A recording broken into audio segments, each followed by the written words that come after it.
Chapter 551. Sol was not surprised to see that the old witch only brought back a corpse. It seems that there is a big man behind this person, otherwise you wouldn't have been able to catch him alive in time. Sol's words made the old witch look a little better. This kid is polite. No, he is such a polite little liar. She was angry. The two people I caught here don't know anything. Either the person behind is hiding too deeply, or the real mastermind doesn't need to do it himself. The old witch stared at Thor with her big eyes like light bulbs. Okay, let me explain it clearly. Thor took out the spinning top that had just been renamed Red Alert from the storage device. They should be backed by a third-level wizard, or a powerful second-level wizard. When they came for the first time, I specifically offered a very high reward. But they brought this very rare witchcraft prop the next day, saying it was their own thing. But I think the possibility is very low. It is more like it was prepared by the person behind them. Now, we need to analyze who is more likely to come and test me. No need to analyze. The old witch's face changed immediately after seeing the spinning top. She took the spinning top from Thor and held it in front of her eyes. They are sent by the Wind Demon. I have seen this spinning top at the Wind Demon's place. Wind Demon? The old witch's face was still angry at first, but then she slowly grinned. Ha ha ha ha, I know, it must be that crazy woman who is seriously polluted. She threw the spinning top back into Thor's arms. Humph, I was wondering why no one came to look for me recently. It seems that she got into big trouble. The old witch thought to herself, if the Wind Demon comes personally, should I leave here first? She secretly glanced at Thor, who was staring at the spinning top thoughtfully, and shook her head in her heart. It's not good. The pollution on my body has not been resolved. And my appearance and magic fluctuations have all changed. Staying with this kid, as long as you don't show your face, it may be safer. Thor had covered his spiritual body with the Red Alert, and was slowly spinning the gyroscope on the table. As the gyroscope spun, he saw some complex rune arrays appear on the surface of the gyroscope. As he turned it faster and faster, these arrays turned into flowing lines under visual deception. At the same time, Thor felt a force of lightning gathering at his fingertips. He did not release this force, but spun it in the opposite direction again. This time the force of lightning turned into a whirlwind. Thor stretched out his finger and felt the cutting force. But the whirlwind force had not yet fully developed and could not cut his skin. How can a gyroscope rotate counterclockwise and clockwise at the same time? Thor thought about it and suddenly took out a small mirror from the sundries and stood it on the table. Then he stood the gyroscope in front of the mirror and turned it slowly. The gyroscope outside the mirror rotated clockwise, and the gyroscope inside the mirror began to rotate counterclockwise. The attention of several people was immediately focused on Thor. But the magic in the air did not change at all. Thor stopped the slow rotation in his hand, and then rubbed it hard, and the gyroscope immediately began to spin rapidly on the smooth table. However, Thor only felt the power of thunder and lightning brewing in it, waiting for his mental power to dispatch it, and then it would spread immediately. Thor stopped the gyroscope with a finger. No! He put the gyroscope away temporarily. Although the mirror can rotate clockwise and counterclockwise at the same time, the gyroscope inside the mirror has no power and cannot create a catastrophic rainstorm. The old witch was in no mood to study how to use the spinning top. Although she decided to stay, she was also worried that the Wind Demon might come directly to find her. Don't study your spoils first. Aren't you afraid that the Wind Demon will come directly to you to return the spinning top? Sol thought that the Wind Demon would not come. If you hadn't recognized the original owner of this spinning top, I wouldn't be sure that the person behind it was her. If she took the initiative to come and ask for it, it would directly expose the fact that she might be seriously contaminated. And she couldn't send many people, otherwise, it would be the same as if she came in person. And if it wasn't her, but other second-level wizards came alone, wouldn't you still be there? The old witch was coaxed and left happily. Sol returned to the underground floor. And Herman just went through a practical training. It was just a sneak attack on a first-level wizard, and the two of them could only tie with the opponent. In the end, I took action to harvest the head. Protect the spirit while protecting your enemy. Camus immediately realized the crux of the problem. Yes, so we need a one-way output protective shield. Sol thought about it, and changed the word, or protective film. About. Element body. The witchcraft transformation experiment has temporarily stalled due to a problem of thinking, and Sol simply brought up another thing to slow down his brain. Today, we just collected 3 fresh first-level corpses. The transformation of flesh and blood and perfect body can finally enter the experimental stage. The corpse of a first-level wizard is not so easy to find. Especially since Thor had just arrived in the land of no man, it would not be good to collect the corpses of first-level wizards openly, whether he did it himself or openly. Camus did not react to this. Whether Thor succeeded or failed in the experiment, she would not have any emotions. She seemed to be only interested in the thinking process.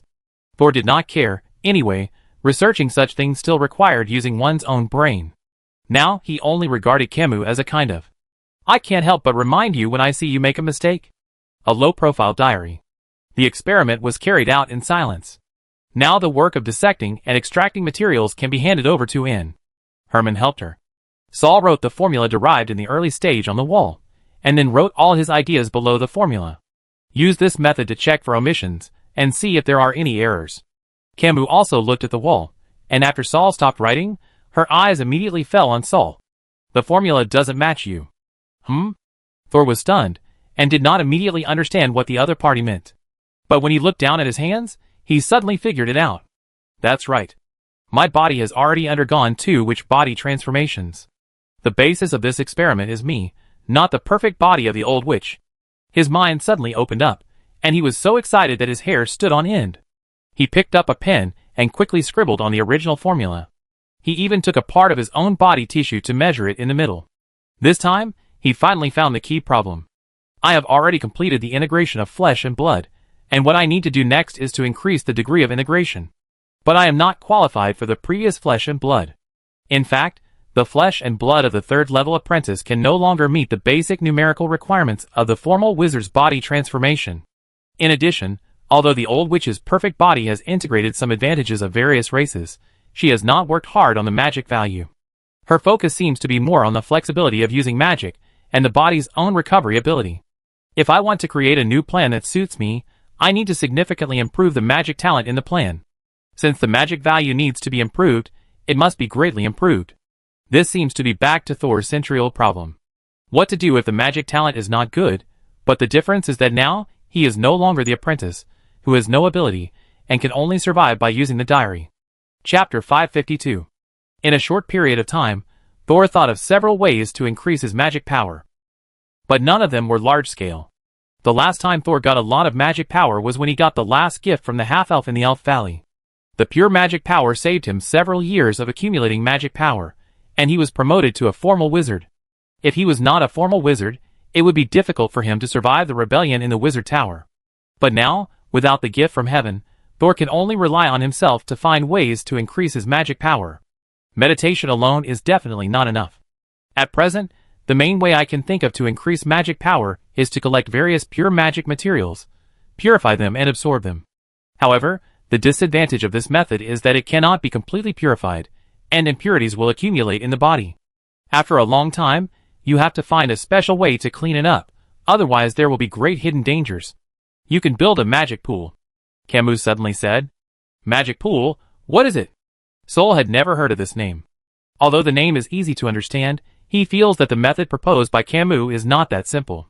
The magic reservoir is to collect witchcraft materials with higher magic power, and then extract purer magic power through 4 steps: catalysis, refining, filtering, and collection. At first glance, this method is similar to what Thor had thought of before. However, Thor did not speak, but just watched Camus quietly. Every step in building a magic reservoir is critical, but the 3rd step, filtering, determines the core of the magic reservoir. The selection of filter materials determines the pollution value in the magic you extract, and some people also call it the distortion value. Camus' voice is as flat as her emotions. It's like an instruction manual. The best filter material is a living wizard. I'm afraid this kind of knowledge will not be allowed to spread. Camus did not answer, but just looked at Thor like a sculpture. Thor leaned on the laboratory table and slowly turned the beaker in his hand. "Tell me about it." Thor built a magic pool on the top of the wizard tower. The entire pool was built with the materials of the wizard tower itself. The pool was cylindrical, 2 meters high and 1 meter in diameter. Outside the magic pool, a sunshade and a concentrator were also built. Different environmental simulations can be performed according to different experimental materials.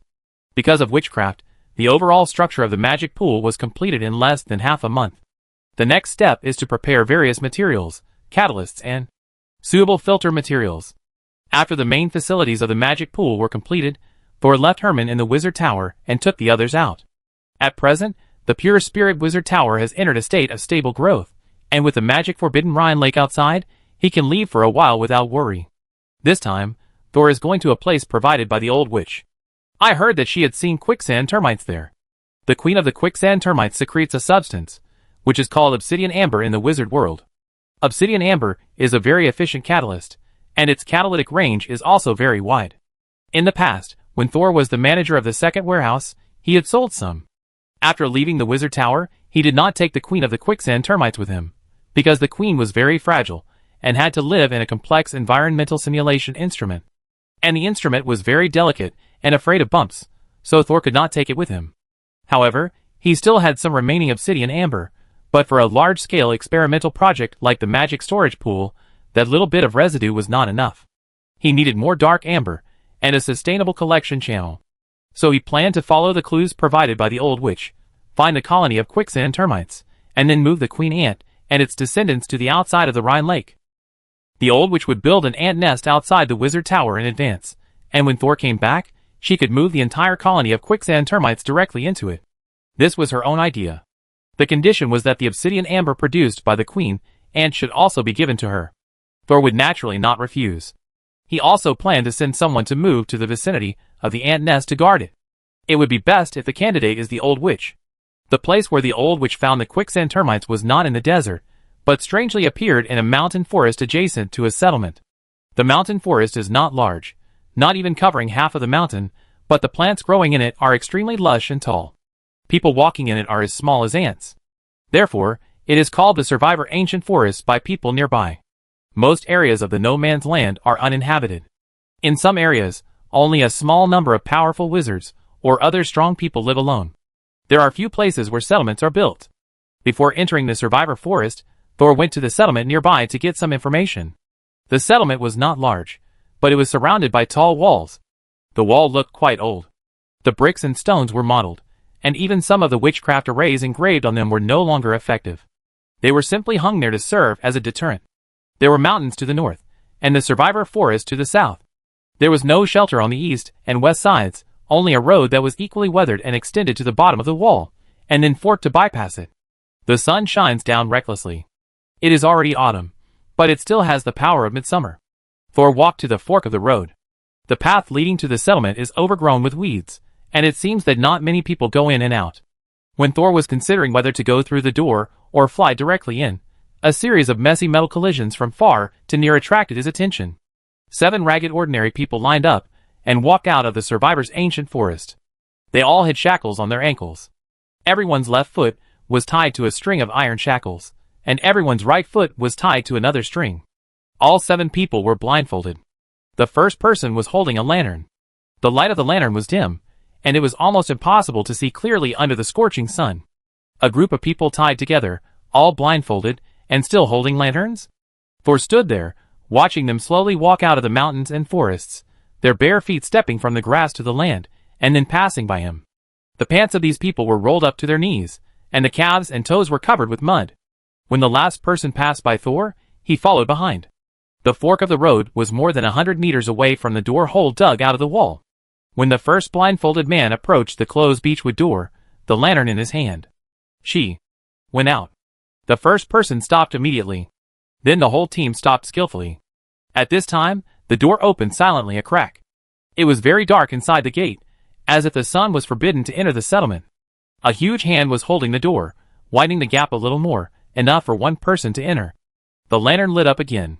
The 7 people in front continued to move forward, stepping with their right foot first, and then their left foot in tacit understanding. Thor was still walking at the back, and even his pace was consistent with that of the ordinary people in front. He successfully entered the gap in the door, and looked up to see a large head that was almost triangular, and half of its head sticking out from behind the door. His eyes were orange-yellow, and as big as a round table. One of his hands was on the side of the door, and the other was on the top of the door. He didn't look at Thor, and his cloudy pupils moved little by little, with the 7 ordinary people walking slowly on the ground. Gulp! Thor seemed to hear the sound of swallowing saliva. The monster behind the door finally couldn't hold back, and one hand opened the door and reached out to the last of the 7 people. He grabbed the man's upper body and tried to lift him up. But as soon as he raised his arm, the shackles connected to the 7 people's feet began to rattle. The captured man was panicking, but he opened his mouth but made no sound. He just kept shaking his legs, which were still able to move, trying to make the sound of the shackles louder. Snap! Suddenly, a long whip stretched out from the darkness and hit the monster's head hard. "Don't touch my things!" The voice of an angry old man sounded. Chapter 553. The monster with the giant hand was so scared that it retreated behind the door. When everyone came in, the monster closed the door. Thor saw that the monster had a big head and palm, but a small torso and lower limbs. When it retreated behind the door, it could only lean against the wall or the door to prevent itself from falling. "Who are you?" the old man's voice sounded. Thor turned around and saw an old man behind the door opposite the passage. His upper body was intact, and he was staring at Thor arrogantly. But his lower body was completely submerged in a clay flower pot as tall as a person. It was as if he was planted in the soil. "I'm passing by and want to come in here to rest for a night. Is that okay?" The old man looked at Thor and spoke stiffly. "Do you have an introducer?" "Introducer?" Thor was startled. "You can't come in without an introducer. Our settlement is where there is a second-level great wizard. Don't think about forcing your way in." There is actually a second-level wizard in such a small settlement. Thor would definitely not clash with a second-level wizard casually. When he was hesitating whether to go directly into the survivor Guleen to find him without asking for information, another voice sounded beside the old man. "Let me introduce him." Kismet walked out from behind the door with his hands behind his back and a smile on his face. Sol's pupil shrank, and he said nothing. The old man with a flower pot looked at Kismet suspiciously. The latter exuded the magical fluctuations of a first-level wizard. "Do you really know him?" Kismet smiled without losing his smile. "Although it's a surprise to meet him here, he is my brother. How could I not know him?" "Your brother?" The old man with the flower pot looked at Thor suspiciously, then at Kismet. "You don't look alike at all." Kismet came over and put his hand on Thor's shoulder. "You actually discussed whether wizard brothers look alike? Do you think we are not worthy of wizard body transformation?" "Humph, okay, I won't ask any more, you guys go in." The old man with the flower pot was obviously too lazy to listen to Kismet's quibbling. Since he said he knew Thor, then let's just assume he knew him. When the two walked out of the wall passage, Thor pushed Kismet's hand away. "Didn't you go to Iskap? What are you planning to do after running back?" Kismet covered his chest with a sad face. "I heard that the master's brother had arrived in the borderlands, so I ran over here secretly, thinking of giving you the third golden page that I promised you." Thor crossed his arms. "Oh, then do you know where I live now?" Of course, the reputation of the Pure Spirit Wizard Tower has also begun to spread in the borderlands. In fact, just because you have been recognized by Clark, the reputation of the Pure Spirit Wizard Tower has soared. Kismet immediately changed into a smiling face again. "Oh, you knew where I was, so you came here to find me?" Kismet, Sol was about to ask Kismet for the golden page, when suddenly a boy ran towards them. Just as he was about to run to Thor, a tall and thin man pounced on the boy and threw him to the ground. The boy had a ferocious look on his face, and as soon as he fell to the ground, he wanted to elbow the adult behind him. But at this time, a pair of rough hands held him down. The boy looked up and saw the third person, and was stunned, but he didn't resist anymore. The bearded man holding the boy's arm raised his head, and said to the people rushing over from behind, "I've got him, hurry up." Two men in brighter clothes came running from behind, squatting at the boy's feet, one holding his ankle, the other holding a nail and a hammer, and knocking two deep bloody holes in the boy's feet without hesitation. "Ah!" The boy looked about 11 or 12 years old. How could he endure such pain? He screamed and stared at the bearded man holding his arm, and soon he began to cry. The boy's feet were bandaged with dark yellow bandages by the people behind him, and the person holding his arms carried the boy on his shoulders and took him back. "Drilling holes in the soles of your feet? What kind of custom is this?" Kismet laughed and said, "It's a custom of barbarians." At this time, a wizard apprentice passed by and heard what the two said. He was about to glare at them, but found that they were two first-level wizards, so he quickly lowered his head and pretended that he didn't exist. But Thor still noticed the apprentice's reaction. He touched his chin and thought, it seems that this custom is also related to wizards. He closed his eyes and recalled. "The 7 blindfolded men I saw before entering here. Did they have a hole on their feet?" The wizard apprentice named Nick was very angry when he heard others comment on the solemn ceremony of the settlement as barbarian customs. But he was even more angry because he could only bow his head and pretend not to exist in front of two wizards. He had been stuck at the 3rd-level apprentice for 20 years, and had no hope of promotion before. But when he came here, he found that the barrier that prevented him from being promoted had loosened a little. In his heart, this ceremony was extremely great. How could he allow people to comment on it like this? Although he didn't have the ability to teach two first-level wizards a lesson, he could find someone, and this person was the most powerful person in the settlement. A second-level wizard, their great wizard Lord Monty. So Nick, with indignation and some inexplicable emotions, took the opportunity to report the results and complained to the great wizard. "That's it, Lord Great Wizard." Nick knelt on the ground and didn't feel embarrassed. "Now these wizards outside are enjoying the benefits given by you, but they still comment on your ceremony like this. I think they are really ungrateful and should be taught a lesson." However, while Nick was chattering non-stop, the great wizard who was kneeling to him didn't even look at him. The great wizard Monty was checking the wooden frame that was rotating at a constant speed on the carbon rack. A person was tied to the wooden frame and was evenly roasted as the wooden frame moved. His skin had turned dark red and almost black, but his chest was still rising and falling slightly, and it was obvious that he was still breathing. At this time, a white liquid suddenly dripped from his tightly closed eyes. The great wizard's eyes lit up, and he immediately reached out and put the drop of liquid into the bottle at hand. This concentration is good. The great witch admired it happily for a while, and then turned around to find that the person on the grill was dead. Another one died. The great witch frowned slightly, then turned his head to Nick, who was kneeling on the ground, and said, "You should buy more slaves this time. Now is the peak production period. I don't want to have any problems with such a simple thing as the meat nest." He did not mention the two people that Nick had just complained about, and it was obvious that he didn't care at all. "Yes, sir." Nick leaned forward quickly, and didn't dare to say anything more. After the apprentice left, a woman with a big belly walked out of the house behind. The woman's face was flushed. She lowered her head and smiled, stroking her belly. She walked out and saw the dead body on the grill, and her eyes showed disgust. Ordinary people can only last too short a time, and their production capacity is also low.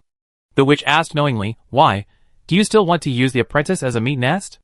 The woman curled her lips. "How is it possible? How big is the difference between an apprentice and an ordinary person?" The implication was that he wanted to use wizards as meat nests.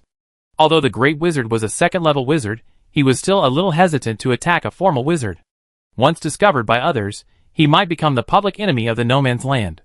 The great wizard waved his hand and threw the body out of the room without responding to the woman's words.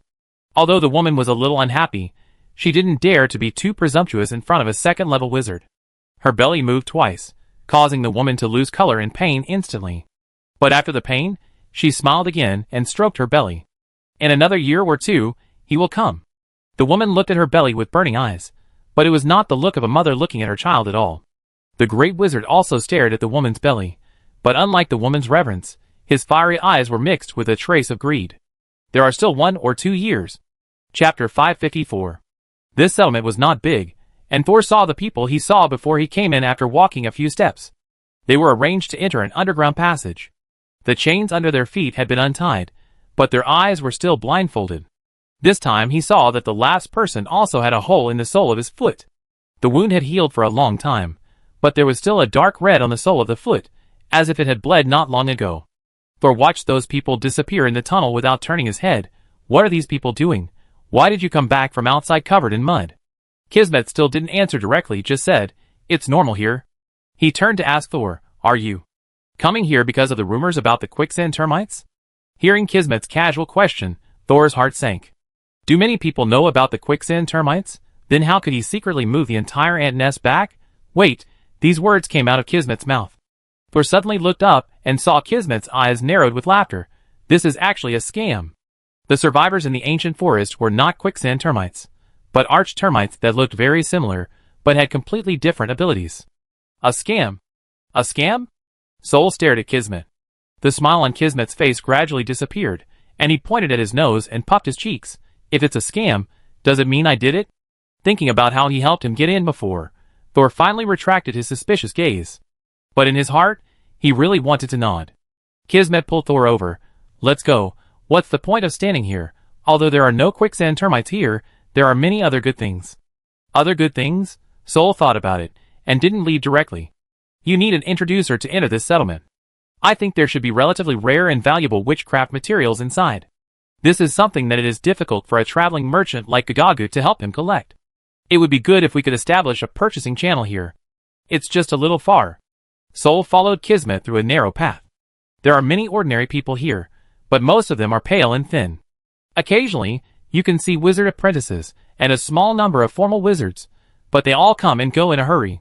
Thor observed and found that many wizards and apprentices were walking in the same direction as them. It was just because they walked faster that they were ahead of them. In this way, following the intermittent flow of people, Thor followed Kismet to a bungalow that looked nothing special. It was only after entering that Thor discovered that the house actually extended diagonally downward. When entering the door, Kismet also showed something, and it was obvious that a pass was required to enter here. The two walked down dozens of steps, and came to a hall covered by layers of gauze curtains. There were many people behind the gauze curtains. When a person passed them, and hurriedly opened the gauze curtains to go in, Thor immediately felt a wave of heat coming out from the gap. It was like a tongue of fire in a stove, suddenly stretching out and burning his cheek. It's strange, but it smells familiar. Kismet thought for a moment, you may be familiar with this smell, but it's not the same thing at all. After saying that, Kismet went in first. Thor looked at the red and purple veils in front of him and felt that this place was not a place to exchange witchcraft materials. Isn't this? Thor suddenly thought of a place.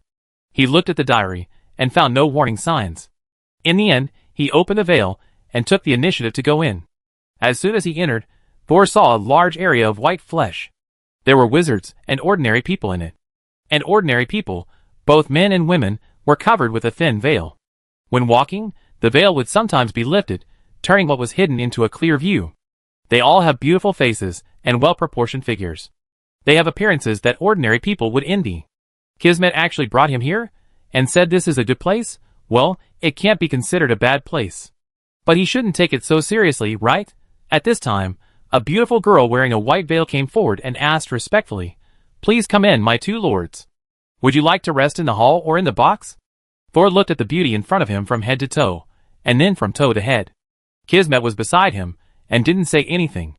Thor looked back at him. Are they all witchcraft creations? Yes, they are all nearing the end of their lifespans, and they are given to apprentices to practice with. Hearing Kismet's words, the girl looked a little uneasy, but she still had a smile with a perfect angle on her face. It was as if her eyes and mouth did not belong to the same person at this moment. Thor had just carefully observed her, and had determined that the other person was a woman whose biological age was less than 30. But whose remaining lifespan was less than 2 years. Except for the pair of trembling eyes, her entire body has been transformed. Thor had no interest in the first place, and now he was in no mood at all. Do you sell anything else here? The girl in white gauze quickly replied, since it's your first time here, we only sell one thing in Pundy Court. She took a small cylinder from the belt behind her. She gently lifted the lid of the cylinder with her middle finger and thumb, then raised her arm and showed the contents to Thor. This is our only cargo, the spirit-reading candle. Sol did not take the candle from the other party immediately, but scanned the hall again. He then realized that all the wizards and wizard apprentices in the hall had such an ordinary-looking candle in front of them. Even if these people were holding beauties in their arms, their minds were not on love. They just stared blankly at the candle in front of them, taking deep breaths from time to time. They looked intoxicated. These wizards seemed to be completely defenseless and allowed themselves to enter a trance in such a crowded place. Something is wrong. Sol asked Kismet using telepathy, is this the essence of the scam you mentioned? Kismet smiled and replied using telepathy, smart. They raise bowback termites in the survivor forest. When biting, these termites secrete a special kind of formic acid, which paralyzes the bitten person, but makes the person's mind very clear. They can clearly feel themselves being dismembered bit by bit, and then given to the queen ant in the deepest part of the nest to enjoy. The Great Witch Monty here has found a way to detoxify the formic acid, dilute it, and finally solidify it, and you can get the reading candle. By absorbing the candle incense, wizards and apprentices can make their brains reach an extremely excited state. At this time, whether it is learning new witchcraft or deciphering obscure runes, it will be much easier than before. It can also help you temporarily enhance the effect of meditation. Kismet swept his chin across the room. So many of these wizards and apprentices are stuck at a certain stage and have been unable to advance. They regard the pundit as their last hope for advancement. Of course. He shrugged again. It's just a little expensive. Chapter 555. Is the disadvantage that it is expensive? Sol sneered in his heart and continued to transmit. Will I die if I take too much? Kismet raised his eyebrows. Why do you think so? Will it be addictive? Although the state of clear consciousness and extremely clear mind is indeed fascinating, if you are talking about drug addiction, then there is no such thing. There are no side effects at all. Why does Sol find it unbelievable? Especially when these words come from the mouth of a conspirator and a big liar. Kismet saw that Thor was doubting again, and said helplessly, "The formic acid of the bowback termites has been filtered out of all toxicity by ordinary people before extraction, and the formic acid used by the wizards outside is non-toxic and diluted many times." He took the candle that had been held for a long time from the girl, gave it to the magic crystal, and then stuffed it directly into Thor's pocket. "Try it, and you will know whether it will die or not." He said this directly. The girl beside him shrank her neck in fear. Sol and Kismet stood at the entrance of the hall until the next guest came in, then they followed the girl to find a table, and sat down. Kismet whispered something to the girl, who was a little surprised, but nodded and ran away. When there was no one around, Sol stretched out his hand to Kismet and said bluntly, "You said there was a golden page in the no man's land. Now we are all in the no man's land. Can you give it to me?" Kismet spread his hands. "I don't have it with me, but don't worry, I put it in a very safe place." Thor withdrew his hand, wondering if Kismet didn't want to give him the golden page right away. Since the golden page wasn't here, Thor didn't bother to pay attention to him. He secretly observed the surroundings. Observed the wizards absorbing the spirit-reading candles. He squinted his eyes, and didn't see anything unusual on the candles. It seemed to be just a special energy. "What are you doing here?" After a while, Thor saw that Kismet was just sitting there, and didn't light a spirit-reading candle for himself, so he asked casually, "Meet someone." Kismet leaned lazily on the chair, one foot on the chair, deliver something. 5 minutes later, Sol saw Kismet's eyes fixed on the back of the hall, and he turned his head to look. As soon as he turned his head, he saw a woman in a red dress with a bulging belly coming out from behind layers of veil. She had a careless smile on her face, looking at the people in the hall, as if she was looking at ants on the ground. But when her eyes fell on Kismet, a light suddenly appeared in her eyes. She walked through the crowd, ignoring the apprentices and wizards, who bowed their heads to greet her, and walked towards this side. Kismet stood up slowly, and just after taking 2 steps, the woman in the red dress came to him with a bulging belly. "Long time no see, Kismet. I thought you had been captured and eaten by the Lord of the Sky." "Dolly." Kismet tapped the other person with his finger. Then, the two hugged gently. Sol was standing by and noticed that Kismet didn't touch the other's belly. The hugging action was very awkward. The two separated quickly. Kismet reached out and pretended to touch it twice through the air, sighing, "It's coming out soon." Dolly lowered her head and smiled at her belly. "Thanks to you, Sol." Dolly invited Kismet to go behind the veil, and the two left without even saying hello. However, when Kismet lifted the veil, she looked back at Sol and suddenly showed a strange smile. Thor, shock. This guy. After Kismet left, Thor got up and left. If he continued to stay in this courtyard, he always felt that something bad would happen. Crossing the path, Thor returned to the exit of the settlement. There should be more than one exit here, but it is obviously the only one that outsiders are informed of. Thor was thinking that even if the quicksand termites in the survivors' ancient forest were a scam, he would also like to go and take a look. After all, the person who told him this was also a liar. Just as Thor walked to the gate, he suddenly saw a man holding a twitching, pale boy, walking to the wall and throwing him on the ground. Behind him followed a bearded man. He didn't make it. The man who threw the boy away said impatiently, "Give me back the food." The bearded man walked to the corner, looked down at the boy who had just stopped twitching, touched his neck, and then turned back and said with a smirk, "I ate it all." The other man cursed and slapped the man in the face. Seeing that the other man did not dodge or evade, but just smiled, he left cursing. When others saw this scene, they carefully stepped aside, fearing that the man would take out his anger. After the people walked away, the bearded man picked up the boy. At this time, an old woman seemed to be unable to bear it and whispered, "Find a good place to bury the child. If he stays here, he will die." Unexpectedly, the bearded man shook his head and said, "I have agreed with the mountain climber that if I don't make it, I will sell the body to him and get some food."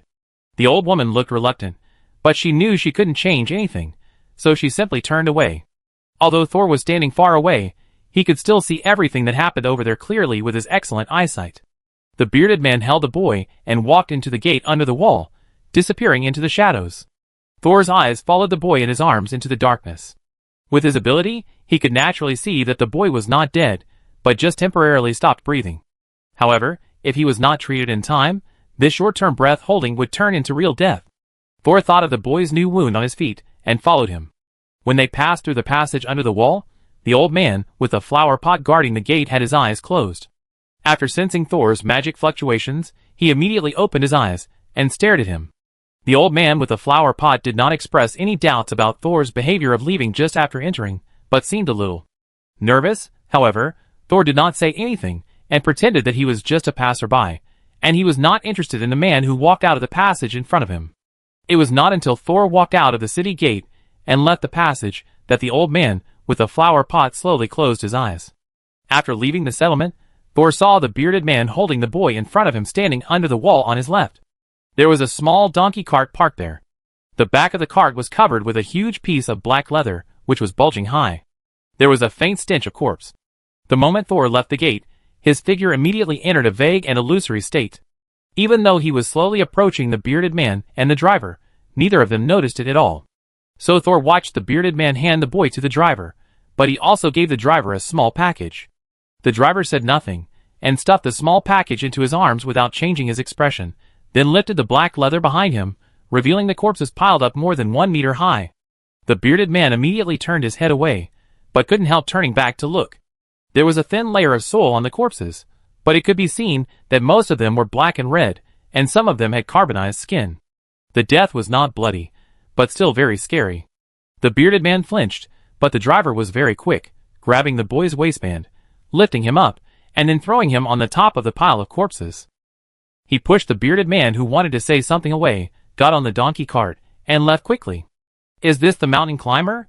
He is just an ordinary person without magic power. Thor touched his chin, glanced at the bearded man who had turned around and ran towards the gate, and chose to continue to follow the donkey cart. The mountain climber was strong, and from the action of lifting the man up just now, it seemed that he had some martial arts skills. If he was outside, he might be a high-level warrior, but here, he could only be a driver who transported corpses. Chapter 556. Sol followed the mountain mover along the main road, and walked into the nearby ancient forest of survivors. However, the mountain mover took a slight detour, and avoided the place where the 7 blindfolded ordinary people had appeared. Sol followed him into the woods, and climbed halfway up the hill. Then, the donkey cart stopped, and the driver drove over the mountain. The man stood on the frame, and lifted up the black leather, throwing the boy on the top under the roots of a big tree. The donkey cart started again, leaving the motionless boy where he was, and continued to go deeper into the ancient forest. But Thor did not follow him, and his footsteps stopped beside the boy. He squatted down and checked the boy's mouth, nose, and eyelids, and finally found a half-finger-long wooden thorn at the back of the boy's neck. The wooden thorn pierced lightly under the skin and hung there. He pulled out the wooden thorn, sniffed the smell on it, and smiled faintly. Is this how they disguise people into a state of suspended animation? Is this an underground transaction?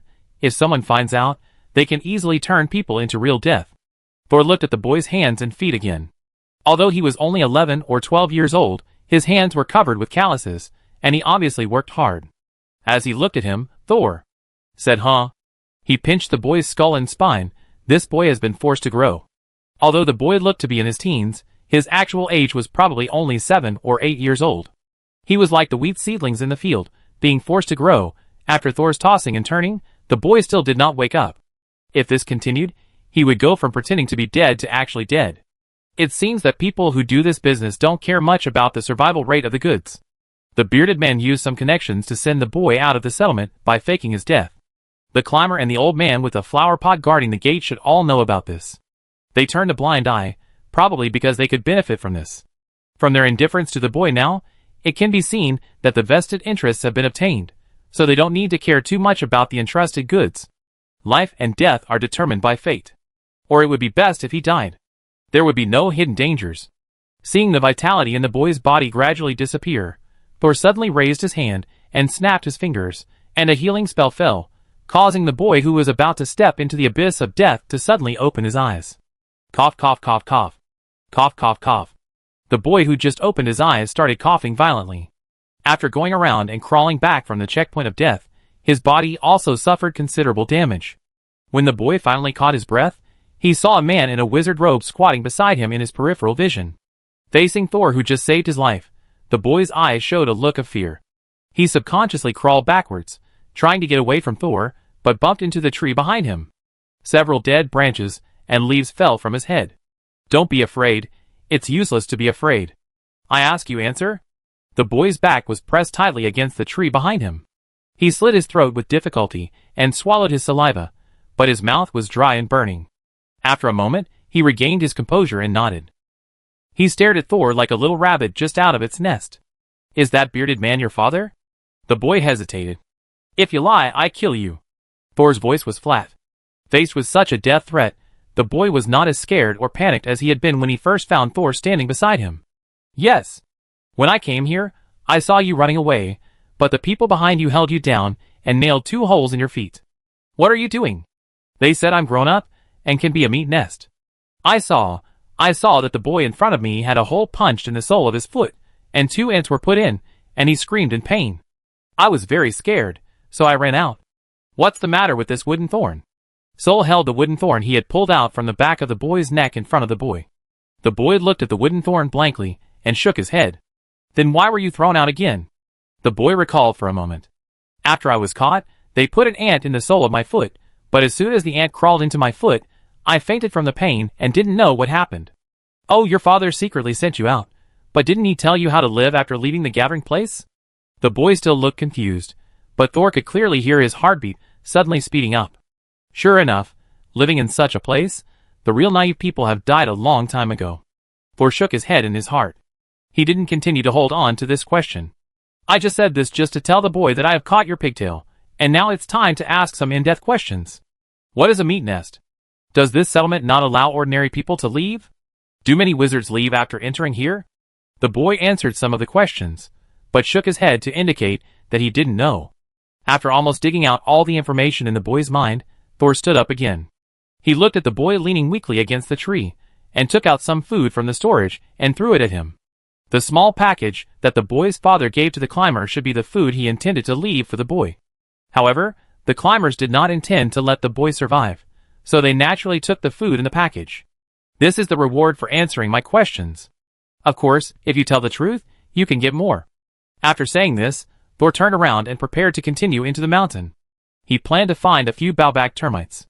If the formic acid of these termites can really produce a magical drug that has no side effects and can make wizards enter a high-speed brain operation state, it will surely become a rare witchcraft material in the future and be fought over by many wizards. It would be better for him to start researching now. But since this Baobab termite is so magical, there must be someone guarding it. Thor must be careful not to miss any traces, so as not to be targeted by the second-level wizards in the settlement. And Thor just took 2 steps and heard the boy behind him calling him. "Master Wizard, please wait a moment." Thor stopped and looked back. "Master, can I?" "No." Thor knew what the boy wanted to ask, but he refused without hesitation. When he examined the boy just now, he found that the boy's spirit and body had been damaged. Not to mention becoming an apprentice, it would be difficult for him to live to the age of 20 in good health. Unless he had the opportunity of a useless protagonist in a novel, encountering some natural treasure, or washing his marrow with the Book of Changes. Oh no, it should be said that he reorganized his spirit, awakened his magic talent, and amplified his elemental perception, otherwise he would not have the opportunity to learn even a little bit. The boy originally wanted to fight for it again, but when he looked up, he met Thor's eyes as calm as the deep sea. He could not say the plea in his mouth. He is quite smart, but it's a pity. Seeing that the boy did not continue to plead, Thor turned and left. He walked forward in the forest and released Shuza. "Be careful not to alarm the people and creatures here." Shuza jumped to the ground, burrowed into the soil, and disappeared. After about half an hour, it suddenly came out again, and its black tentacles wrapped around Thor's ankles. Thor followed Shuza's force and walked forward silently. Not long after, he saw several familiar figures in the forest ahead. They were several thin figures with black scarves covering their eyes, and shackles on their feet. The leader also carried a lantern and moved forward silently. According to the boy, these people should be the meat nests used to collect formic acid. Thor quickly went around to the front of these 7 people, but found that these 7 people were not the 7 he had seen before. It seems that in this small settlement, most of the ordinary people are alternative materials for making meat nests. Chapter 557. Thor followed the blindfolded men, and came to the depths of the forest. After turning several corners, a wizard apprentice appeared in front of him. He checked the status of the 7 people, and led them into a cave. There were 2 wizards inside the cave. When they saw the people, they directed them to stand in small earth pits half a meter high. Thor stood outside the cave, his figure hidden behind the rocks. His mental power was much higher than that of the people inside, and they could not detect Thor's existence at all.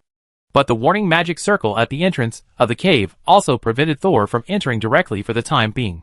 Thor looked inside, and saw that the legs of the 7 blindfolded people inside had been buried in the soil, and the other wizards had all moved away from them.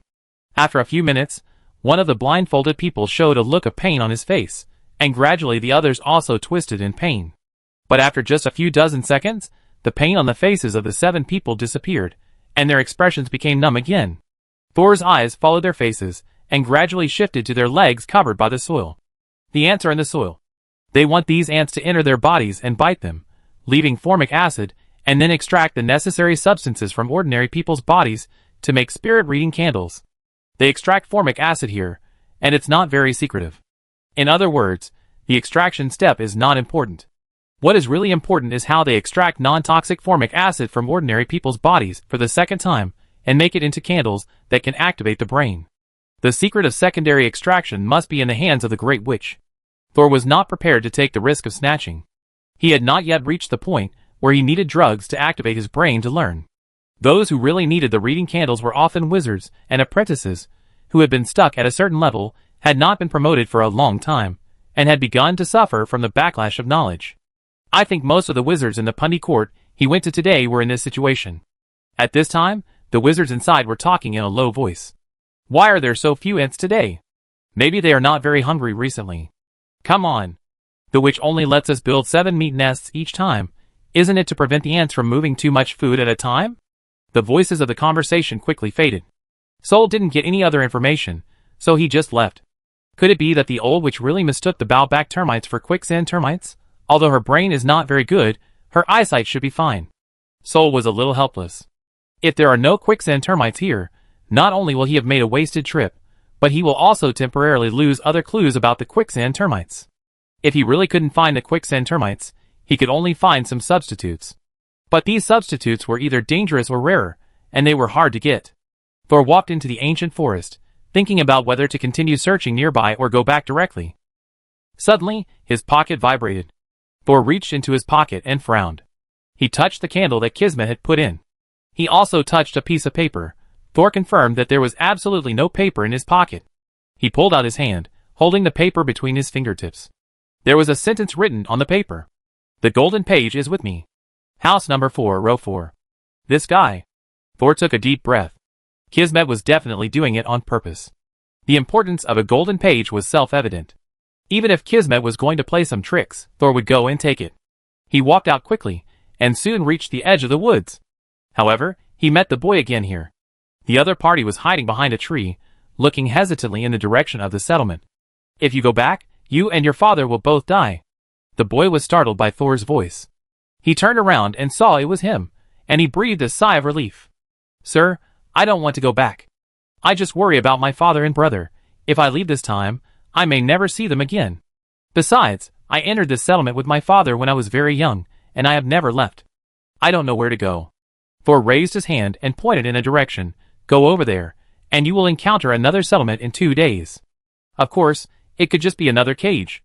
Thor didn't know how these ordinary people got into the no-man's land. Perhaps the wizards here just needed some ordinary people to do the most basic labor. Sir, may I know your name? The boy's eyes were full of emotion. But Thor ignored him.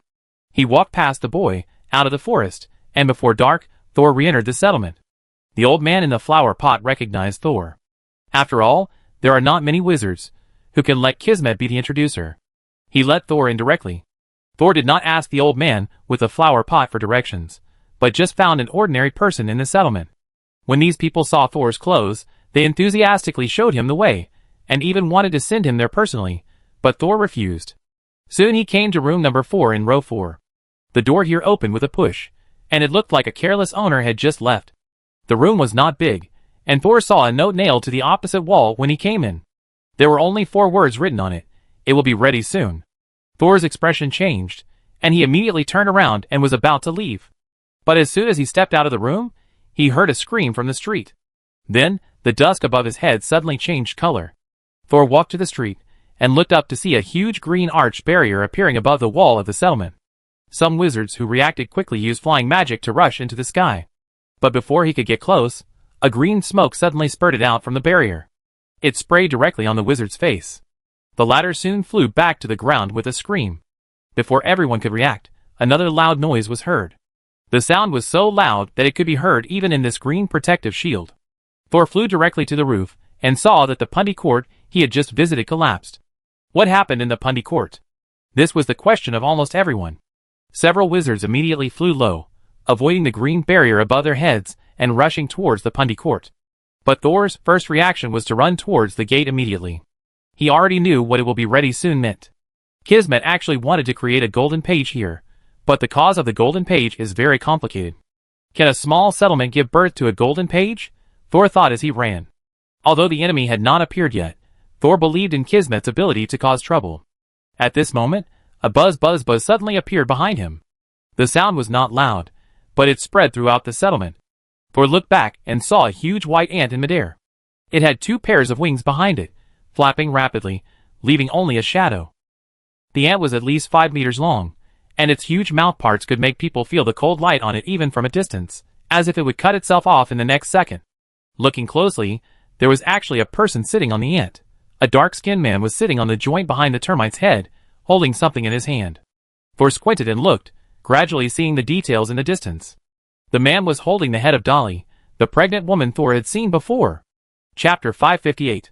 Just as everyone was shocked, the wizards who had first run to the pundy court had already approached the man riding the termite. Although they were anxious, they still behaved respectfully to the man.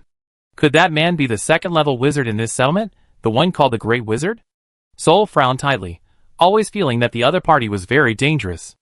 As if confirming Sol's thoughts, the Great Wizard suddenly raised Dolly's head, opened and closed his lips, and seemed to say something, and then several extremely fine white smoke suddenly sprayed out of the termite.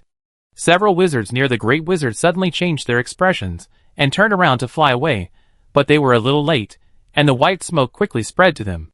Then an incredible scene happened. Those wizards, who were caught up by the smoke, actually stopped and turned around to approach the Great Wizard again. No, it should be said that they approached the giant termites. When a wizard approached, the termites immediately raised their heads, opened and closed their huge mouthparts, and directly clamped the wizard who came to the door in two. The lower half of the wizard's body fell, but the upper half was caught by the ant's forelimbs, and they held it in front of their faces like a human, eating it with relish. Such a bloody and cruel scene frightened the ordinary people below. They screamed and ran away, wanting to leave this horrible place. But the wizard in the sky was still waiting beside the termites, and seemed to have forgotten how much they wanted to escape just now. The giant termites devoured the food very quickly, and ate up the upper body in their hands in a few bites. Then it did not rush to pick up the residue on the ground, but went to meet the second wizard, and the second wizard did not dodge, and even took the initiative to meet him, as if he acknowledged his identity as food. This time, the termite did not break the other party's body, as if it had known that they would not run away, and directly held the person and bit off half of his head. Blood splashed on the ground, like a rainstorm hitting people's hearts. At this time, Thor had already rushed to the city gate. When the ant bit off the first wizard, he did not continue to observe, but turned around and ran. But just a short observation allowed Thor to discover many things. The mist on the termite seemed to be able to control people's nerves. Thor also noticed that the termite did not just spray mist once before starting to eat, but continued to spray mist while eating. The mist expanded very quickly, and the sky soon gathered a white cloud. And this cloud was also spreading outward quickly. So looking up at the green barrier above my head, I suddenly felt like a bird in a cage. However, when he quickly came to the exit of the city gate, he found that there were already several wizards gathered at the gate. Ordinary people living nearby also gathered in a circle. Everyone wanted to break through the door in fear, but found that the door here was also tightly closed, and people who approached the door would also be attacked by the poisonous gas above. The poisonous gas was very strong, and the people who were sprayed immediately screamed and fell to the ground, and the skin around their bodies began to shrink, and soon they turned into a withered and shriveled corpse. Everyone scattered back in fear again. Foresaw several people lying on the ground through the gap in the crowd, one of whom was the old man in the flower pot guarding the gate. The giant termites behind him had eaten all the wizards around him, and slowly pointed their heads towards the gate, because there were a lot of wizards gathered here. Thor turned his head and stared at the gate again. He had already seen that in order to leave the settlement, he had to break the poisonous magic circle on the door. But the magic circle was hidden in the city wall and the gate, and there were other broken magic circles that confused the vision. It would take a long time to break the magic circle. Even if Thor could use the diary to help him correct his mistakes, it would be difficult to crack it before the termites arrived. The termites behind him were also flying very fast, and were about to reach the top of everyone's head. At this time, the diary in Thor's mind opened and warned Thor. October 13th, 318th year of the new moon calendar. The frequent visitors of the earth put on wings and boarded the stage in the sky. The dance of puppets and the wailing of the weak together formed the stage for Baikai's growth. Look, look, how the god worshipped by the ignorant was born from humble beginnings, and gradually became stronger with the company of his mother, and roamed the sky. Look, look, see how it eats you up bit by bit. Death warning. Soul scanned the words in the diary, grasped a few key words, and did not stop, turning around and sneaking into the residence of ordinary people. The houses here are densely built and messy, and people disappear once they enter. While Soul was hiding, someone also thought of a way. He carefully collected the poisonous gas sprayed from the gate, and commanded his flying monster to pick up the corpse on the ground and send it to the termites. However, the great wizard riding on the white chair did not make any expression when faced with the obviously abnormal corpse that was delivered to the door, and let the termites devour it. When the corpse was squeezed, a green mist suddenly spread out, but before it could cause any damage, it was suddenly neutralized by the white mist sprayed by the termites, and turned into a light yellow. It obviously lost its attack power. The wizard who resisted the fog came up with another plan when he saw the scene. He chanted a spell to try to collect the white mist sprayed by the termites, preparing to use it to deal with the poisonous fog on the door. In order to prevent himself from losing his mind when he touched the white mist, he put 2 layers of witchcraft protection around himself and held his breath. However, as soon as his witchcraft came into contact with the mist sprayed by the termites, he was suddenly stunned and the light in his eyes quickly disappeared. Now his heart and eyes were full of the huge mouthparts of the termites opposite him, and his mind was full of the desire to give himself to the other party for use. So the wizard flew over unsteadily, and soon followed the footsteps of his predecessors. Now, no one dared to resist the great wizard and the termites, and they only thought about how to leave the settlement alive. The gathering place was small, so there were not many official wizards, maybe only 8 or 9 in total, and 4 or 5 of them were eaten in a short while. The remaining apprentices and ordinary people were all terrified. Everyone fled in all directions, each trying to escape. However, soon, ordinary people in the gathering place discovered a phenomenon. The giant white ants did not attack them. Those termites actually only ate wizards. A kind of panic and a hint of joy gradually spread among the ordinary people. Everyone looked at each other, suppressing their emotions. At the same time, the white mist gradually spread in the air, filling the entire gathering place. Because the huge green barrier could not continue to spread, the inside of the gathering place became foggy. Those wizards and apprentices who wanted to escape and hide inside the gathering place gradually relaxed their bodies, turned around, and walked towards the giant termite. The great wizard riding on the termite watched these wizards and apprentices slowly approach with cold eyes, just like watching ants walking in a line on the ground. Chapter 559. The great wizard had a calm face, but he was not so calm in his heart, nor was he as high and mighty as he appeared. He was even very angry and annoyed. Because the giant termite he was controlling now was supposed to be born from Dolly's belly in 1 or 2 years. At that time, the produced arch termite would directly enter the peak of the 2nd stage, and when it finished eating, it could be promoted to the 3rd stage. The 3rd stage termites were worshipped as gods by some ignorant races. And Monty originally planned to completely control this demonic creature by sacrificing Dolly when the termite was promoted.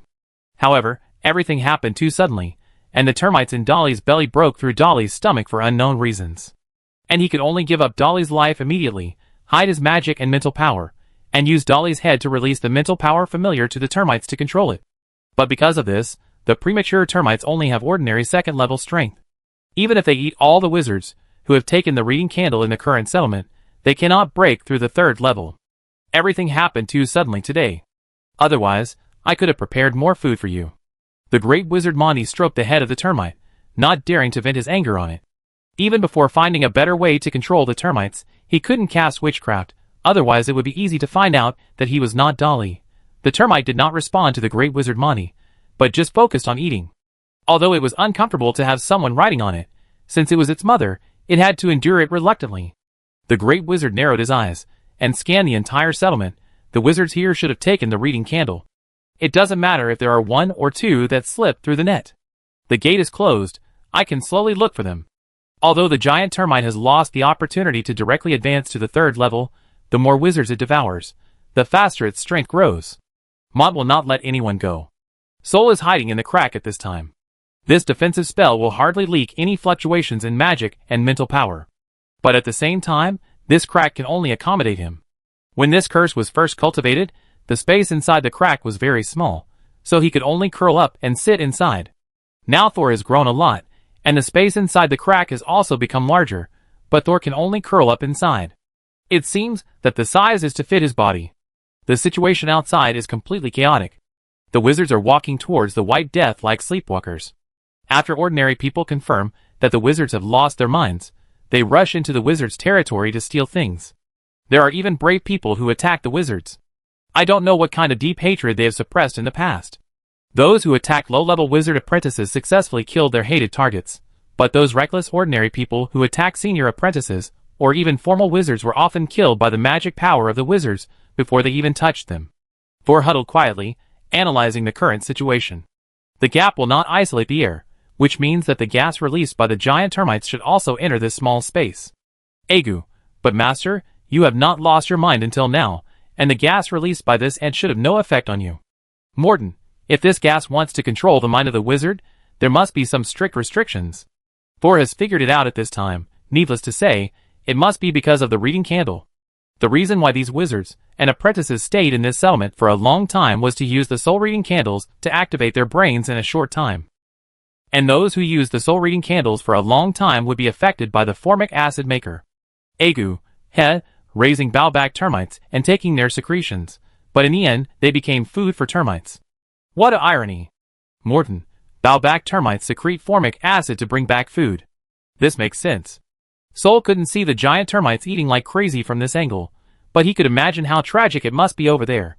He thought to himself, the mastermind behind all these conspiracies must be the great wizard Monty. But when I think of the person behind this conspiracy, Thor smacked his lips. It's safe for me to hide here now. But hiding all the time is too passive. When the termites eat all the wizards, Monty will definitely search for people hiding like me. If he finds me, it's like being blocked in a dead end. A second-level wizard and a second-level termite. No matter how you look at it, Thor has no chance of winning. Soul focused his attention on the diary. We must take the initiative to change. However, when Soul was planning how to escape from the settlement, a huge change happened outside. The ordinary people who had taken the opportunity to rob supplies because of the loss of order did not notice that there were suddenly many tiny white ants in the land of the settlement. After these ants crawled to the ground, they immediately aimed their antennae at the running pedestrians. A man came to the street with a few bulging cloth bags in his hands, and was about to change his target of robbery. As a result, he had just taken 2 steps when his toes suddenly hurt. He immediately looked down and found a white ant lying on his toes. He immediately thought of the huge termite that appeared in the sky above the courtyard, and goosebumps grew from his toes to the top of his head in an instant. He immediately raised his feet and shook them desperately, hoping to get rid of the creepy ant. However, when his legs were sore from shaking, he stopped and found that the small termite was still on his toes, and his feet had lost consciousness at this time. The man immediately dropped the cloth bag in his left hand and tried to swat the ants away with his hands. But as soon as he bent down, he lost his balance and fell to the ground with a bang. On the street, more and more people, like this man, were bitten by termites that crawled out at some unknown time. It was a slight sting at first, and then it turned into numbness. When the numbness spread to the limbs, the bitten person could only fall to the ground and watch the ants continue to make wounds on his body. Unfortunately, the settlement was too chaotic at this time, and the initial termite victims were not taken seriously. By the time everyone noticed the tiny killer on the ground, a large number of bowback termites had spread across the entire settlement like a wildfire. At this moment, Thor had made up his mind and closed his diary.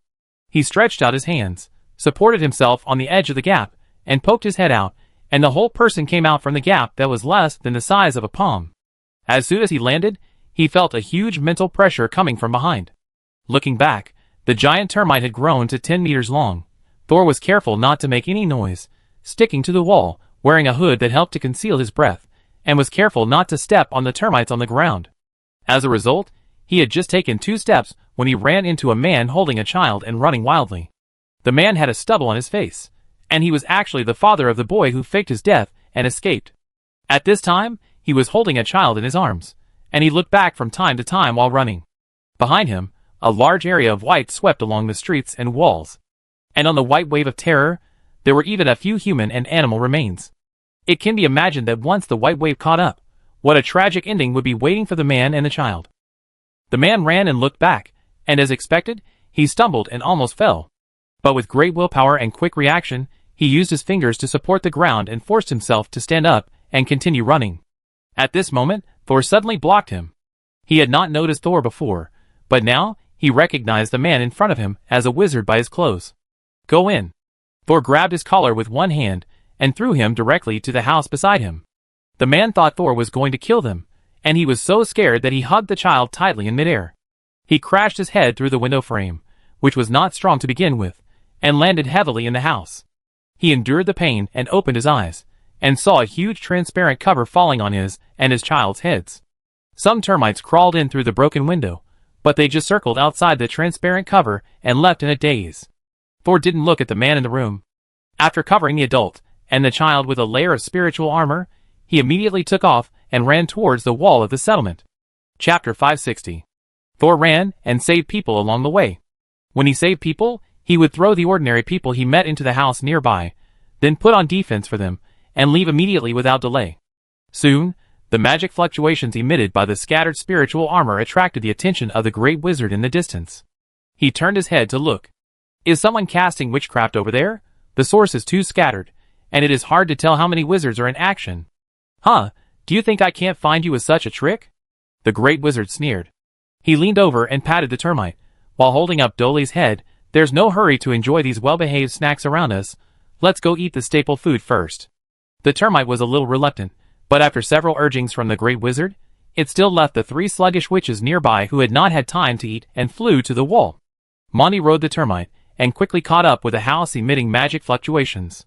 He let the termite land slightly, and looked inside, and it turned out that there were several ordinary people huddled in the spiritual armor and shivering. There are wizards who rescue ordinary people? Mont was surprised at first, then found it funny, and finally rolled his eyes. Humph, they are just bait. However, no matter how much you use them to hide your whereabouts, it is useless. Your ultimate goal has been exposed. The great wizard patted the termite's head, no longer caring about the magic fluctuations coming from each house, flew directly over the roof, and quickly came to the wall. As soon as he arrived here, he found a figure hiding under a cloak squatting in the corner of the wall, and he was using the locals' miscellaneous vehicles to cover his figure. However, both Monty and the termite had their own way of finding the hidden wizard. Especially the termite, without Monty's order, rushed directly after discovering the wizard's figure. It stopped behind the other party very accurately, without hitting the wall that would spray poisonous gas, and the huge and sharp mouth parts opened and closed, directly cutting the person in front of it into 2 pieces. All this happened in an instant. The sneaky figure was broken into 2 pieces, the upper body was supported by the termite's forelimbs, and the lower body fell to the ground weakly. But no blood splashed. Mont immediately noticed something was wrong. Back off. However, the termite did not obey immediately, and continued to open and close its breath, trying to devour the other party. Just as Monty was about to give another order, the man who was pinched started to scream in pain, covering his voice. It hurts, it hurts. It's in two. The hood fell off, and the head of the bitten man turned directly to the back, facing Monty, revealing his appearance. The person hiding under the cloak turned out to be a spirit. This spirit was Herman. He held a burning spirit candle in one hand, constantly stimulating the termites with the candle flame. In the other hand, he held an ordinary brick that he had picked up from somewhere, raised his arm, and smashed it against the termite's head. Monty was surprised, but he was not worried. The existence of this spirit in front of him was a little strange, but it was no match for the second-level bowback termite. Even if the bowback termite was not good at dealing with spirits, its strong body would not be hurt by it. Pop! The brick hit the termite's head, but the latter did not react at all, but the brick broke into several pieces. One of the pieces seemed to be a coincidence and bounced towards the witch. Monty did not pay attention to the broken stones at all. He was interested in this special spirit that could wear clothes, hold candles, and even launch brick attacks. He even wanted to take it back to study, and see if he could use it for himself. It was this momentary curiosity that made him not avoid the abnormality of the broken stone flying towards him in the first place. There was a crack running through the broken brick that was half the size of a palm, which looked ordinary at first glance. However, the next second, A figure suddenly jumped out of the crack. As soon as Thor got half of his body out, he immediately condensed a black blade and instantly smashed the head in Monty's hand. Although Monty realized that something was wrong the moment he saw Thor and immediately activated the defensive magic on his robe, he did not expect that the other party would go straight for Dolly's head. The black blade faced the defensive magic that had just risen, and it broke through the obstacles without any pause and directly penetrated Dolly's head. The next moment, under Thor's control, the black blade exploded directly inside Dolly's head.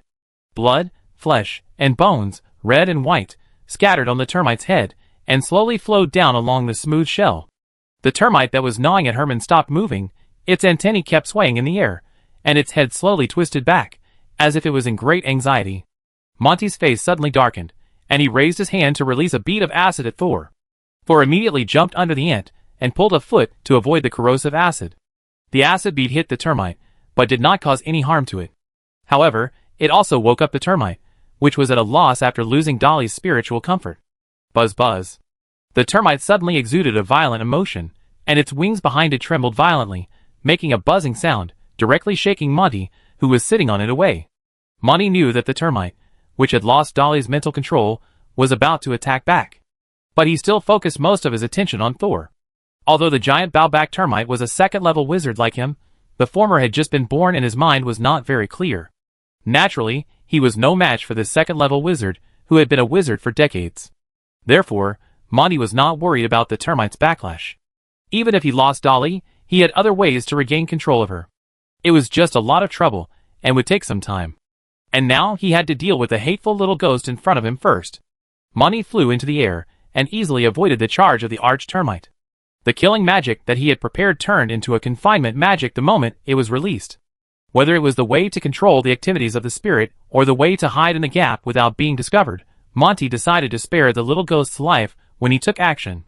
After he drained the knowledge out of this kid's head, it wouldn't be too late to throw him to the termites as nutrients for promotion. However, Monty was ready to spare Thor's life, but Thor was not ready to let him go.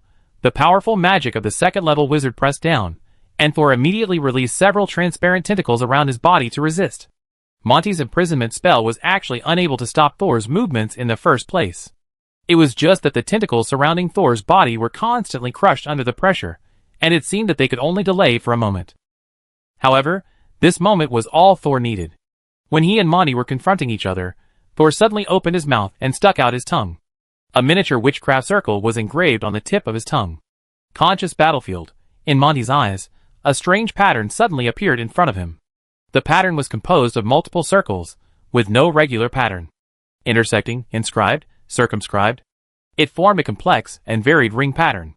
But when Monty wanted to move his eyes away from the pattern, he found that the circles were rotating rapidly, like gears meshing together. The gears suddenly got stuck, then trembled continuously, and suddenly exploded in all directions. Monty was startled and came to his senses, only to find that he was no longer in the settlement, but standing in the center of a huge circular platform. Above and below his head was a quiet night sky. In the night sky, countless stars blinked quickly like eyes. Hallucination? No, it's the consciousness space. Amazing! Thor's figure suddenly appeared in a corner of the circular platform, and it seemed that he had been standing there all the time. As expected of a second-level wizard, this is the first time someone has realized where he is so quickly. Mont looked at Thor, as if he was looking at a fool. Do you know how powerful the attack power of a second-level bowback termite is? You trap me in your consciousness space, and you can't take care of the outside world. You will soon be eaten up by the bowback termites. Soul laughed instead. Of course I know, I have just seen it. He pointed to the top of his head, but we are different. I have someone above me, but you don't, so the bowback termites will eat you first. I just need to get out after you die. Chapter 561. Before Thor finished speaking, Monty on the opposite side jumped up. A pair of flesh wings suddenly stretched out from his back, and the span was directly larger than the diameter of the truncated cone. The pair of flesh wings suddenly closed, and they were about to cross the truncated cone and attack Thor directly. Thor looked solemn. He knew that it was actually very dangerous to pull a second-level wizard into his conscious battlefield, because he had no way of knowing whether the enemy would have any outstanding mental strength. Monty in front of him was obviously good at this. Not only did he immediately understand his situation, but he also took the initiative to attack in the next second. The huge flesh wings deformed again the moment they approached Thor, and the wingtips were as sharp as swords. Thor raised his hands and turned them into two round shields the moment he was attacked. Seeing Thor trying to take his attack, Monty's eyes flashed with disdain. However, the next moment, the sword and shield collided, and the entire consciousness space made a heavy whine. The flesh wings were shaken apart, and the steel shield was only slightly dented. Impossible. Monty was really surprised this time. How could a first-level wizard have the mental power comparable to a second-level wizard? He could no longer pretend to be calm, and a pair of flesh wings grew out of his back again. This pair of flesh wings was not as perfect as the first pair, as if a mutation had occurred, and a pair of deformed wings had grown. There were tiny forks on the deformed flesh wings, like a baby's hand, stretching and shrinking. The two pairs of wings swept towards Thor again, and the strong wind they fanned was accompanied by a fishy smell. Thor did not resist this time. As soon as he saw the deformed wings, he immediately found that there was a horrible and twisting infectious power on them. Like a plague, he quickly flew into the air to avoid it. However, the twisting power on the flesh wings did not seem to require contact to be transmitted. Thor only looked at it for a few times and felt his eyes aching and painful, as if more than a dozen eyelashes had entered it, and he couldn't get them out. Thor closed his eyes and suddenly lost his visual perception of the outside world. Monten was delighted, and a pair of normal flesh wings continued to attack Thor in the air, putting him in trouble and unable to perceive changes in the outside world. At the same time, a thin tail grew out from behind him, quietly hiding in the storm-like attack, approaching Thor's neck. However, a silver butterfly-like twisted metal wire landed on the tail that attacked. Then a crisp girl's voice sounded. "Brother Thor, he is going to attack you." Thor, who was concentrating on resisting the attack of the flesh wings, immediately became alert and retreated suddenly, leaving Monty's sharp tail empty. "You dare to cultivate other consciousnesses in the consciousness body?" Monty was surprised and envious, and then gradually turned to resentment. This is not a configuration that a first-level wizard can have. A third-level wizard is no more than this, right? We must get rid of this brat as soon as possible, otherwise my body outside may really be killed by termites. Monty was already anxious. He no longer concealed his intention to attack, relying on Thor's temporary loss of strength perception, and continued to attack at a very fast speed. Although Penny reminded him in the air, and Thor tried his best to resist, wounds gradually appeared on his consciousness. It's still too troublesome to have no vision. It's useless even if I grow eyes elsewhere on my body. Mont's deformity pollution directly targets visual perception. Unless I can have a second vision. Thinking of this, Thor's heart suddenly moved. However, at this moment, he was hit by the flesh wings again. Just after taking 2 steps back, he was suddenly trapped in the middle of the flesh wings that had been waiting behind him. The flesh wings rolled to the middle, immediately blocking his movement space in front, behind, left, right, and below. And above his head was a sharp tail falling from the sky. The tail was so fast that it made a sharp whistle in Thor's consciousness. Seeing that Thor could not avoid this killing move, he suddenly raised his head at the last moment, as if he was going to use his face to withstand the enemy's sneak attack. That is, at the moment he raised his head, his cheeks, forehead, neck, back of his hands. All the skin exposed outside his clothes had strange eyes like boiling water. After these eyes appeared, they all stared at Monty not far away. All of these eyeballs have colored pupils. As soon as they appeared, Monty's whole body froze. Monty stared at those colorful eyes, his mind went blank, and he almost forgot his situation. And these eyes growing on the surface of Thor's skin kept splitting, expanding, splitting again, and expanding again. Thor's skin was suddenly filled with densely packed eyes. Monty, who couldn't move, suddenly felt a fear that penetrated his heart. Not only Monty, but even Penny screamed immediately after seeing the eyes around Thor, and flew back to the diary, and never dared to come out again, only Thor seemed to have not noticed his abnormality. He saw that Monty's sharp tail was only half a meter away from him, so he immediately turned his head, and twisted his body to escape from the narrow gap. During the action, Thor's eyeballs began to rub against each other, making a strange sound of gurgling. But the situation was urgent, so Thor didn't pay attention. He just imitated the feeling of the twinkling stars in the night sky, and tried to add a layer of vision to himself. But he didn't expect to succeed at once. However, this new vision felt a bit strange, as if he had opened a god's perspective. He could see himself in all directions, up and down, left and right, front and back. But he was not in these images, and it seemed that those eyes were also avoiding something. Thor had no time to adapt, and could only try to focus on Monty. Why did Monty suddenly stop moving? This thought flashed through his mind, but it soon turned into an idea to delay time. Monty's mental strength was also very strong, and he finally got rid of the stiff state at this time. Even though he had never seen Thor like this, he knew that the young wizard in front of him had entered an extremely terrifying state. He couldn't let him continue to change. I can't do anything about it. This thought flashed through Monty's mind, and his body began to change again. It is actually very dangerous to change the form of a consciousness at will. At first, Monty only dared to change within the range he was sure of. But seeing that Thor on the opposite side was no longer a human being, and the second-level bowback termite outside was in an unknown state, Monty could no longer worry about the danger in order to survive. His flesh wings and tail trembled twice, and the surface gradually became smooth and hard. The speed of movement was faster. Just as Thor escaped from the siege of the flesh wings, he saw the tail flashing from behind him in the form of a shadow. Danger, must block it. All the eyes behind him turned their sights to the approaching sharp tail, and the eyes on his arms naturally contracted and squeezed, bending backwards. He stretched out his hand again, and he actually grabbed the tail whose route was almost unclear. Only then did Thor notice that the hand that grabbed the other party's tail looked a little strange. But before he could take a closer look, the tail in his hand suddenly broke into dozens of pieces. Thor's first reaction was that the opponent had changed his attack form again, but just when he was alert, he found that the opponent's whole body began to break and decompose.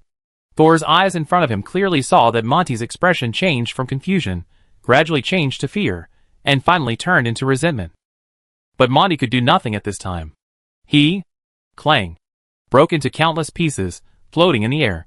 He outside was dead. So the consciousness inside the platform no longer existed. Perhaps it was because of the remnant of obsession. The countless fragments in front of him actually gathered towards Thor after a brief pause. But before the fragments could get close to Thor, the red hardcover book above his head slowly opened and directly absorbed all the fragments. Then the hardcover book shrank and fell into Thor's hands. Thor saw that there was an extra half-black page in the hardcover book. Why is half a page missing? Chapter 562. Mont's originally complete consciousness only provided half a black page in the end, and even the most basic communication could not be achieved. Thor was also worried about his body in the outside world, so he left the consciousness platform without hesitation. When he opened his eyes, he saw Xiaozhao hanging on him and running wildly on the roof of the settlement. Herman, who could only move his upper body, was beside him. He held his legs with one hand and Xiaozhao's branch with the other hand, and moved with them. A few dozen meters behind him, the huge second-level termite was rushing towards him. In the termite's mouth, it was still chewing one of Montan's hands. What's going on? It hasn't worked yet. Thor immediately accelerated his flight, and under the drive of the algae, he flew even faster. Herman said anxiously. It had already reacted at the beginning, but after the termite ate Montan's body, the magic fluctuations on its body became stronger again, and there were even signs of promotion. Thor looked back at the termite whose armor was even sharper, knowing that it had entered the final breakthrough stage. If it ate him again, maybe it would be able to successfully advance. How much candle is left? Thor asked quickly. There is only one piece left. It seems that it is no longer interested in the candle. The piece I just threw out only made it hesitate a little, but it did not go to devour it. We are more attracted to it now. Thor held out his hand. Give me the last candle. Herman handed the last section of the candle, which was less than 2 centimeters long, to Thor without hesitation. Thor took the candle, held it in his palm for a moment, then raised his hand, and threw it directly into the mouth of the termite. Faced with food that could be picked up along the way, the termite did not hesitate this time, and swallowed Monty's arm into its stomach. Thor took the opportunity to speed up again, and came to his final destination, the Pundy Court. He saw the basement exposed after the collapse of the Pundy Court at a glance, took Herman's diary back, and dived down. There were several narrow-neck bottles lying on the ground in the basement, filled with light yellow liquid. At this time, the termites behind him had caught up again. Thor jumped directly into the courtyard, and picked up the bottle in the basement. He opened the bottle, and an extremely stimulating smell rushed into his nose. It was like mint mixed with cooling oil and mustard. This stimulation made Thor's nose hot, and even his brain seemed to be on fire. He quickly held his breath, and even put on a layer of close-fitting mage armor. Then he condensed a drop of liquid in his palm, and handed it in, and put the cork back on.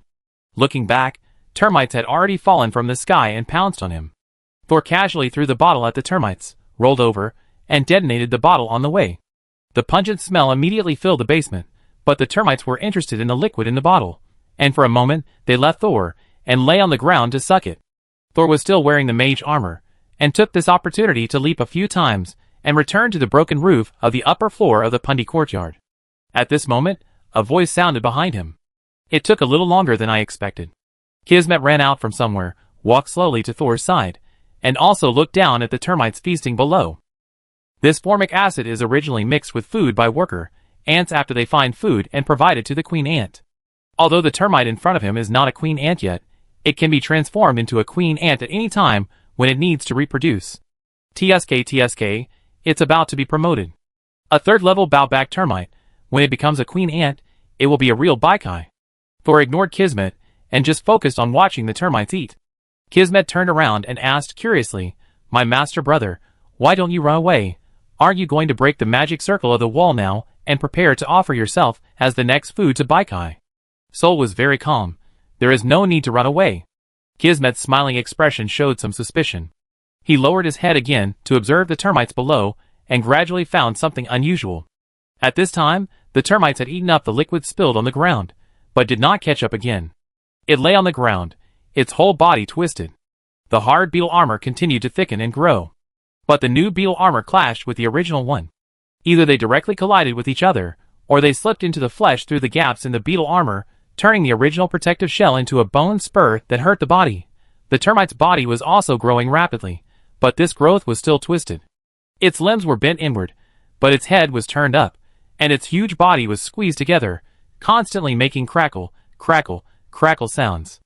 Then even the tissues in the body were squeezed out by the abnormally grown carapace and limbs in the body, and the huge abdomen burst open, and white mixed with black pulp flowed all over the ground.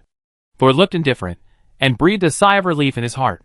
Then, he squinted at Kismet, who was shocked, and said, after confirming that he was interested in the candles made of formic acid, I added some ingredients to the more concentrated formic acid solution and gave it to him to eat. Thor lowered his head, and continued to appreciate the demise of a second-level demonic creature. This bowback termite was not born naturally. I found that it does not even have a stable spiritual body. Therefore, the diary reminded Thor that the bowback termite could not be pulled into the consciousness platform by him to be destroyed. Because it is like lifting tofu with a thin thread, it cannot be lifted at all. It is just like the boy who faked his death and escaped that Thor met. Both of them were forced to mature. Even if such an existence is promoted to the third level, it will soon die. Because in the unowned land, there is pollution everywhere, and it can't bear it at all. I wonder if the Great Witch Mani knows this. At this time, the swollen and deformed termite head suddenly exploded, and the broken shell fell to the ground. There was not much soft body tissue inside. It was obvious that the rapid growth of the body had drained all the nutrients inside. Although the 6 legs were still twitching, Thor could see that this bowback termite, which was likely to be promoted to the third level, was already dead. Thor immediately used the black blade, and with a few clicks, he cut off the only intact and stable ant wing at the root, and then put it into the storage device. At this time, the shock in Kismet's eyes had turned into admiration. He stared at Thor intently, slapped his forehead, and said with a smile, "You are really my favorite master of this year. Please allow me to dedicate a song to you. Can I choose it myself?" Thor smiled and turned his head. "Of course, but I don't know much." Thor approached, and when Kismet was waiting, he suddenly punched out. Bang! Ugh! Kismet was hit hard in the face by Thor's fist wrapped in dark attributes. The skin at the corner of his mouth was broken, and blood dripped down his chin onto his robe. "Your scream of pain was good," Thor said, and turned and jumped into the basement. Kismet touched his swollen left face. He could have easily removed the scars on his face, and he could have even avoided the punch just now. But he understood that if he really angered someone, he still had to let the other person vent. Kismet pulled out the heart from behind, wiped the blood from the corner of his mouth with his other hand, and carefully smeared it on the strings. He began to play with his own blood. Chapter 563. The ethereal sound of the harp echoed in the sky above the settlement with a sad tune. The controlled wizards and apprentices in the distance gradually regained consciousness. Recalling their previous experiences, coupled with the broken limbs and arms around them, and the barrier above their heads, these people were terrified and fled in all directions. The little ants on the ground did not attack the wizards. In their minds, these wizards and apprentices were all food for the Ant King. And now, they can no longer feel the breath of the Ant King, and no longer attack ordinary people. They just wander around aimlessly, and finally burrow back into the ground. But at this time, there were only a few wizards or ordinary people left.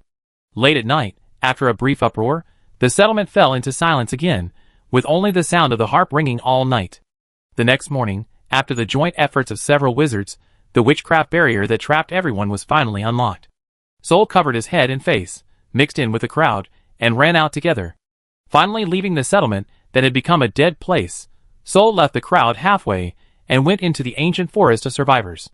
Seeing that there was no one around, Penny finally ran out. "Brother Sol, you beat him up and ran away. Are you afraid that he will come out to hunt you down?" Sol glanced at the little butterfly that had been hunted down by Kismet. "I have wanted to beat him up for a long time."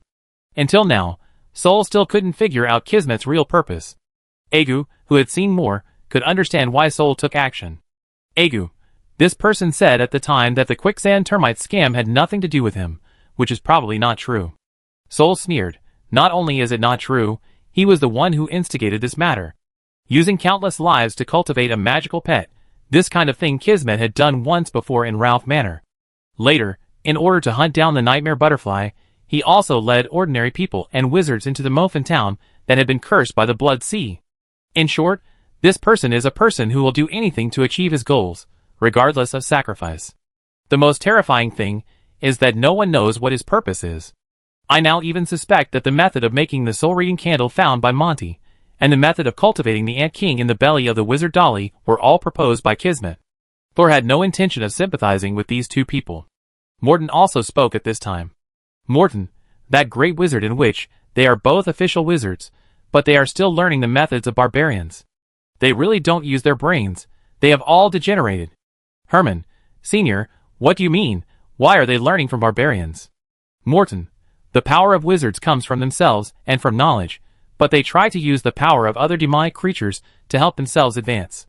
If they do this, they will be backfired sooner or later. Agu sighed. Perhaps because they have been unable to advance for a long time, they have no choice but to use this method. When it comes to the difficulty of advancement, Morton and Herman are silent. Which wizard has not been stuck at some stage? In the end, they even doubt themselves, their lives, and the world. Only Thor could not empathize with them. He has now come to the place where Monty raises bowback termites in the forest. The wizards who were originally guarding here should have discovered the abnormality of the settlement, and had already left the cave. The 7 ordinary people in the meat nest had all lost their breath. Apparently, the termites here also attacked them. What Thor found in the basement of the Pundy Court was not only the bottles and jars containing the original pulp of the reading candle. He also found some scrolls that were hidden very secretly. After beating Kismet, he jumped down to the basement and left, and put the things that he didn't have time to take away into the storage device. In addition to these witchcraft scrolls that were very valuable and rare at first glance, Thor also found something else. It was this thing that made him not leave immediately after leaving the settlement, but plunge into the ancient forest of survivors. This thing was a small sealed termite. But it was not a bowback termite, but a quicksand termite. And Thor, who had taken care of the quicksand termite queen in the wizard tower, recognized at a glance that this small termite was a candidate queen. In other words, if the queen of an ant colony dies, it can become a new queen at any time to continue the growth of the colony. But if the queen ant still exists, or is not far away from it, then it will always remain in the state of a candidate queen ant. It is smaller than ordinary termites, and can enter a state of suspended death at any time to ensure that when there is insufficient nutrition, consumption is reduced so that the queen ant can get more food. After seeing this termite, Thor immediately realized that there must be a colony of quicksand termites with a queen near the settlement. After Thor entered the depths of the woods, he untied the witchcraft that sealed the termites, then leaned over and gently shook the termites off onto the ground.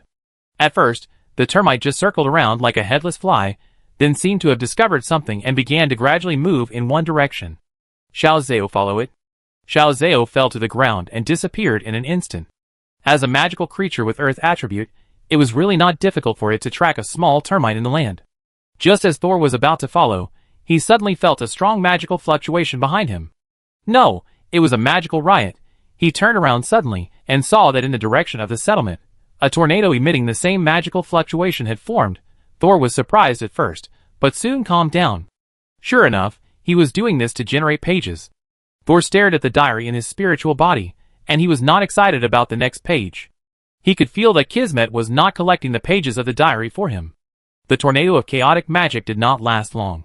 Standing on the ruins of the Pundy Court, Kismet stretched out his hand, and a white page gradually condensed at his fingertips. Kismet was slightly disappointed. Sure enough, it's still too difficult to condense a golden page. If that bowback termite can advance to the 3rd level, it might be possible. The white page in Kismet's hand also disappeared in the blink of an eye, and he was not surprised. The owner of the diary is nearby, and the newly generated page will naturally go to its owner. Instead of this one, Kismet rested his chin on the top of the harp. At this time, the wound on his face had disappeared, but the blood on the strings was still there. If you want to condense a golden page, a small settlement is not enough. We still have to do something big. I wonder when the wind demon will be able to move. Apart from the ancient forest of survivors, there is a steep cliff. There are several caves dug on the cliff, which are so dense and uncomfortable. In the highest cave here, one of the 3 third-level masters of the unknown land lives. Wind demon. In the highest cave, inside the narrow passage is an extremely spacious cave. The caves are nested layer by layer, like a complex maze. In a corner of the maze, in a cave decorated as gorgeously as a palace, a beautiful woman sits. The corners of her eyes slightly raised, making her charming face more fierce. Although she was just sitting lazily on the chair, she could still make the maid next to her fidget. The woman seemed to be thinking about something, and she hadn't changed her posture for 3 days. At this time, someone finally came in to break the silence. A guard dressed as a warrior came in, and knelt on one knee. Lord Wind Demon, the termite plan of the wizard Monty has failed. Chapter 564. The woman finally moved her eyes, and slowly turned her head to the person who came in to report the news. Not surprising. When I found out that he was cultivating parasitic monsters, I knew he couldn't succeed. Level 3, it's not that easy to get to it. After saying that, the wind demon stopped moving again, just like a stuck signal. The guards kneeling on the ground didn't dare to remind him, nor did they dare to move. The last person who took the initiative to speak when the wind demon was in a daze had been hanging on the peak that was submerged in the clouds for 3 months. After a few minutes, the wind demon continued to speak. All of you go out. I need to rest. The maid standing by looked at the servant, who came to report the news, and left the room carefully with the lightest movements. After the others left, a ceramic water pot in the corner of the room gurgled. After a while, a human head made of water emerged from the pottery pot. My lord, you are looking for me? How was the last visit to the Pure Spirit Wizard Tower? No one came back. Heh, killing the people you sent over is a skill? The pollution caused by the halfling merchants has indeed been greatly reduced. The wind demon closed his eyes. Find someone to treat the pollution sincerely.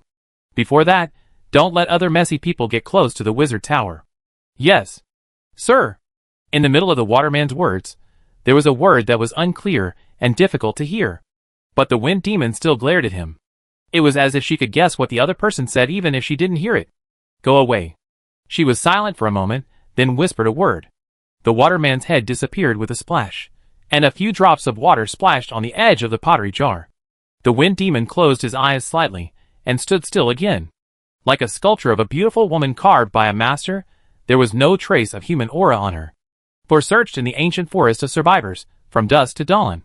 But strangely, although the candidate queen of the quicksand termites had been looking for the traces of the ant colony, and seemed to have found something, she ended up circling in the ancient forest. Although Xiaozhao, who followed closely behind, explored deep underground, he still did not find an ant nest.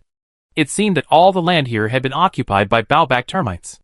The quicksand termites and bowback termites have many similar habits, but because of this, the two are almost mortal enemies.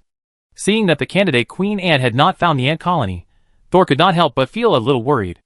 Agu, could it be that the quicksand termites have moved away recently, and this candidate queen ant has not changed because it was sealed by the wizard? Herman was a little confused. Even if the quicksand termite colony moves away, we don't have to worry. We can just cultivate this candidate queen and make it the new queen, right? It's not that simple. Sol stopped and asked Xiaozhao to bring back the candidate queen running around on the ground. He had already accepted Aga's guess in his heart. Quicksand termites are rare, and the success rate of their candidate queens transforming into real queens is very low. Although he didn't have much confidence in the successful transformation of the candidate termite in his hand, Sol still carefully put away the quicksand termite to avoid hurting it. If he fails to find the ant colony this time, he will have to find a way to successfully cultivate the candidate termites in his hand. Otherwise, he doesn't know when he will get the news of the quicksand termites next time. Thor passed through the ancient forest of survivors, and came out from the other side. He still didn't find the quicksand termite colony in the ancient forest, but he saw a lot of arch termites fighting in groups. Obviously, the death of the Ant King caused this group of powerful termites to fall apart and each acted independently. The conversion rate of the arch-termite candidate queen is quite high. Otherwise, the fight in the forest wouldn't have been so intense. Thor shook his head and stood by the woods. It was time to go back. But before he went back, he had to check the scrolls he had taken out from the Pundi court. He had just rushed out and spent the whole night looking for quicksand termites. Now he had time to confirm what good stuff he had taken. Thor opened the first scroll, and the first one was a good thing. It turned out to be a level 3 sorcery, Strong Acid Breath. Although the attack range of this sorcery was not long, its inherent corrosive ability could cause continuous damage in the future. However, the Strong Acid Breath is water-based, which Thor is not good at, and it is very difficult to learn. He put the scroll back and took out the second one. The second scroll is more powerful. It turned out to be a 4th level witchcraft, the Wall of Poison Gas. Thor is currently unable to learn it. This witchcraft should be related to the witchcraft array on the wall of the settlement. Because the area of effect is expanded, the lethality will be reduced, and it is not difficult to crack. In addition, the Wall of Poison Gas is a witchcraft based on poisonous elements, which is also not suitable for Thor. But he can use this to exchange 4th level magic with other wizards. There are already 3 magics that I can't learn for the time being. But I have never communicated with other wizards. When I go back, I will ask the old witch if there are similar exchanges. Thor put away the second magic scroll that he couldn't use for the time being. Now there is only the last one left. It feels like drawing a card. He held the scroll with both hands and opened it suddenly. When he saw the words on the scroll clearly, he frowned at first, then blinked and smiled. Ha! Finally I got a super rare one. Seeing Thor's reaction, everyone in the diary was very curious about what was written in this scroll. Thor did not hide it, and showed the diary what he saw. Agu, is this the method of extracting formic acid from the human body? Herman, Monty's extraction method? It seems that he is very confident in this plan. He even named it after himself. Penny was afraid that the world would not be in chaos. Brother Thor, do you also want to cultivate 3rd level ants? It's fun. How about we cultivate a 3rd level butterfly? It's said that this thing is meaningless. And you can't be promoted to the 3rd level in this way. Sol casually rejected Penny's proposal. I want this extraction method, not to extract the formic acid of the bowback termites. This method is very good, but it's a pity that it is used on completely inappropriate materials. To be honest, the value of this extraction method in Sol's mind is even higher than that 4th level witchcraft scroll. Because this extraction method can be used in many places, and even in his future research career, it can come in handy.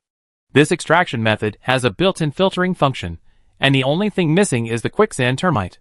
Unfortunately, I only have this spare queen ant in my hand, and I don't know if it can survive. If the quicksand termite can also be formed, then my magic storage pool can be considered to have taken shape. The rest is to find a suitable meat nest. Or call it a carrier. This spare queen ant cannot be sealed for too long, otherwise the survival rate will also decrease. Look for another day. If you can't find it, go back to the wizard tower immediately, and start breeding a new queen ant. Just when Thor made up his mind, he suddenly felt someone in front of him secretly watching him. When he looked up, he saw a familiar face, hiding behind a big tree. It was the boy he saved. Why haven't you left yet? Thor called him over, but it's good that you haven't left. The settlement has been destroyed, but your father should still be alive. Now you don't have to run away secretly. You don't have to worry about being caught and made into a meat nest in the future. Of course, you can't say that you are safe living in the borderlands. The boy came slowly, and he was visibly scared, but he still mustered up the courage to say to Sol, I have found it. Thank you, sir. Before Sol could explain that this matter had nothing to do with him, the boy continued, Are you looking for another kind of termite? I know where they are. Chapter 565. The most important piece of the puzzle was found in an unexpected place because of a person who had nothing to do with it. Who would have thought that a group of quicksand termites would end up living in trees because of the oppression of another race? Thor carefully collected every quicksand termite he could see, and finally removed the queen ant, who was extremely thin due to malnutrition. After the candidate queen ant in Thor's hand met with his own queen ant, she immediately transferred the nutrients in her body to the queen ant, and fell into a deep sleep. Seeing the performance of the candidate queen ant, Thor was slightly stunned, and only woke up when Penny complained. Then, in order to thank the boy for the clues he provided, Thor prepared a bottle of mental recovery potion for him. Although this potion cannot completely cure the boy's mental atrophy, it can at least keep him healthy for a few more years. If he wants to live longer, he must become a wizard apprentice, but with his mental state, he cannot become an apprentice. This is a dead cycle. Finally, Thor gave the boy some money. It would not be coveted by others, and it could slightly improve his future life. The boy was very smart, and did not think that the money Sol gave was too little. He even understood Sol's intention at the first time, and thanked him sincerely. Sol said goodbye to the boy for the second time, and watched him running towards the settlement to meet his father. He couldn't help but sigh. Ordinary people living in an extraordinary place may not know if they will have the chance to open their eyes the next day. Penny smiled and said, "Brother Sol thinks he is good, why not take him back to be a little servant? It just so happens that Butler Hope has no one under his command, so he has to do everything himself. The Pure Spirit Wizard Tower is not a good place for ordinary people." Thor doesn't think that the place he is in is a good place. With a lot of harvest, he embarked on the journey home. Thor left the Pure Spirit Wizard Tower for half a month, and when he came back, he rubbed his eyes, and thought he had taken a wrong path. On the outskirts of Rhine Lake, 2 circles of mushrooms were planted. Each of these mushrooms is half a person tall, as thick as a person, and as solid as a row of small stools. Needless to say, these mushrooms must have been planted by Mash. Since arriving at the Rhine Lake, Thor rarely went out, and he usually didn't use a car when he went out. Therefore, Mash, who was a driver, changed his job to become a farmer, and started to grow mushrooms in a corner of the island to help everyone improve their diet. However, the space on the island was limited, and the small white mushrooms were very vigorous, so Mash soon became unemployed again. Before Thor left this time, he squatted by the lake all day, thinking about something. Unexpectedly, when Thor came back, he actually saw a mushroom wall. Just as he was curiously looking forward, Mash squeezed out from behind a row of mushrooms. "Master Thor, you are back." He smiled innocently, holding a few small gray-white mushrooms covered with mud in his hands. Sol smiled and took a mushroom from Mash's hand. "Can this mushroom grow to this size?" "Yeah." Mash nodded repeatedly. "It can grow even bigger. Don't underestimate it. It actually has many uses if it is planted well." Sol put the small mushroom back into Mash's hands, and knocked on the half-man-high mushrooms with his hands, and found that these mushrooms looked soft, but they were actually very tough. If this kind of mushroom grows taller, it can really be used as a protective wall. However, it can only resist physical damage, and still cannot resist witchcraft. Marsh stood aside, and watched Thor test the mushroom wall. He was a little nervous. He didn't know whether the adults agreed to let him grow mushrooms outside. If not, he would have to dismantle it overnight. Thinking of the workload, he regretted it a little. He should have waited for Thor to come back before planting. Although it can't deal with wizards, it doesn't matter. Thor patted Marsh on the shoulder. "If you want to plant it, plant it. You can try to grow it taller. Oh, just don't forget to leave a door." Mash was suddenly happy, and quickly demonstrated to Thor, "Look, sir, this has a door." He raised his hand, and knocked on a mushroom, and the knocked mushroom immediately fell down, and lay flat on the ground, with a strange posture of prostrating. "Sir, I have discussed with the mushrooms. As long as it is you, no matter where you come in, we will open the door for you." Thor opened his mouth, and didn't know how to comment for a moment. He forced a smile. "Then you continue. I'm going back." Marsh hurriedly sent Thor off, looking excited. Thor stepped on the soft and hard mushrooms, and stepped onto the frozen Rhine Lake, while on the other side, the butler Hope drove the wolf cart. "Welcome home, Lord Tower Master." And, who stayed in the wizard tower in the distance, jumped up and waved excitedly. Next to him was an old witch wearing a hood, and whose expression could not be seen clearly, leaning against the gate with her hands folded on her chest. Because of the return of the master, the lifeless wizard tower has regained its vitality. Thor breathed a sigh of relief. Although he has lived here for less than a year, he has gradually felt at home. After returning from the survivor Gullin, Thor and Camus officially built the magic storage pool, and at the same time handed over the work of cultivating termites to the butler Hope. The old witch, who had nothing to do except adapting to the perfect body, volunteered to join the work of cultivating quicksand termites. However, she was not good at taking care of people or ants. In order to prevent the old witch from continuing to cultivate termites, the butler Hope arranged some seemingly very important, but actually fancy work for her. While Thor was building the magic storage pool, he did not forget to perfect the spiritual protective membrane for his several consciousness bodies. Time flies, and soon another half a year has passed. The 4 seasons in the Borderlands are distinct by region. Rhine Lake has entered early winter from the cold winter, and patches of gray-white mushroom forests have already stood by the lake. The mushroom forest is not as dense as the one planted on the lakeside wall, but more like a forest. Under the huge mushroom tree, there are clusters of small mushrooms. White spores float in the air, seamlessly connected with the white mist on the Rhine lake. The weather is clear, and the mist is lighter today. After staying up all night last night, Thor moved a small stool made of dehydrated mushrooms and walked to the lake in the morning. He used a dagger to easily make a small hole in the ice, then took out a thin wooden pole and tied Shiozao to it. Cast the rod. Enter the water. The fishing line without a float swayed gently in the water. Thor leaned back, half closed his eyes, waiting for the fishing line to bite the fish. During this period, every time Thor used his brain intensively, he would choose to relax in this way. While waiting for Shiozao to bite a soul popsicle, he would empty his mind and let himself enter a state where he didn't need to think. Dazed. If life could always be so peaceful, he wouldn't mind taking a little longer to get promoted. But peace is meant to be broken. While waiting, a mushroom tree on the outermost layer of the mushroom forest began to twist left and right. Then the second one, the third one. It was like someone touched the water surface, and the ripples gradually dispersed. Someone is coming. Thor recovered from his empty state and looked sideways. He was still sitting on the chair. 2 mushrooms near the Rhine lake fell down, revealing 2 figures. Kagagu was carrying a bigger bag and waving excitedly at Thor.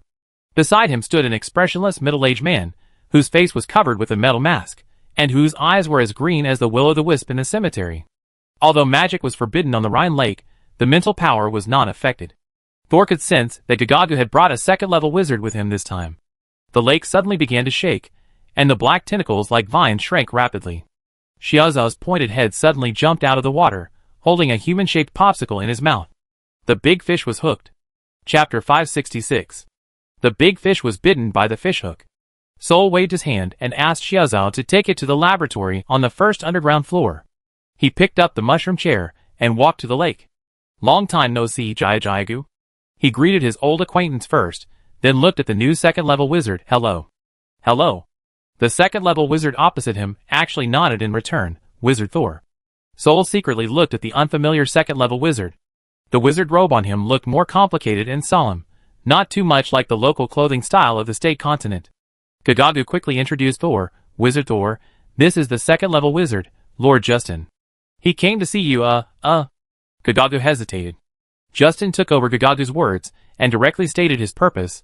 I want you to help me treat my injuries and pollution. I have some research on removing pollution, but you are a second-level wizard after all, and my means and methods may not meet your needs. Also, I am not very good at treating injuries. I think since you are a second-level wizard, you should be better at healing magic than me. Having not opened for business for half a year, Thor wanted to keep this new patient. It's just that you have to explain your strength in advance and not let the other party have too high expectations, so as not to turn business into hostility. I have heard about your ability from Kagagu, but my situation is indeed special. Justin stopped talking halfway and glanced at Kagagu. Haha, the 2 adults talk first. I will go to Butler Hope to hand over the goods. Kagagu was very tactful and left on his own, leaving the space for Thor and Justin. After Kagagu left, Justin slowly took off his metal mask. This man's face was actually sunken inward. The nose bridge that should have been high was deeper than the eye socket. It was as if the entire nose bridge was cut off, and then a hammer was hit hard on the wound. And at the deepest part of the nose, there were a few yellow-green spots. I came from the Nephrite continent and entered the no-man's land 5 years ago. To be precise, I escaped here. Justin's voice was flat and his eyes were calm, as if he was telling someone else's experience. I am a wanted criminal who was ordered to be eliminated by the tribunal. Thor had heard of the tribunal, but the elimination order. He thought of the wizard Jasm who killed 2 wizards with a black blade and then committed suicide.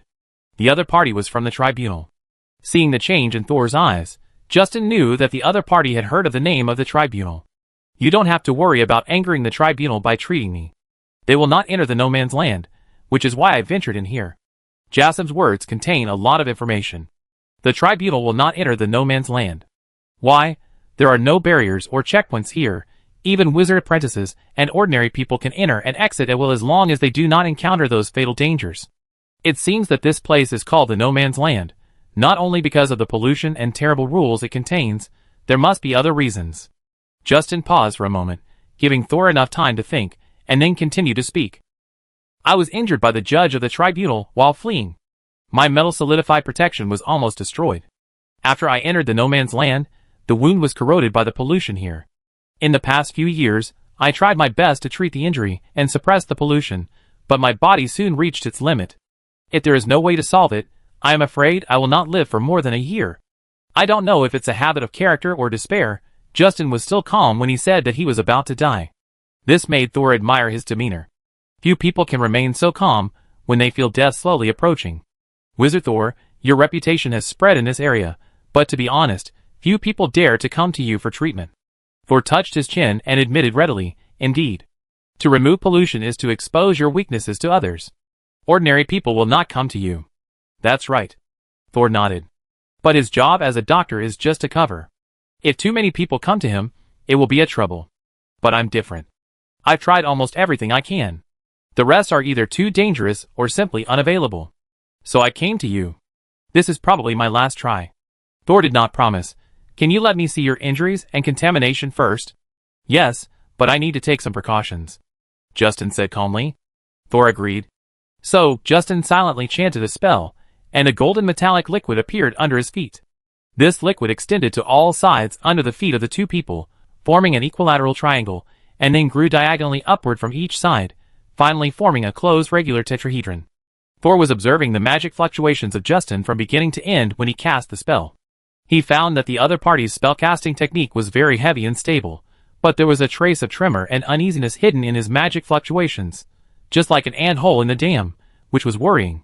Then, Thor stepped forward and prepared to check Justin's injuries, but the latter suddenly turned around and sat on the ground. Then, he slowly lifted up the scalp at the back of his head. A harsh sound like tearing tape was heard. Thor tried to calm himself down and look more professional. The skin on the back of Justin's head was fake skin processed by witchcraft. And the back of his head and his neck were all made of metal. It was not the metallic skin like Clee's, but real hard, cold metal. But this metal, which should have been smooth and shiny, had a thick layer of yellow-green impurities on it. Irregular shape, rough surface. Thor took out a glass rod and gently swept it, and saw some small pieces falling down. He quickly caught them in a petri dish. If you don't mind, can I do some simple tests on these first? Of course. Justin raised his hand, and his nails turned into a sharp knife like metal. He did it himself, and shaved off a piece of metal surface with impurities for Thor. Thor noticed that the metal back of the other party's head was still metal, and he didn't know whether there was still traditional flesh and blood. The newly exposed metal layers were smooth and bright, but after a few seconds of exposure, some dull colors began to appear on them, and soon turned to the familiar yellow-green color. The surface also began to become rough. Thor compared the new material on the petri dish with the new material on the other person's head. From the appearance, they were the same. Some of it looks like rusted metal, Thor said. Justin covered his scalp again, then stood up, but still turned his back to Thor. Yes, I major in metal magic. Your description of rust is very vivid. I am rusting quickly, non-stop, and repeatedly. And this phenomenon has spread from my nose to my entire head. When he turned his back to Thor, Justin's eyes showed a little fragility. But when he turned around, the little fragility in his eyes was covered up tightly. Soul didn't stare at Justin anymore. He had already lowered his head to study the properties of the material in the petri dish. He had seen that this wizard who seemed calm and peaceful on the surface was actually very proud in his heart. Although he could bravely reveal the most vulnerable side of his body, he was unwilling to reveal even a little psychological fragility for this. Since this was the case, Thor naturally had to politely avoid him. Chapter 567. The metal tetrahedron melted away little by little, revealing the figures of two people again. Thor took the contaminant obtained from Justin to the wizard tower, while Justin waited there. Whether it can be treated or not depends on the research on pathology this time. After Thor left, Justin still stood in the mushroom forest, and the white mushroom spores would carefully avoid him when they fell. Thor returned to the wizard tower, and found Camus with a petri dish in his hand. Come and take a look at this pollutant. Soul extracted the pollutant and divided it into several parts, added different reagents to each part, and recorded the characteristics of these samples. After several experiments, the results were not very ideal. Egu, who had just come out of the diary in the past 6 months, was assisting beside him. In terms of knowledge, he was probably the only one who could keep up with the thinking of Soul and Camus. At this time, seeing the data recorded by Soul, his brows were also tightly knitted. Camus' reaction was the most direct. She only took a look and returned the data to Soul. His injuries have been mixed with the pollution, and a balance has been reached. No matter which one is destroyed, it will cause the other damage to expand faster. Thor naturally saw the problem that Camus saw. Egu even advised, Master, This commission is relatively risky. The possibility of success is very small. And if the treatment fails, this second-level wizard may not be as calm as he is now. Morton, who is still in the diary, also agreed not to accept this commission. Morton, and there is no benefit for us if it succeeds. It might even offend the tribunal. Although the other party will not send people into the borderlands to hunt down a wanted criminal, they may not be completely unaware of what happened in the borderlands. Aga continued, and it may also attract more people who have been hunted by the tribunal. We may face more troubles at that time. Agu emphasized. More because he also understood that Soul's identity as a doctor was more like a protective amulet. Obviously, no one recommended Soul to treat Justin. Failure may be retaliated, and success may be retaliated by a more powerful and terrifying organization. No matter how you think about it, it is not a good deal. Thor pondered for a moment, stood up, and took the test results and the remaining samples back to the mushroom forest outside the Rhine Lake. Justin still stood in the same position as when Thor left, as if he had not moved at all during this period. Thor handed the thing in his hand to Justin. Sorry. Justin looked down at the thing in Thor's hand, and the muscles on his face tightened. You have no way to treat my pollution? You should know your own injuries best. The pollution and old injuries are intertwined and have formed a balance. If I break the balance without authorization, and I am unable to completely remove the pollution, then this uncontrolled power may shorten your remaining survival time to a few days, or even a few hours. So your conclusion is to give up? Is it really because you are not sure? Justin's voice became low. I told you the cause of my pollution, so that you can understand the nature of the injury and pollution. But I didn't expect you to be scared. Soul did not deny it. Justin took a deep breath and tried to maintain his composure. Very good. He took the culture dish and information from Soul's hand and snorted. Since you have so many concerns, I still advise you not to be a doctor. You can't afford it. He turned and left, took 2 steps, and seemed to still feel unhappy. He turned his head and said to Soul, I will tell my friends that you are a doctor who does not live up to the name. Haha, no, you don't even have a false name. You are not even unworthy of the name. Justin strode away, leaving clear footprints in the mushroom forest. When Thor returned to the lake, he saw the butler Hope and Gadagu waiting for him. Gadagu carefully observed Thor, as if he wanted to interpret the result of Thor and Justin's communication from his expression. However, Thor's face was very calm, and his mood at the moment could not be seen at all. Hope smiled and said, This time, Lord Gadagu brought us a lot of good things. There are also a lot of flowing fire stones that you have been looking for a long time, about 20 kilograms. This news made Thor smile. Really? Thank you so much. He has been collecting flowing fire stones for a long time, but he can only bring back a little bit each time. It's not that the other party is hoarding them, but this kind of thing is really rare, but it has an irreplaceable role in the fire and gold attribute witchcraft arrays, so it has always been hard to find. This time, Thor got so many flowing fire stones that he can finally increase the efficiency of the Monty extraction method by another 10%. By the way, it's been 2 months since the 3rd cleaning. Let me take another look at your back. Gadagu quickly put down his huge bag and exposed his back. But the result of this re-examination was not very good. The pollution behind Gadagu worsened again. Although the situation was much better than before he met Thor, if it continued like this, as long as Thor could not eradicate the pollution on him, his problem would continue to worsen. There was even the possibility of a retaliatory backlash. The time is almost right. Thor thought for a moment and took out a wooden doll from the storage device. I understand that as a merchant, you can't give up the bag behind you, but if you keep carrying it, your pollution can't be properly resolved. Jayajayagu was also very clear about his physical condition. He smiled bitterly. Lord Thor, I have no choice. If I put down my bag, I will lose the support for survival in the no man's land. I can only use my health to exchange for the chance to survive. I know, so I didn't persuade you. However, I suddenly had a new idea recently. You can listen to it, and see if you want to try it. Jayajayagu's eyes lit up when he heard it. After dealing with Thor for such a long time, he has a general understanding of Thor's strength. The other party can always come up with surprising plans. No need to listen, sir, I'm willing to try. Jayajayagu smiled innocently. To be honest, your plan is too complicated. I can't understand it. Even if I listen, I'm willing to believe you. Soul was not hypocritical. Anyway, he was very confident in treating Jayajayagu. But before the formal treatment, I still need to explain it to you briefly, so that you can cooperate later. Soul told Jayajayagu that the source of the pollution on him was hidden in the huge bag behind him. and the pollution would not be removed by changing the bag, because there is a causal connection between it and the Gaga drum. This is the unique rule power of the Borderlands.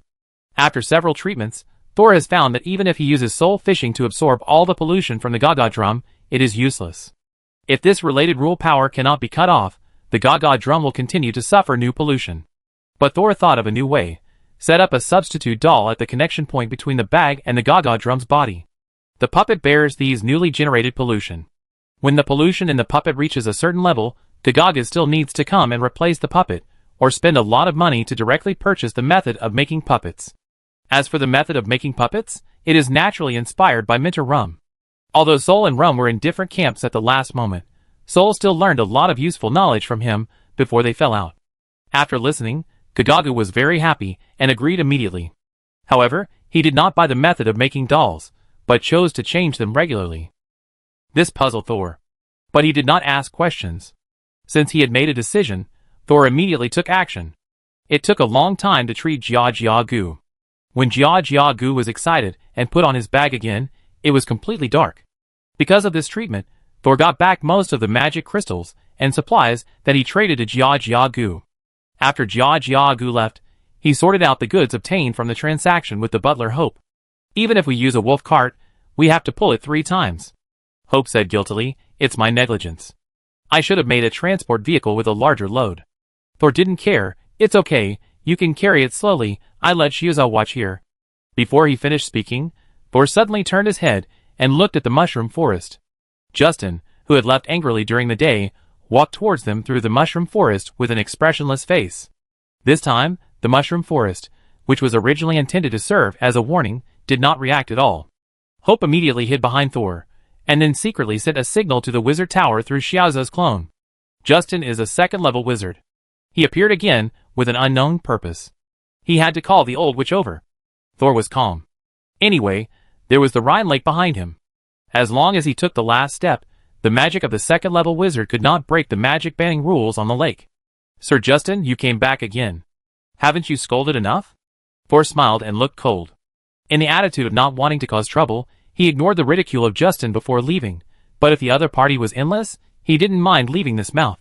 Justin walked to 3 meters in front of Thor and stopped, bowing his head slightly. "Wizard Thor, I know you have this ability. Please save me. Please." As soon as these words came out, the arrogant momentum that Justin had been holding on to suddenly disappeared. Chapter 568. Thor did not answer for a moment. He knew the desire of a dying man for life, but he also understood the concerns of everyone in the wizard tower. It was completely contrary to his original intention to cause himself more trouble because of an identity used to cover up. But it was also because of Justin's identity as a fugitive of the judgment court that made Thor somewhat tempted. If it weren't for the fact that he had already taken root in the Rhine Lake and couldn't run away whenever he wanted, he would probably take this business. But now he has more things to worry about, and the constraints are even greater. If the risk and the return are not proportional. If you think the risk and the return are not matched, can you first listen to the remuneration I can pay? Justin has already put himself in a very low position. Soul looked at the butler Hope, who had returned to his side. The latter just smiled, and the expression on his face seemed to say, "Master, you can make any decision, and I support it unconditionally." And Morton, who was still in the diary, did not object at this time. "Morton, Master, you don't have to worry about us at all. Penny was giving a bad idea. Brother Soul, see if he has any good things. If not, we will kill and rob." Soul's long silence made Justin on the other side more and more uneasy. Since he bowed to Soul, he no longer concealed his inner emotions. "Then let me see what you can give. You may not have what I want. Also, even if we reach an agreement, I must state in advance that your pollution problem is very complicated. Even if you pay more, I can't be 100% sure. That means in the end, you may pay the price but have no way to regain your health, and the situation may even get worse." Thor's wrist flicked, and an agreement appeared at his fingertips. "If you agree, then sign a waiver agreement first." When the old witch hurried over, she saw Thor had already set out on his way home, and the second-level wizard, who was said to be very threatening, was facing the Rhine Lake with his back, tightly holding a piece of parchment in his hand. "Why don't you need me to save the situation?" the old witch said with a strange smile, "but even so, the appearance fee cannot be saved." The appearance fee was a new word that Thor blurted out when he asked her to ambush the enemy last time. The old witch was learning, and applying what she had learned. At this time, Thor's face was still a little excited. When he heard what the old witch said, he didn't show any embarrassment as before, and agreed to the other party's request. No problem.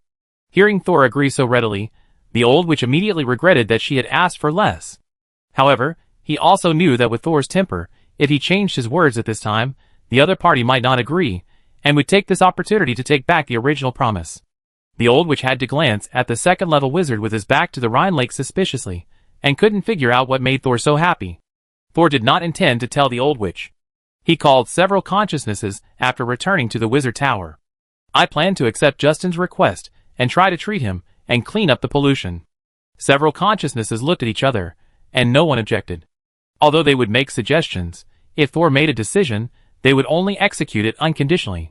The old witch did not participate in the previous discussion, and did not know Justin's identity, so she naturally did not object to anything. However, she soon understood the previous situation from Thor's next words. Although Justin is a wizard who specializes in gold attributes, he actually has several third-level dark attribute magics in his hands. I can choose one at random before the formal treatment, and he will let me choose another one after the treatment regardless of the treatment results. Soul didn't know how this person could have so many dark attribute magics, and they were third-level magics. You know, most first-level wizards only learn 2 or 3 third-level magics that match their own attributes. And he knows something about the Judgment Court. For example, the broken wine glass. Ever since Thor snatched the broken wine glass, a specialty of the Judgment Court, from Intergudo, he has never found the right way to use it. He can only use it roughly to crush a complete spirit. But in fact, a complete spirit is usually much more valuable than a spirit fragment. So this broken wine glass was sealed in the deepest part of the storage device after it was not used for a long time. But from what Justin said, this broken wine glass actually has a very important role, such as creating some special, glowing soul fragments.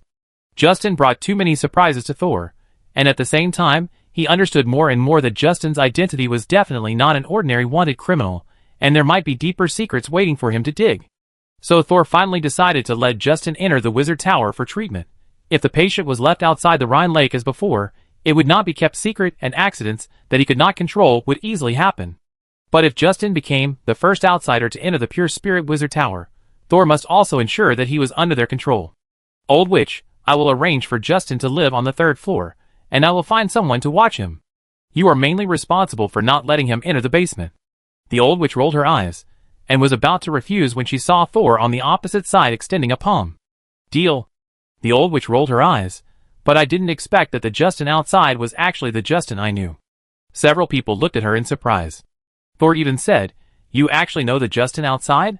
The Old Witch pulled out a chair and sat down, crossing her legs and stepping on it. Justin, yes, almost everyone who has been in the Borderlands for a few years knows him. An unlucky second-level wizard. Several people listened to the gossip about a second-level wizard with great interest. He comes from an old family in Nephrite. Although the family has declined, life is still good, and each generation can train a formal wizard. It's a pity. His family was restrained by the Court of Arbitration overnight, and all the members of the family who failed to advance to the 3rd level within 3 years will be eliminated. Several onlookers looked at each other in bewilderment, and even Thor unconsciously clenched his fists. What is the restraining order of the tribunal? What is the basis for their restraining order? Several other people also leaned forward quietly. Herman couldn't help but say, I once encountered the tribunal executing a removal order when I was sailing on land with the captain. It is said that those who do not meet the requirements of the restraining order will be subject to the removal order. The one who was removed at that time was a first-level wizard who wanted to hide on the ship for a while, but the captain disagreed. He said he didn't dare to go against the tribunal. The Old Witch sneered after hearing this. Your captain is right. In this world, the only one who dares to openly go against the tribunal is the Stargate Council of Iskepper. At most, there are the Sky City of the Sky Islands. After all, there are only 2 or more 4th-level wizards in these places. The president of the tribunal is the 4th-level wizard Flim. The people there make him look like a god, saying that wherever there is light, there is his will. Of course, I don't believe it. But the tribunal will really intervene in many things, even if it is Iskep, whose philosophy is completely opposite to its. So although they say on the surface that they will not enter the no man's land, I don't really believe it. At least they will definitely not ignore this place. 3rd-level wizards are the existence that everyone needs to look up to, let alone 4th level. This also makes everyone very curious about what kind of existence a 4th-level wizard is. The old witch told her everything she knew. What?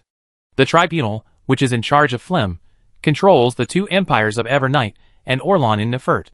The symbol of the Evernight Empire is the Red Sea trees covering the entire coastline, and Orlon is the kingdom of the fishmen.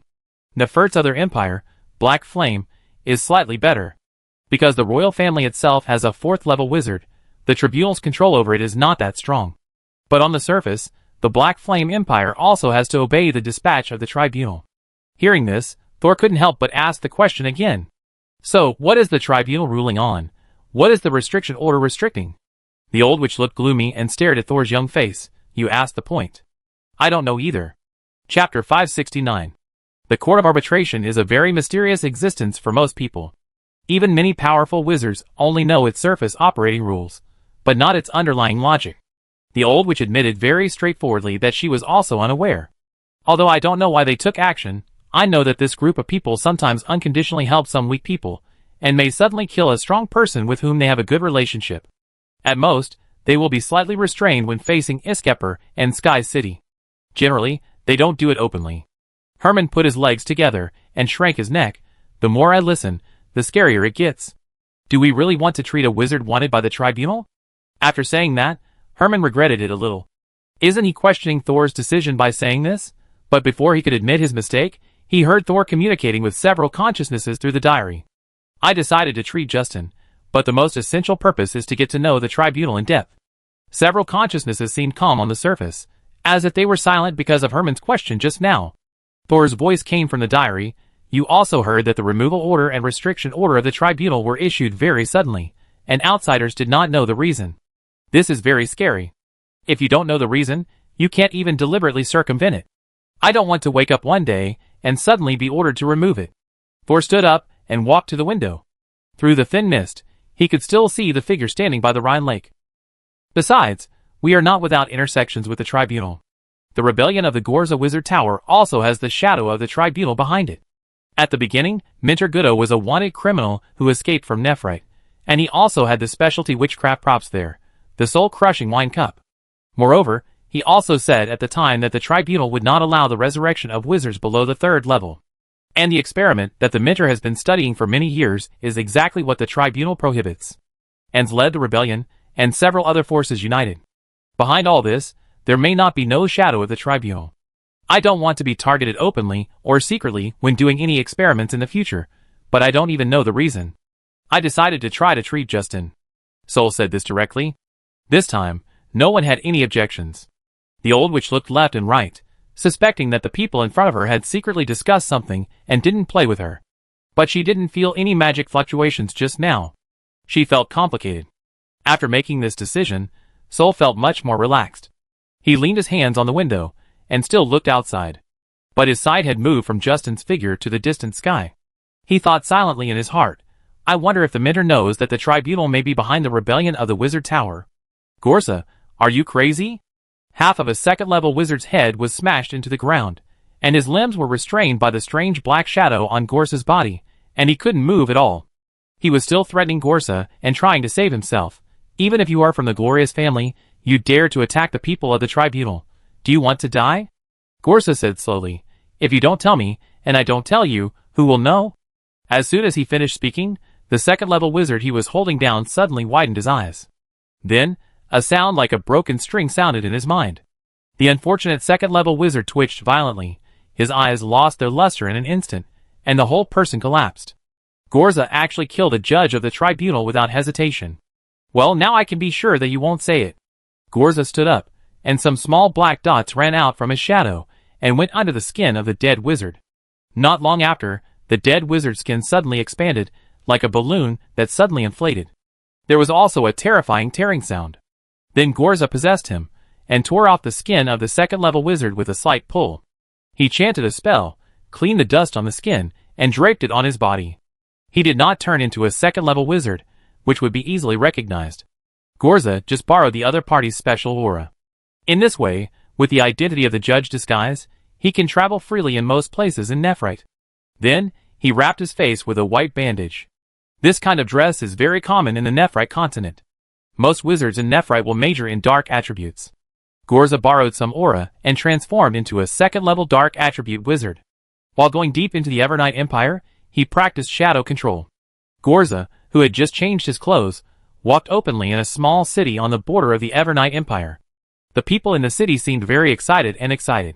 Gorza approached a group of people and listened to their discussion that the Evernight Empire would hold a grand coronation ceremony soon. Eternal Night has found a new royal bloodline? Gorza clapped his hands and narrowed his eyes. Then I won't bother. I just go find a new emperor. Red Sea Tree Source. Dark Knight bloodline. Did the Court of Arbitration take action? TSK, as annoying as a fly. Just as Gorza was happily heading to the capital of Eternal Night, Thor invited a patient to stay in his wizard tower for the first time. Justin kept his word and immediately took out 3 dark attribute witchcrafts for Thor to choose from. Thor took the scroll and unfolded it. It briefly introduced 3 third-level witchcrafts: Suspended Death, Healing Touch, and Summon Undead Lieutenants. Thor immediately ruled out the undead lieutenants. He now had 4 consciousnesses around him, and each of them had independent consciousness. Their subjective initiative was completely incomparable to the dull undead creatures, like undead lieutenants. As for Suspended Death and Healing Touch, Thor did not hesitate for long and chose Healing Touch. Not to mention that he lacked Healing Witchcraft. The healing spell, he knew, was only a first-level treatment for minor injuries. For example, the Fake Death spell is too passive. But there are also benefits. If he is in a relatively bad environment, the Fake Death spell can make him more resilient and temporarily increase his resistance to various elemental damage. In the end, Thor chose the Healing Touch. This level 3 sorcery can transfer the vitality of others to the caster during treatment. However, there will be a certain loss of vitality during the transfer process. The specific loss rate depends on the proficiency of the caster. The worst can reach 10-1, and the strongest can be very close to 1-1. Thor took the medical touch. Although he wanted to start learning immediately, he put aside his curiosity and began to explain the precautions to Justin. Because your condition is more complicated, we need to check your body before starting formal treatment to determine your condition and treatment plan. Justin has agreed to follow Thor's arrangements throughout the treatment, so naturally, he will not have any objections. You will live on the 3rd floor during this period. You cannot enter other places without permission, otherwise it will still be in accordance with our signed contract, and I can directly terminate the treatment. No problem. Justin was very cooperative. After talking about the precautions, Thor asked Agu to do a basic examination for Justin, and he ran to the basement of the wizard tower to discuss the treatment plan with Camus. At this time, the old witch who was supposed to be watching Justin ran overboard. Stinky boy, when will you help me remove all the pollution? The old witch looked cheated and stared at Thor. You can even treat Justin's complicated pollution. How can you not remove the pollution in me? The old witch became more and more angry, her chest heaving. Besides, it was you who caused the pollution. The old witch suddenly became smart. What happened? She obviously didn't transform her mind when she transformed her witch body.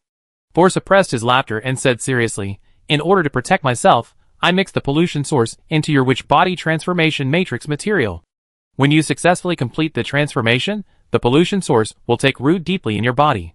If you try to completely remove the pollution in your body now, it is likely that your perfect body will lose the space for subsequent development. The best solution is to wait until your perfect body stabilizes and does not need to change anymore. Then I will help you remove all the pollution. After that, Thor gave the choice to the old witch very considerately. Do you think? Is this okay? The old witch couldn't tell what was wrong, but she felt that everything was wrong, and she didn't respond to Thor's words, and cursed in a low voice. At this time, Camus suddenly turned his head, and said the first sentence to the old witch. Your problem is not just pollution. Just this short sentence made the old witch's face change drastically. She turned around and walked away mumbling, who doesn't have some problems here? Chapter 570. After the old witch fled in a hurry, Camus said calmly, the upper limit of her perfect body is only the level of a 3rd-level wizard. Soul laughed, isn't a 3rd-level wizard powerful?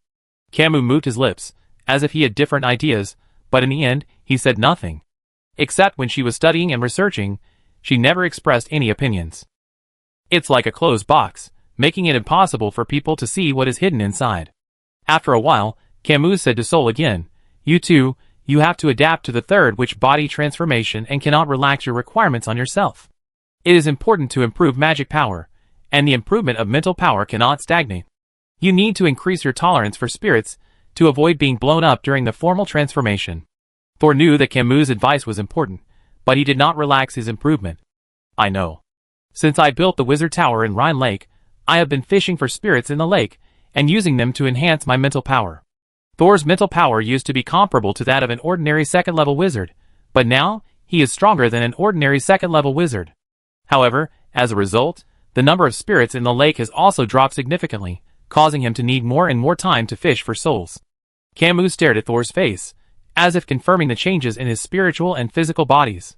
After a moment, she retracted her gaze, and did not make any comments, but changed the topic. In addition to trying to merge a large number of souls, you also need to mobilize your locator. Sense it, get familiar with it, apply it, and finally apply its characteristics to yourself. This will help you advance to the second level. Soul also understands this, but it is easier said than done. Especially since his locator is the diary of a dead wizard. The feature of my locator is to predict death and the future. Apply the features of the locator to yourself. Does it require me to have the ability to predict? Soul thought of this, and couldn't help but smile bitterly. The locator is too strong, which is sometimes a trouble. The breath that just came out of his mouth was suddenly sucked back by Soul. Wait, can I really not predict it?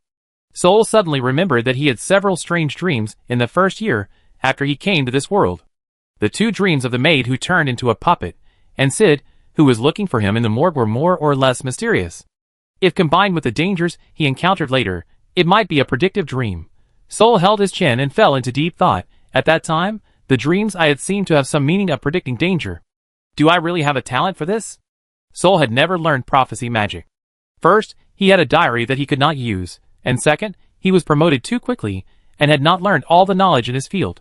So he naturally had no time and energy to learn other knowledge that he could not use for the time being. Moreover, when he began to study witchcraft systematically, he rarely had such dreams. It was like, when a complete knowledge system was established, instincts would degenerate. Soul's thoughts gradually drifted away, and Camus stopped talking, seemingly not caring about Soul's condition. The underground floor was completely quiet. Advancing to the second level was not a task that could be completed in a short period of time. Thor thought for a while, and let himself go, still focusing on the knowledge and experiments in front of him. He went upstairs, and used soul fishing to absorb a little pollution from Justin, ready to take it back for experiments. But he didn't expect that just touching this little bit of pollution would cause the pollution source in Justin to suddenly riot, immediately aggravating his injuries. Fortunately, Justin was very aware of his physical condition, and quickly controlled the development of the situation. He just needed to rest for a while. Although he was injured this time, he also confirmed that Thor was quite good at dealing with pollution, which strengthened his confidence. After Thor helped Justin recover, he took the new pollution downstairs. Justin was the only one left on the 3rd floor of the Wizard Tower. At night, Justin, who had been lying down for an afternoon, suddenly got up from the wooden bed. He walked to the open space in the middle of the room, and a golden color spread under his feet. A new metal tetrahedron gradually took shape, wrapping Justin's whole body. Justin, who was trapped, raised his right hand and rolled up his sleeves. There was a shallow bruise in the middle of his forearm. His left fingertips turned into a knife and gently scratched along the bruise. The skin and flesh immediately separated, but no blood flowed out. In the bright red muscle gap, a red sesame-sized seed was beating slightly, like a living heart. Justin observed the heart for a while, and seeing that its activity was not reduced, he relaxed slightly. I can't die yet, he thought. The continuation of the Night Royal family cannot be cut off here. Justin pressed the wound, fearing that the fluctuation of magic power would be noticeable, so he did not use witchcraft, but let the wound heal on its own. After a while, he made sure that the skin and flesh had been attached, then he restored himself to his original state, removed the golden tetrahedron, and sat back to meditate. That night, Thor, who was used to using meditation instead of sleep, and only fell asleep occasionally when he was mentally exhausted, chose to lie on the soft bed made of mushrooms. I suddenly fell asleep with a purpose, and I actually had insomnia.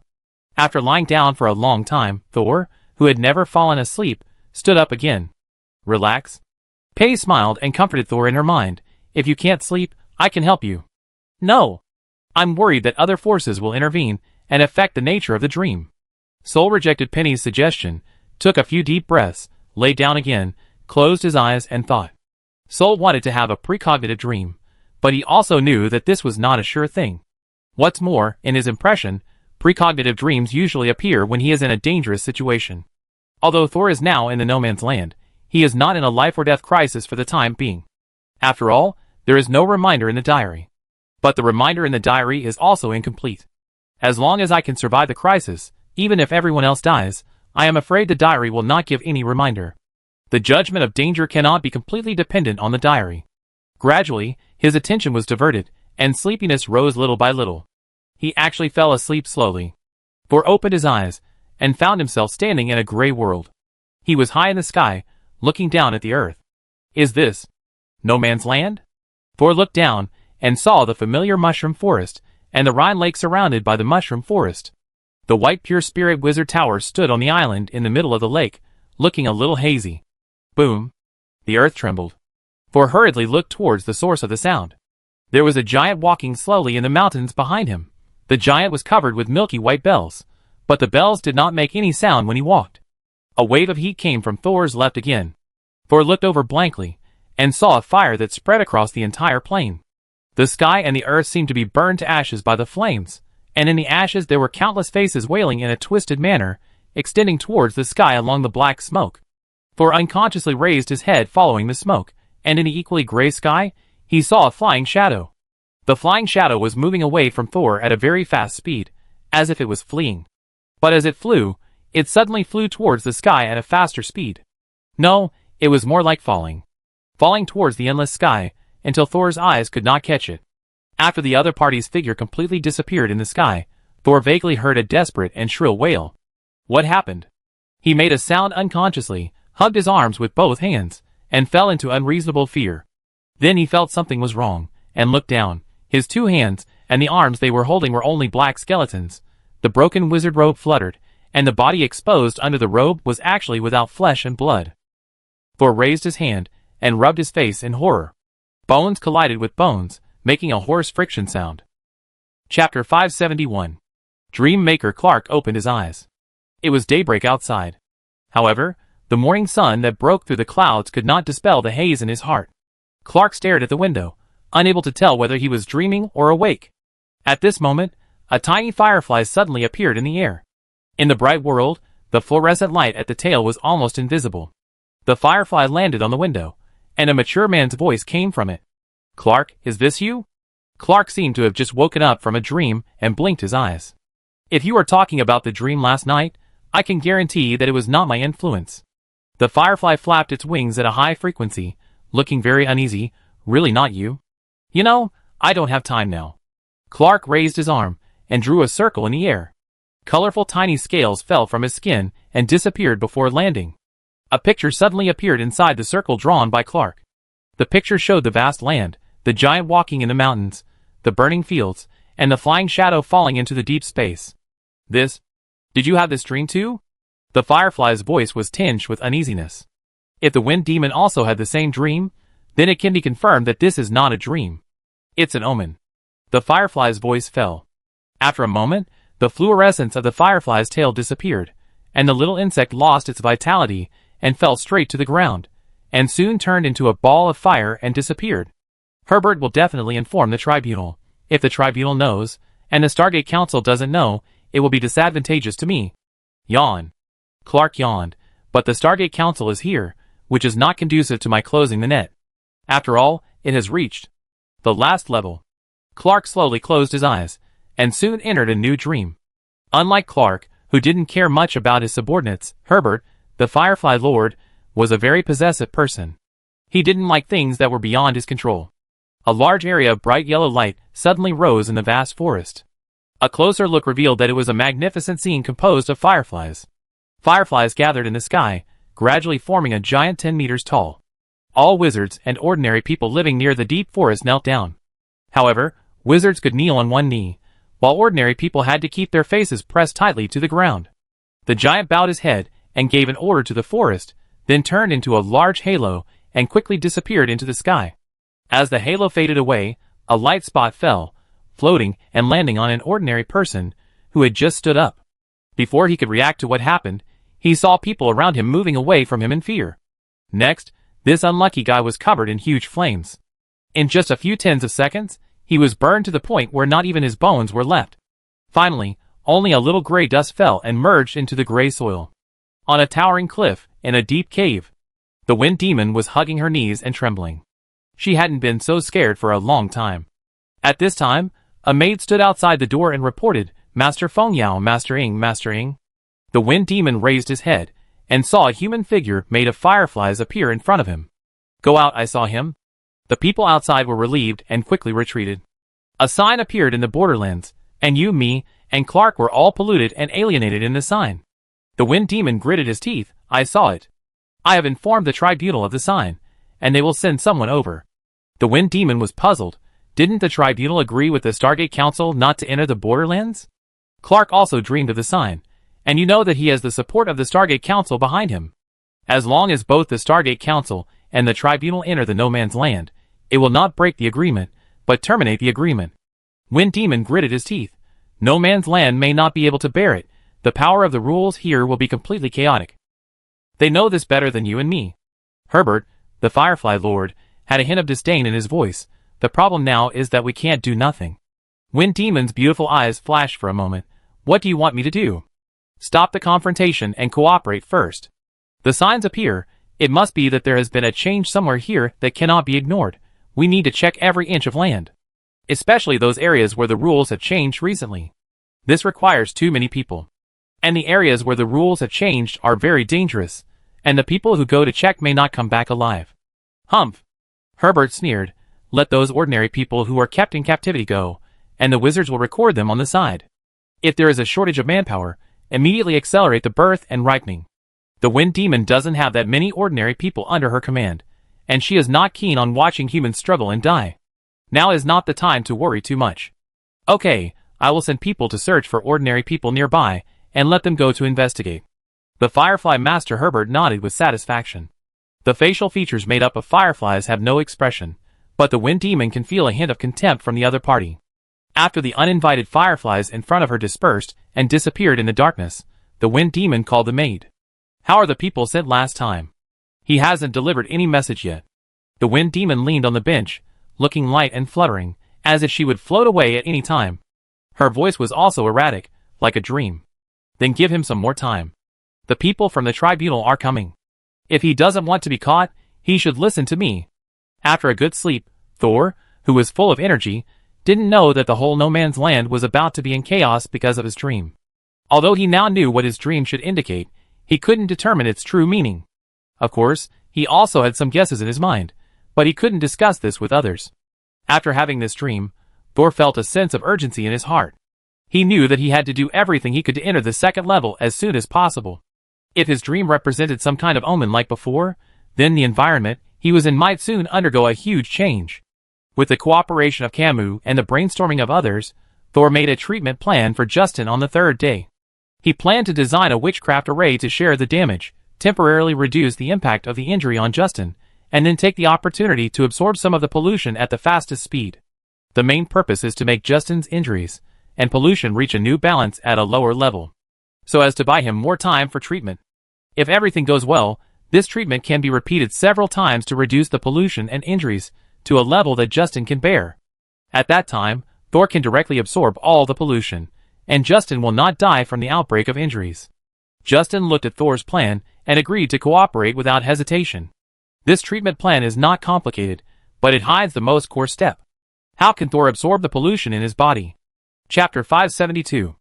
Justin provided most of the materials and magic crystals for treatment, so Thor could start treatment directly without collecting various witchcraft materials again. Both of them took a good rest before starting the first pollution reduction experiment. Especially Justin, who meditated for 3 hours after entering a deep sleep to let his spirit body enter the most stable state. Here, Thor had already drawn the witchcraft array outside the wizard tower, and was doing the final step of the inspection. Because it was the first time to use this self-designed magic circle, despite Camus' approval and the silence of the diary, Thor still checked it over and over again. After making sure that he was familiar with the function of each rune, he asked Aga to invite Justin out.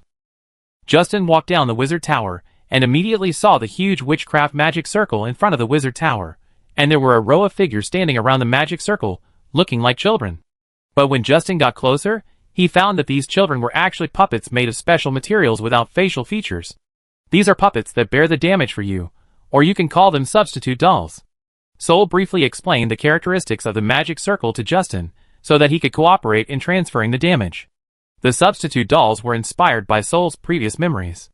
But because they were designed by himself, they could only be used in the witchcraft magic circle, and the damage is transferred to the dolls through the huge magic power. At the same time, the premise is that the caster cannot resist. After telling Justin all the precautions, Sol raised his hand and pointed to the center of the magic circle. Then let's start. Justin nodded, walked calmly through the substitute dolls, and entered the magic circle. After making sure Justin stood up and relaxed, Thor, Agu, and Herman stood at the four corners of the magic circle respectively. Thor was responsible for presiding over the magic circle, and the other three consciousnesses assisted in the adjustment. Let's start. He exhaled, and his mental power and magic power began to surge. The huge energy turned into substance and distorted the air around. The substitute dolls around the magic circle began to tremble slightly, as if they also felt fear.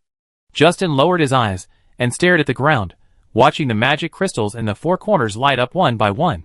Snap! Snap! Snap! Snap! It was as if dozens of people were stepping barefoot on the twisted lines of the witchcraft array, and at the same time stepping on his soul. When the magic power was fully mobilized, the lines and runes in the entire array began to twist. The substitute dolls around raised their arms one by one, as if they wanted to escape from here. Boom! The silent impact descended on Justin's spirit and body. He instantly felt a force cutting into his skin, and then like a filtering gauze, it drained the pollution in his body bit by bit. Justin's face turned pale with pain. This feeling was like burying intertwined silk threads into his body, but then slowly pulling them out after the wound healed. Outside the magic circle, Thor was concentrating on carefully mobilizing his magic power to ensure that the giant net that was tearing Justin's body would not break away too quickly. Soon, Justin's body began to emit a harsh sound of metal friction. The source of pollution appeared. Through the perception of mental power, Thor found that the other party had black shadows all over his body, and the most concentrated on the back of his head. Thor spread his hands, and his 10 fingers turned into soft translucent tentacles, which gradually stretched out and took over the black spots one by one, but carefully avoided the back of Justin's head. The pollution source there cannot be touched now. As Thor's tentacles touched Justin's body, the substitute dolls around the magic circle began to show their facial features. The retransformed face was surprisingly 70% similar to Justin. And these substitute dolls no longer tried to escape, but turned around and looked at Justin's body with desire. Now I am him. So I can replace him. Inside the puppet are soul fragments full of greed and malice that Thor specially selected. Only with such consciousness can the substitute puppet take the initiative to establish a connection with Justin. Then, the first substitute puppet pulled its feet out of the ground and took a step towards the center of the magic circle. With the first one, there will be the second, the third. Soon, dozens of puppets slowly moved towards Justin. At the same time, the puppets, who were eager to snatch Justin's body, did not realize that the moment they moved towards Justin, their bodies began to show signs of corrosion by strong acid. The skin made a sizzling sound, like steak on an iron plate. The fingertips and knees suddenly sank, as if something had dripped on them, corroding the flesh in an instant. However, the desire to regain their bodies made these painless puppets ignore the abnormalities in their bodies. They continued to approach Justin, as if they could really snatch his body if they touched him. Thor slowly absorbed the pollution on Justin's body. Several consciousness bodies adjusted the magic circle on the ground at any time. If a puppet is running too fast, the conduction efficiency of the rune it is in will be reduced. However, despite the control of the conscious body, these substitute dolls gradually approach Justin. The nearest substitute doll is less than 1 meter away from Justin. Of course, it is the most seriously damaged. Both of his arms have been corroded, and even one of his feet has disappeared to the knee. If it were not for the support of magic, it would have been unstable and fell to the ground. Thor calculated the time. It can hold on for another 3 minutes. Although time was running out, Thor did not speed up the frequency of absorbing pollution. Because if the pollution was removed too quickly, the suddenly aggravated injuries could not be shared with the substitute doll in time, which would cause Justin's injuries to be unbalanced. According to this progress, it is estimated that 3 more experiments like this will reduce the pollution in Justin's body to a relatively safe range. Suddenly, Thor heard a loud voice behind him. He stopped absorbing the pollution and looked back. The mushroom forest by the Rhine lake was shaking. A large number of spores spread out, and white mist rose into the sky. Someone broke into the mushroom forest, and, judging from the situation, it seems that they broke in violently. Otherwise, the mushroom forest would not have such a big reaction. The intruder is not friendly. Thor did not hesitate and immediately cut off the tentacles. Someone came with malicious intent, and today's magic circle ends here. Herman, take Justin back to rest. Although Justin is a second-level patient, the patient is weak, and he can't be allowed to take over at this time. And go call the old witch over. It takes 1,000 days to raise an army, but only 1 day to deploy it. I'm here. The old witch walked out of the arched gate of the wizard tower. She had just been peeking and studying the operating principle of Thor's magic circle. Thor also let her watch. Anyway, judging from the basic rune magic circle shown by the old witch, she would not be able to learn it even if she watched it 10 times. At this moment, the defense of the mushroom forest was finally broken.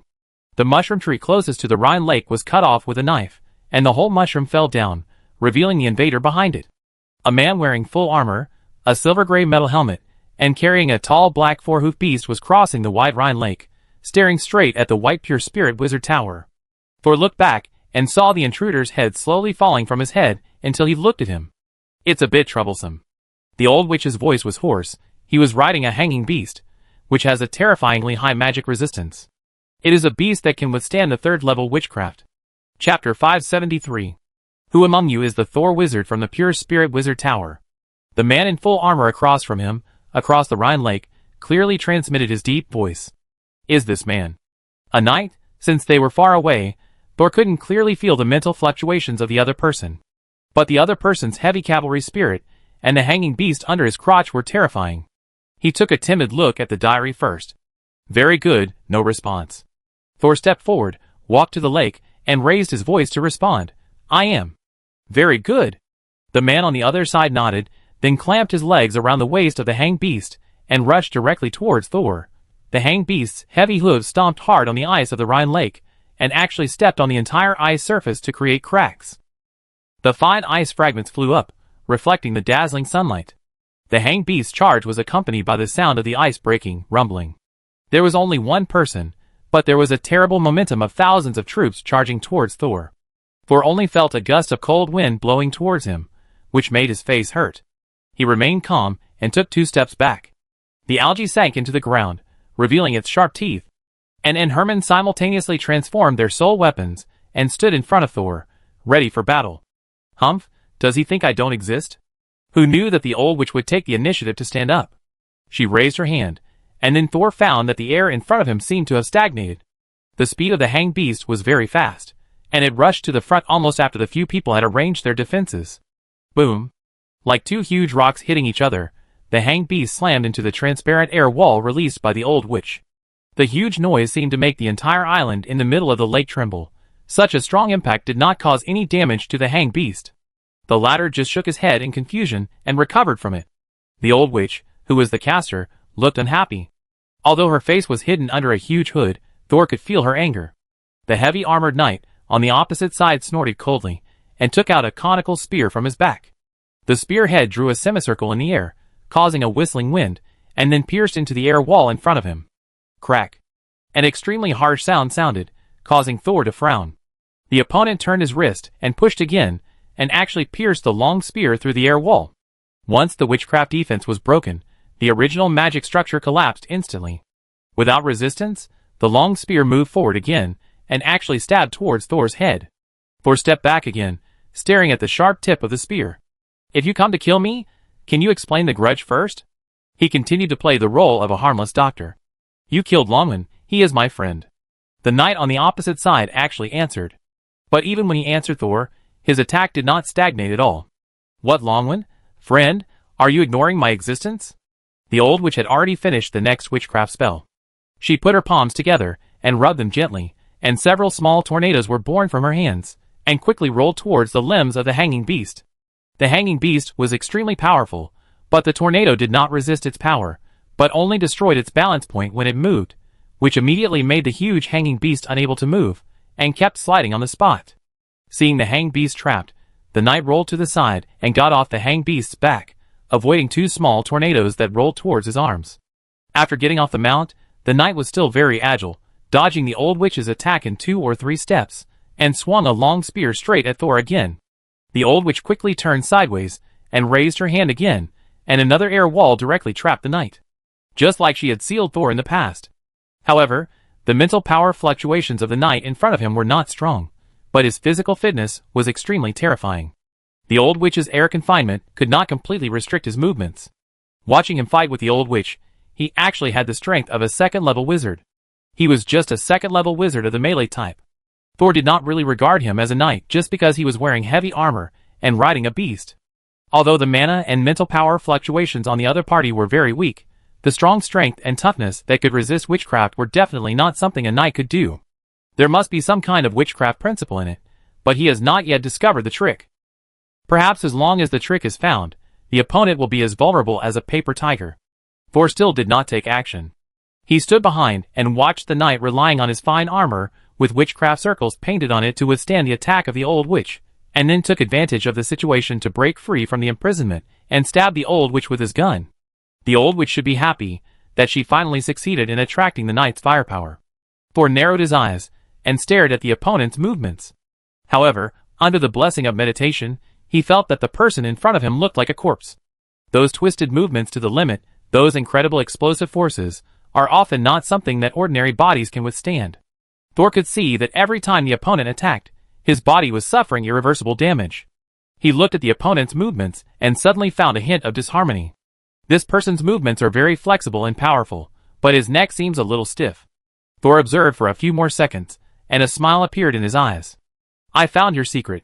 The old witch now only hated that her body had not fully recovered, and the efficiency and intensity of her spells had not reached the level they should have. She actually fought several rounds with a man who waved a spear randomly, and had no wizard's beauty at all. One time, she had to flee in a panic and distance themselves from each other again.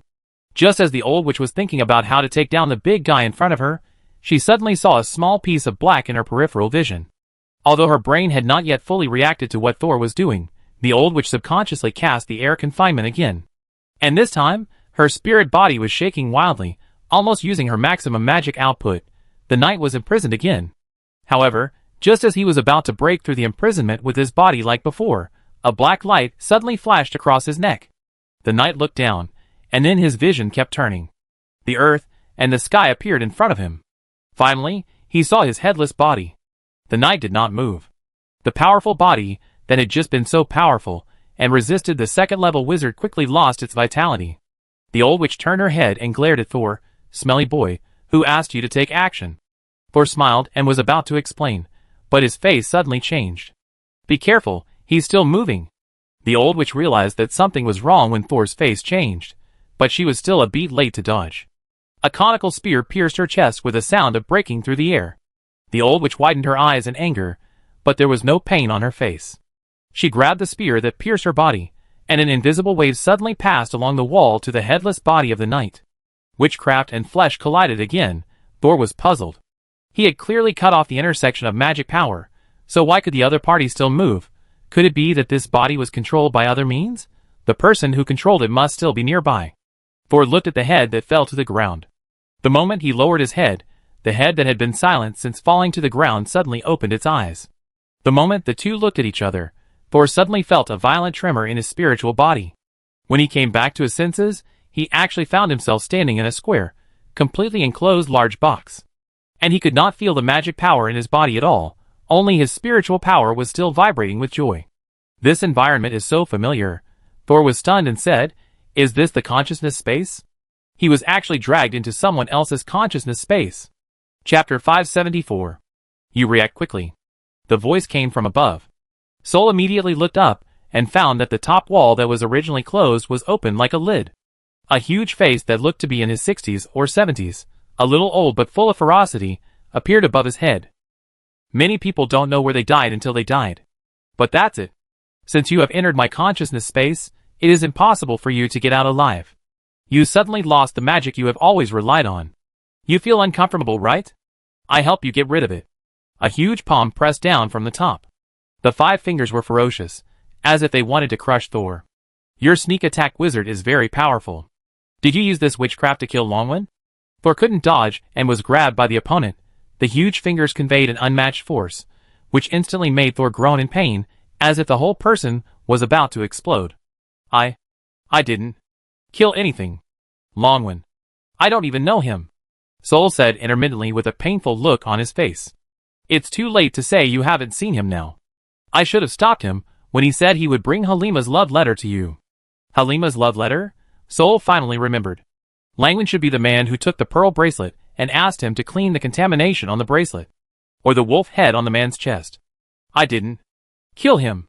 Soul immediately explained with difficulty. I refused. He left. Humph, do you think I will believe it? He usually hides himself, and only reveals his true identity when he comes to find you. And you are the only one around here who can kill him. I really didn't. Aren't you afraid of killing the wrong person? The head above his head showed a sad look. Kill the wrong person. Kill the wrong person. I won't let go of any possible enemy. Remember, the one who killed you is the Knight of Scourge, Brando. Brando said, and exerted force with his palm. Although the first-level wizard is not weak, his mental power cannot be compared with that of the second-level wizard. Especially for a first-level wizard who suddenly lost his magic support. In Brando's opinion, he was not much stronger than an apprentice. He stared at Thor, with anger and sadness in his eyes. He was his only friend, and Langwin wanted to remove the pollution in the pearl bracelet to help him, but the other party never came back. Use more force. Use more force. Brando waited to see Thor's consciousness turn into a ball of unconscious mucus in his palm, and then explode, however. Use more force. Push harder. Brando, who continued to use force to crush Thor's consciousness, gradually showed doubt. Why? You are still alive? Seeing Brando's doubtful expression, Thor, who was originally distorted, suddenly lost all his expression. He stared at Brando above his head indifferently. So, this is all your reason? Brando was startled, and his hand holding Thor subconsciously loosened a little. I thought you were sent by a wind demon or a dream maker. Thor muttered. It turned out to be an unexpected disaster. You? Brando finally realized that something was wrong. Are you pretending? Thor's mouth curled up with a sneer. Just cooperating with your performance. I've seen your consciousness platform. It's very simple. Would you like to see mine? As soon as Thor finished speaking, a small round stone slab appeared under his feet. After the stone slab, with a complex magic circle appeared, it began to expand rapidly. When the edge touched the box that sealed Thor, it broke it with almost no effort. As the round stone platform expanded, Thor's body also grew larger, and almost in an instant he became the same size as the giant Brando. The black curtain around was completely torn apart, and stars flashing like eyes came out one by one. Brando felt that in the blink of an eye, Thor, who was originally in his hand, and had the power of life and death, became an existence equal to him. His dry palm naturally couldn't hold the other party, and was even directly shaken away by the powerful impact of the other party. When he grew bigger, Thor used his own battlefield of consciousness to directly turn the tables, and pull Brando into his home court.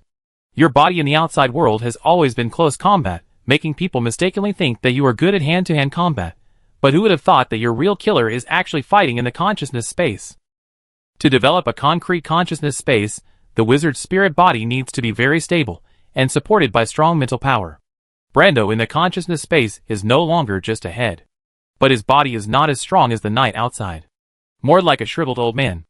At this time, he has recovered from the shock, and the look he gave Thor is not as resentful as before.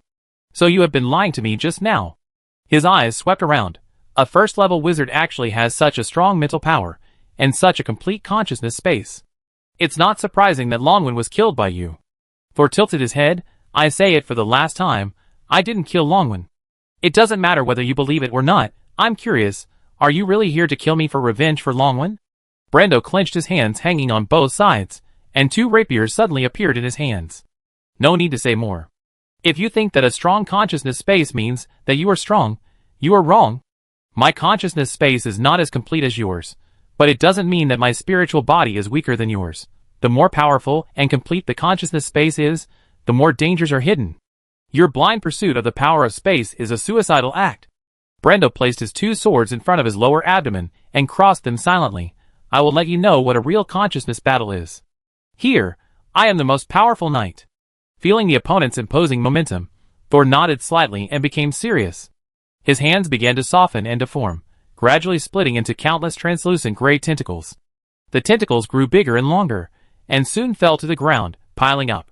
The tentacles on the ground twisted and turned, and soon spread out in all directions, forming a creepy picture. At the same time, a pair of eyes suddenly opened under Thor's eyes. Those eyes were deep and cold, as if they had no emotions.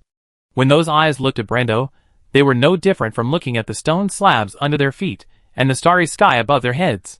Brando did not move. It was not that he was going to wait for Thor to complete his transformation like a gentleman. Instead, he felt an indescribable fear the moment the eyes below Thor's eyes appeared.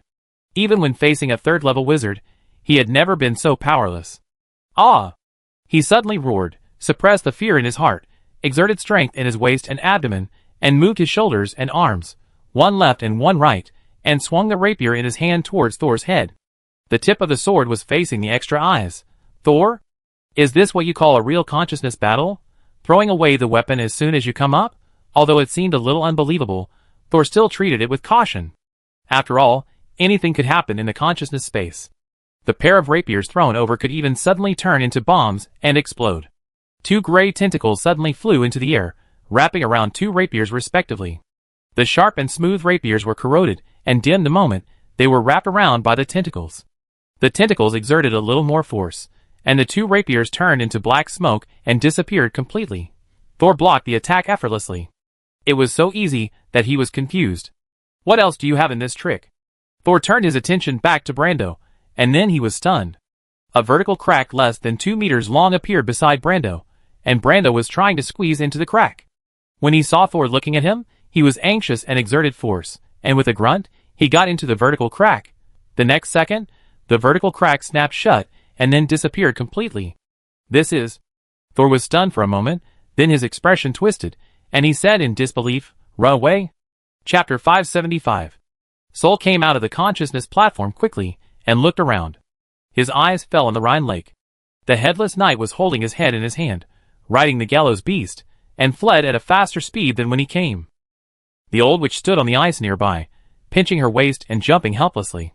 Seeing Sol rushing over, she complained, "His gallows beast runs too fast. You can't fly on the Rhine Lake." Sol stood side by side with the old witch, and did not chase after her. It would be useless even if she chased after her. The opponent was a second-level wizard of the Department of Physics. He had no other way to save the opponent's life except to use his awareness of the battlefield. The two watched Brando run out of the Rhine Lake, but he stumbled and almost fell to the ground when he got ashore. It turned out to be the clone of the algae on the lakeside, which suddenly appeared and tripped the hanging beast. Of course, the algae was broken into pieces, and immediately shrank back into the soil. Seeing that the person had gone far away, Thor asked the old witch to return to the tower. After this person left, he is likely to come back again. You should not leave the Rhine Lake during this period. The old witch stiffened her neck. Am I afraid of him? Sol did not speak, only staring at the big hole on the old witch's chest. Before, when the old witch fought with Brando, she was pierced by the opponent's cone-shaped gun.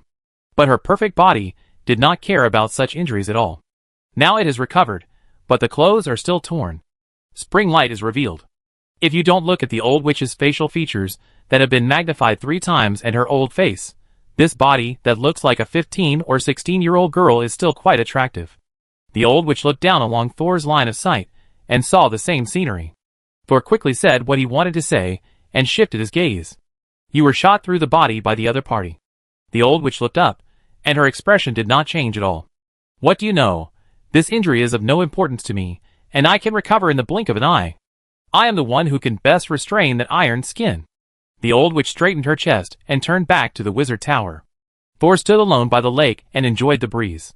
In the distance, the mushrooms that Brando had just chopped down were slowly recovering.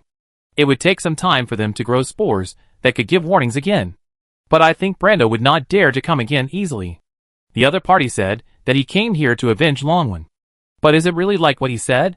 After the establishment of the Pure Spirit Wizard Tower, except for the Gaga drum that Thor actively marketed, only 3 groups of people came to ask him to treat the pollution. The first Longwin was to clean the pearl bracelet. After that, Clark came, but considering the reputation of Gorza's mentor, he didn't snatch the nightmare butterfly in the end. The second one is a male and a female wizard. They were forced to return to the factory without a name since their appearance. Even the monitors behind them were solved by the old witch. But it is certain that they were sent by the Wind Demon to test him. The third one is Justin, who is currently receiving treatment. But as a second-level wizard, he should not risk his life to help the Wind Demon to test him. But if it's just a matter of following the trend. Thor turned his thoughts to Brando, who had just escaped. Was he really here to avenge his friend, or was it another test? If the Wind Demon was the mastermind behind all this, what did she want to do? Or, what was wrong with her? Several questions lingered in Thor's mind, but he had too little information now. You can't always be so passive. Thor thought about the current situation of the Wizard Tower, and slowly turned around and walked into the White Tower. Justin was treated 4 more times before he reached the balance that Thor desired. Although the pollution could not be completely removed, nor could the witchcraft damage in Justin's body be truly cured, his life was finally extended by years. However, it was a good thing that Thor's treatment plan was effective. The next stage treatment might have a chance to completely cure Justin's problem. After completing the last treatment, Thor pushed the doll on the ground, which had been corroded beyond human form, aside with the wizard's hand. You are in better condition this time than before. Justin's face turned pale, but he was not in as much pain as before. He lowered his head slightly and looked at Thor, and finally a smile appeared on his face. That's thanks to you reducing the damage to me a lot. Thor lowered his head and skillfully cut off the tentacles at his fingertips. Because of absorbing the pollution in Justin's body, the tentacles have turned dark brown, and they twitch from time to time, like a fresh octopus just caught on the shore. Justin watched Thor retract his tentacles, knowing that he would continue to study the pollution inside. He was silent for a moment, recalling the 4 times Thor had been very serious and hard at helping him absorb the pollution and balance his injuries, and finally reminded him. I know you are studying the pollution in me, which may be your habit as a doctor. But I still want to remind you that the pollution in other places is okay, but the pollution in the no man's land is a very dangerous thing. I suggest you seal these pollutants and bury them far away. Otherwise, I'm afraid that one day, you will find that these pollutions have been transferred to your own body. Justin's reminder made Thor feel a little relieved. Finally, his efforts to save people were not in vain. It would be great if all patients in the future were as self-conscious as him and Jiajiagu. However, Thor has a lot of experience in dealing with pollution in the land of ignorance, so he is not afraid even if he is accidentally polluted. After all, he was a ruthless person who directly absorbed the pollution in other people's bodies and waited for the consciousness space to filter it. Of course, since entering the borderless land, Thor, who almost died the first time he absorbed the pollution in other people's bodies, is no longer stupid enough to wait for the diary to filter it. Thor thought of the pollution source that was finally suppressed by his consciousness space and turned from a black ocean into a drop of black tide, and felt that Justin might know something. He raised the tentacle that had been sealed in the test tube. Justin, do you know what the pollution in your body is? Justin looked embarrassed. He looked at Thor and hesitated to speak, but finally raised his arms suddenly. The sleeves were rolled up to the elbows, and there was a shallow scar in the middle of the inner side of the forearm. Under Thor's gaze, the scar automatically cracked, and under the bright red muscle, there was a sesame-sized round grain hidden near the blood vessel. If it weren't for the faint breath of life coming from the round grain, Thor would probably have thought it was just ordinary hyperplastic tissue. I signed a vow, and there are some things I can't tell you directly. But I believe that with your ability, you will soon be able to get in touch with the secrets of this world. Justin said, as he took out the round particle from his forearm, and let it float in front of Thor. This is a seed. After it was born, some people considered it a failure and abandoned it. But my mentor and I have never given up on it. Although we don't know how far we can go on this road, its end is definitely not now. If you want to continue studying the pollution of the borderlands, then try to cultivate it. It will definitely help you in your research. Thor did not take the seed from the other person immediately. You hid the seed so deeply, it must be very important to you, right? Justin smiled. The method of making seeds is in my mind. That is the most important thing to me. Hearing this, Thor still took the seed. When the seed fell into his palm, Thor immediately felt a weak but very tenacious vitality. Just like weeds, even if burned by wildfires, they can be reborn in spring. What kind of seed is this? Can I tell you about this? Of course, Justin's eyes also fell on the seed, his expression gentle. It was created by my mentor. The mentor named it the Black Sea Tree, a tree that can grow in the black tide and provide energy. The most planted Red Sea tree on the Nephrite continent is actually a variant of it. It's a pity that it has become a mess, but it is still regarded as a treasure. Chapter 576. Thor asked Morton and Penny, who were still in the diary. Have you heard of the Black Sea Tree and the Red Sea Tree? Morton replied that he had only heard of the Red Sea Tree, because this tree is almost everywhere in Nephrite. The closer to the coast, the greater the planting density. Penny had heard of the Black Sea Tree, but only heard of it. I heard that before Nephrite planted the Red Sea Tree on a large scale, they did try to plant the Black Sea Tree. But not long after, they were all pulled out and replaced with the Red Sea Tree. At present, no one knows the difference between the Black Sea Tree and the Red Sea Tree. Sol finally accepted the tree seeds. Thank you. You don't have to thank me. In fact, I gave it to you because I saw that you were studying these things and the Black Sea tree seeds would not be buried in your hands. Then, Justin said goodbye to Soul. I'm leaving. In addition, I came to you for treatment. In fact, it was the Wind Demon pair who asked me to come here. Soul was stunned. He was surprised that Justin was also sent by the Wind Demon to test him. He was also puzzled that the other party told him the inside story directly. But don't worry, I sincerely entrust you to help me treat my injuries. After I go back, I will tell Feng Yao about the treatment. If there is anything you don't want me to disclose, I can keep it to myself. After a brief surprise, Thor quickly regained his composure. He smiled and shook his head. There is nothing I can't tell you about the process of my treatment for you. But why did Feng Yao ask you to come? If she has any ideas, she can communicate with me directly. Since he has already treated others, Thor is not afraid that others will know about his treatment process. He was just more curious about why the Wind Demon was so covert and indirect in detecting his strength. Justin said helplessly, I don't know either. But the last time I saw the Wind Demon, I found that her mental fluctuations were not stable. Maybe something went wrong. Justin told Thor everything he knew and left Rhine Lake, saying that he would come to Thor with a reward for the next stage of treatment after a while.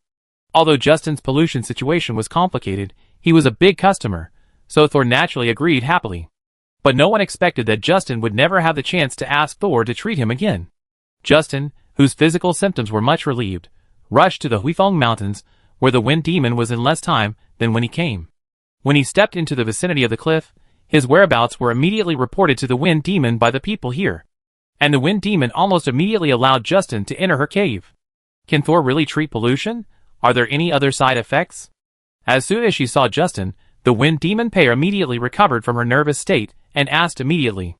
Justin bowed respectfully to Pearl, and then answered, It's more like absorption than treatment. He will use an unknown creature to absorb the pollution in our bodies.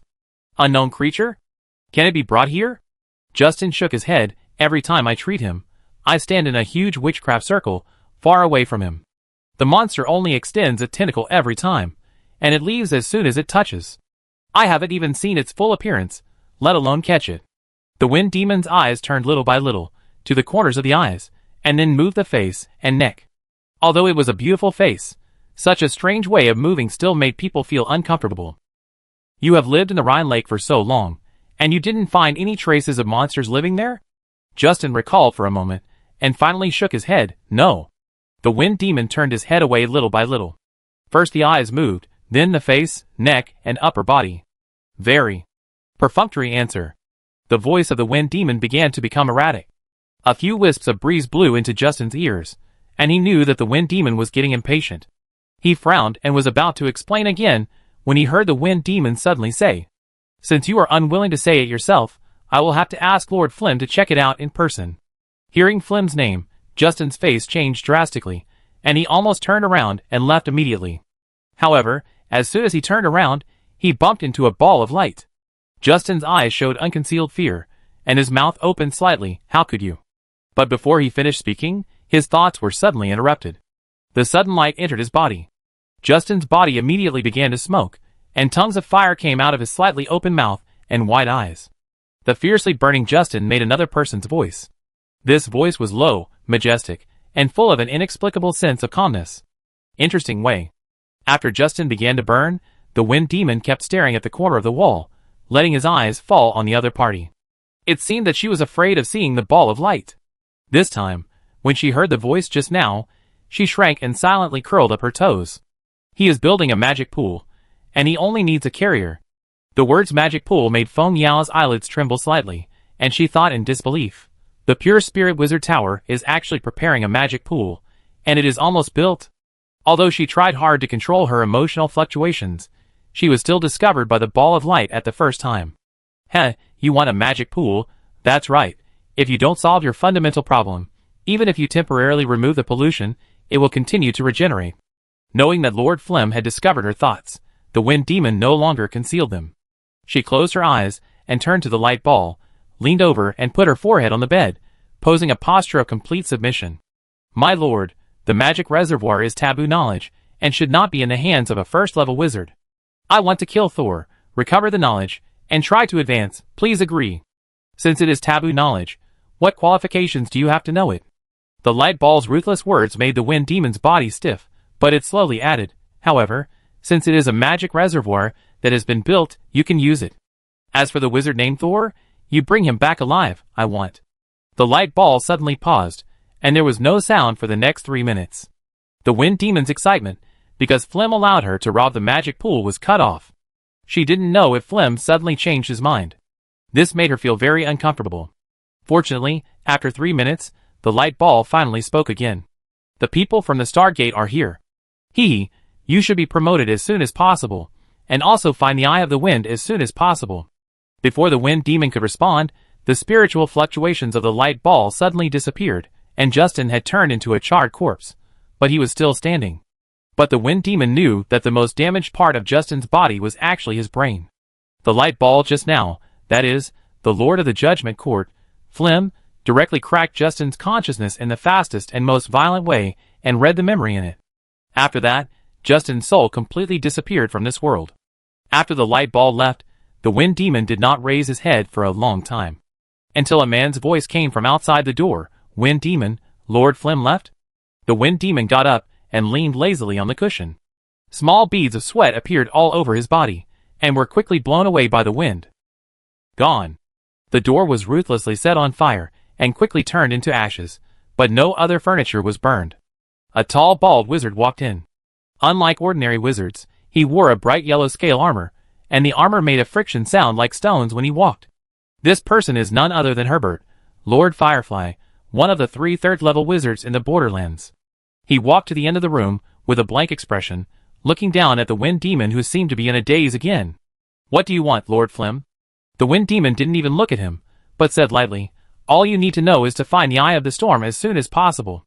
Herbert's face darkened slightly, and then he added a hint of sarcasm, then you should get promoted as soon as possible. As soon as he finished speaking, he suddenly dispersed and turned into countless fireflies. Then these fireflies dimmed and disappeared like extinguished sparks. The wind demon pursed his lips, and a trace of resentment was revealed in his dull eyes. Chapter 577. Meanwhile, Nephrite. The Court of Arbitration.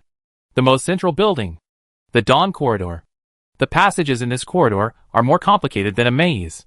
Every 100 meters in the center of the corridor, there is a slender, gorgeous, but dark-toned pillar. On top of these pillars, there is a spherical fire cage the size of a human head. The white flames gently lick the edge of the fire cage, as if they are fully capable of breaking free from the restraints of the fire cage, but are still willing to be imprisoned by it. The pale light makes the originally dark building even more terrifying. The architectural style of this corridor remains unchanged, and walking inside gives you a sense of helplessness, as if you are repeating the past. If no one shows the way, the person who strays into it will be lost forever, and even death cannot end it. The soul will linger in it forever, becoming another wisp of smoke in this Dawn Corridor. And every day in the Dawn Corridor, there will be a judge wearing a black robe and walking barefoot in it, responsible for receiving and conveying the will of the Lord of the Court of Judgment. At this time, the white flame on a pillar surged. The white flames passed through the black fire cage, like several arms reaching to the sky to pray. The black-robed man walking in the corridor stopped immediately after seeing this scene, knelt down, folded his hands in front of his knees, and put his forehead tightly on the back of his hands. Master, he said respectfully, have you found it? Flem's low voice sounded. Not yet. The person who sneaked into the Palace of Eternal Night was very cunning. After stealing the Red Sea tree source prepared for the coronation ceremony, he did not flee, but went to the palace and directly took half of Alexandra's blood. If we hadn't placed Alexandra's heart in a symbiotic relationship with the Red Sea tree to prevent her from dying accidentally, he would have. This person must be a third-level wizard. Investigate all third-level wizards who have recently entered the Eternal Night Empire. Yes! He stole the tree source and took the blood of the Eternal Night royal family. During the pauses between the words of the Lord of the Judgment Court, the man in black robes remained kneeling. At this time, Justin, the only heir to the Black Sea tree source, suddenly appeared and asked a first-level wizard to treat him. Justin's memory did not contain any information related to the Black Sea tree source, and it was obvious that he had taken out his memory before coming. Did he think that the wind demon would kill him? Or had he guessed that I would appear through a large-scale investigation of the Eye of the Storm? There were problems with both tree sources at the same time. Could it be that the rebels were still unwilling to give up? Do they have to destroy this world to be satisfied? The black-robed man lying on the ground listened quietly to Flem's thoughts. He did not deliberately remember the content of these words. Even if you reached the 4th level wizard, you are not omniscient, and you may even have more questions as you come into contact with more secrets of this world. The black-robed man is never interested in the questions of the superiors, because that will only make him live in great pain and die in great misery. After a while, the sound of the light source stabilized again. Send people to the entrance of the no man's land. The people who stole the source of the Red Sea tree will definitely go there next. Be sure to stop them outside. Yes. The black-robed man paused for a moment. Master, the new ruling order has been issued, and there are too many people. We may not have enough manpower. Only wizards of the Judgment Court can view the list on the Judgment Order, and the execution of the judgment is time-limited. If a large number of wizards of the Judgment Court are sent to guard the entrance of the Borderlands, the execution of the Judgment Order will be affected. The light source was silent for a moment, and finally said, I will execute this Judgment Order. The black-robed man was shocked and leaned over again, wishing to press his head into the ground. Yes. Borderlands, Rhine Lake, Pure Spirit Wizard Tower. Thor was walking in the dark stairwell. Maybe I should also learn from my mentor, and make a row of white candles? Hope, the butler, followed him. The pipes in the wall have been developed. If you need, I can install the candlesticks at any time. I don't really like those arms and mouths running around in the wizard tower.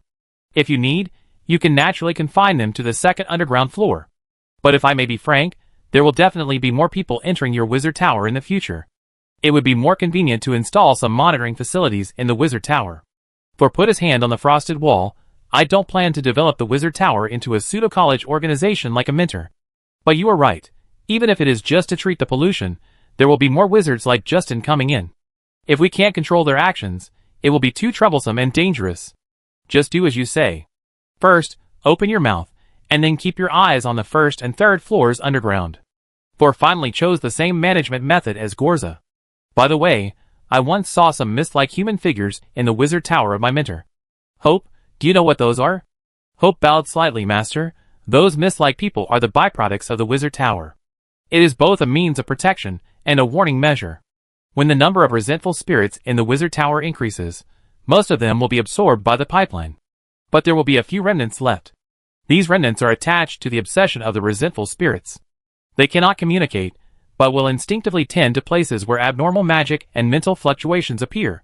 You can check the distribution of these foggy people on the second underground floor. By the density of their distribution, we can determine where there are abnormalities. You are more experienced than me in this area. You used to check the distribution of these foggy people? Yes, sir. Sol now feels more and more that the butler of the wizard tower is very powerful. He is not only responsible for the daily life of every living person, but also controls the movements of every dead person. Looking at the butler's humble and elegant posture, Sol is somewhat impressed. No wonder he could become the highest steward of the wizard tower. At the same time, he remembered that he had entered the cursed crack in the second warehouse, and saw fog-like people crawling on the roof of the warehouse. At first glance, there were nearly 100 of them. There were so many fog-like people in the second warehouse. How many were there in the entire wizard tower? How many ordinary people and apprentices would die to form such a large number of fog-like people in the wizard tower? He was shocked and curious. How many fog-like people appearing in one place represent abnormality? If there are no abnormal fluctuations in a room, there may be only 2 or 3 foggy people in it. If the number of foggy people exceeds 10, it means that someone is using level 1 or 2 witchcraft or conducting experiments of the same level. If there are more than 30, it means that someone is using level 3 witchcraft or conducting uncontrollable experiments.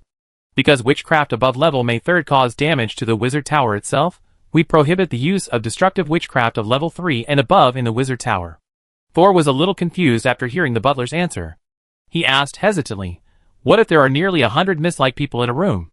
This time it was the butler who hesitated. Perhaps only a large-scale experiment conducted by the tower master himself can have such an effect? Thor was silent. It seemed that there were always nearly 100 mist-like people wandering around in his second warehouse. But he didn't perform dangerous experimental operations every time he hid in the cracks to observe.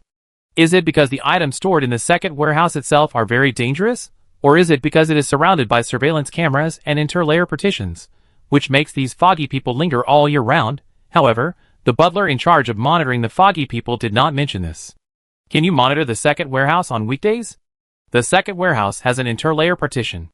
On weekdays, only the tower master can monitor it, and only the tower master can enter and exit at will without going through the bronze gate. No wonder. Thor looked back at the butler and found that he did not seem to be curious about what was in the second warehouse. Suddenly, the butler's left eye exploded. The explosion turned the entire left half of his face into a hole. Then, tiny sparks ignited automatically on his face and spread rapidly, and it seemed that his entire head was about to burn. Thor did not hesitate and immediately turned one hand into a gray translucent tentacle and covered the butler's head.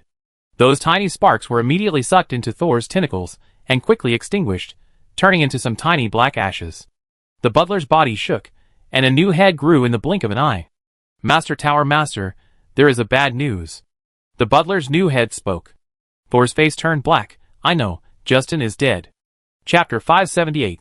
Thinking that the Wind Demon might continue to test him, Thor once suspected that Justin might also be a member of the Wind Demon.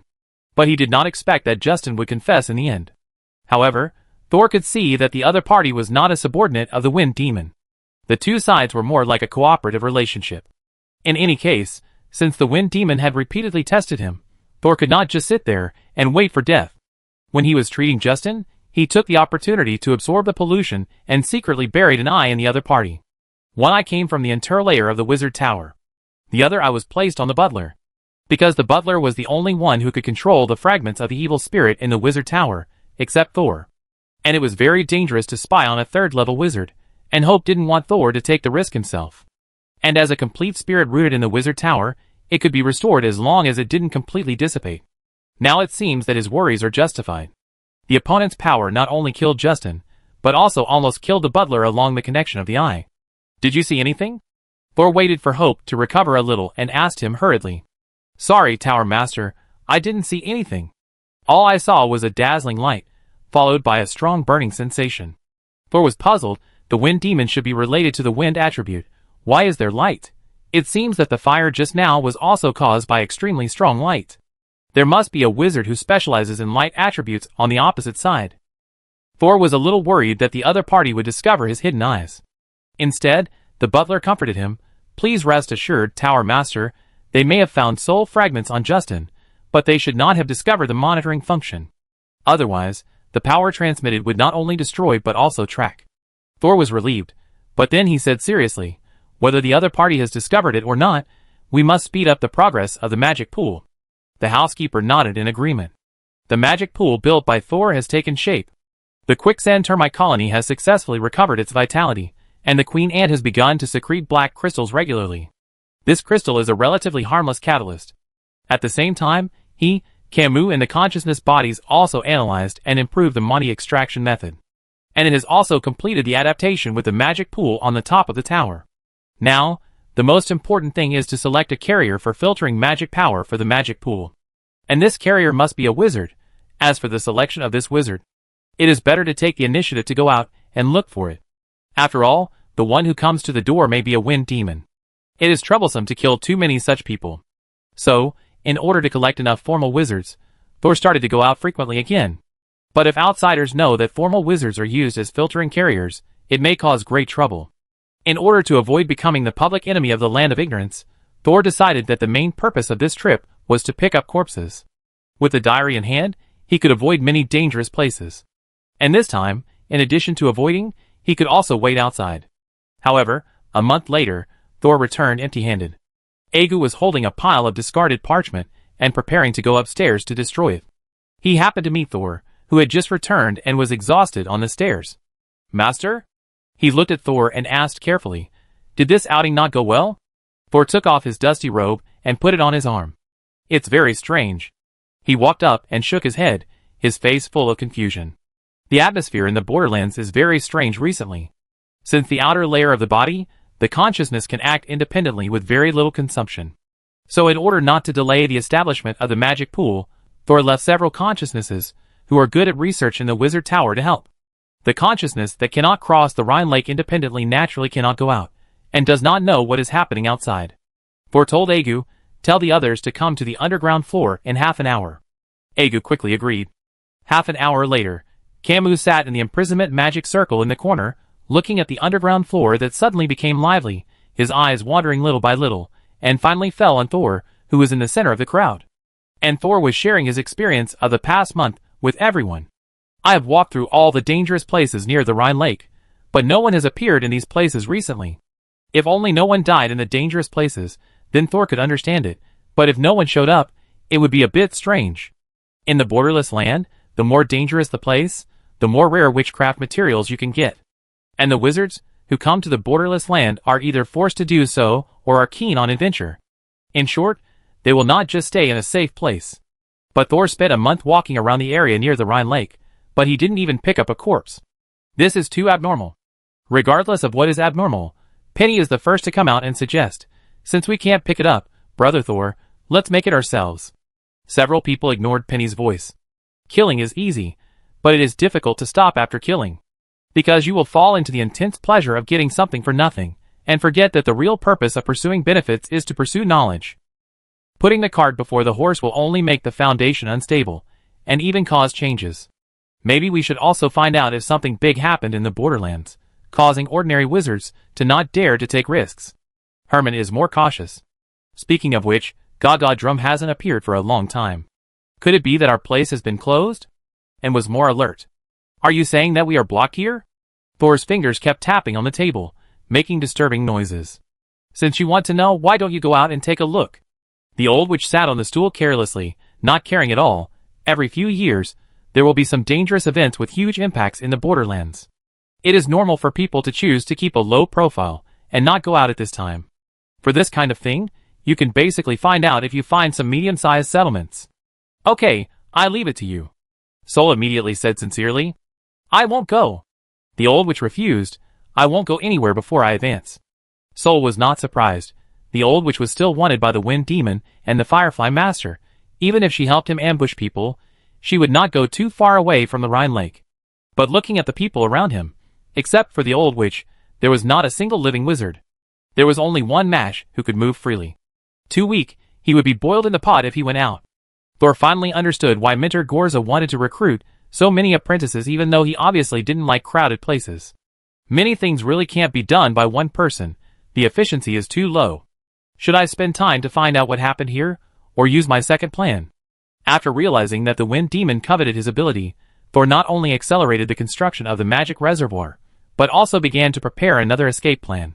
These two plans are one offensive and one defensive, but neither is easy. There is no way. Facing the third level, simple methods are definitely useless. At this time, the butler walked down the stairs and knocked on the open door. Master of the tower, I'm sorry to interrupt. That time, the headless knight appeared in the mushroom forest again. Tongue! Thor and the old witch stood up at the same time and looked at each other. The old witch sneered, very good, the materials you want are here. Thor was also very excited. He thought Brando was scared by his consciousness space and would never come back. Before, he met someone who could escape from the consciousness space for the first time, and he was not prepared, so Brando ran away. But now, he is different from a month ago. As long as Brando dares to appear within the range of his mental fluctuations, he will definitely make this guy a new page in his book. Chapter 579. Thor and the old witch came to the outside of the wizard tower and the Rhine Lake in a threatening manner, and saw Brando, the pseudo-melee wizard who once relied on his mount to rush into the Rhine Lake, wandering cautiously in the mushroom forest. Every time he passed a mushroom tree, a large number of spores would fly into the air to warn.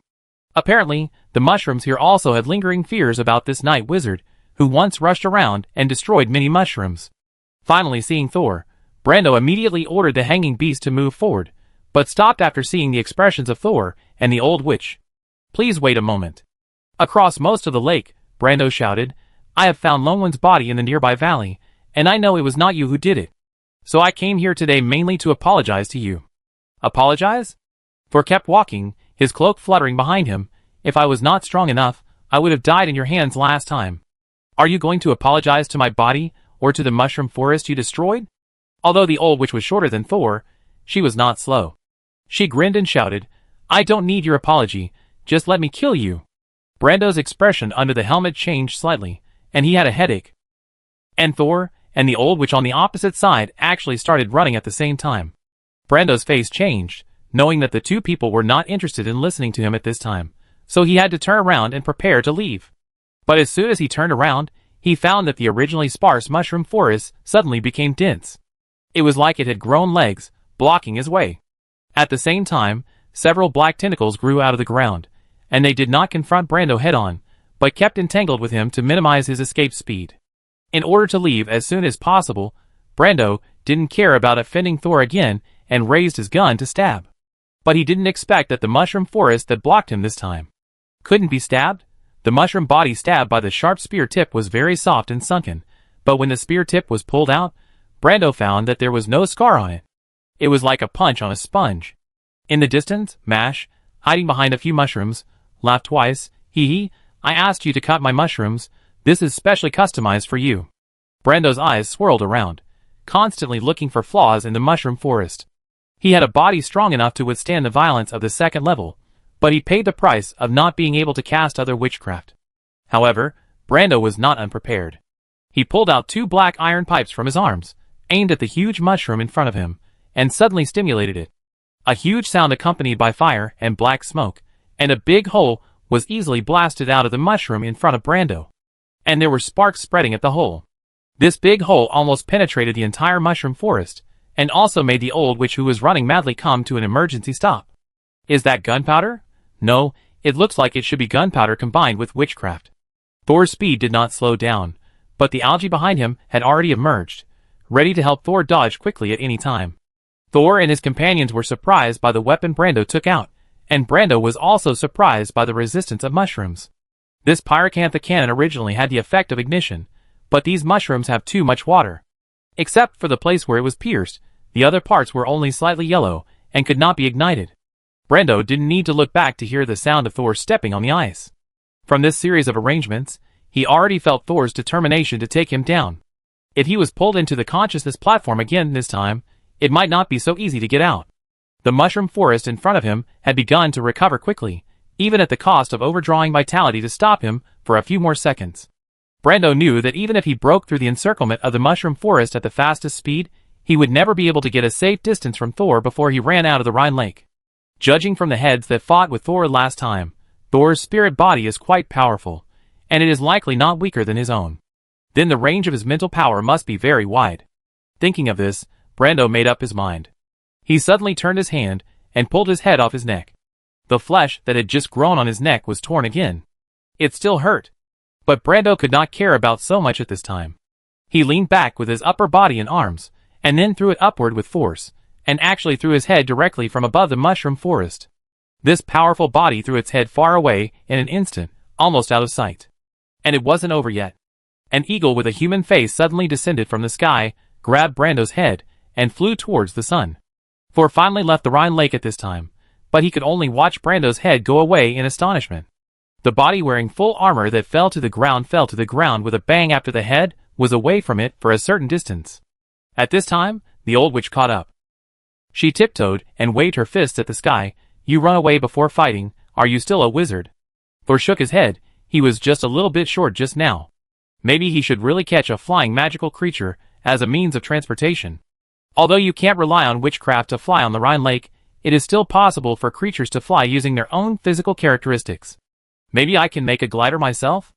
As long as it flies on the wizard tower, even if it loses the witchcraft power on the lake, it can easily cross the Rhine Lake. Thor looked back at the huge circular platform on top of the wizard tower. Although the area is smaller and the distance is shorter, I can use witchcraft to solve it. He ran away again. I'm afraid he won't come again next time. The old witch was very disappointed. We prepared a trap to prevent him from escaping, but he was also well prepared. Throwing the head and the human-headed eagle in the sky was obviously not a sudden impulse.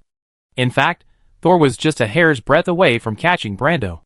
If the other party had not abandoned his body so decisively, Thor would have been absolutely sure to force him into the consciousness platform before he escaped from the control of his spiritual body.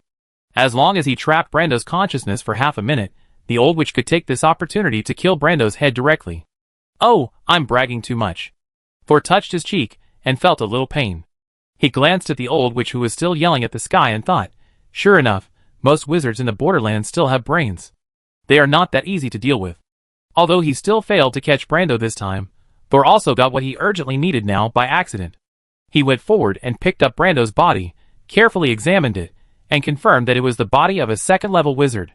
He was overjoyed. Although the head was missing, it did not affect its ability to become a filter carrier for the magic reservoir. Such a filter carrier is even much stronger than the bodies of multiple first-level wizards. If he can leave a body like this every time he comes, Then I don't mind letting him go next time. Thor carried Brando's body and looked at the place where he left. Now Thor no longer regarded Brando as an enemy. If the plan is well planned, this is an endless supply of leaks. The kind that is invaluable. Chapter 580. After accidentally obtaining the body of a second-level wizard, Thor finally didn't have to go out to get information and rely on luck to pick up corpses. After comforting everyone, they immediately began to build the final structural components of the magic pool. Of course, turning a corpse into a carrier that can filter magic power also requires multiple processing methods and time to settle. In the interval between experiments, Thor also started his second plan. That is to find a retreat for himself that others would not expect. This retreat is the Chaos Domain Compass he got from Sander in Blue Water Bay. Sol accidentally got the Chaos Domain Compass passed down by Sander's ancestors, and was named in the diary. He immediately realized that this thing is not simple. Especially the word domain, which means that there is probably a world side behind this compass, or even an independent small world. Sol didn't think about the big world. Looking at the structure of this compass, it should not be able to achieve such a high transmission efficiency. Then, he took out the crying and smiling gold coin that once made the Chaos Domain Compass react. The crying face and smiling face coin has the magic of transferring positions, which is related to space magic. If the Chaos Domain Compass can really open a small world, it must be related to space magic. Putting these two things together is likely to create sparks. Of course, in order to prevent the sparks from turning into bombs, Thor did not test it in the Wizard Tower, but took the Chaos Domain Compass and the coins, crossed the Rhine Lake, and came to a small hill in the distance. Agu and the others are in the Wizard Tower, but Morton and Penny are still in the diary. Xiao Zhao is also there. Well, that's enough. Anyway, there is no death warning in the diary. He even suspected that the diary encouraged him to explore the Chaos Domain Compass, otherwise it would not have reminded him of the function of the compass the moment he got it. Then, let's do a simple verification first. Thor first took out a crying and smiling gold coin and tossed it lightly in his hand. The compass needle, which was originally motionless, suddenly trembled. Thor, who stared at the compass, naturally did not miss this change. He used his mental power to activate the gold coin and immediately sensed another gold coin placed next to him. Now, as long as he activated the power of the gold coin, he could immediately move to the side of the other gold coin. Of course, if he really moved now, it would be no different from jumping in place. Thor continued to sense the changes in the compass, but found that except for the initial tremor of the pointer, it did not move again in the later period. Thor tried to activate another gold coin again, and it still only made the Chaos Domain Compass tremble. Maybe the mechanism is still on the compass. Sol picked up the compass and checked it carefully. This time, it didn't take long for him to find that the back of the compass could be opened. After the back shell was opened, there was a circular groove inside. He picked up the gold coin and gestured, and found that the groove could just fit 2 gold coins. A strong sense of déjà vu came to him. Is the gold coin a battery? Does it have positive and negative poles? Sol tried several ways to place it, and finally found that when he placed the 2 gold coins with their crying faces facing down in the groove, the pointer on the compass suddenly began to rotate at a constant speed. Thor closed the back cover and tentatively probed his mental power into the compass. The next second, he and the compass disappeared. Because he deliberately concealed it, and with the cooperation of several consciousness bodies such as the old which did not find anything unusual. But Camus, who was on the underground floor of the Wizard Tower, suddenly turned his head to the direction where Thor disappeared, with a little confusion on his face. The space array transmission would make people dizzy, but the transmission of the chaotic domain compass did not make Thor feel uncomfortable. But when Thor regained his footing, his legs went weak, and he fell to the ground in a frustrated forward-bending position. He lowered his head and breathed deeply. He didn't feel suffocated, but he still felt very uncomfortable. Although Thor felt like a fish out of water, he was not really short of oxygen. The reason why he felt so uncomfortable was that there was no magic in the air here, not even a little bit. Thor knelt on the ground and pressed his hands on the gray-black soil. But when he retracted his fingers because of discomfort, the seemingly hard land was immediately crushed into powder. After Thor slowly adapted to the environment here, he looked down and saw that the hardened land had completely turned into sand. He twisted the sand with his fingers, and the latter turned into even finer powder in an instant. Thor slowly changed from crawling to sitting, panting, so that he could observe the surrounding scene. This place has no magic, but it is not the technologically advanced world like Thor's previous life. As far as the eye can see, it is all desolate. The world as a whole presents a gray tone, as if entering a black, white and gray space. There are also tiny black particles floating in the air. Thor raised his hand and waved it in the air a few times, and soon his hand was covered with a lot of black dust. He rubbed his fingers gently in the palm of his hand, and the black powder also turned into fine dust. The texture is the same as the land here. This should be an abandoned world. At least this corner is. There is not even a normal plant to be seen around here. The most are clods of earth and soil, which will break if touched. Although Thor studied the Chaos Domain compass in order to find a hiding place for himself and the people in the Wizard Tower, he was still a little disappointed to see how desolate it was. He also imagined that he could carry a small world with rich resources with him. No matter what, let's see how to go back first, and whether the location will be changed. Thor looked down at the Chaos Domain compass in his hand. At this time, the needle on the compass was still rotating slowly. Thor injected his mental power again, as he did when he came here. But the response given by the Chaos Domain compass was that it needed a cooling time. Space travel cannot be continuous. Well, this is also within my expectations. I just don't know how long it will take. If it takes too long. No, if I stay here for a long time, then when I go back, it will definitely delay the progress of the magic pool. The diary should remind me. And judging from the reaction of the compass, the cooling time should not be too long. Thor tried to think whether to stay where he was and wait for the compass to cool down, or go out and explore this unknown space. He found that no matter which plan, there was no objection from the diary. Leave a mental coordinate and go out to take a look.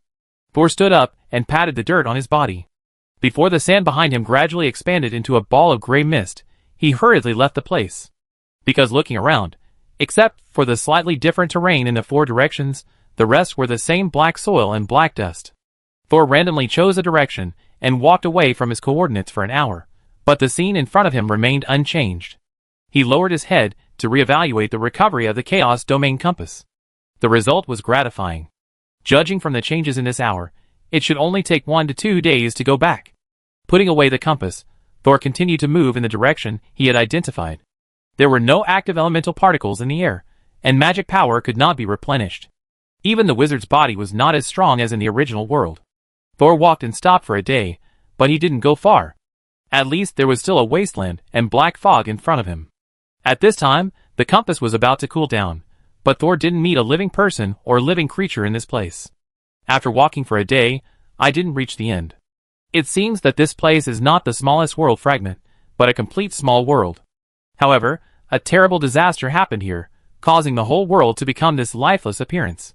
Maybe I am the only living person in this world right now. However, just as he said this, the sand under Thor's feet trembled violently, and then a purple-black soft meat strip suddenly stretched out from under Thor's feet, wrapped around Thor's right leg, and suddenly pulled it down. Thor's whole body immediately became shorter, and his right leg was buried directly to his thigh. Monster? Thor's eyes lit up. Finally, there is a living thing. Chapter 581. Sol was suddenly attacked by a purple-black strip of meat, but for him, it finally ended his boring journey. Comparing tentacles with me? Sol did not move, and the algae behind his neck suddenly emerged, split into 10 in the air, and quickly drilled into the ground around Sol's body. Sol felt the strip of meat that was entangled with him immediately loosen his legs and ran down. Sol pressed his hands on the ground, and with a little force, he pulled his legs out. Looking at the big hole that was constantly sinking on the ground, he took 2 steps back and waited for the algae to return. After a few breaths, the sand under his feet began to tremble, and the rumbling sound caused the nearby ground to begin to shake. The algae tensed, then pulled, and slowly pulled out from the ground.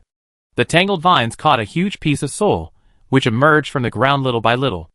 The black and gray dust on the soil fell down, forming a series of waterfalls composed of sand. A large amount of dust flew all over the sky, and the visibility dropped to less than 1 meter for a while. Thor held his breath, squinted his eyes, and waited for the big monster in the soil to appear. Finally, after Shiozao shook off most of the soil, a huge beast 3 meters long appeared inside the crisscrossing black vines. This beast had a huge mouth and a relatively thin body and limbs. It looked as if only its mouth could eat, and the other limbs were almost degenerated. The purple-red strip of meat that once entangled Thor's right leg was its tongue. When it was pulled out of the ground by Shiozao, it immediately stretched out its most powerful weapon, which was its tongue, and desperately tore at Shiozao's vines. But Shiozao now is not something that ordinary beasts can resist. The unknown beast saw that one tongue could not break free from Shiozao, and 4 tongues appeared in its mouth again. 5 tongues entangled different vines and pulled in different directions, as if trying to use brute force to break free from Xiuzhou. But its resistance still failed. Okay, Xiuzhou, let it go first. Xiuzhou, which was originally entangled like a ball of yarn, was immediately retracted.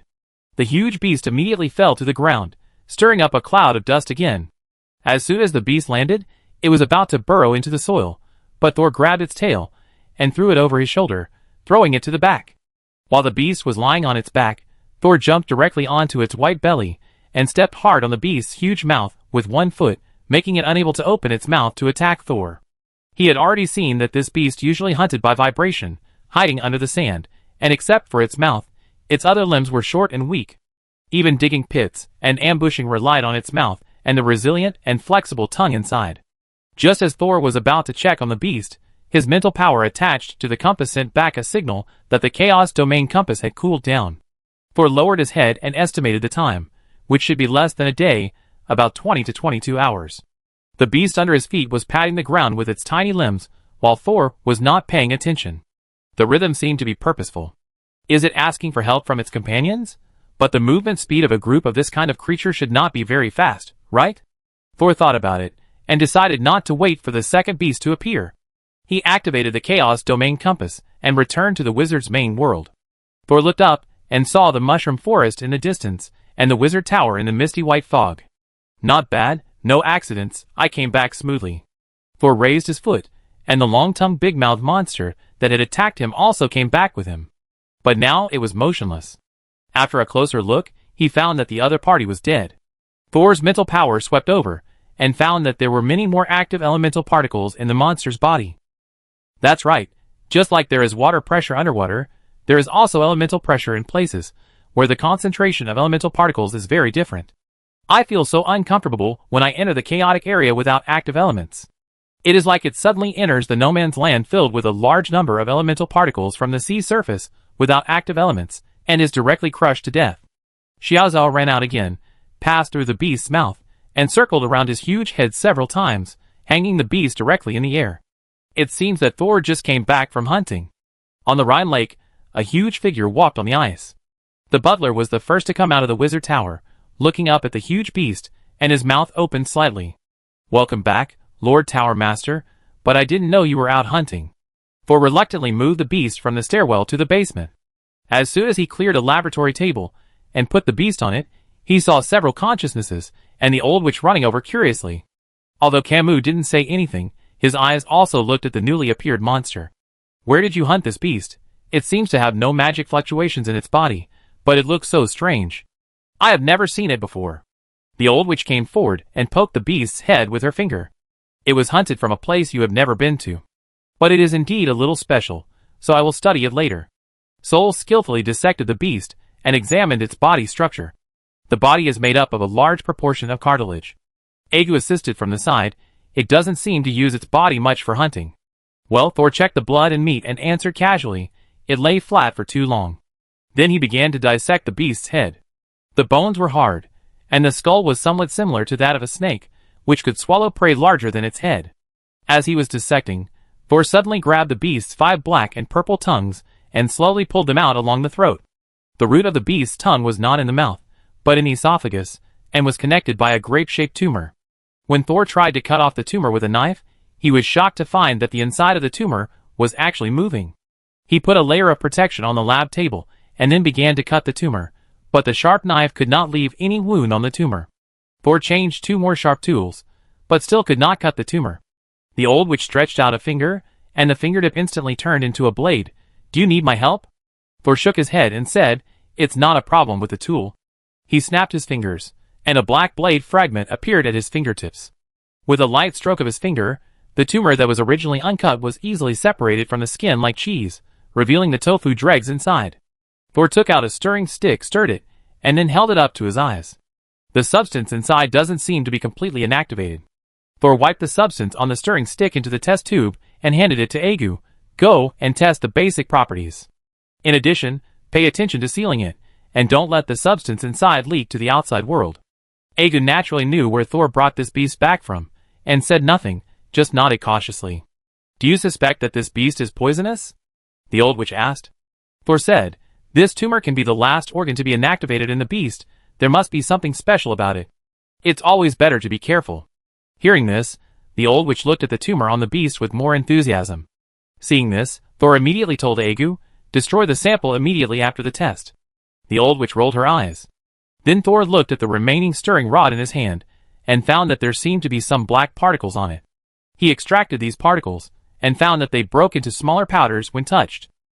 This scene is so familiar. Thor immediately took out 2 small bottles from his body.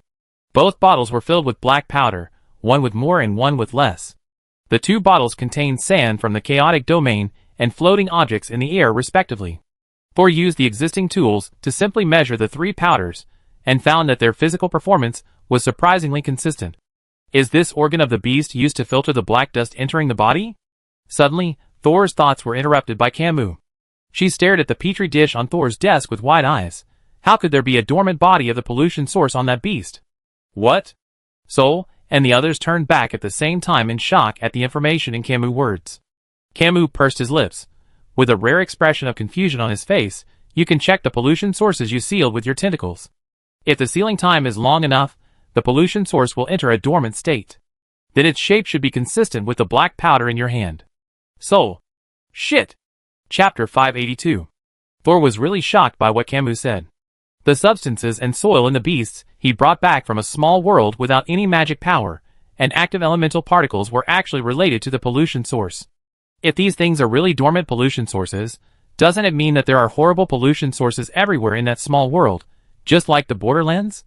Fortunately, there is no magic power there, otherwise wouldn't it be a world full of pollution and alienation? Thinking of this, Thor's heartbeat suddenly quickened again. Wait, will that place be destroyed by this kind of pollution? Thor immediately took out the tentacles that he had isolated and preserved after absorbing pollution for several wizards. Each tentacle was translucent gray, with only a drop of water drop-shaped black object inside. Thor knew that these black objects were the pollution sources that had invaded his consciousness space, but he had no special way to deal with them except to use them to trick people. I can only keep the unused parts first. And studying pollution is also very dangerous. Thor plans to wait until he advances to the 2nd level, take good protection, and then start in-depth research. Unexpectedly today, I found another form of this black tide pollution source in a desolate little world. Camus, do you know what this pollution that looks like water droplets is? Why do all the wizards I met in the Borderlands have this kind of pollution? Camus lowered his eyes, but did not answer Thor's question. The old witch whispered, don't ask about the source of this matter. First, it's useless for you to know, and second, this matter itself is not allowed to be known by wizards below the 3rd level. Thor turned around. Then how did you know? The old witch raised her hand and dug her ear. Of course I heard it by eavesdropping. The broken finger behind her head moved, as if to say that everything was related to it. Thinking that the old witch was once hunted by 2 3rd-level wizards, she might have stolen some things, and also knew something she shouldn't know. However, this kind of black tide pollution is very dangerous to other wizards, but for Thor, it is just a matter of sleeping for 3 more days at most. Thinking of this, Thor's original idea of leaving the beast behind changed. After Aegu finished testing the body tissue of the beast, he asked several people to gather the dismembered beast together again and prepare to find a time to throw the beast back to the small world. It is better not to leave this kind of beast with a body full of pollution sources in the unknown land. Who knows if the high concentration of elemental particles here will awaken the dormant black tide? Next, when Thor was alone, he checked the gold coins in the Chaos Domain compass and found that the surface of the gold coins was slightly dim. Sure enough, even with the crying face and smiling face gold coins that can charge the compass, it is not safe. This kind of gold coin should have a usage limit. I just don't know where else I can get this kind of gold coin with space attributes. Or is there any way to charge it? Although Thor still has some questions about the Chaos Domain and the compass, he has at least prepared a place to hide. Once the defense is established, you can prepare for the promotion with confidence. Just as Thor borrowed the headless body that Brando left behind in a hurry, and began to test the magic reservoir. The Court of Arbitration also sent a large number of people to intercept several entrances to the No Man's Land, and check every pedestrian who tried to enter here. Although they received an order that the thieves who stole important treasures from the Evernight Empire would find a way to enter the No Man's Land, they had no way to directly block it. Because the borderless land is almost one of the most resource-rich areas in the entire state continent. Even many 3rd-level wizards, and even 4th-level wizards have demand for the witchcraft materials in it. Where there is demand, there is purchase, And where there is purchase, there is transportation. Even if the Court of Arbitration is the most powerful organization in the Nephilic continent, with a large number of third-level wizards and 2 fourth-level wizards, it cannot directly seal the passage. Especially when even they themselves don't know how long it will be sealed. Fortunately, although there are people who enter the borderless land, they are not many. After the Court of Arbitration arranged several second-level wizards and 1 third-level wizard at each entrance and exit, they could basically check everyone. On this day, 3 wizards came to the exit of Chuesho Valley almost one after another. 2 of them rode on spider cars, and 1 rode on a flying roar, a demonic creature that looked like a tiger but had no stripes and 2 pairs of flesh wings. The 2 wizards riding on the spider car were 1 first level and 1 second level. They immediately showed fear when they saw the people from the Court of Arbitration. When they heard the other party asking them to remove all the disguises, their faces changed immediately. But looking at the third-level wizard standing on the cliff beside them with his hands behind his back, they still took off their hoods obediently. Among them, the first-level wizard directly changed from a young and handsome boy to a gray-haired old man. Although the wizards of the Judgment Court laughed secretly, after checking that their strength was not third level, they let them go without caring why they were disguised. At this time, the third wizard, whose whole body was hidden under the cloak, rode the flying howl to the entrance. The Eternal Night Empire is hunting down fugitives. All people entering the no-man's land must be checked.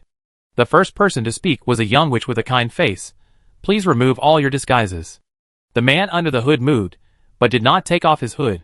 The beast he rode instead made an uneasy snoring sound.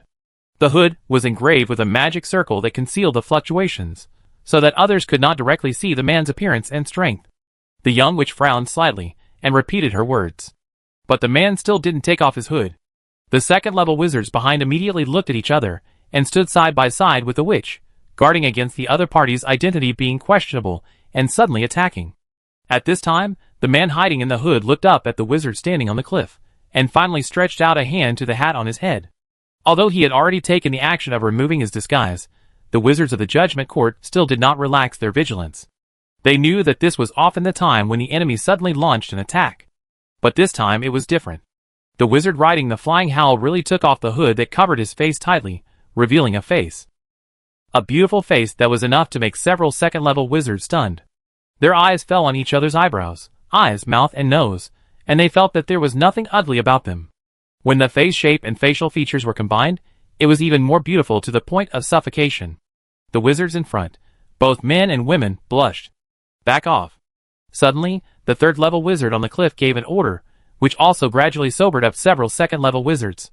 When they came back to their senses, they saw that the person was still stunningly beautiful, but not to the point that they lost their minds or blushed. Several experienced second-level wizards immediately cast anti-confusion spells. But facing the person in front of them, it seemed useless. And this amazing-looking visitor raised his head and said to the third-level wizard on the cliff, "Can I pass now?" The third-level wizard couldn't help but look at his face, but still nodded seriously yes. The visitor nodded, lowered his head, and put on his hood again, and drove the flying roar straight through the group of second-level wizards. When he put on his hood, the sanity of several second-level wizards finally returned.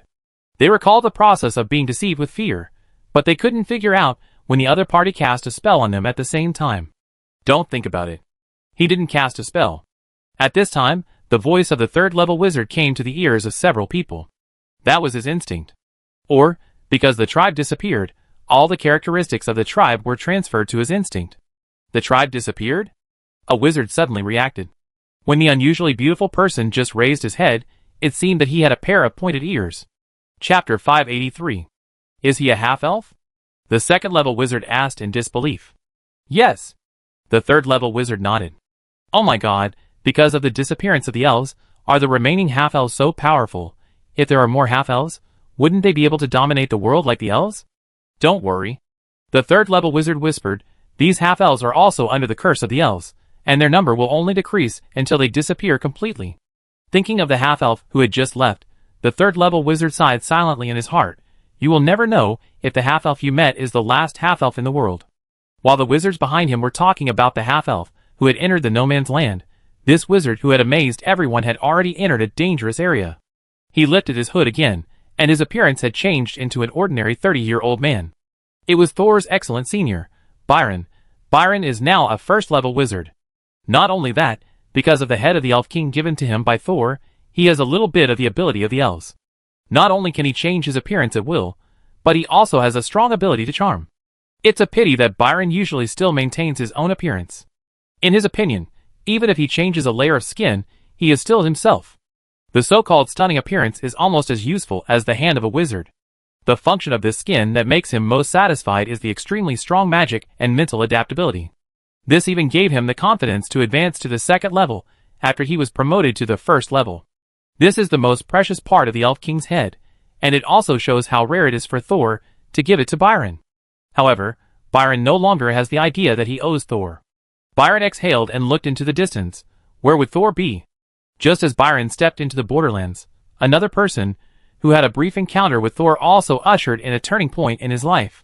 Noah, the boy who once helped Thor find the nest of the quicksand termites, took the initiative to join the hunting team organized by the Wind Demon Lord in order to exchange money to treat his sick brother. This hunting team is a little different from the previous ones. It recruits a large number of ordinary people and promises that as long as they perform well, they will have the opportunity to become wizard apprentices. Since meeting Thor, Noah found that not all wizards can only stare at a candle in a daze. It's a pity that Thor doesn't intend to accept him as an apprentice. Maybe his qualifications are too poor. But Noah didn't give up completely. After he moved to the new settlement with his father and brother, he had been looking for an opportunity to become a wizard apprentice. But he didn't expect that the only chance would require him to fight for his life. At this time, it happened that his brother had a continuous high fever due to radiation sickness, which made him put aside his last concerns. His father and brother once gave him the only chance to live, so he was willing to give this opportunity to his brother today. From then on, Noah joined the hunting team and left his family, who had depended on each other for many years. However, when he joined the hunting team and stepped into the terrifying area he had never set foot on, he realized that he was still naive. The hunting team would indeed give them the opportunity to become wizard apprentices, but the prerequisite was that they had to survive in the danger investigation operations again and again. Every ordinary person was a pathfinder, and they were required to take a magic potion to temporarily enhance their mental power. It allowed them to perceive secrets that they had never discovered before. It was equivalent to becoming a temporary wizard apprentice. But at the same time, their weak bodies will show various abnormalities due to the sudden increase in mental power. Noah once saw with his own eyes that a woman who had just taken the mental potion suddenly went crazy and pulled out all her hair. Then she scratched her scalp in pain until blood flowed and bones were exposed. Other wizards saw the woman's reaction, but no one came out to help her. And ordinary people didn't know how to save her, nor did they dare to save her. Afterwards, this dying woman became the first victim before the hunting team set out. In addition to the woman, the appearances of other people also changed to some extent. Only Noah did not change at all. This immediately attracted the attention of several wizards. They came over and asked Noah to hold a crystal ball and chew a leaf. However, after Noah did it, the wizards left disappointed. This made Noah a little depressed, as if he was really not suitable to be a wizard apprentice. After a few episodes, everyone officially embarked on a hunting trip. However, ordinary people including Noah realized that perhaps, like that woman, dying the night before departure was the best ending. On this day, the group trekked through mountains and rivers and came to a forest. This was the 5th forest they had passed through. Before, every time they passed through a forest, their patrol team would leave at least one ordinary person behind. Noah didn't know what these people were doing. In short, the wizards under the Lord of the Wind would let them explore some very dangerous places. Regardless of whether the explorers can come back alive, they will not enter the place they just explored, but leave directly. Along the way, just like the footprints left behind, they left only corpses. And this time, it was finally Noah's turn to be asked to walk into the forest with a strange and complicated instrument. Noah's heart, which had been numb all the way, began to beat wildly. He finally had a sense of reality of being on the verge of death. He wanted to escape, but he knew that the 4 wizards behind him would not give him a chance to escape. It might also implicate his father and younger brother in the settlement. Noah swallowed his saliva and was pushed by the wizard behind him. He began to move his hands and feet mechanically and walked forward mechanically. The wind blew the leaves, the birds chirped, and the insects chirped, all of which turned into chaotic noises in his ears. The huge fear that death could come at any time made Noah's mind a mess. But such a chaotic thought also made him keep moving forward without stopping. Rustle. The leaves and branches around him rang together, as if they had agreed, breaking the usual sounds in the forest. Noah was suddenly awakened, and seemed to realize what he was doing. His foot was about to step out, but it was suspended in the air. He looked up cautiously and tremblingly, and suddenly found that the trees around him had grown pairs of eyes at some point, and like people, they slowly bent their trunks and stretched out their branches, as if they wanted to catch the humans who dared to walk in the forest. A leaf touched Noah's head. Wow! Looking at Noah, who was about 14 or 15 years old, but actually less than 10 years old, he couldn't help it anymore, screamed, and ran away. He no longer cared about the set direction, just kept moving forward. Plop! Suddenly, something under his feet tripped Noah. His eyes quickly followed the falling body. Because the speed was too fast, there was no time to react and adjust his posture. However, when Noah fell heavily to the ground, he found that it didn't hurt at all. He lowered his head, and found that there was a dense patch of gray-white mushrooms under him.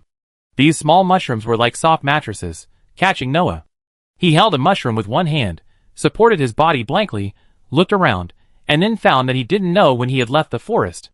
There was a downhill slope ahead, and these gray-white mushrooms spread all the way to the bottom of the slope. Further ahead were a few sparse trees, and behind the trees, a forest of huge mushrooms 3 or 4 meters high. How can there be such big mushrooms? There's no such big pot. For some reason, Noah suddenly felt that the fear in his heart had subsided a lot, and he even felt like making fun of the mushroom forest in front of him. Chapter 584. You came out intact? A voice sounded behind Noah. Noah's pounding heart finally calmed down a little at this time. He lay on the ground and turned his head to see the leader of his hunting team, the Wizard Brown. Lord Brown. Noah tried to stand up and leave a good impression in front of the wizard. But being brave did not bring him any benefits. It seems that you are in good condition. You can stay awake even when encountering abnormalities, and you are also adaptable to mental drugs. Unfortunately, if your spirit body had not been destroyed by the previous drug, you would have had a chance to become a low-level wizard apprentice. Noah stood up and was shocked by the words of Brown Wizard, and he was unable to move for a long time. I can no longer become a wizard apprentice? Noah's hope was burst. He suddenly remembered the complex emotions in Thor Wizard's eyes when he asked him to become his apprentice. I see. It turns out that I lost the opportunity a long time ago. He felt weak all over. All the strength was drained away with the collapse of hope. Brown saw Noah standing there in a daze, and his patience was exhausted. He looked at the mushroom forest in front of him and compared it with the map in his hand. Rhine Lake is in front. Since you are not injured in the summoning forest, it is a good opportunity to explore the Rhine Lake. Noah's heart sank instantly. The people who explored the way took turns. After one person explored a dangerous place, the next person would take over. If the next person dies, let the next person go. Because every time the exploration is completed, the energy of the explorer will be exhausted, and some people can't even stand up. Noah didn't expect that he would get such a result after deliberately being strong and showing off. Seeing that Noah was reluctant to move, Brown raised his hand and pointed at him from a distance. Ah! The next second, Noah squatted down with his head in his arms. The pain came quickly and went away quickly. Noah just squatted down and the pain disappeared. It seemed as if everything just now was just an illusion. But Dr. Brown's words made Noah face the reality. Go quickly, or I make you hurt all night next time. Noah didn't dare to delay any longer, and he didn't have the energy to be sad anymore. He quickly got up and staggered towards the mushroom forest in front of him. Looking at the mushroom forest that was getting taller and taller as he got closer, Noah didn't know what he was feeling. This place was much weirder than the forest just now. He had never seen such tall mushrooms, and so many of them. Why is this place called Lake Rhine? There is no lake here? Is there a swamp under the mushrooms? Thinking made Noah gradually calm down. Although he had no chance of becoming a wizard apprentice, Noah didn't want to die outside. He had to try to find a way out in these dangerous places. Finally, he looked back at Wizard Brown and saw that others had also come here from the side, and looked at him expressionlessly. Noah took a deep breath and walked into the mushroom forest. The mushroom forest was densely distributed, and Noah had to be very careful not to touch these mushrooms. Although the gray-white mushrooms were usually not poisonous, he tried his best to avoid touching them. Strangely, these strange-looking big mushrooms did not undergo any terrifying changes. Noah was timid and walked around another big mushroom. Suddenly, he saw a frozen lake covered by white mist. So this is the Rhine Lake. In the center of the Rhine Lake, there stood a pure white tower. Strangely, there is a round platform on the top of the tower that is wider than the tower body. It makes the whole tower look a little like a mushroom. At this time, a person seemed to walk out from the bottom of the tower in the distance. It was just because of the distance and the hazy fog that Noah couldn't see the other person's appearance. However, Noah couldn't see through the fog, but Thor could. He was carrying a bunch of materials, and was about to go out to find a hidden place to set up the magic circle. Unexpectedly, he was notified by Mash that a group of people came outside the mushroom forest of the wizard tower. A little guy in the group walked into the mushroom forest alone. He didn't look like he was here to steal mushrooms. Thor went out and saw a familiar face. Is it him? How did he come so far? Thor had some impression of this little boy, and a good impression. Thinking that Marsh said there was a group of people outside, but he let him in alone. He was probably used as an experiment. Thor snapped his fingers, called the magic wolf that was resting on the side, sat on the back seat, and directly commanded the magic wolf to run towards the boy. Noah saw the people on the other side approaching him, and his first reaction was to run away. However, as soon as he turned around, several living vines stretched out from the ground, directly wrapped up his hands and feet, and lifted him into the air. Noah immediately wanted to struggle and shout, but he realized that his cry for help would not attract the rescue of the hunting team outside, but might anger the people on the other side. So he suppressed his fear and did not shout. But he could close his mouth, but he could not control the reaction of his body. All the parts of his body that were not tied by the vines were trembling. His heartbeat was so intense that it almost burst through his chest, until we meet again. As the distance shortened, the person behind the fog gradually became clearer. Noah's eyes widened, and his tightly closed mouth opened unconsciously. Master Thor? Xiao Zhao, put the boy down. Thor asked Xiao Zhao's clone to put the boy down. Why did you come to Rhine Lake? Noah had already thrown away the words that Brown Wizard taught them, and when he saw Thor, he told the truth. Lord Wine Demon organized many hunting teams, but actually let ordinary people test all dangerous areas one by one? Thor touched his chin. Why is that? Morton, it sounds like they are doing tests to find something. Penny suddenly said to Thor, Brother Thor, this child is dying. Thor was stunned, squinted his eyes, and saw that the boy's body was exhausted. His spirit body had been ripened before, and now he took some medicine and was stimulated again. The detection instruments on him should be the reason why other wizards forced him to activate his spiritual power. If Thor hadn't given him a potion to repair his spiritual body in the Survivor Guleen, he would have died of exhaustion after the spiritual body exploded. But now, Noah doesn't have much time left. A spiritual body that is forcibly activated without equal magic protection is like putting your hand into corrosive acid without wearing protective gloves. Soon there will be only a pile of bones left. At this time, the boy looked up at Thor's face, which seemed to have overlapped with a skull. Thor sighed in his heart and said nothing more. Do you want to go to the island? Noah already knew that he could not become a wizard apprentice. Although he was curious about Thor's tower, he still restrained himself. No, sir, I have to go back to hand in the task. Anyway, this distance is enough for me. Noah did not want to bring so many test instruments with him into Thor's wizard tower. It would be bad if Brown Wizard's test instruments were harmful to the wizard tower. Anyway, the distance from the center of the lake to him should be within the test range of the instrument, and the instrument did not issue an alarm. I won't waste your time, Master Thor. Noah bowed respectfully to Thor. I go back now. After saying that, he ran out with a set of instruments on his back. Sol just stood there, silently watching his back. Perhaps because he knew that this place was the territory of Wizard Thor, Noah didn't think it was scary when he passed through the mushroom forest again. Even the big round-headed mushrooms were a little cute. He trotted all the way out of the mushroom forest, and saw Wizard Brown and his men outside. He slowed down his pace, easing his breathing and heartbeat that had accelerated due to running. Lord Brown, I have tested this place. The voice stopped abruptly, and the violent heartbeat seemed to be paused. Noah opened his mouth slightly, and fell straight down. Bang! The dry and hard land only stirred up a little dust. Wizard Brown stepped forward and took off the test equipment on Noah neatly. He ignored him and turned back to say to others, the instrument has no warning. Let's go to the next place. Chapter 585. The hunting team just left Noah's body there, not even bothering to bury it. Just like they treated the others who died in the previous exploration test. Anyway, there are many dangerous creatures in the uninhabited land, and they will naturally help them clean up these burdens. However, after they left, Thor slowly walked out of the mushroom forest and came to Noah. Is he dead? Brother Thor, you watched him leave. Didn't you just want me to keep him? Brother Thor is really soft-hearted sometimes. Morton, but even if you help treat this child, he may not live for more than a year. His spirit body has been completely activated, but he has no ability to resist magic radiation. Thor nodded. I know, but it's not hopeless. For example, if he can stay in a place without magic, he won't have to worry about magic radiation. Penny immediately realized what Thor was talking about. Huh? Brother Thor, are you talking about the Chaos Realm?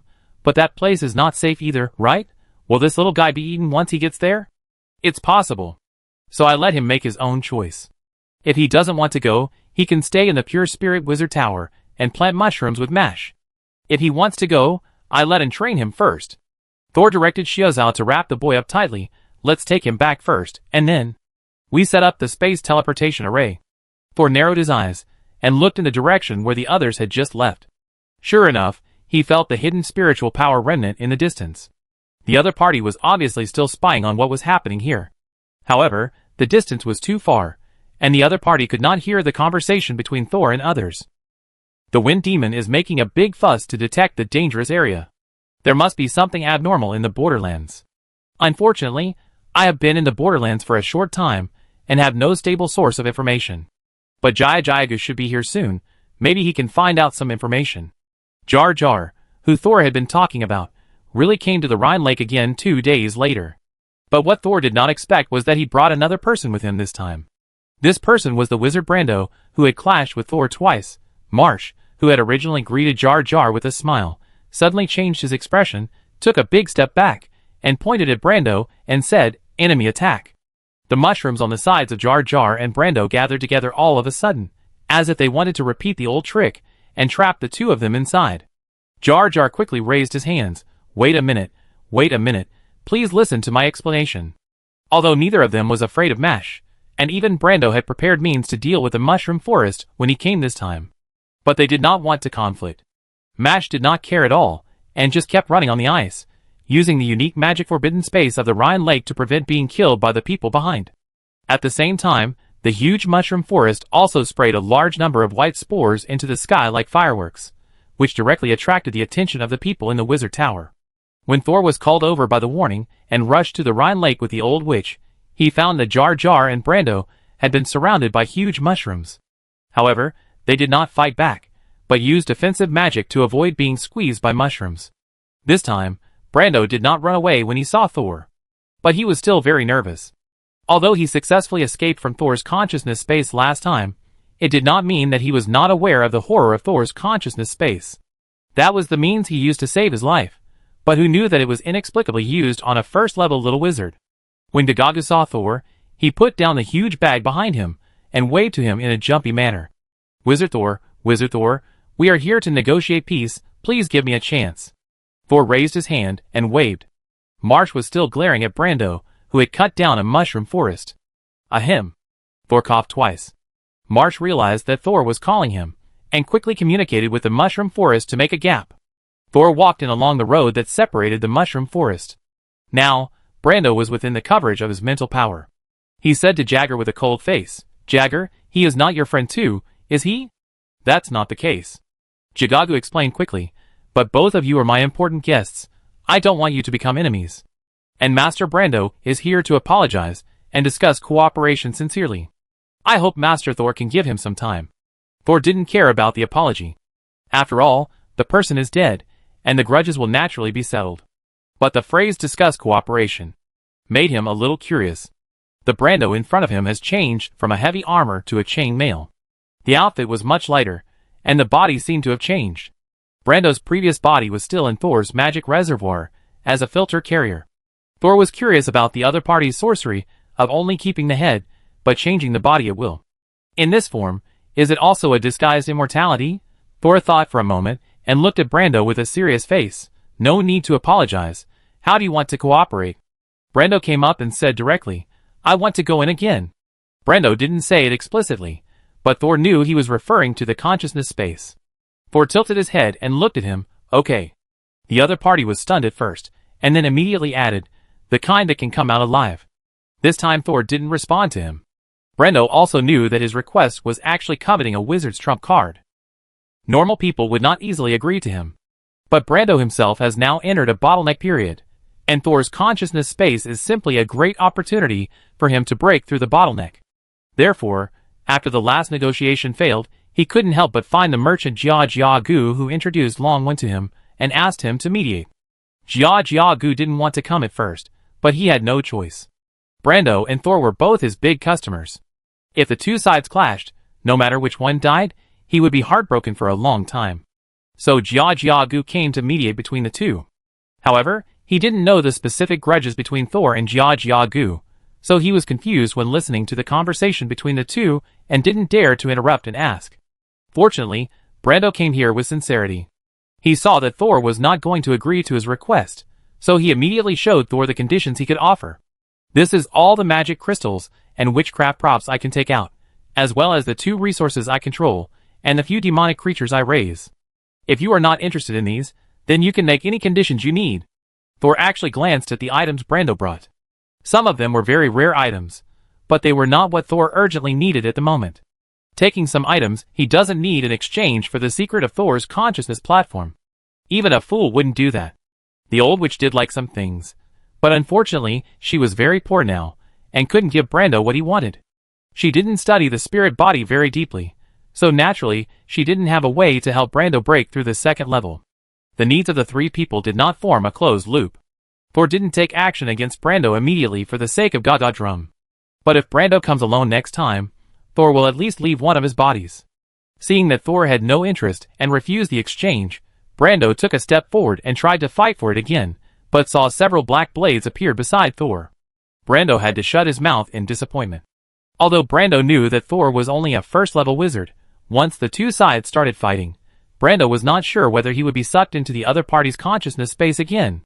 If he went in this time, he might not be able to come out. Chapter 586. Thor and Brando didn't reach an agreement in the end, and the latter had to leave in disappointment. Jar Jar stayed and continued to trade with Thor. But because he brought Brando with him, Thor might be unhappy, so Jar Jar deliberately lowered the price. While Thor was selecting the goods, he asked Jar Jar, "Has anything big happened in the Borderlands recently?" Jar Jar told Thor that they were looking for dangers everywhere. On the surface, they said they were going to make a code for the Borderlands, but Jar Jar thought they were looking for something. "I just don't know what to look for." The 3 third-level wizards seemed to want to unite and act, and the Wind Demon and Firefly Lord, who had some conflicts, temporarily put aside their grudges. The third-level wizards are all looking for something, and this thing may appear in every dangerous area. They only know that it exists, but they don't know where it is, so they can only use the dumbest investigation method. Soul held his chin and muttered in his heart, "Why does it feel like some kind of prophecy?" His expression gradually became solemn. If it is really something that the third-level wizards are willing to spend manpower and material resources to find, the content of the prophecy is probably either something extremely rare or an extremely terrible disaster. Thor smacked his lips. "I really hope it's the former." After completing the transaction, Thor helped Gagaga clean up the pollution for the last time. From now on, as long as Gagaga uses the substitute doll that Thor made for him, he will no longer be entangled by the pollution in the huge bag behind him. Of course, in addition to the bag, there are many other pollutions and dangers in the No Man's Land, which are beyond the protection range of the substitute doll. When Thor returned to the Wizard Tower, he saw Noah coming down from the 2nd floor with the butler. Noah still had a trace of panic on his face. When he went downstairs, he looked back from time to time and almost fell down. The butler, who had been prepared for it, grabbed him by the collar and put him on the ground. "Master Thor." Seeing Thor coming back from outside, Noah couldn't help but run forward. This Noah had been forced to mature and had experienced a lot of despair and danger. But his original age might not even be 10 years old. After he lived in the Wizard Tower for 2 days, the liveliness in his bones slowly recovered. "Lord Thor, Mr. Hope and I just went to see your laboratory on the 3rd floor. It's amazing." Noah used to think that wizards were so powerful, their witchcraft was so dangerous, and their behavior was so weird. So he wanted to become a wizard apprentice, more out of admiration for the strong. But after seeing Thor's laboratory, he realized that what wizards really study is knowledge. Only knowledge can make people continue to pursue it day and night and be fascinated by it. Although Noah still couldn't understand it, he was fascinated by the magnificent world. "Lord Thor, can I really learn witchcraft from you?" Noah looked up, and although his face was pale, his eyes were full of light. Soul originally wanted to ask him whether he wanted a stable but short life, or a dangerous, difficult, but possibly shorter life, but now it seems that Noah's choice is obvious. "It seems that you have made a decision." But I still want to warn you that after becoming an apprentice, you may encounter a lot of dangers, and you may die in a monster attack the next day. Yes, sir. The butler has already told me. Noah thought about it, and knelt on the ground with a thump. Maybe because I died once, I am not so afraid of death now. On the contrary, if I can't take a peek at the magical world you live in before I die, it will make me very, very, very scared. Please accept me. I will study hard and complete the tasks you assign to me. Thor raised his hand, and an invisible force lifted Noah up. No need to do that. Just call me Minner. Thor asked the butler to teach Noah the etiquette between wizards in the evening, and then led people to the top floor of the wizard tower. Noah had only lived on the first floor of the wizard tower for the past 2 days. He had just visited the 3rd floor. Now he followed Thor to continue walking up, full of novelty and excitement. When he reached the top floor of the wizard tower, he found that from the inside, the circular platform on the top of the tower was actually surrounded by a huge transparent barrier. From the outside, there was nothing on the top of the tower. But inside, he could see a huge cube. It was taller than Thor, and he couldn't touch the edge even with his hands stretched out. The whole body of this cube was black iron. If you look closely, it is not as smooth as iron, but seems to be full of small uneven particles. Don't stare at the lines on it. Thor warned, that's a blurred witchcraft circle. If you stare at it, your eyes will be sucked up. Noah was stunned and quickly looked away. Yes, Mentor. Thor led Noah around to the other side of the cube. On the wall of this cube, a headless body was hanging. The upper body of the body had been stripped naked. The hands and feet were in a diagonal position. A closer look showed that there were no nails or chains on the body, as if it was attached to the cube. Thor stepped forward, and suddenly a knife appeared in his palm. He gently scratched one of the corpse's arms. The skin and flesh separated, revealing the pale texture inside. There were some black and brown impurities in the skin. Then Thor extended a black tentacle from the back of his neck and lifted him up to the cube. From Noah's angle, he couldn't see what was on the cube. He could only see Thor squatting down and reaching in his hand to stir it like stirring the water. When he withdrew his hand, his palm was covered with a layer of black sticky liquid. The liquid kept sliding down, but when it was halfway down, it suddenly jumped up and grabbed Thor's wrist. It was like a hand that jumped up and grabbed Thor before falling. Thor remained calm and shook his wrist gently. The black liquid finally fell back into the cube without even a splash. Thor jumped off the cube again and showed Noah his palm. I give you a month to learn some specialized knowledge. After a month, I send you to a sparsely populated place to collect these black particles.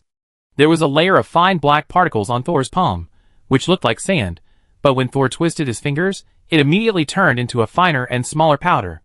I will temporarily call this thing black magic powder.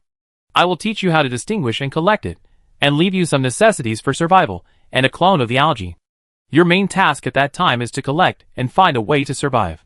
I can't always accompany you, but I will go to see you every once in a while, and guide your studies. Noah nodded repeatedly. He stared at the black powder in Thor's palm. He felt that this thing was magical and dangerous. This made his heart beat fast. He didn't know whether he was afraid or excited. Thor collected all the black magic powder in his palm into a small sealed bottle.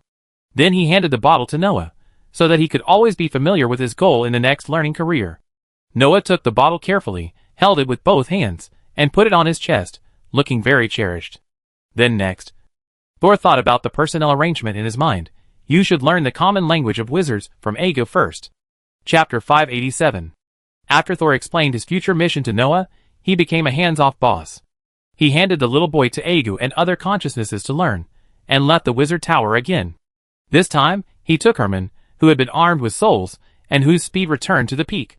Because this time, he had a new idea for picking up corpses. Through the body stripped from Brando, Thor has completed the trial operation of the magic pool. The entire magic circle runs smoothly and can produce pure magic, but the efficiency is a little low, and the output is a little less. If you want to increase the output, you need to put a lot of magic-rich items into the magic pool. For example, magic crystals, witchcraft materials, and even some powerful witchcraft props. Thor has these things, but they are not enough. And if you want to increase the conversion rate of magic, he needs more corpses of first-level wizards and above.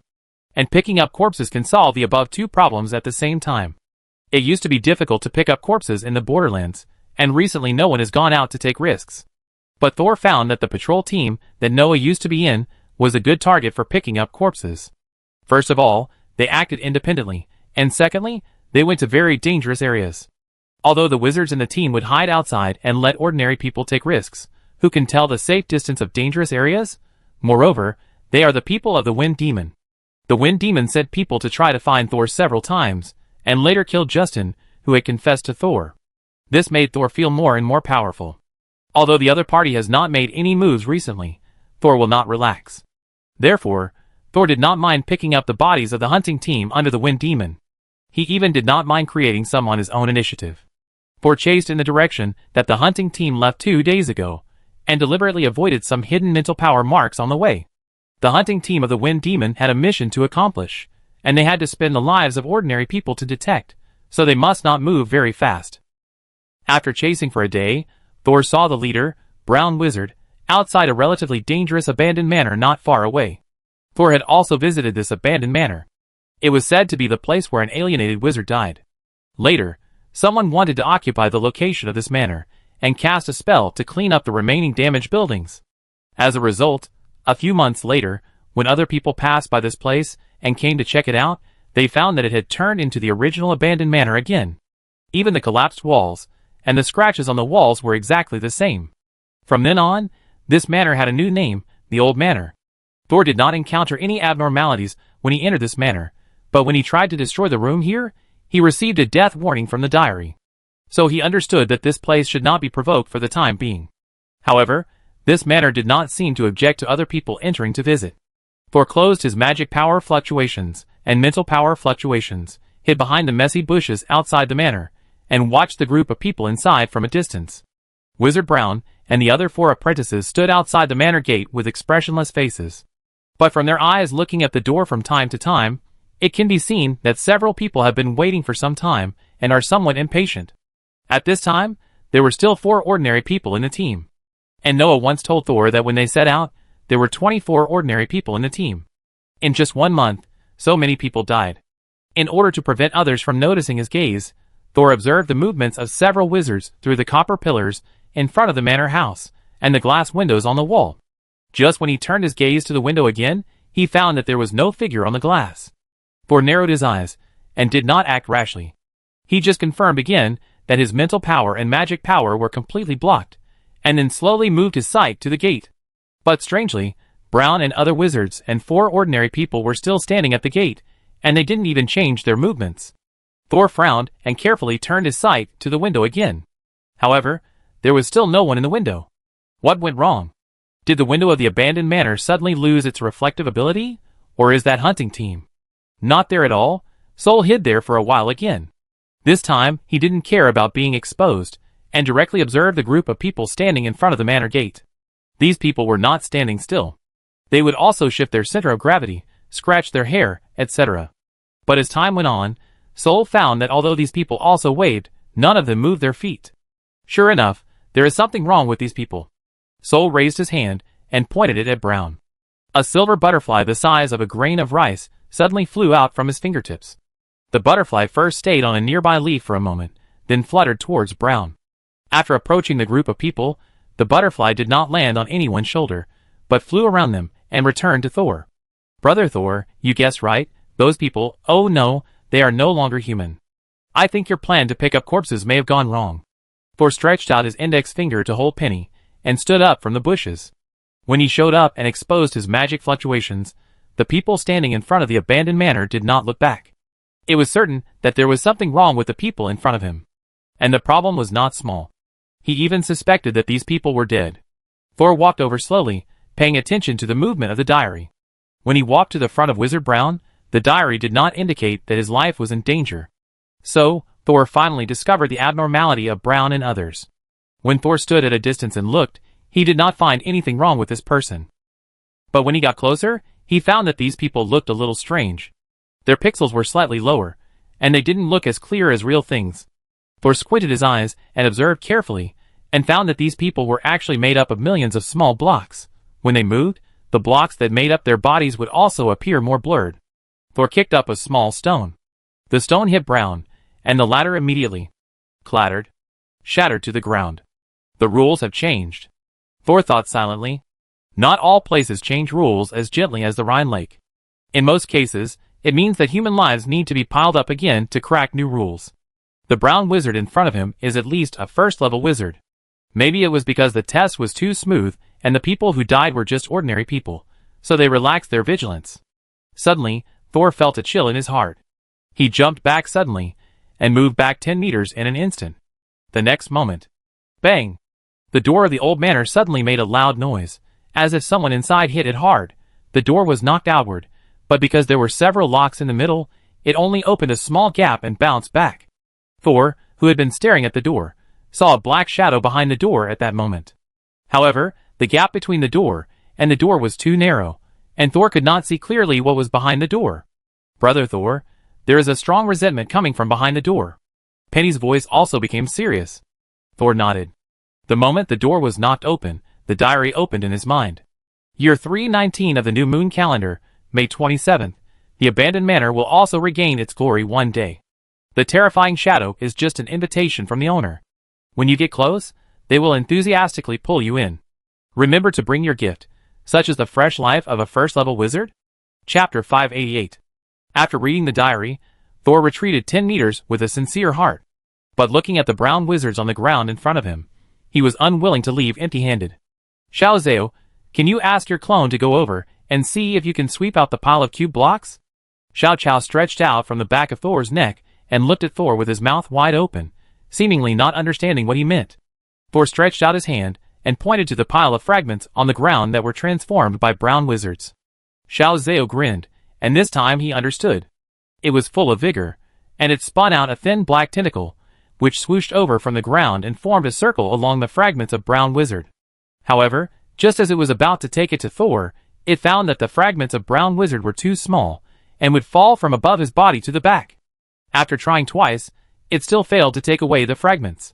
Thor was about to teach it how to split itself into a broom, but saw that Xiaozu's clone suddenly opened its mouth and expanded directly into a circle with a diameter of 1 meter.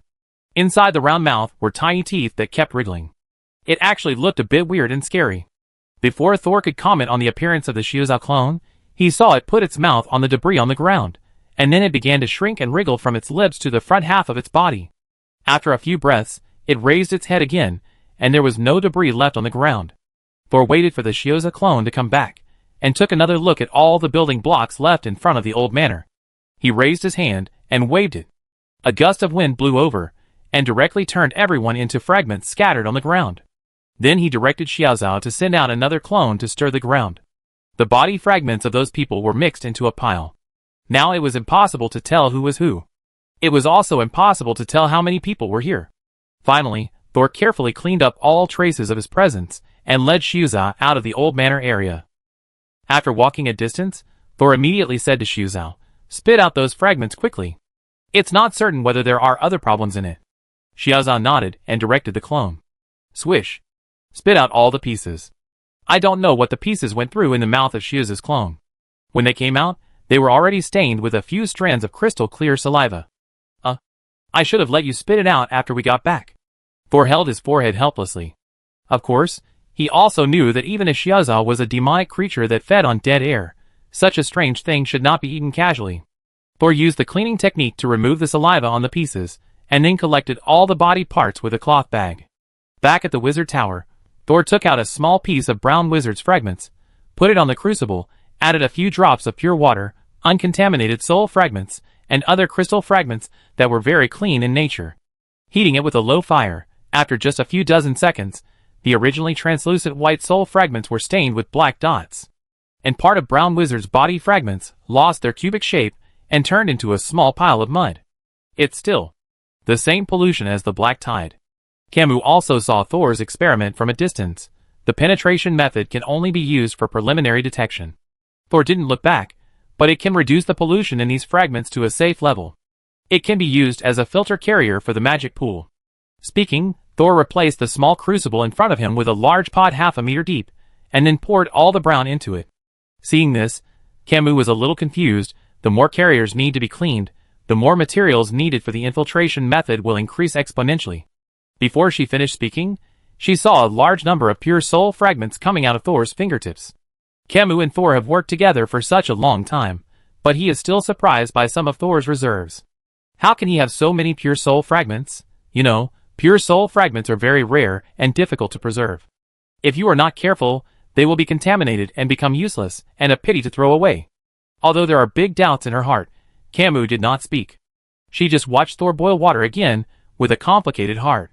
On the other side, Xiaoza returned to the second underground floor and drilled back into the gross space prepared by Thor for it. This place has become a small black swamp. After the algae got in, they immediately rolled around inside. As the algae fluttered joyfully, black vine-like tentacles gradually stretched out from the muddy black swamp. These tentacles were as thick as an adult male's thigh, and even thicker than the algae's body. But they were not as flexible as the algae, and could only swing mechanically. And these tentacles were not pure black. In the large area of black, there would occasionally be white stripes as thin as cow hair. As the tentacles swayed strangely, the main body of the algae emerged from the ground again. Its small size was completely inconspicuous among the huge tentacles, but the huge tentacles beside it completely obeyed its command. Suddenly, the algae opened its sharp-toothed mouth, and a small cube fell out from between its teeth. The small cube was black and white, and it was impossible to tell which part of the brown wizard's body it was. The algae stared at the cube and tilted its head. It might be thinking about whether to give the small cube stuck in the teeth to Thor. But it suddenly smacked its lips, lowered its head, and swallowed the small cube floating on the mud. It seemed that it was the first time to eat such a strange thing. Xiaoza licked his upper and lower jaws with his tongue, shook his head, and went back into the mud. The wind demon has been a little irritable recently. 4 of the hunting teams she sent out have lost contact. Although it is normal for formal wizards to encounter accidents in the no man's land, the wizards she sent out are all strong, and they also know to stay away from danger. What's more, the most dangerous things are done by ordinary people with testing equipment. The wind demon began to be dazed again.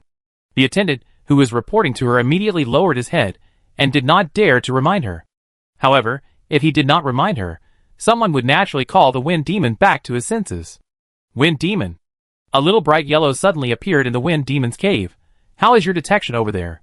The wind demon was almost forcibly interrupted from her trance, and she was a little angry, but when she saw that it was only a firefly that was talking, she had to put away her emotions helplessly. The eye of the storm has not been detected.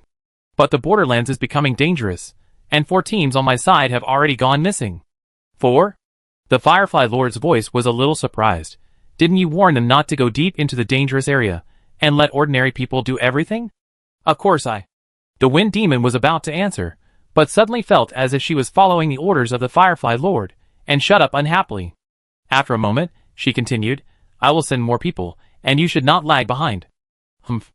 The Firefly Master snorted, and the fireflies suddenly ignited without fire and fell to the ground. Seeing the Firefly Master leave, the Wind Demon closed his eyes, and said to the servant, who was still kneeling on the ground, How is the preparation of the magic storage pool over at the Pure Spirit Wizard Tower? Beside the Rhine Lake, where magic is forbidden, our people cannot observe the specific progress. But judging from the materials he recently purchased, it should have entered the final testing stage. What about my magic storage pool? It will take about half a year. I will only give you 1 month. Prepare the shell within 1 month. The Wind Demon opened his eyes again, and his raised eyebrows revealed a bit of coldness. After a month, I will personally bring back his magic storage pool intact. Chapter 589. A month later, it was the time agreed upon by Thor and Noah. Noah stood in front of the lab table with his hands hanging down, looking down at Thor nervously. Today was the day Thor planned to send him to the Chaos Domain, and it was also the time for him to check his learning progress. Noah had no magic power, and his spirit body gradually mutated under the influence of 2 drugs. This made it more difficult for him to learn the basics of witchcraft than ordinary people. He could only memorize it over and over again. Fortunately, Noah is very smart and can always quickly understand some complex and profound knowledge and figure out their underlying logic. Although Thor did not consider how well Noah could learn basic knowledge when he planned to send him to the Chaos Domain, Noah still hoped that he could perform better. Let Thor not regret accepting him as an apprentice. It's a pity that for a child without plugins, it is still too difficult to overcome the innate physical difficulties. Although Noah followed Aga day and night to learn basic knowledge, 1 month later, he still only mastered 1 witchcraft rune. Water source? Thor looked at the rune that Noah had spent a long time to complete, and raised his head in confusion. Why don't you choose an attack rune? Teacher, you said that the chaotic area I am going to is a place with very few resources.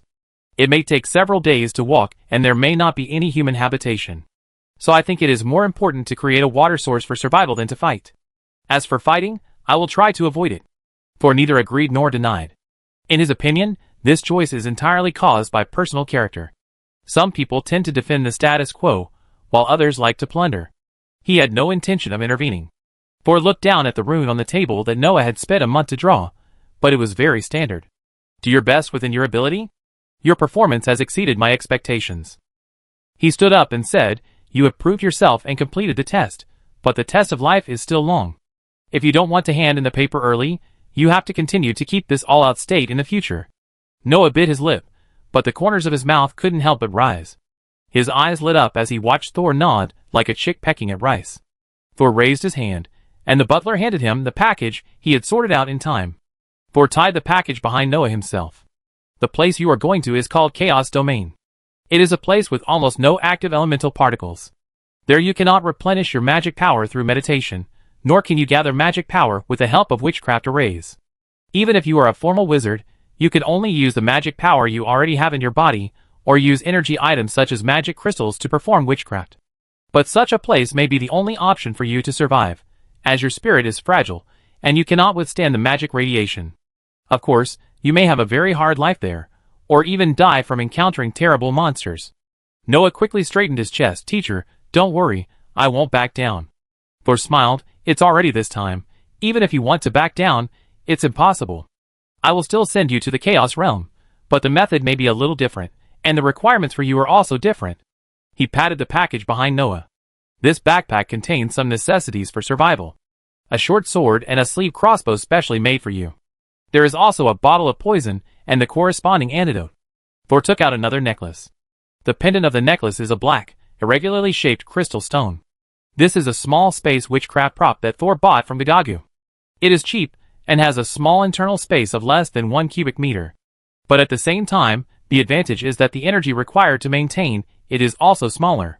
The energy storage crystals that Thor put in there are enough to keep the necklace in the Chaos Realm for a year. There are some potions, books, and a few magic crystals in here. There is also space for you to store your own items. After you mark it with your mental power, you can use it without using magic power. Noah listened carefully to every word Thor said, and nodded repeatedly. At first, I will try to visit you once a month. Once you can gain a foothold in the Chaos Realm, maybe I will change it to once a year. After you adapt to the environment over there, collect as many samples of local items as possible. Of course, the premise is to survive. Noah solemnly took the necklace and put it on his neck. He tightened his backpack again, as if holding the hope brought to him by Thor. Teacher, don't worry, I will definitely try my best to survive and complete the task you assigned. Thor took Noah to the 4th floor. This is where he rests, but it is also the floor he visits least. On the wall of the room on the 4th floor, dense magic arrays have been engraved. Some of these magic arrays are for protection, some are for sound isolation, and some are for isolation from prying eyes and magic fluctuations. Relying on these layers of magic arrays, Thor turned the 4th floor into a closed space. And he also planned to make this his base for traveling back and forth between the chaotic areas. The compass needle turned wildly, and 2 figures suddenly disappeared. Except for the consciousness bodies, no one else knew where Thor and Noah had gone. The old witch came down from the 3rd floor and hurried to the basement. Thor, I've finished it. The old witch's voice stopped abruptly, because she found that there was no trace of Thor here. Where is he? The old witch asked Herman, who was doing the experiment, without politeness. The master took Noah out. Herman shrugged his shoulders. Out? The old witch frowned in confusion. I didn't hear that he was going out. Is he just taking that dying brat out for a stroll? At this time, the old witch looked like a 16-year-old girl except for her face. She exudes a youthful yet mature charm, coupled with her carefree personality, a face like a 90-year-old man, and exaggerated facial features. She has an extremely uncoordinated feeling. In fact, the old witch's physical condition has reached the mature stage of a perfect body. So she couldn't wait to find Thor to share the news, and wanted him to remove the last pollution in her body as soon as possible. The old witch also knew that she was more or less used by Thor, and became his umbrella. But at the same time, she also needs Thor to cover her identity. Now that the perfect body has matured, it can no longer rely on the original witchcraft materials to continue to grow naturally, and can only be improved later. But it is enough for the old witch at present. She can fully use the talents of this body, and her own strong mental power, to continue exploring the path of advancement, instead of just holding on to that old body and waiting to die without any hope. When will he come back? The old witch continued to ask. Aga put down the 2 beakers in his hands, looked up and said, "We don't know the master's decision. Maybe he will come back soon, or maybe it will take a few days. My lord, do you have any instructions? Maybe I can help." The old witch curled her lips. "Can you deal with the pollution source?" Aga spread her hands to show that she could not help. The old witch snorted and ran up the stairs again. And throughout the whole process, Camus just shrank in the imprisonment magic circle without saying a word. However, as soon as the old witch left, Camus suddenly looked to the south, stared at it for a while, and then slowly closed his eyes. At the same time, the old witch, who was riding in a wolf cart and preparing to go out for a walk to see if she could find Thor, suddenly raised her head. A gust of wind suddenly blew outside the mushroom forest. A large number of mushroom spores were blown towards the wizard tower by the wind. However, the fierce hurricane stopped abruptly on the Rhine lake, and the spores fell one after another, forming a gray-white carpet. The old witch narrowed her eyes instantly. Is this trouble coming? Chapter 590. After estimating the magic power of the hurricane, the old witch laughed grimly. "Second-level wizard? It's just right to let the other party know where the gap between people is." She stretched out her hand and pulled out a flesh-colored mask that could cover her entire face. This mask can prevent peeping and will not block her sight. But when the old witch strode out, the butler Hope stood up to dissuade her. He stepped forward and said to the old witch, "Madam, the other party may have more than one second-level wizard. We'd better rely on the Rhine Lake to defend. With the Rhine Lake, at least the second-level wizards can't cause harm to them across the frozen lake." In order to deal with this situation, Thor had already ordered the butler to build a long-range physical attack system on the island in the middle of the lake.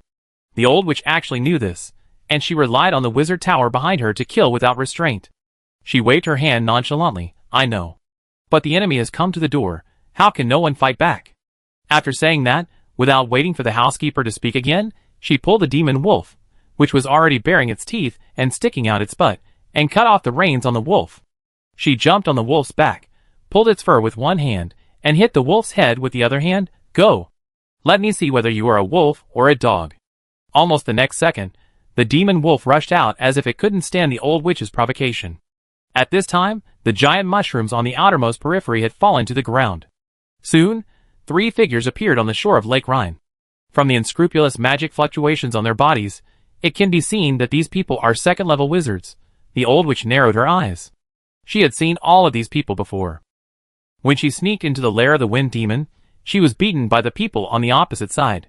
They are all the close subordinates of the wind demon. It seems that she really values Thor. Although there were 3 second-level people standing on the opposite side, the old witch was not afraid. She even suppressed the fear of the magic wolf and continued to sprint.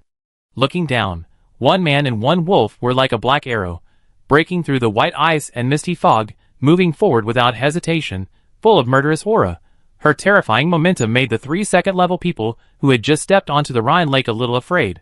"No, the magic forbidden power of this lake is very strong. Even we can't gather magic power." "We can't, but Master Wind Demon won't be affected too much." The third wizard looked at the old witch, who was about to rush in front of him, stepped back a few steps, and left the ice. "Don't forget our mission. Take away all the second-level wizards." The third person raised his hand and waved, and suddenly hundreds of people wearing green cloaks rushed out of the mushroom forest, stepped onto the ice without hesitation, and ran towards the pure white wizard tower. The old witch was already approaching the person running in front. She glanced at these reckless people who seemed to be fearless of death, and a sneer appeared on the corner of her mouth. "Humph!"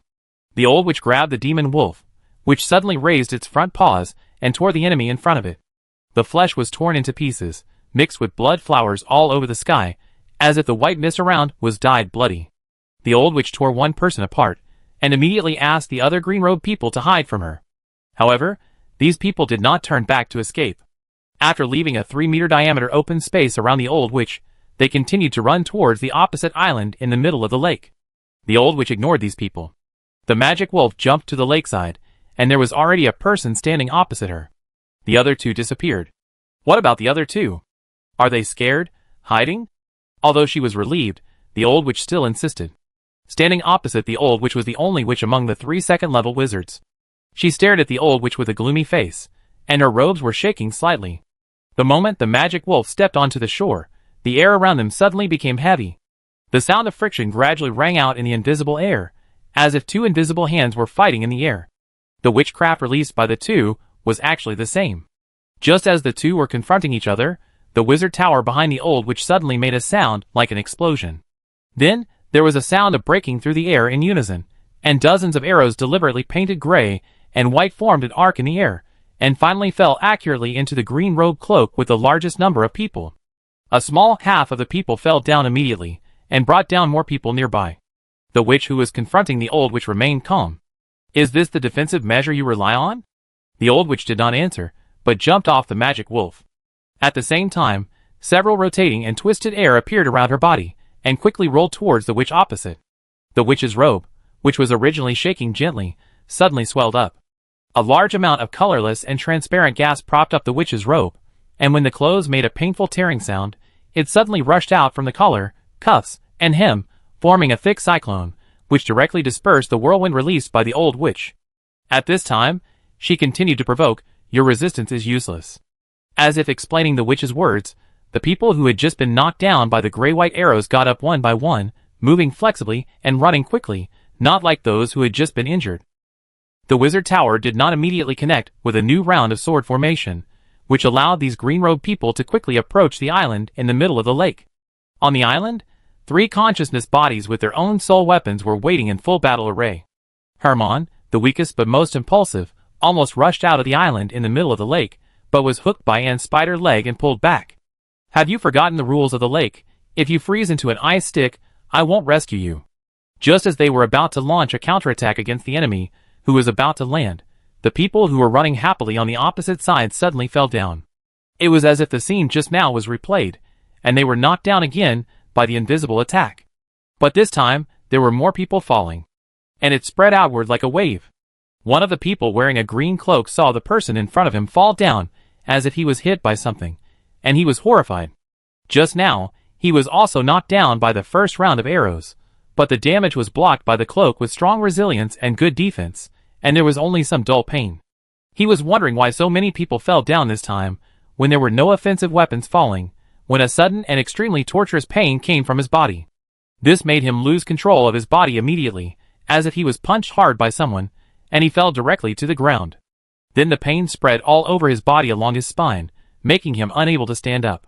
In the mushroom forest, the witch who used witchcrafts one after another but still failed to defeat the old witch finally couldn't help herself, and was distracted by the tragic scene on the lake. There is no fluctuation of mental power and magic power. Your rain of arrows is poisonous. The old witch smiled and said, "That's about right. Don't forget that you are provoking a wizard who is also a part-time doctor. He can help people cure diseases, and naturally he can also make people sick." As soon as she finished speaking, the old witch rushed over. The witch was about to dodge, but suddenly she felt that she had hit a transparent wall. She took 2 steps back uncontrollably, and then several black tentacles suddenly emerged from the soil under her feet, entangled her legs without hesitation, and tried to reach into her wizard robe. The old witch did not stop, releasing an air shield, but used the shield as a weapon, and hit the witch who was briefly entangled by Xiaozhao again. Chapter 591. The witch, who was unable to break free from Xiaozhao, was knocked away with a loud crash, but before she could fly far, she was blocked by a huge mushroom that had moved behind her at some point. The witch was not hurt much, and she was ready to get up as soon as she stabilized her center of gravity, but she found that she was covered with a lot of slippery powder. The next round of attacks from the old witch had already arrived, and the witch had no time to clean the powder off her body. She clasped her hands together in front of her, and a spell that was so fast that it was almost inaudible rang out. Then the witch shook her hands, swinging them like waves. A huge wave rushed towards the old witch with the roar of the sea. The old witch saw that the other party's magic fluctuations were like a hurricane that had just formed. She had no intention of dodging at all. Instead, she opened her big mouth and let out a sharp roar. Scare. The invisible air wall in front of her instantly deformed. The violent air wave hit the old witch, but suddenly turned a corner, and was diverted back to the witch's direction by the arc-shaped air wall. To divert such strong winds and waves, more stable magic power is needed. The old witch's face turned pale, but her hideous smile did not disappear, making her look even uglier. The witch was about to be hit by her own witchcraft, so she quickly stopped casting the spell, and switched to the instantaneous jump spell, bouncing directly from the ground.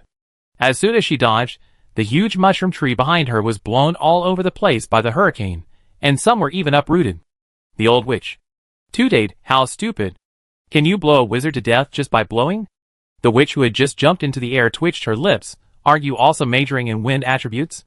Just halfway through her words, she saw the old witch throwing a black object at her. The witch was very cautious and shot it down without letting it get close. As a result, as soon as she destroyed the unknown black object, it suddenly exploded and emitted a string of flames. But the explosion was too small. Even if the witch did not use defense, she could still withstand it with her body. She can't do such a useless thing. The witch looked down and noticed the large amount of white powder on her clothes from the mushrooms, and immediately performed a cleansing spell. However, as soon as the white powder left her clothes, it suddenly ignited. The ignition point is very low. Is she going to burn me with this thing? Thinking of the old witch who was so powerful that she could reverse her attack, the witch did not dare to take it lightly. She immediately opened her mouth and spit out a witchcraft prop. This witchcraft prop was like a key, and it had a limited number of uses. She was reluctant to take it out unless she encountered a difficult enemy. Most importantly, using this item would increase the pollution in her body. The moment she took out the item, the old witch was already a dead person in the eyes of the witch. The witch inserted the key into her chest with her backhand and stared at the old witch fiercely. I won't wait until you have released your ultimate move before trying to evade it. The witch knew that the series of actions of the old witch might be preparations for a certain attack. But as long as the person is eliminated before the opponent uses the ultimate move, there will be no ultimate move. The key entered her chest, and the blood from the wound was quickly absorbed by the key. The original brass color turned red in an instant, and metal feathers grew on the witch's arms in the blink of an eye, and she swooped down at the old witch at the same time. The sharp metal wings collided with each other, making the same sharp sound. The air barrier began to vibrate with a sound of a strange frequency almost at the moment of contact. It didn't last for a few seconds, and the barrier, which was stronger than the city wall, broke inexplicably with a crash. The old witch raised her eyebrows. It's a bit interesting. Then she slapped the wolf's head. Kill me. Run. The demon wolf, which had been baring its teeth and growling at the swooping witch, twisted its waist and turned to run, as if it wanted to avoid the witch's rather complicated witchcraft prop by hiding in the Rhine lake. But the witch would not give the old witch a chance to escape. She took advantage of her flying in the air and rushed to the open space between her and the Rhine lake before the old witch. She stretched out her arms and shook them again. A shriek sounded. This time, the air between the two of them was visibly twisted. Seeing that the horrible wave was about to hit the old witch, the witch suddenly felt something strange behind her. It was a very strange feeling of emptiness. The witch couldn't explain it clearly, but her intuition told her that something was wrong. She half turned her head and tried to see what was happening behind her. But the next second, she suddenly felt something hit her back. That thing broke through her defensive witchcraft, broke through her wizard robe engraved with a lot of witchcraft arrays, and broke through her skin that had been soaked in various physical potions. Puff! A sharp arrow pierced through the witch's back and came out from her heart. At the same time, the metal feathers on the witch's body suddenly retracted into her skin. Flying spell. No levitation spell. The witch, who had experienced hundreds of battles, was still calm. After losing her wings, she immediately tried to fly away with witchcraft. However, her witchcraft, even the zero-level witchcraft, had no effect at this time. The magic power in her body was completely frozen, as if it was frozen, and it did not obey her command at all. The witch fell to the ground from more than 5 meters in the air with a snap. Face down, the old witch bared her teeth, feeling happy. You guessed I had a backup plan, but you dared to turn your back to the wizard tower. The old witch looked smug, but she was a little unhappy in her heart. The brat guessed it again. The person who came here is not a fool. Seeing my strange behavior, he must be cautious. Once I fall into a disadvantage, I will pretend to run away immediately. At the same time, she looked at the sharp arrow that penetrated the witch's back, and she was also a little afraid. The brat said that even if the enemy looks dead, we can't let down our guard. I make 3 more cuts first. The old witch didn't approach, but rubbed out a dozen transparent wind blades with her hands, and then waved them, and the transparent wind blades flew towards the witch with a faint hum. And the witch didn't really faint. She supported herself with her hands and immediately rolled to the side. The wind blades silently pierced the ground, leaving several gaps in the land. The witch raised her head again. Her face was in embarrassment, and she used brute force to pull out the sharp arrow in her chest and threw it aside. When the sharp arrow left her body, her magic power began to surge again. You have actually mastered the method of banning magic in the Rhine lake. The sharp arrow fell to the ground and quickly broke into several pieces, completely revealing the terrifying power that had just pierced the witch with overwhelming force. The stage surface was translucent, and water droplets quickly condensed on the cross-section. The inside of this sharp arrow was actually made of ice. The old witch raised her chin, of course. Do you think we have been sleeping in after living here for so long?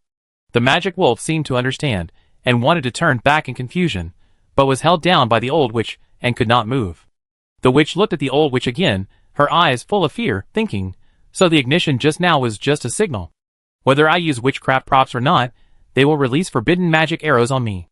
Although the witch will not die at this time due to her strength, she is also seriously injured. She has no intention of continuing to entangle with the old witch, and just wants to leave as soon as possible. It's just a little strange that the old witch never attacked the weak witch again, except for the wind blade at the beginning. The two still kept their distance, as if they were afraid that the witch had a backup plan. However, this also made it easier for the witch who was thinking of retreating to escape. But she was shocked all over again, just as she used her magic power. She lowered her head in disbelief, staring at the red key on her chest. The red key was now red and black, shining with a strange light. Impossible, impossible. The witch didn't care about escaping. She grabbed the key on her chest with both hands and tried to pull it out. But the key didn't move at all, and continued to turn red. Or black. The key is sucking her blood. The witch didn't care about the old witch at all. Her face was already terribly pale. Impossible, it hasn't reached its limit yet. How could it suddenly backfire? Chapter 592. The old witch heard it clearly, her eyelids twitched wildly, and her eyes fell on the broken magic arrow again.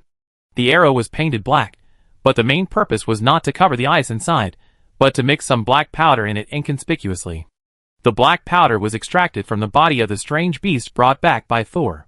The dormant body that Camus called the source of pollution. The most terrifying thing is that after Thor knew all this, the first experiment he conducted was how to revive the dormant body. This Thor is just relying on his fearlessness of pollution.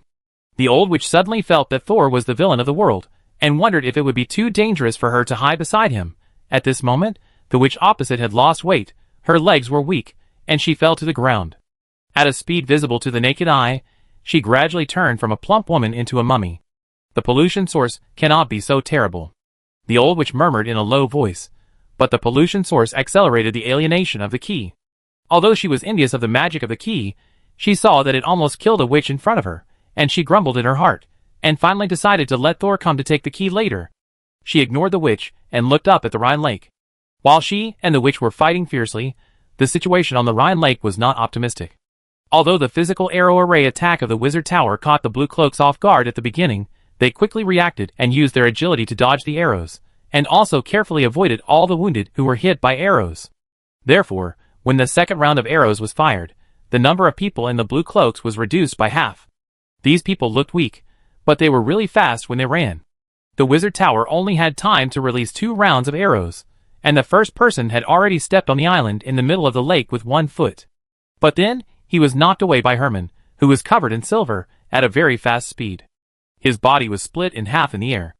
Anne's body shape also changed suddenly, and his lower body turned directly into a spider's body, with 8 spider legs as sharp as knives at the ends, reflecting the sunlight. Wherever the spider's legs went, blood and flesh flew everywhere. Egu was not good at fighting, so he mainly stood behind the 2 people to attack them. However, although Herman and Anne were both very lethal, there were too many blue cloaks, and some people deliberately avoided the 2 people's position and stepped into the island in the middle of the lake. After these blue cloaks landed on the island, they did not immediately use witchcraft to attack Herman and others, but looked up to observe the wizard tower. They also tried to attack the wizard tower, but the butler had already retreated into the wizard tower and closed the entrance, when the first blue cloak landed in the middle of the lake. These green cloaks tried to destroy the gate, but several thin arms, like noodles, suddenly stretched out from the wall of the wizard tower, grabbing these people like chickens, and then forcing them to stand upside down, and then smashing them to the ground fiercely. For a while, flowers bloomed everywhere. The second-level wizards hiding in these green cloaks finally couldn't stand it anymore. Although the mission of these green-robed wizards is to use their lives to find the magic pool in the wizard tower, if they continue to die like this, they are afraid that they will die without even seeing the shadow of the magic pool. Now the wind demon is short of manpower, and there seems to be a shadow of a 3rd-level wizard in this pure spirit wizard tower. If the other party is prepared, it will be difficult to rob it so forcefully next time. The second-level wizard is named Baron. He scanned the two consciousnesses and found that they were only about the first-level strength. He didn't take it seriously and raised his hand to swing a lightning. The lightning flew into the air and immediately transformed into a chain that seemed to kill the two little wizards directly. Seeing the second-level wizard take action, Herman and Ann gathered together very tacitly. Herman's whole body turned silver, and his speed instantly reached the limit. Although he was only a third-level apprentice when he died, since he followed Thor and served as an experimental subject several times, his soul has been replenished and strengthened many times, and now he has the strength of the first level. Of course, he is still the weakest among the consciousness bodies. After merging with his enemy, and strength has been close to the second level. However, the soul body itself has the disadvantage of no magic power, and their physical strength is not as good as that of living people, so they can't fight against the second-level wizard at all. Facing the sudden attack of the second-level wizard hidden in the green cloak, the two barely avoided the opponent's casual attack and immediately retreated to the wizard tower. Baron saw this, and didn't chase too closely. He wanted to see if the wizard tower would open the door again when facing his escaped companions. But what Baron didn't expect was that when Ann and Herman approached the wizard tower, all their non-human limbs disappeared, and their aura changed, turning into two souls. Then the two souls sank into the wizard tower in an instant. There was no need for the housekeeper to open the door. Baron frowned for a moment, and then relaxed in an instant. I didn't even realize they were souls just now. He rubbed his palms, and a few flashes of lightning flashed. Although I am not suitable for keeping souls in captivity, these few should be no problem. Baron was completely interested in the pure spirit wizard tower. Originally, he came here to complete the task of Master Foresaw, but now, he has his own goal.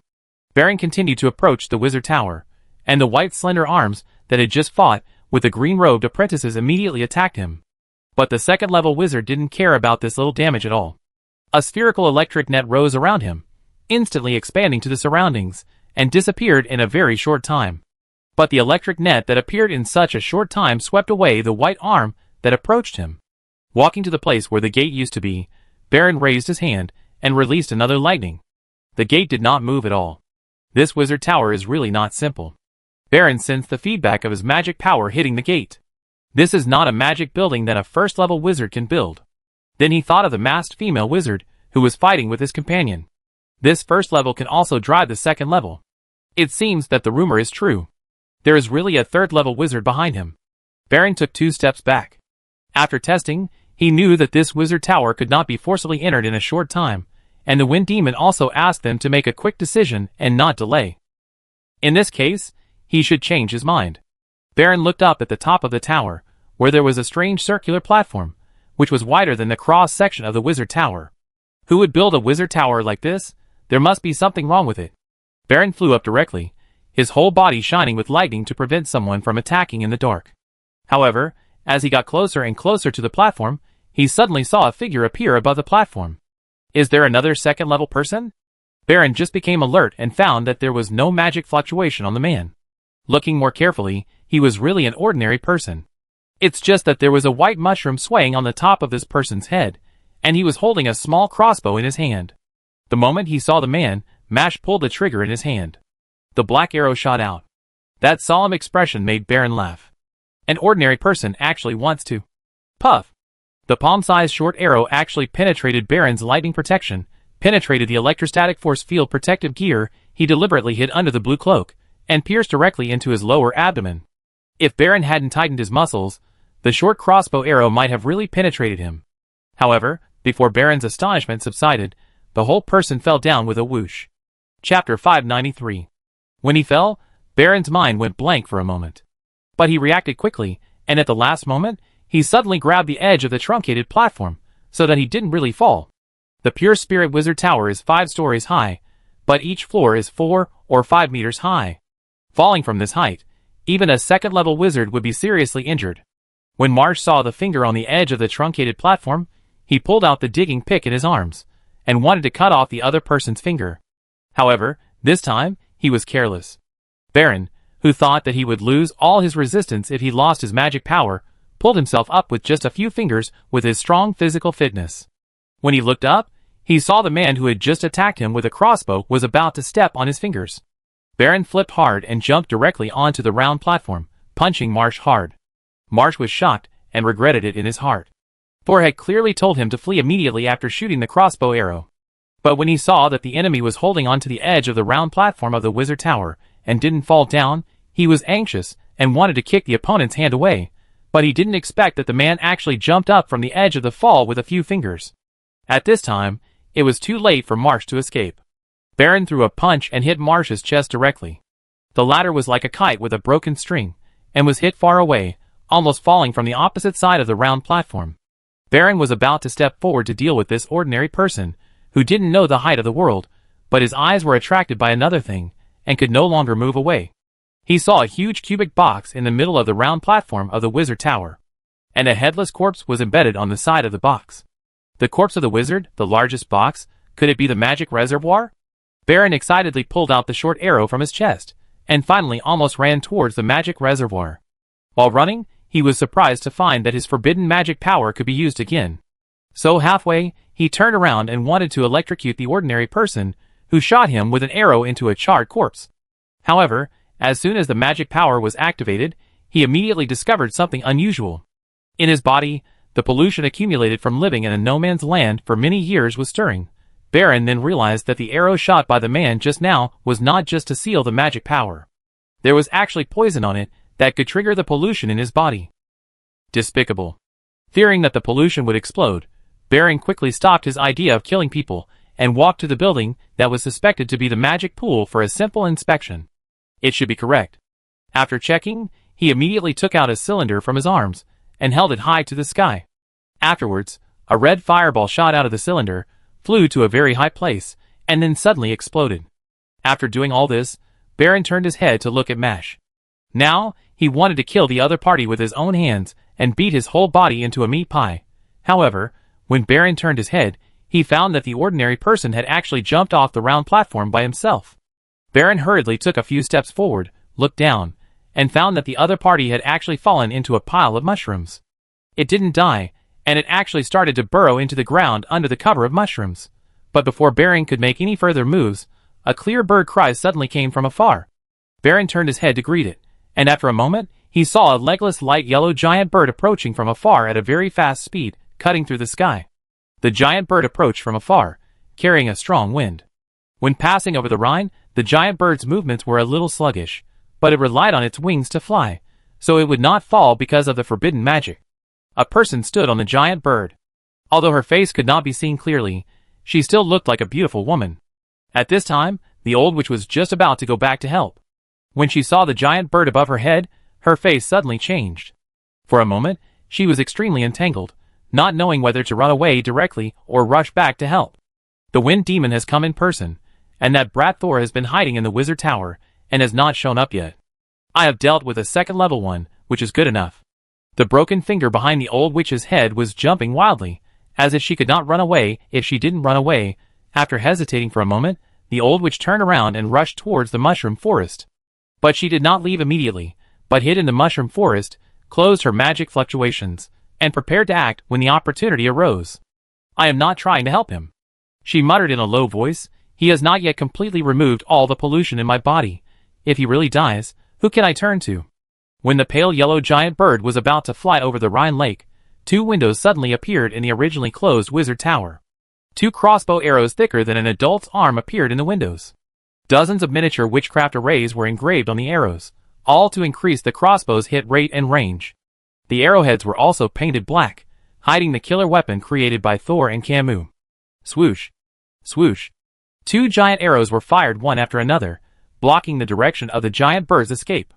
But when they approached the giant bird with terrifying momentum, for linear limbs, like whiskers suddenly stretched out from the thick feathers of the giant bird.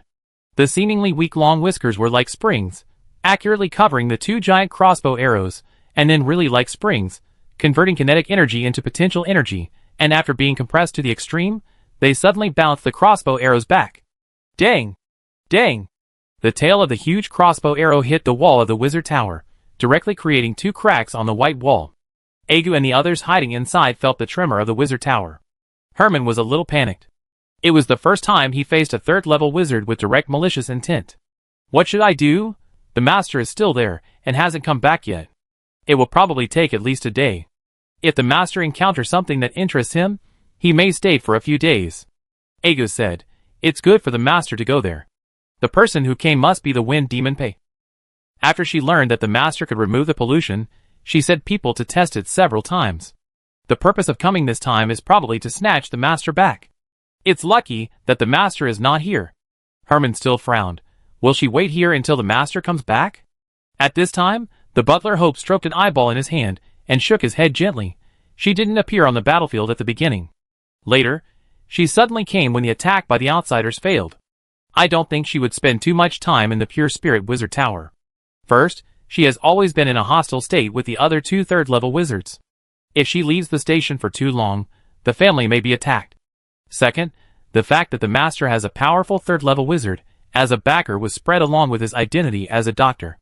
She was also afraid that we could ask for help from a distance and let her be caught. After all, the former Tower Master of Gorza was born in a glowing family, and the patriarch of the glowing family was one of the co-chairmen of the Stargate Council. So the Wind Demon didn't dare to harm the master openly. Hearing this, and slapped the table, but she forgot that she was not wearing a bodysuit now, and waved her hand, and her palm sank directly into the table. Since she probably knows the power behind the master, she came to attack. Obviously she has made up her mind. I hope the master stays there for a while, otherwise he might be kidnapped when he comes back. At this time, the wizard tower shook violently again, as if the people outside were attacking the closed tower fiercely. The wizard tower won't collapse, right? Herman shrank his neck. The butler held the eyeball. The wind demon hasn't made a move yet. It's the giant bird and the second-level wizard on the platform who made the move. He observed for a while with his eyes, and suddenly, the eyeball in his hand exploded. The butler shook off the pulp in his palm without changing his expression, and took another eyeball from the wall. Well, the wind demon still hasn't made a move. Wait, what are they doing? The butler's face changed. What happened? The others asked in unison. They are actually moving the Tower Master's magic pool? The elegant butler turned pale with anger, his fingers trembling. He, a third-level wizard, actually stole something from a first-level wizard? This is really robbery. And jumped up. How shameless. Chapter 594. Thor had always suspected that the Wind Demon would attack him, so his arrangement was mainly to prepare to take the consciousnesses to escape from the chaotic area. All the other spirits belonging to the Wizard Tower retreated into the Black Iron Box. Anyway, the Black Iron Box was buried deep underground by him, so even if the Upper Wizard Tower collapsed, he was not afraid, and he could start over. Mash hid in the soil disguised as a mushroom. As long as he did not attack again, even if the Wind Demon found him, it would probably be too lazy to pay attention to him. Of course, if he was not there when the Wind Demon attacked, the souls of the Wizard Tower would still hide in the Black Iron Box, and the other consciousnesses could step onto the Rhine Lake when there was no hope of escape, and hide inside as popsicles until Thor used the diary to rescue them.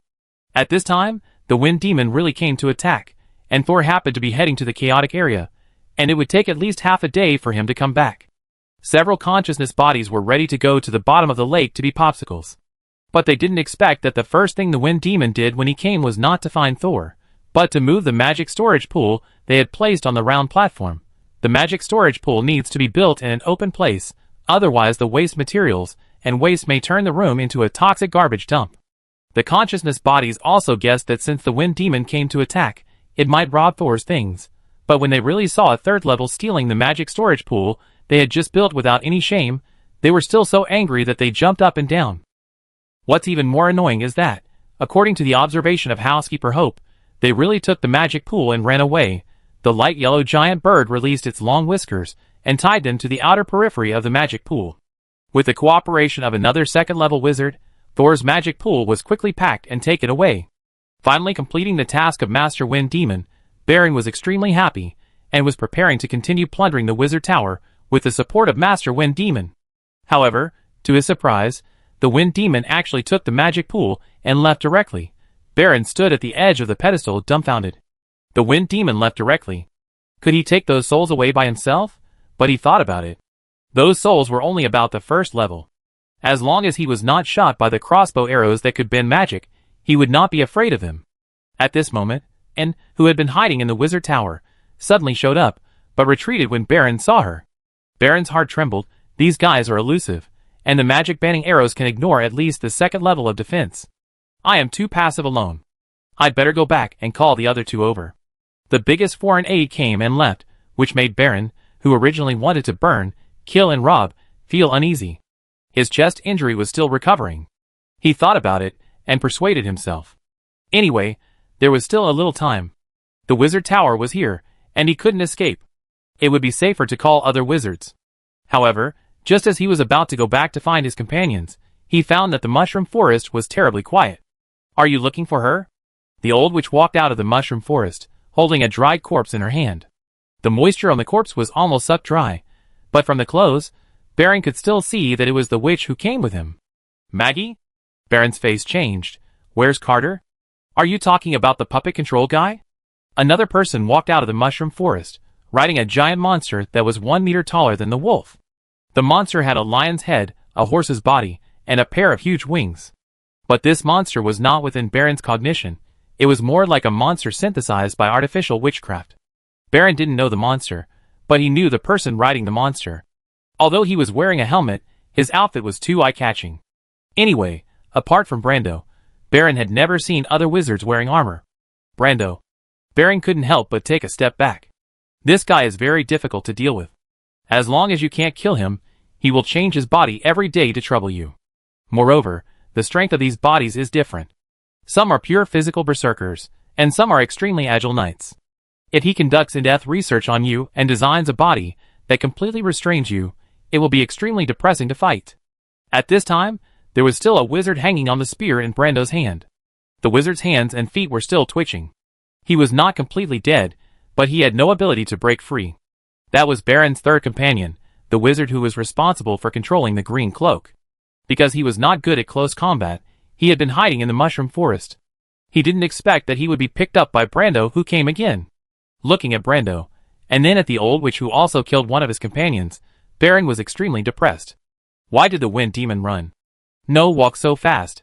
Otherwise, she could easily get rid of these two people who were in the way. But it was too late to say anything now. Baron knew that if he stayed here any longer, he would just be giving himself up. He glared at Brando, who had appeared here inexplicably, and jumped down from the other side of the platform. The wind demon's attack was powerful, but ended abruptly. The most important thing was that although the third-level wizard wind demon came in person, he only showed up, stole Thor's recent scientific research results, and ran away. He didn't even cast a spell to destroy the wizard tower. Thor, who came back from the chaotic area alone, was a little confused. He thought that the wind demon came and his foundation was destroyed. He could either ask for help from Mentor Gorza, or find a way to take revenge on his own. The thunder is loud, but the rain is small. Thor was hiding in the basement with others at this time. Looking at the few people who were also full of doubts, Thor touched his chin, and suddenly a thought flashed through his mind. Is there something wrong with this wind demon?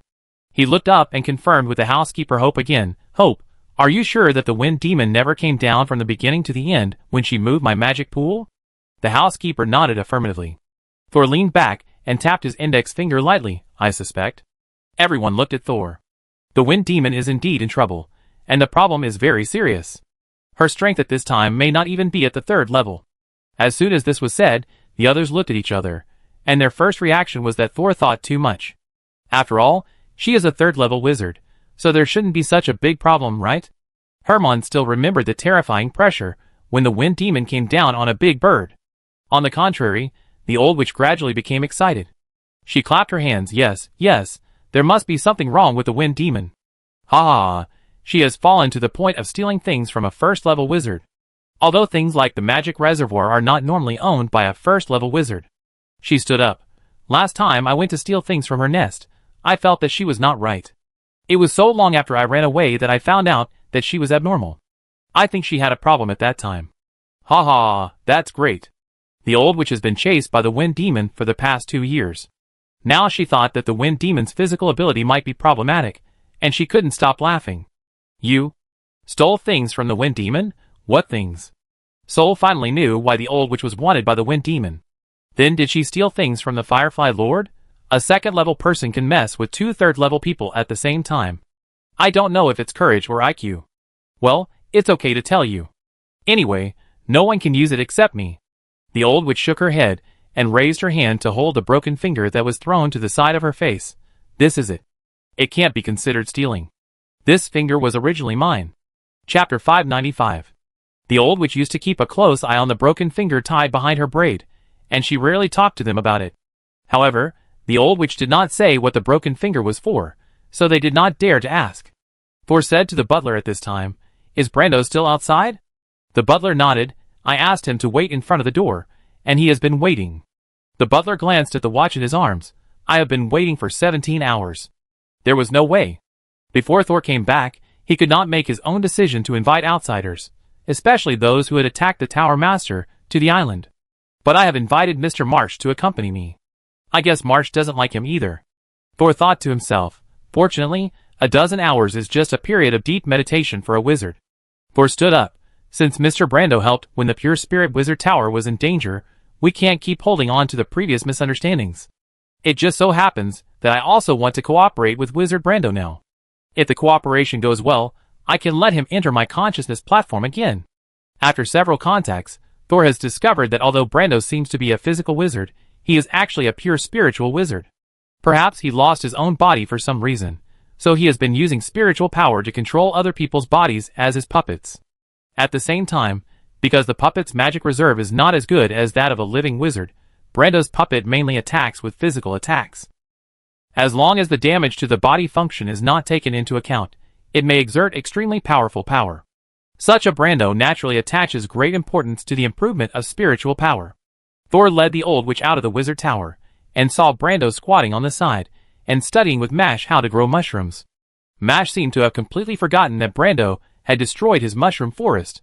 He was very excited and talked with his hands and feet. Thor walked over and just heard Mash say, "This kind of mushroom can also be eaten, but it is more difficult to digest. Sometimes it may fight in your stomach." Thor, There are no aggressive mushrooms in my food, right? Brando had already noticed Thor coming, but after talking to Marsh for a few more words, he pretended to have just seen Thor, and stood up on his knees. "Wizard Thor, you are finally back." For the first time, Thor showed a normal smile to Brando. "This time my wizard tower was attacked, and I have to thank you for your help." A muffled voice came from under Brando's helmet. "You're welcome. Actually, I also want to clear up the misunderstanding with Wizard Thor, and rebuild a friendly relationship. I want to ask you how to strengthen the consciousness space, so I took the initiative to attack. This is quite straightforward." Thor smiled and raised his hand to point to the wizard tower behind him. "Do you want to go in and talk?" Brando was still a little wary. "No, my flying beast will leave me, and I will become irritable. If you don't mind, let's talk here." "Okay." Thor directly talked to him about the cooperation proposal outside. "You helped me, but you also killed a subordinate of the Wind Demon. Are you worried that the Wind Demon will retaliate in the future?" Brando said calmly, "The Wind Demon has the smallest sphere of influence among the 3 third-level demons. As long as I hide in the sphere of influence of the Dreamer or the Firefly Lord, she can't do anything to me. Besides, compared with the possibility of my promotion to the 3rd level, offending the 3rd level is nothing."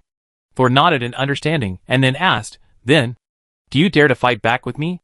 Brando frowned slightly. Fighting back means to kill into the Wind Demon's lair, which is completely different from killing a subordinate of the Wind Demon outside. The danger is also very high. Seeing Brando hesitate, Thor added, "If you help me this time, I will let you enter the consciousness space once."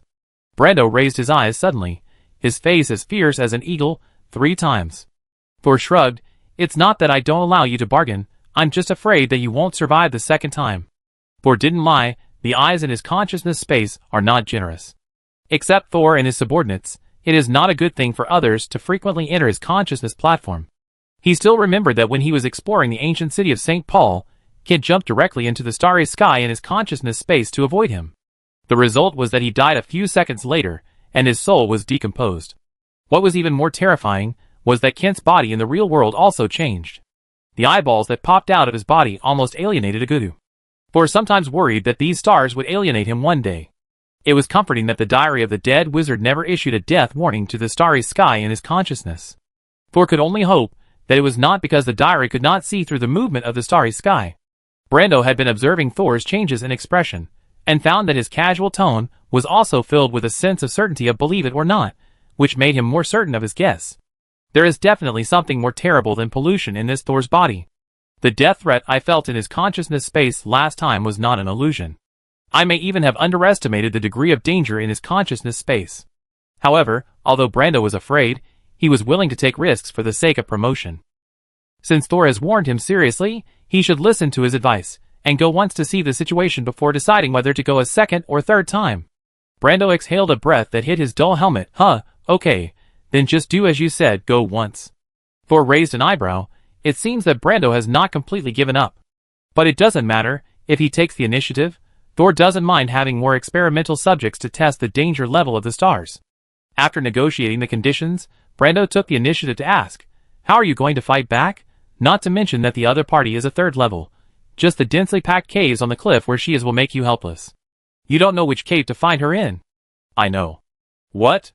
One of my patients once went to the cliff to see the wind demon and helped me determine her location. Sol then noticed another suspicious point. By the way, the wind demon didn't find the little thing I hid on my friend at that time. It was something that happened later that interrupted my surveillance. Thor half closed his eyes. Let's not talk about what happened at that time. Just the fact that she didn't find my tracking at the first time is abnormal enough. Thor opened his eyes wide and said with a faint excitement but certainty, the wind demon no longer has the strength of the third level. Thor looked at Brando with eager eyes. A third level who has lost the strength of the third level may not be as strong as a powerful second level. Such a person, do you still dare not be an enemy? Brando's breathing was a little rapid. He always thought he was crazy, but why did this young wizard in front of him seem to be crazier than him? Could it be that he was affected by the stars in his consciousness space? Chapter 596. Brando didn't quite believe Thor's words at first, but Thor analyzed with him the various suspicious actions of the wind demon during the invasion today, which gradually dispelled Brando's distrust. Despite this, he still thought that Thor was a little crazy for daring to invade the lair of the third-level wizard based on his own speculation. He was only worried that if Thor couldn't come back alive, he would have offended the wind demon in vain. Brando left with some worry. And Thor, who was full of excitement, immediately changed his expression to calm after he left. The old witch was waiting on the first floor of the wizard tower, leaning against the wall. Are you going to cheat again? Thor did not deny it. Yes, no matter what, he was once a third-level warrior.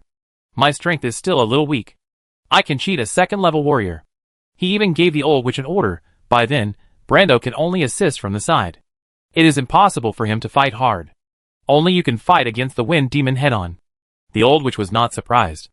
As early as when Thor decided to fight back against the wind demon, she knew that she could not escape and had to work for Thor. But she still pretended to be dissatisfied. Heh, why should I work for you? Thor spread his hands. What nonsense are you talking about? The only person here who has a life and death feud with the wind demon is you? If I were an ordinary first-level wizard, and I would have endured the robbery of the wind demon, then this matter would probably have just passed. But you are different. You are wanted by the wind demon and the Firefly Master throughout the country. Now the wind demon's strength is damaged, and she has sent most of her men out to find the Eye of the Wind. Therefore, my counterattack this time may be your only chance to kill the wind demon.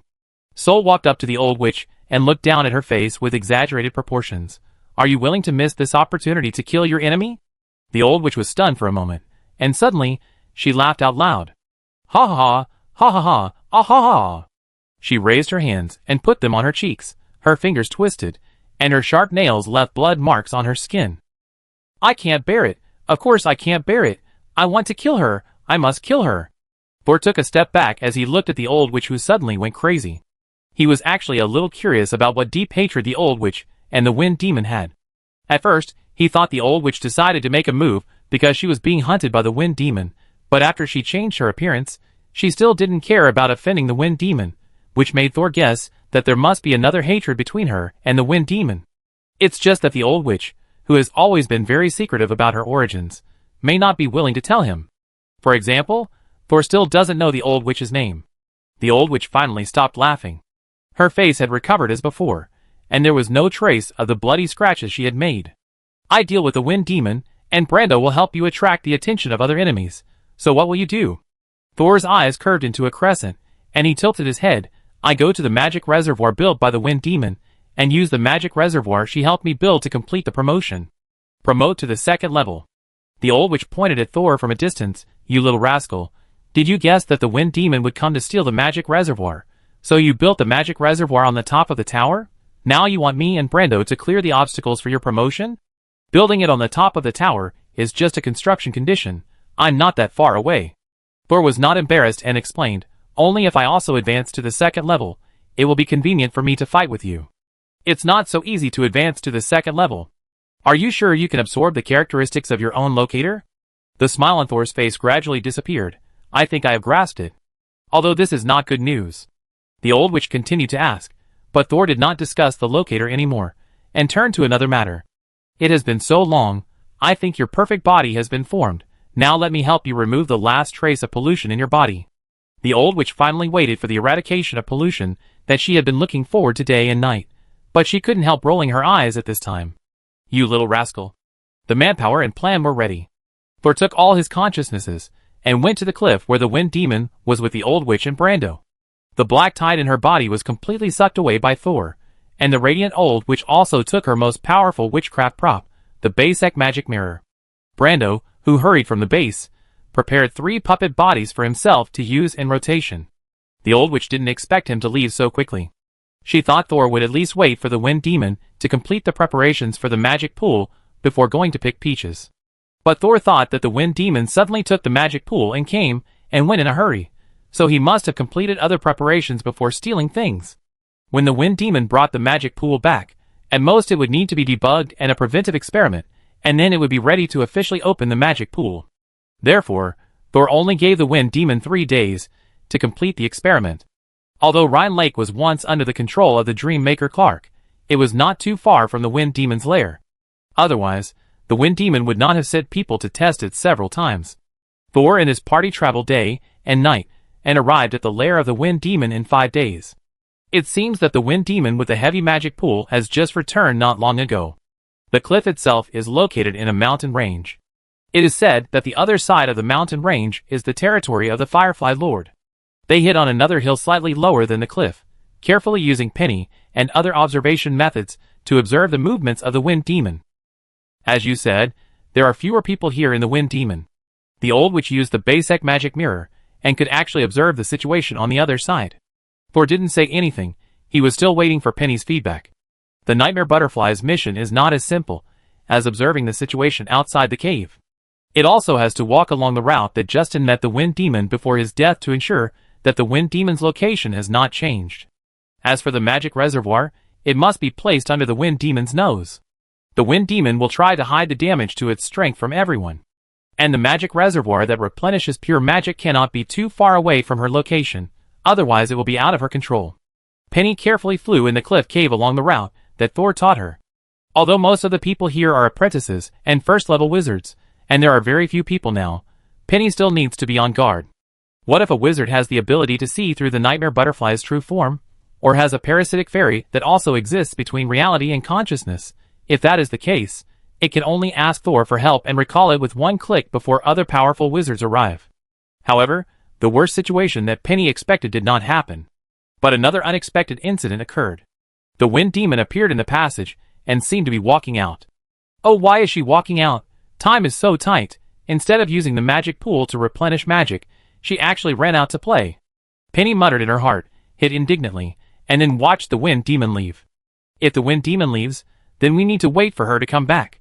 Penny recalled Thor's instructions, followed the wind demon carefully, watched her leave the cave, and then lurked at the entrance of the cave, and passed the information she saw to Thor through the diary. Thor couldn't act rashly because the location of the wind demon had not been determined yet, so he could only wait patiently. Fortunately, the wind demon came back again soon after leaving this time. He was holding a small bag in his hand. Penny described everything to Thor. She just went to get a bag of things and went there in person. It seems that she is very nervous about this bag. Thor thought about it and asked Penny to keep up. Penny hurriedly followed the wind demon in, but didn't dare to follow too close for fear of being discovered by the other party. He followed the original mark and came to the wind demon's room. Very good. Thor nodded after receiving Penny's information. The location has been determined. He turned to look at Brando. I leave it to you next. Chapter 597. The wind demon dismissed the others and told them not to come in unless it was urgent. However, before she could carry out her order, she was interrupted by a subordinate who suddenly broke in. Lord Wind Demon, there is a headless knight outside, and he killed Brent as soon as he came in. Brent was a first-level wizard patrolling under the cliff.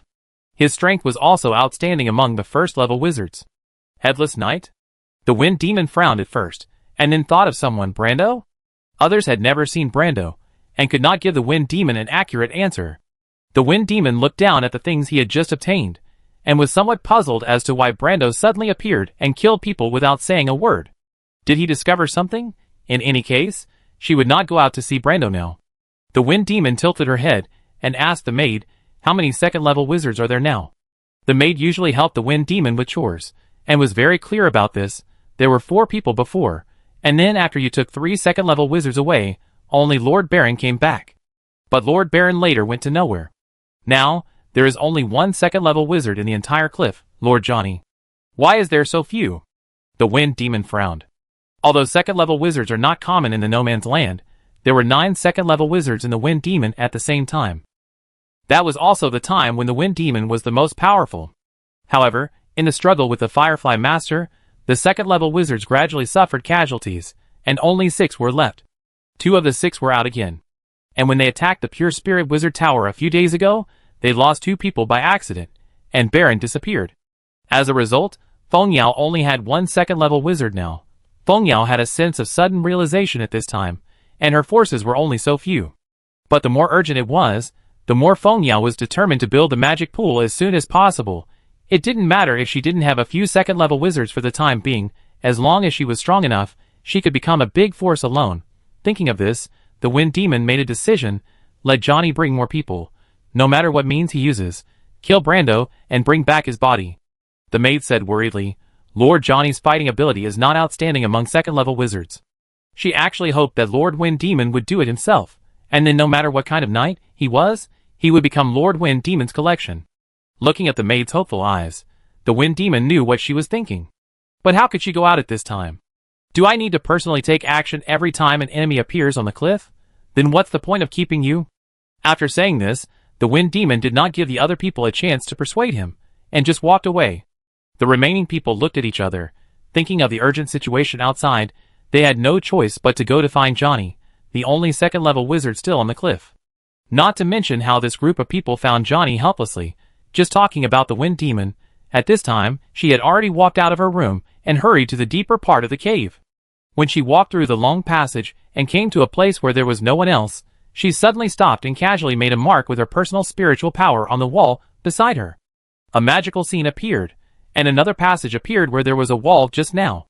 After the Wind Demon entered the passage, the entrance of the passage turned into a gray wall again. Not long after the Wind Demon entered, an unnoticed silver butterfly flew to the vicinity of the passage. Strange, why does it feel like the Wind Demon's fluctuations have disappeared? Penny said in confusion. She didn't dare to get too close, fearing that the Wind Demon would discover her, so she kept a distance of more than 30 meters from the demon. But in such a winding and rugged mountain cave, there might be a corner every 10 meters. If Penny stayed far away to hide, she would not be able to see the Wind Demon. However, she was very good at tracking the unique magic and mental fluctuations of wizards, so she was not worried about losing it. As a result, she was too happy too early. The Wind Demon suddenly disappeared, and the key point was that she didn't know where the Wind Demon disappeared. Looking at the increasingly deep valley tunnel, Penny felt very melancholy. She had no choice but to ask Thor for help. Thor heard Penny's news and immediately said to the old witch, Brando really didn't attract the Wind Demon. She is worried that she can't beat Brando, or that she will be too hard to win and reveal her flaws. The old witch sneered. It seems that she is anxious now. The more tense the situation is, the more eager she will be to restore her strength. So her sudden disappearance now must be. Let's go to the magic reservoir. The old witch jumped up. Go, hurry up. If you go too late, she will return to the 3rd level. Thor immediately followed the old witch. Although he was not in such a hurry. His magic reservoir was built for the promotion to the 2nd level. Even if the Wind Demon improved it, it would not be possible for her to recover her strength immediately. At least she would have to soak for 3 days and 3 nights, and all the more precious witchcraft materials had to be prepared. The two took advantage of Brando attracting the attention of others, and came to the inside of the cliff. Following Penny's instructions, Thor dodged all the warning magic circles, and patrolling apprentices along the way, and finally arrived at the place where the Wind Demon's mental fluctuations disappeared without any danger after spending a lot of effort. Looking at the long and deep passage ahead, Thor whispered to the old witch, It should be a secret passage. Wait a moment, I look for it. Thor narrowed his eyes, and began to observe the flaws in the passage under the blessing of meditation. If this method doesn't work, he can also use the Eye of Exile to observe the gathering area of power in this place. However, before Thor could start his performance, He saw the old witch standing in front of a wall. The entrance is here. Thor was stunned. How did you know? The old witch smiled triumphantly. Finally she had a chance to show off. I've stolen things from the wind demon. Don't underestimate me. Seeing Thor's expectant gaze, the old witch turned around triumphantly, thought for a moment, made a mark, and sank into the wall. Then, there was no response. The wall is still a wall. The old witch was embarrassed. Well, maybe she changed the password. But this must be the passage to the wind demon's secret room.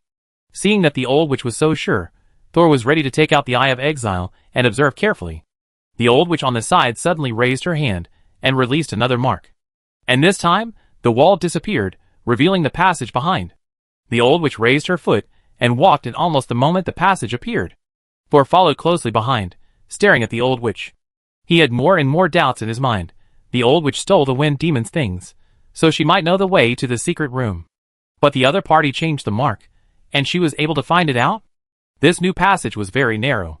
When Thor had just walked 4 or 5 steps inside, 2 arms suddenly stretched out from the soil and almost knocked down the absent-minded old witch. Chapter 598. In the maze-like cave of the wind demon, Thor and the old witch tried their best to hide themselves and gather their mental and magical powers. This often resulted in them only being able to discover the enemy when they appeared in front of them. After being startled by a pair of arms that suddenly stretched out from the soil, the old witch reacted quickly and immediately condensed a small air shield in front of her. Then, the arms and body completely walked out of the wall. Magic stone statue? Thor was stunned. This thing is quite high-tech. It is a puppet with a certain intelligence synthesized by witchcraft. But this kind of thing is rare in the state continent. Thor also learned from the collection of Minter Gorza that magic stone statues are more common in the Iskepper continent, especially in the Sky City. Moreover, because the internal design is encrypted by witchcraft, the export of magic stone statues is very strictly controlled, and it is very difficult for wizards from other forces to purchase this kind of magic stone statue. The magic stone statue in front of him was a wolf-headed human body. When his eyes looked at Thor and the old witch, a brilliance that ordinary puppets never had flashed inside.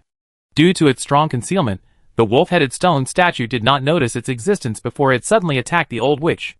Thor took advantage of the wolf-headed stone statue attacking the old witch and immediately condensed a black blade to cut across the neck of the wolf head. However, the black blade that cuts human heads very easily is extremely slow to cut stone statues. Thor only slid in half a palm distance with force, and the black blade could no longer go in, and then the magic power dissipated and disappeared. He condensed a larger black blade and shot it at the statue again, but this time the black blade only penetrated less than a centimeter into the statue's body before being stuck in place. The magic statue can adjust its own characteristics according to the attack. As long as you can't break its core with one strike, the effect of the second strike will be greatly reduced. The old witch bared her teeth in embarrassment. My wind blade may not be as sharp as your black blade. This is difficult. The old witch was not afraid of the magic statue, but if she stayed to deal with the statue, no one could resist the wind demon inside. Thor looked at the magic stone statue that turned back to attack after several attacks, and he was eager to move. I really want to take this stone statue home. But now is not the time to be greedy. At the moment when the magic stone statue pounced on Thor, a transparent human figure suddenly appeared in his body, and then quickly covered with a layer of silver in the air, and directly collided with the magic stone statue. Bang!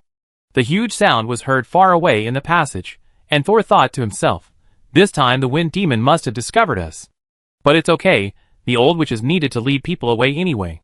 Thinking of this, Thor didn't care that Herman, who was dressed in silver, would make a lot of noise when fighting with the magic stone statue. It's just that Herman is only good at blunt attacks, and he is helpless in the face of the magic stone statue that can switch back and forth between high strength and high toughness. However, the magic stone statue, which is very fast but not so flexible in turning, can't do anything to Herman either. It can't catch the silver shadow running around in the sky and on the ground. Let's go, leave this to Herman. Thor looked at the magic stone statue again, and said to the old witch. The old witch quickly found a gap and ran to Thor's side, and the two continued to go deeper. However, this time, not long after walking, a rustling sound came. The old witch who was responsible for leading the wind demon away did not hide her mental power at this time. She tilted her head and listened for a while, and said with certainty, "It's poisonous spiders. There are many. One is about the size of a palm, but the poison is very strong. Even a first-level wizard will die if he is injected with too much toxin." Thor's heart was moved, It's normal to be able to sense the shape and size of the enemy, but even knowing the poison. The old witch noticed Thor's inquiring eyes and rolled her eyes. What are you looking at? I've been bitten, but my perfect body is not afraid of this kind of spider. As the two were talking, the first spider had appeared in front of them. This spider was just as the old witch said, only the size of a palm, and its body was crystal white, like something carved out of ice and jade. But the little spider looked cute, and a pair of scarlet eyes appeared when it saw the enemy, looking at Thor and the old witch as if they saw two large pieces of meat. Then, a large group of white spiders ran out from the shadows, densely packed and covering the sky. At first glance, there were 200 or 300 of them. In addition, the cave was less than 3 meters wide, so there was not much room to move. Seeing so many small spiders in such a closed environment, no matter how cute they looked, it was really scary. Let's fly and rush over, Soul suggested. Even if the spiders in the air might fall when they flew over, as long as they were covered with magic armor, they could ensure that they would not be bitten in a short time. No, we still have to deal with them here. Otherwise, when they follow us in, we will have to be careful of these spiders and deal with the wind demons. The old witch was worried about being attacked from both sides. Obviously, she was not completely afraid of the toxins of this kind of spiders. Even if the perfect body can heal itself, the accumulation of toxins may affect her fighting. Thor grabbed the old witch's arm and said with a smile, "Then we will fly over and let others block these spiders." The old witch realized that Thor was talking about the consciousness bodies and the soul-devouring swamp in his body. Thor went out with all his men this time. If someone attacked his lair at this time, the wizard tower would have to close the tower and pray that it would not be breached before Thor returned. The old witch also grabbed Thor's arm with her backhand, and the two flew up together, and then the old witch's wind shield covered them. When they flew through the passage full of white spiders, although they were very fast, spiders still fell on them like dumplings. It was just that the wind escape had a strong protective effect, so the spiders could not touch the two people's bodies for the time being. But their toxicity was indeed very strong, and several red spots soon appeared on the wind shield. The toxicity of these little guys could even corrode magic. Fortunately, they quickly passed through the cave with the densest spiders and landed on an open space. Then the old witch raised several small whirlwinds around her body, and swept the small spiders on the wind shield away. As soon as these small spiders landed on the stone, their 8 legs immediately stuck to the stone firmly, and their bodies fell to the ground, and they would not be blown away by the wind anymore. Then, the wind escape was withdrawn, and a black tentacle like a vine fell from behind Thor's neck to the ground. The ground and the stone walls around and above his head immediately turned black and softened. In just a few breaths, the hard rock turned into a wet and soft soil. A large number of black tentacles stretched out from the rock wall that had turned into a swamp, and they opened their shark-like mouths and bit the small spiders that were running towards them. In terms of numbers alone, Shiza was still no match for these small spiders. Some spiders would crawl on them and bite the tentacles' bodies after avoiding the bites of the tentacles. The sharp mouth parts and the corrosive toxins quickly bit off the front end of the tentacle. Seeing this, Thor had to release his consciousness again, and you and Shiaza stand here together. It protects you from being bitten by spiders, and you pay attention to clearing the spiders that fall on it. Yes, master. And agreed and immediately stepped forward to join the battlefield.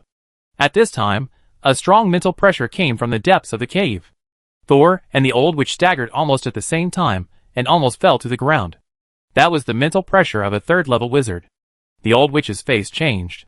Didn't you say that the wind demon is no longer good? Thor immediately glanced at the diary, then smiled slightly.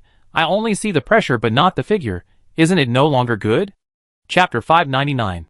Today's protagonist, the wind demon, is about to appear. Thor slowly stepped back, leaving the main stage to the old witch. In the dark passage ahead, a witch slowly walked out. For some reason, a black veil covered her face, and her appearance could not be seen clearly, but Penny recognized the mental fluctuations on her body. It's the wind demon. But Penny was a little confused, but it seems that something is wrong. What did you feel? Thor asked. I think her mental power is much weaker than before. Penny's words once again confirmed Thor's guess, and the wind demon was already standing in front of Thor, and the diary did not give him any hints, which at least showed that his plan was feasible. The wind demon saw the old witch at first sight, and then recognized Thor standing behind the old witch. She was indeed surprised at first, but then she calmed down immediately. Do you think I didn't kill you when I took the magic pool, so you want to resist? The words were full of momentum, and if the diary had not given any warnings until now, Thor would really believe it. The old witch was also not fooled by the other party. She didn't listen to the sweet talk and rushed forward directly. The wind demon didn't fight back. He faced the two people and disappeared into the dark passage behind him again. The old witch followed closely behind. But strangely, when the two people entered the darkness, Thor lost his perception of them. Then, the darkness in front of him expanded and spread towards Thor like ink dripping into clear water. As soon as Thor took a step back, the darkness suddenly accelerated and ate him in one bite. He went in. The world in his eyes changed in an instant. In front of him was no longer a winding cave, but a bustling city. The streets were crowded with people. The rich and nobles dressed in gorgeous clothes rode in open carriages with a comfortable look, talking and laughing. There were ragged children waiting for the horse manure that fell on the street beside the road. The sound of clothes rubbing against each other, the sound of hard-soled shoes colliding with the gravel road, the sound of conversations with strange tones. Sol, who was in the midst of all this excitement, had new memories in his mind. It was as if he was no longer a wizard walking on the edge of life and death, pursuing power, but an ordinary civilian. More and more details and memories appeared, as if to complete his memory as a civilian. Thor was not affected by this sudden change. He closed his eyes, and all kinds of noisy sounds disappeared instantly. It seemed that closing his eyes could make his memories come back. But Thor also knew that if he let himself sink, he would soon forget his identity, sink completely, and become a part of the prosperous city. Is this an illusion? Sol answered the question himself just after he finished speaking.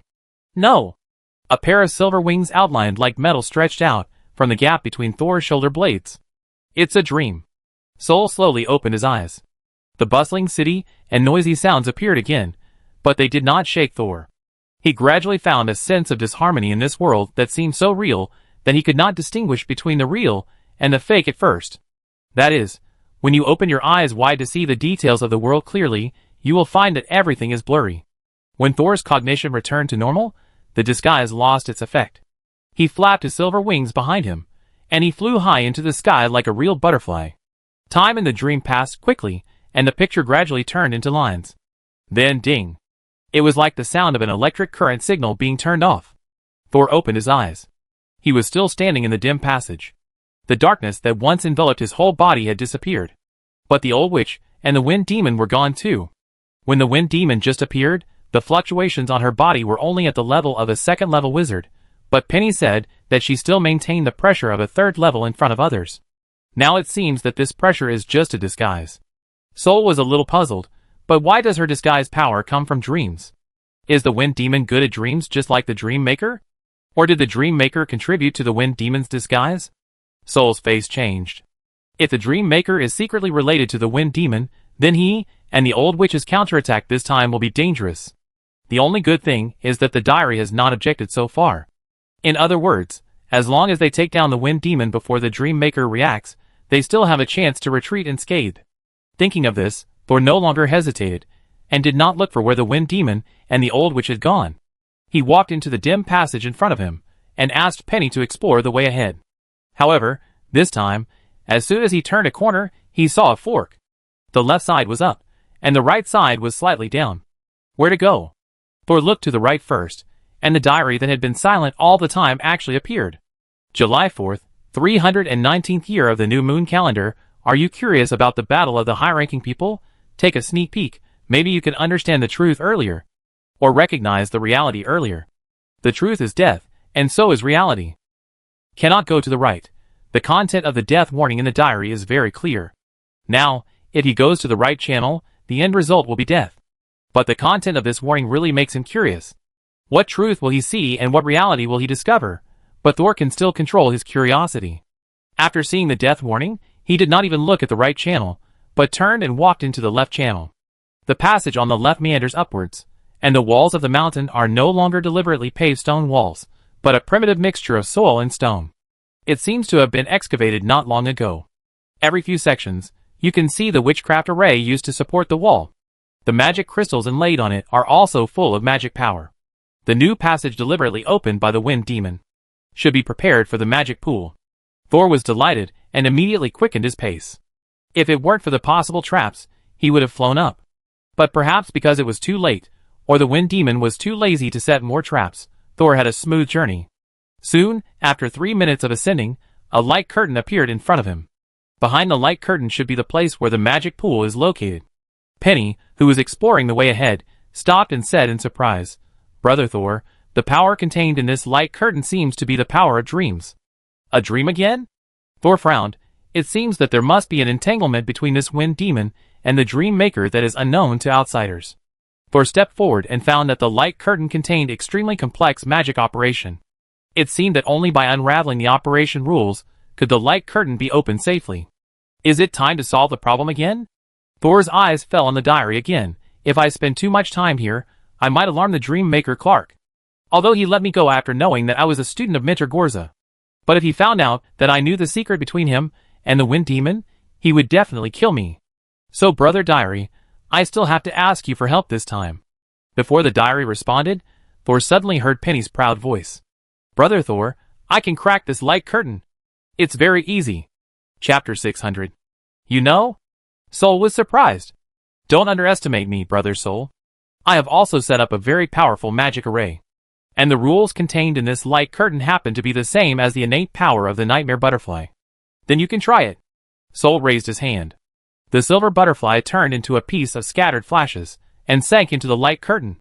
After less than 5 minutes, the originally colorful light curtain turned into the same star-like fragments, revealing the scene behind. Inside the light curtain is a circular space. The 4 walls of the space are also surrounded by light curtains, but the mountain connected to the top has dozens of circular holes. The sunlight shines down, forming a series of slender light columns.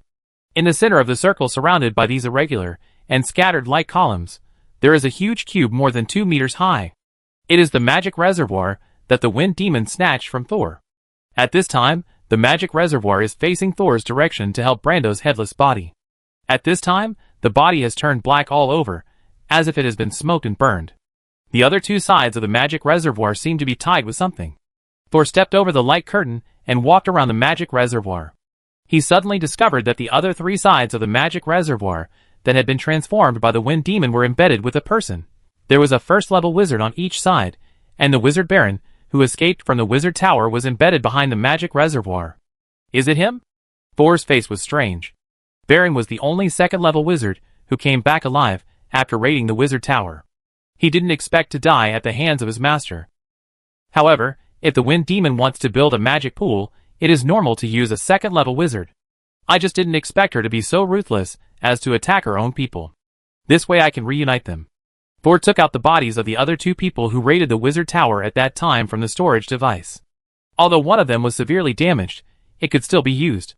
Thor replaced the bodies of the 2 second-level wizards and started to operate the magic pool.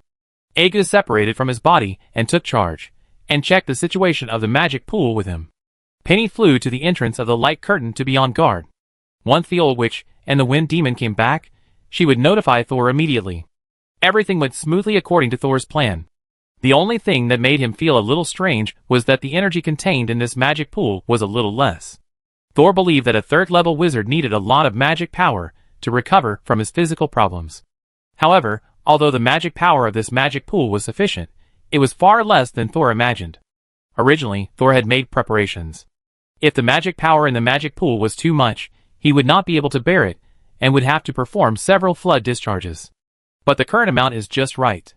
It doesn't look like the magic pool prepared by a 3rd-level wizard, but more like what a 2nd-level wizard needs. Although there are still doubts in his heart, time is tight. After Thor readjusted the magic pool according to his needs, he immediately jumped in and asked Aga to cooperate from the outside to activate the magic circle. Just as Thor began to prepare for the advancement, the old witch had already chased the wind demon to the end of the left passage. Along the way, the wind demon never confronted the old witch head-on. It seems that, as Thor said, her body is now in big trouble. The old witch chased more and more courageously, and the 2 came to the deepest part of the cave. The wind demon watched the witch perform witchcraft, and became more and more confused. Although the witchcraft performed by the other party were the most common ones, her casting habits, and that kind of spirit always made the wind demon feel familiar. It seemed that there was a very familiar person in front of her. "Why don't you take it? Do you really no longer have the strength of the 3rd level? Or have you been unable to suppress the pollution in your body, and will be directly alienated as long as you cast a spell?" The wind demon's eyes instantly turned cold, but she still ignored the old witch's provocation, and deliberately led her into a new room. Originally, one should be cautious and try it many times before entering an unknown room. But the old witch didn't know why. She just felt that she was very familiar with this place, and everything was under control. The wind demon also had this cognition. Almost everything in this room was arranged by her, so naturally she thought that nothing could be beyond her control. After entering this room, the door was instantly closed, and the two looked up and said at the same time, "You are dead." The wind demon stepped back, as if stepping on some trap. An asymmetrical three-circle magic circle appeared above her head and under her feet at the same time. The two magic circles shot out green light beams, surrounding the wind demon. The old witch saw that the wind demon was going to make a new move, and immediately took a few steps forward to take action. Unexpectedly, the blue light beam suddenly expanded outward, and instantly increased tenfold, filling the entire room. The moment the old witch was illuminated by the blue light, all the disguises on her face disappeared, revealing the exaggerated face and the broken finger behind her head. "It's you?" Recognizing the old witch and seeing the broken finger behind her head, the wind demon's hatred increased by 3 points. "I must keep you here today. After you die, I will deal with another person." The old witch, whose disguise failed, was a little flustered, but she quickly figured it out. Whether she was recognized or not, the two sides had reached the point of a life and death struggle. The strange thing is that even after recognizing the old witch, the wind demon still did not take the initiative to attack. And the blue light curtain just now seemed to have the effect of only breaking the barrier. Just as the old witch was about to release the wind blade to test the opponent's situation, a body that seemed to be made of building blocks suddenly emerged from the witchcraft circle above her head and landed in the air. When the old witch saw the human figure floating in the air, she was so surprised that she couldn't even close her mouth, let alone continue to attack the wind demon. It was a beautiful woman, with slightly raised eyes, and a faint arc at the corners of her mouth. When she lay there quietly with her eyes closed, it just made people feel quiet and beautiful. People can also imagine what kind of compelling charm she will exude when she opens her eyes, but this woman's face is covered with vertical lines, as if she had been torn into pieces and then glued back together with special adhesive. Although beauty and fragility coexist, what really surprised the old witch was that she had seen this face before. In the past, every time she used the basic magic mirror to improve her strength, she would see this face in the magic mirror. This face belongs to the old witch in the mirror, but there are not so many cracks on her face. At the same time, the little finger on the left hand of this body was missing a part. Looking at this face, the old witch was confused. There seemed to be countless information signals jumping in her mind, but none of them were willing to be fully revealed to the brain. Why do I always feel so familiar, as if she is myself?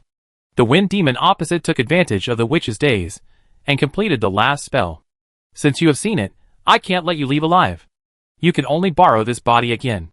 The wind demon bit his finger, and dripped on the broken woman's eyebrows. Believe me, I don't want to see this face more than you do. Chapter 601. Blood flowed into the woman's head through the gap between her eyebrows. Instantly, a powerful third-order pressure erupted, just like what the old witch felt in the Pure Spirit Wizard Tower last time. This is the pressure of the wind demon. Who is this woman? Is she the wind demon? But if she is the wind demon, why does she appear in my magic mirror? The old witch felt confused. A thought gradually arose in her mind. Why do I have no reaction to the faces in the magic mirror every time I look in it? Why did I just take it for granted that it was the pollution of the magic mirror to the mind, but never thought of its other possibility? The old witch felt that the fog in her mind that she had always ignored seemed to be cleared by something. But there was still a part that made her unable to figure out the truth of the matter. While the old witch was stunned, the wind demon had waved his hand, and controlled the woman with cracks all over her body, like a porcelain doll to stand up. And the woman just stood up, and walked forward with her eyes closed as if sleepwalking. As she got closer, the air around her began to make bursts of explosions. It was as if the air was compressed, and then suddenly released. At the same time, the stones, soil and other debris under her feet and around her floated into the air little by little, and were crushed into powder by an unknown force. The wind demon tried to control the sleeping woman, but fortunately, she didn't need to control her for too long. The old witch was at most a very powerful second-level witch, and she was nothing in front of the third-level witch. Just a little bit of residual power would be enough to crush her into a meat pie. As soon as the old witch died, she would immediately reseal the woman, and then go out and kill the little wizard who should still be wandering in the dream. This would just complete Mr. Clark's instructions. Killing a little wizard who dared to trespass into his territory was a normal reaction, and the forces behind the little wizard would not be able to say anything if they knew about it. Thinking of this, the wind demon was quite happy. Originally, she had never found a suitable opportunity to attack Thor. Unexpectedly, The other party was so impatient that he dared to come in for a magic pool that could not be made public. The Wind Demon didn't know whether to admire the other party's courage or feel helpless about his intelligence. The Wind Demon was already imagining the scene of entering the third level through the magic pool and completely securing his position, while the old witch on the other side had not yet turned into meat paste. What's going on? The Wind Demon looked in astonishment, but saw that the woman had already walked in front of the old witch, and the land and stones around them had turned into powder. Even the solid stone wall above the head protected by the witchcraft array had cracks. The pressure is still there, but why didn't you kill the old witch? The Wind Demon's eyes finally fell on the broken finger shaking behind the old witch's head. Is it because of the broken finger that the old witch stole? How could she tame the broken finger so quickly? However, the Wind Demon didn't know that the old witch's brain was also in a mess at this time. She stared at the woman in front of her, as if something was about to rush out of her brain, as if the fog that had been covering her eyes was about to be dispelled. But it was always just a little bit short. Just a little bit short. She still couldn't figure out what she was wondering about. Who was the person in front of her? Who was the person in the mirror? Who was she? At the same time, Thor was completely immersed in the magic pool. Although it was said to be immersed, there was actually no liquid in the magic pool. A large amount of pure magic power was transferred into the forbidden magic pool through the bodies of 4 second-level wizards. The concentration of magic power in the pool reached dozens of times that of the outside world in a short period of time. Thor also stretched out his mental power and magic power, without any resistance, and let the pure magic power enter his body little by little. The magic pool prepared by the Wind Demon himself was much more advanced than the one prepared by Thor himself in terms of the choice of magic crystals and other materials for supplying magic power. This greatly accelerated Thor's speed of absorbing magic power. Slowly, Thor felt that the magic power in his body had reached saturation. But saturation is actually the beginning of advancement. He continued to absorb magic power, and then slowly and carefully mobilized the diary of the dead wizard in his spiritual body. When the diary began to respond to his call, Soul slowly closed his eyes. He took the initiative to enter a state of half-sleep and half-wakefulness. But this was different from Penny's dream to her. He entered his own dream. In a trance, Soul saw a thin line floating in the air. The thin line was winding. One end sank into the invisible place above his head, and the other end circled around Soul several times before disappearing into the dark corner. Soul had seen similar thin lines before. Once, he was at the bottom of the deep sea in Blue Water Bay. When he absorbed the glowing soul fragments, he saw the thread connecting these soul fragments. At that time, he wanted to touch the thin threads, but was stopped by the diary. Another time was in Archaster. He saw similar thin threads on the heads of many ordinary people and wizards, who became weird. But the thin thread in front of him was different from what he had seen before. Thor knew that this was his thread. The thread that surrounded him, but did not touch him. Thor stretched out his hands in his mind, ignoring the various alarms his body gave off due to the overload of magic. This time the diary did not warn him. This time he grabbed the thin line in front of him. However, as soon as his fingertips touched the thin line, the latter seemed to suddenly come alive, trying to escape like a loach, trying to break free from Thor's restraints. Thor felt the pain as if his fingers were cut by the thin line, but his mind clearly told him that his hands were intact. He endured the pain that seemed to explode all over his body, and used all his strength to pull the thin line closer to his forehead. I don't know how long it took, it seemed like a century. Thor finally put the thin line on his forehead. At this moment, the thin line that was trying to escape just now suddenly changed its attitude. It turned around and rushed into Thor's brain. Boom! Countless dynamic images suddenly appeared in front of Thor's eyes, and these images were running at a high speed in front of Thor. He looked to the left. On the left is him discussing with Camus. Further to the left, he was imprisoned by the old witch. Looking into the distance, the picture appeared clearly in his mind regardless of the distance. It was the battle of the Wizard Tower, and he killed Kujin. In the distance, he saw himself pushing a sweeper and walking in the Wizard Tower at night. That was my past. Soul retracted his gaze and looked to the right. However, the picture on the right was not as clear as the left. The characters and scenery in it were changing at a speed that was almost impossible for the naked eye to capture. Sometimes, while changing, the picture disappeared and turned into darkness, and was covered by the picture behind. Is that my future? Soul was excited, and the pain in his body seemed to have left him. He tried hard to observe his future. But most of the images changed too quickly, and no matter how he tried to control the flow of these images with his consciousness, it was ineffective. They evolved on their own, and didn't care about Soul's thoughts at all. No, I finally saw it once, I can't just give up like this. Sol tried hard to observe, looking for a picture that he could see clearly. But at the same time, he felt that the world in front of him was becoming blurry. He knew that he was about to complete his advancement. It also meant that he was about to leave his dream. Thor quickly browsed the picture on the right. Finally, when he was about to leave this dream, he finally saw a clearer picture. He saw himself riding a giant bird, diving, and sinking into the turbulent black waves. The Black Sea caused even greater waves because of his entry. In the ups and downs of the wind and waves, countless white pages surged out from the bottom of the sea, and were thrown into the sky by the waves. For a moment, the world seemed to be snowing. The next moment, Thor opened his eyes. After being extremely compressed, the magic power and mental power finally broke through the confinement under the guidance of the positioning device. Feeling the surging magic power in his body, and the tough mental power that seemed to have been tempered by thousands of hammers, Thor finally smiled. Now, he has entered the second level. Chapter 602. Although he successfully advanced this time, Thor's head was also shrouded in a dark cloud. The last scene he saw in his dream did not seem to be a good sign. Especially the white pages scattered across the ocean, which seemed to represent that the diary had also undergone a major change. If the left side represents the past, then the right side may represent the future. But the future is always changing, and only a few scenes can be seen clearly. Does that mean that the scenes that can be seen clearly are most likely to become real in the future? At this time, the magic pool was still running, but there was not much magic power in it. When the magic power dissipated, Thor suddenly found a ball of light in the magic pool that appeared and disappeared from time to time. This ball of light was confined to the bottom of the magic pool. If Thor had not absorbed the magic metal inside, it would have been difficult to find it. Thor controlled his suspended body to slowly sink and fall to the bottom of the magic pool. Now he could see more clearly that the ball of light looked like a small ball of thread, and also like a cocoon.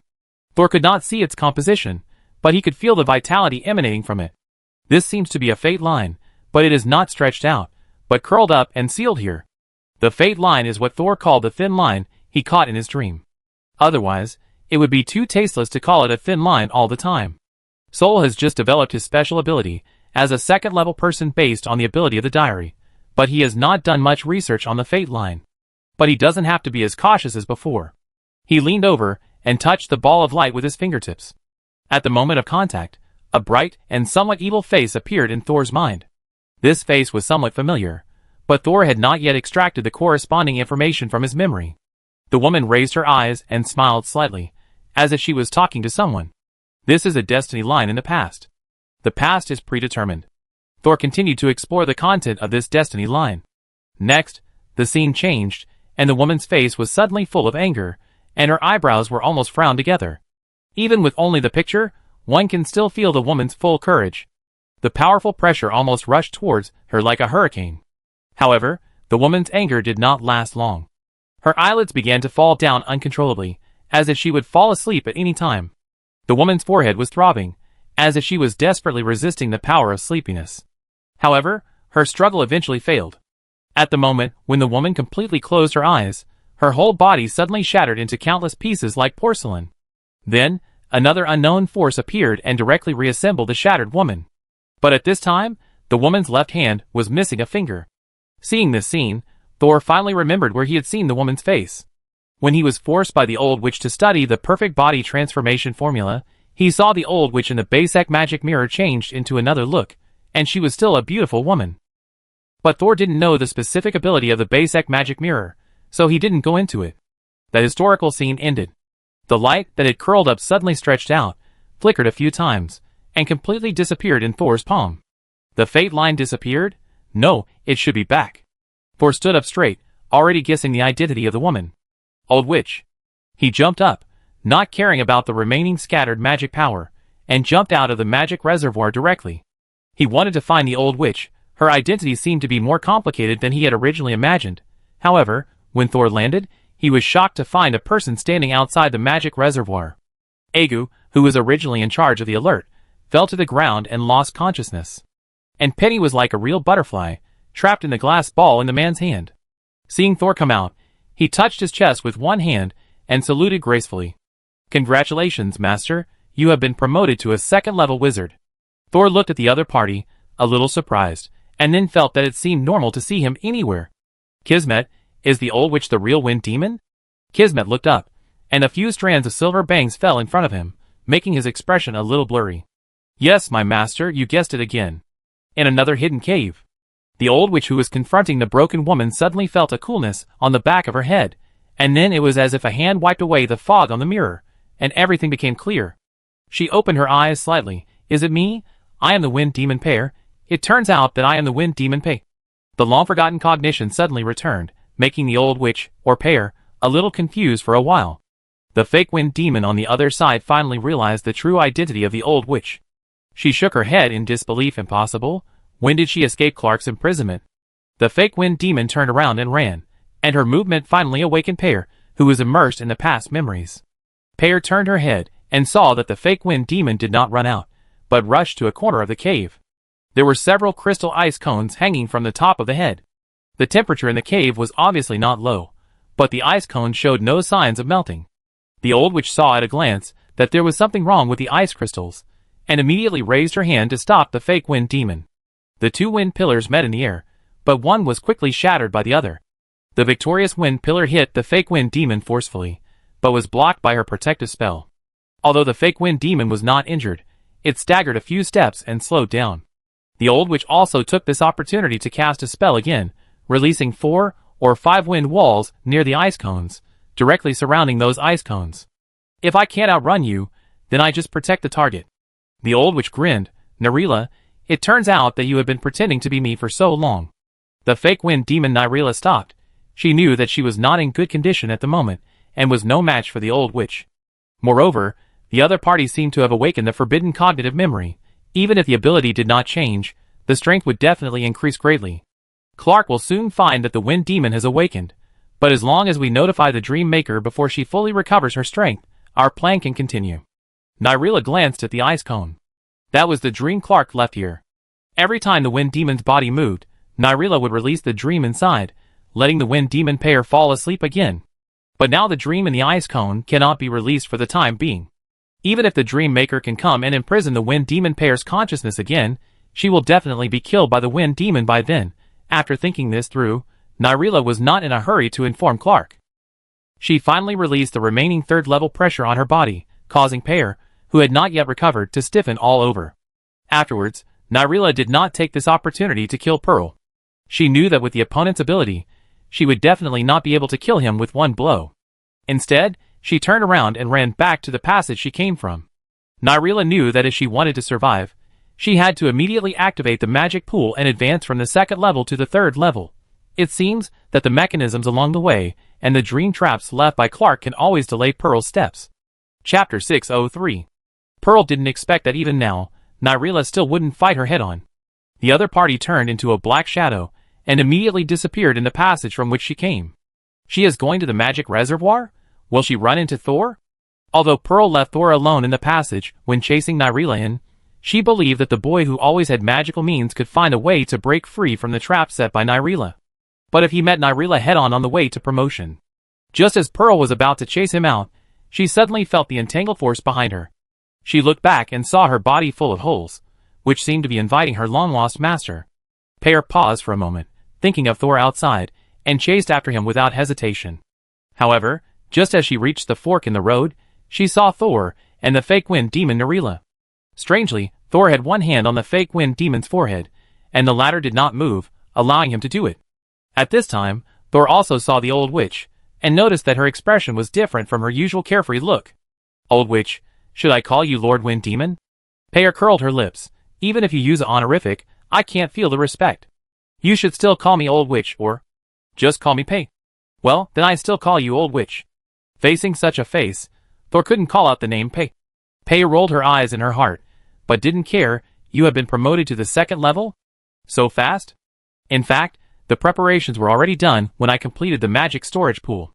Plus, this second level wizard pretending to be a wind demon helped me upgrade the magic pool, and everything came naturally. Sol casually brought up his preparations for several years. Despite this, there was still a little more fear in Pear's eyes when she looked at Sol. She looked at Nyrila, who was motionless. What did you do to her? She's dead? Pear was shocked. Not only did Sol quickly complete the promotion, but he also killed Nyrila in a short time. This guy just got promoted to the second level, and he can easily kill a senior second-level wizard. Isn't it a bit too exaggerated? Pear was even more apprehensive. She stepped forward to test Nyrila, and found that she had indeed lost all life. It was just because she died too quickly, and Soul's killing method was too strange, so her body looked no different from a living person. In front of Pear, Soul collected the body of the fake wind demon. My original plan was to advance to the second level, kill the wind demon and escape quickly. It turned out that this wind demon was a fake, and the real wind demon stayed with me for a year under an assumed name. Old witch, can you tell me what happened to you now? Pearl stared at the place where Nyrila disappeared, and sighed after a moment. Come with me. Soul pointed to the passage they came from. Don't worry. Can you dismantle the mechanism set by the fake wind demon? Otherwise, I'm afraid that several of my men will fall apart. Pearl nodded. We also need to go to another cave. There is a mechanism that controls everything there. The two quickly came to another cave. Pear controlled the magic stone statue to stop attacking, and switched to self-defense mode. She also asked the spider mother, who had become a puppet, to pass the command stop attacking and continue to lie dormant through the spider silk. After doing all this, Pear returned to Thor. At this time, Thor was observing the broken woman standing in the middle of the cave. His eyes lingered on her broken face, and the palm of her hand that had lost a finger. Now, can you tell me what happened? Pear walked to her original body. Actually, until now, I still feel like I've had a dream. She suddenly put her hands on the shoulders of her original body, and then a terrifying scene happened. The body of the old witch began to melt slowly. But these melted parts did not drip, but seemed to be pulled by some force, and slowly drilled into the cracks of the broken body in front of her. The body of the wind demon that absorbed the old witch's body was changing rapidly, and the cracks on her body were quickly repaired. The weak breath was gradually recovering. On the contrary, the vitality of the old witch was rapidly declining. Bang! When all the materials of the old witch's perfect body flowed into the wind demon's body, her exaggerated head fell to the ground with a loud noise. The broken finger tied to her hair flew up lightly and reconnected to the wind demon's palm. The wind demon's eyes blinked and regained their brilliance. This process took about 15 minutes. Soul stood quietly by the side, watching the old witch find herself. The wind demon Pear looked at Soul, and there was a kind of courage that he had never seen before. Now, I know what happened. She brought Thor to an ice cone in the corner of the cave. 2 years before you entered the Borderlands, I encountered terrible pollution when trying to advance. Even if I succeeded in the promotion, I would lose myself due to the pollution, and then I would only be a mindless killing monster in this world. So I forcibly stopped the promotion, but my mental power and magic power suffered a strong backlash. I almost fell to the second level. This attempt also made me understand that in the Borderlands, you can never advance to the 4th level, because the rules here don't allow it. After failing to get promoted, I wanted to gather my forces and recover quietly, but I was betrayed by the people around me. You also saw that it was the second-level wizard Nyrila who disguised herself as me. She told Clark about my serious injury. Clark actually wanted to take the opportunity to pull me into his dream kingdom. If he really completes the devouring of me, maybe he can also try to get promoted to the 4th level. Pearl sneered. Of course, if he also gets promoted in the borderless land, he will probably end up worse off than me. Thor crossed his arms and analyzed the current situation. Clark took advantage of your injury to devour you, and your subordinate Nyrila pretended to be you to stabilize the situation in the no man's land. This should be to delay time so that Clark can devour you safely. But Nyrila is not a real 3rd level after all. Even if she can use your momentum to suppress the wizard on the cliff, it can't last long. After all, as soon as she makes a move, someone with ulterior motives will find out that something is wrong, so she is eager to be promoted. Pear nodded. The pollution accumulated in her body made her unsure that she could survive the promotion, so she secretly sent someone to test your ability to clean up the pollution. However, she may have discovered through Justin that you were building a magic reservoir, so she changed her mind and decided to take the risk of using the magic reservoir to quickly promote. In the past, when she was impersonating me, she pretended to be injured and rarely left this cave. Even last time, in order to rob your magic reservoir, she first let 3 wizards consume your power, and then appeared at the end to take away the magic reservoir directly, without making any moves along the way. Pearl turned to Thor again, but she didn't expect that such a short action would still allow you to discover the flaws, and you were so bold as to sneak into the cliff to fight back. If you hadn't provoked me to come in, I don't know how long it would take for me to regain my self-awareness. The questions about the fake wind demon were basically solved. But the dream maker Clark behind her is still a big problem. Soul spread his hands. First of all, congratulations on finding yourself, And then I'd like to ask, can you break free from Clark's swallowing now? Pear bit her lip, and her tough spirit softened, becoming more pitiful. I'm not sure. Looking at Pear's expression, Thor also understood that even if she had found herself now, her condition was definitely not as good as before. Even her spirit body might be weaker because of Clark's long-term devouring. He then asked, has Clark discovered that you have regained your self-awareness now? I have temporarily sealed these ice cones. He won't be able to find the changes here in a few days. Pear shook her head slowly. Thor held his chin, the enemy is too strong, and the reinforcements still need time to develop. For now, we can only make the best of it. Chapter 604. Take advantage of the enemy's strategy? Pearl was thoughtful. Soul released the body of the fake wind demon. First, we need to figure out how Clark swallowed you into his dream. Then we need to cut off this connection and restore your peak strength as soon as possible so that you can resist Clark's follow-up move. And all this takes time. Soul recalled and with one click, and let her enter the body of the fake wind demon, who had just died. Hey master, you made me a new body to play with? And was very satisfied with the body of the fake wind demon, and he started to play with himself as soon as he opened his eyes. Soul shared the information he got with his consciousness, and then said to him, you stay here for a while, disguise yourself as a fake wind demon, and try your best to. Soul glanced at the charming woman standing next to him. Well, try to buy time for Pear to recover. And patted his chest. No problem, master. It's just that I don't know the fake wind demon, I'm afraid I can't learn it well. It doesn't matter. Pearl said, Narila is just imitating me. You just need to let your subordinates do everything, and just sit there when you have nothing to do. That's pretty easy. And rolled his eyes, and began to imitate Pearl's posture. It must be said that it is very talented. With this posture, he looks more like the real Pearl than the fake wind demon. Soul tilted his head, as if he was looking at something. After a while, he said to Pearl and in, this look can only deceive the people under the wind demon. If the Firefly Lord Herbert comes here, he will definitely find something wrong. Herbert? Pear frowned. He and I have never been on good terms. Are you saying that Herbert and Narila are secretly connected? With his ability, it is impossible for him not to see through Narila's disguise. So he also knows about Clark's attempt to devour me? Although she has regained her body and main consciousness, Pearl sadly finds that her situation is not much better. The entire borderland seems to be her enemy. The only ally was the young wizard who had just been promoted. And this young wizard was really capable. Pear found that he always knew some news that she was completely unaware of, and was very sure of the authenticity of the news.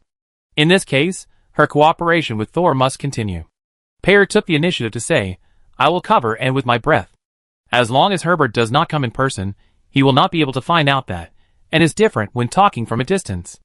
After saying that, Pear stretched out her hand and turned it over, and a small mirror the size of a palm appeared in her palm. It turned out to be a miniature version of the basic magic mirror. After taking out the magic mirror, Pearl hesitated for a moment, and then made up her mind to hand it to Thor. This you keep it for me. Thor took the magic mirror in confusion, looked down, and found that there was a thumb-sized wind demon Pearl sleeping inside. Is this your consciousness? It is part of my main consciousness. After returning to this body, I can feel that there is a force trying to pull me into Clark's dream.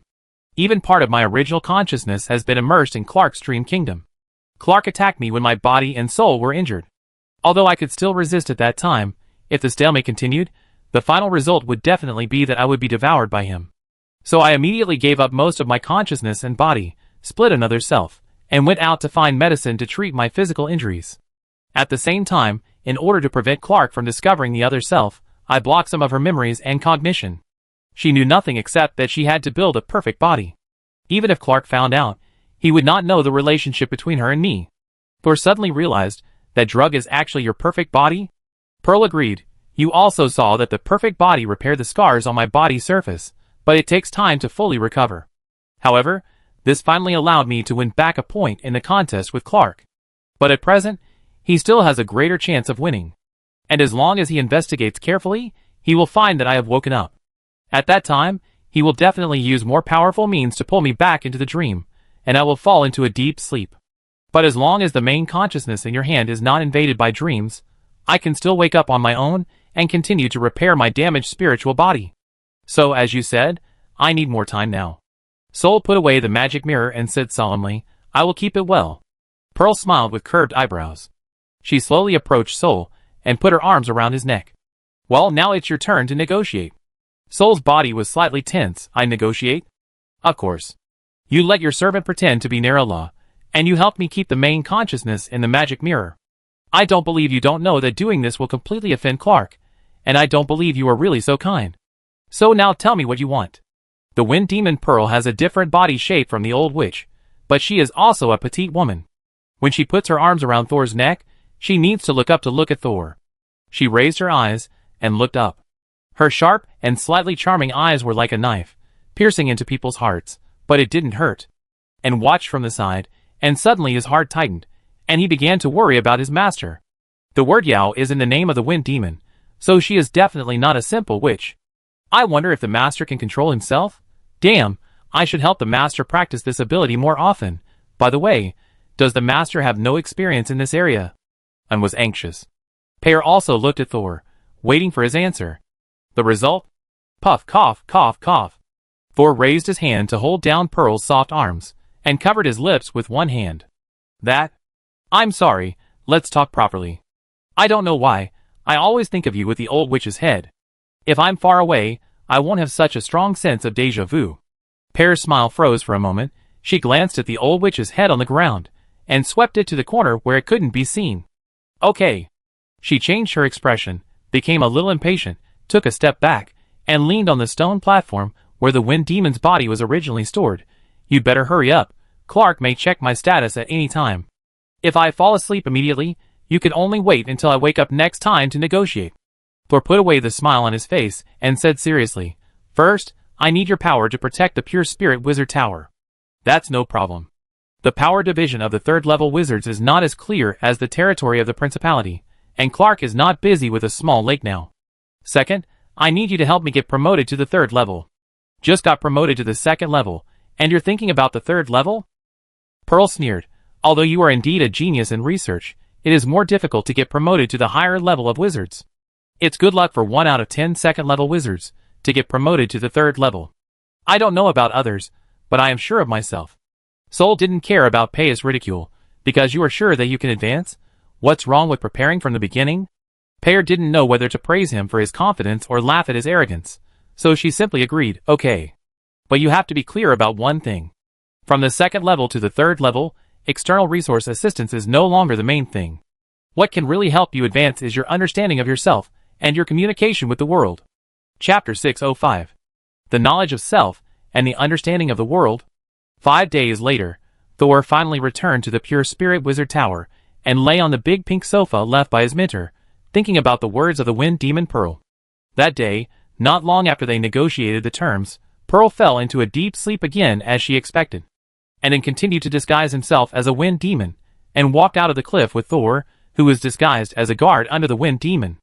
Outside, Brando was still entangled with the wizards on the cliff. When he saw the secret signal released by Thor, he immediately turned around and ran away, and stopped the others who wanted to kill him, and only let Thor go to chase Brando. Thor never returned, and stayed temporarily, disguised as a fake Wind Demon with the help of the real Wind Demon, and started a happy life like a queen. So far, Thor's counterattack plan was successfully completed. Although there were several unexpected episodes in the middle, it brought him a lot of unexpected gains. Now, not only does he not have to worry about the revenge of the cliff, but he also has an additional third-level ally. Although the current situation of the third level is also very dangerous, the third level is still the third level. Before she completely disappears, no one dares to disobey her orders. I think it will not be long before Thor will receive the settlement letter sent by Cliff. Anyway, on the surface, the one who suffered the loss is the Pure Spirit Wizard Tower. Thor does not mind pretending to belong to the Wind Demon, and does not have to worry about the collapse of the Wind Demon's personality. It's just another episode. Thor can't tell whether it is good or bad for him for the time being. That is Kismet, who suddenly appeared in the Wind Demon's lair. He seemed to have been hiding in the Wind Demon for a while, but it was unclear why. After greeting Thor in an exaggerated manner, Kismet said without thinking, "Master, you must protect Miss Pearl. The No Man's Land will belong to someone else." However, when Thor guessed that the old witch was the Wind Demon, he had already decided to cooperate with her, and their ideas were the same. But then, Kismet made another strange request. He knelt on one knee, raised his hands above his head, palms facing up, as if praying for a reward. "Master, please give me a fragment of your soul." Sol was stunned for a moment, but after coming to his senses, he cut off a strand of tentacle from his fingertips and placed it in Kismet's palm. This time, Kismet was the one who was surprised. He didn't seem to expect Sol to agree, and he didn't expect Sol to agree so quickly. He raised his head and looked at the soul fragment that was swimming in his palm like a small gray fish. "Aren't you afraid that I will use this fragment to harm you?" Thor shrugged. The diary didn't object. Kismet suddenly laughed and trembled all over. "Will you always listen to the diary?" This was the first time someone asked Thor this question. After thinking for a few seconds, he calmly replied, "I have my own will." Kismet stiffened his neck, his face full of enthusiasm. "If it is based on your will you give me the soul fragment?" Thor didn't have to think this time, yes. Kismet stared at Thor in a daze. "Why?" Thor laughed happily. "Then I won't tell you. It's a good opportunity to let you have a taste of the Riddler." Kismet, As if to ease the embarrassment, Kismet changed the subject naturally. "The fake wind demon is coming. It seems that she wants to solve the trouble she can't handle by improving her strength. The fake wind demon is only level 2. I can meet her." Thor has just been promoted to level 2. Although he has not learned level 4 witchcraft, his shadow blade and soul fishing are both witchcraft that can be improved according to his own strength, so he is not without means to fight. It was just right that Kismet was here, so he could let go and understand what level his current strength was. However, Kismet didn't take the fake wind demon, who was also at the 2nd level, seriously at all. He suddenly moved behind Thor and said in his ear with a smile, "Master, the battle between wizards does not need to be like the battle between warriors. You can easily deal with her with just a thought." Thor turned around suddenly, but found that Kismet had disappeared. Seeing that the magic fluctuations of the fake wind demon were getting closer and closer, Thor no longer hesitated, walked out of the light curtain of the cave, and met the fake wind demon halfway. The opponent didn't expect that Thor had already broken free from the dream, and didn't have time to launch an attack at the first time. But Thor activated the consciousness space the moment he saw the fake wind demon, and the change in strength after being promoted to the 2nd level is obvious. In the past, it was difficult to pull in a 2nd level wizard, and even if it was pulled in, people would escape. At this moment, the fake wind demon's spirit was imprisoned almost instantly, and the fake wind demon couldn't resist at all. Due to the urgency of time, Thor didn't know what happened to the old witch, and he didn't hold back. He directly released countless tentacles in the consciousness battlefield, tearing the fake wind demon's soul into countless pieces. The other party's consciousness also entered Thor's last black page. But unlike before, as soon as Thor woke up from the consciousness platform, he saw a translucent thin line extending from the forehead of the fake wind demon opposite him. But the thin line was rapidly disintegrating and disappearing, and it would disappear in the blink of an eye. Thor quickly reached out and tried to grab the remaining thin line on the other party's forehead. When he got the thin line, he only saw the scene of the fake wind demon falling into the starry sky. It was very strange. It was clearly flying upwards to the starry sky, but it gave people a feeling of falling. Just like a drowning person sinking into the deep sea, helpless and hopeless. And this picture soon shattered.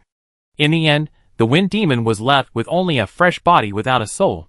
Now that I think about it, that thin line is actually the fate line that Thor saw when he was promoted to the 2nd level.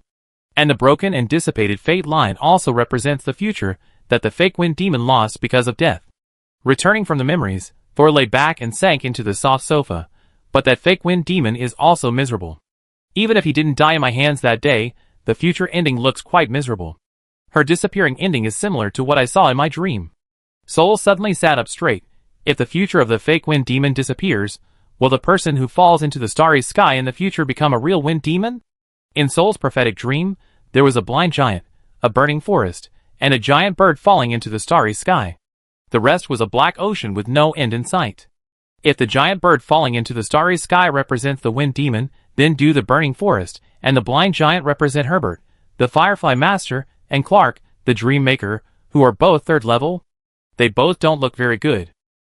But I also turned into a black skeleton in my dream, so I have no right to laugh at others.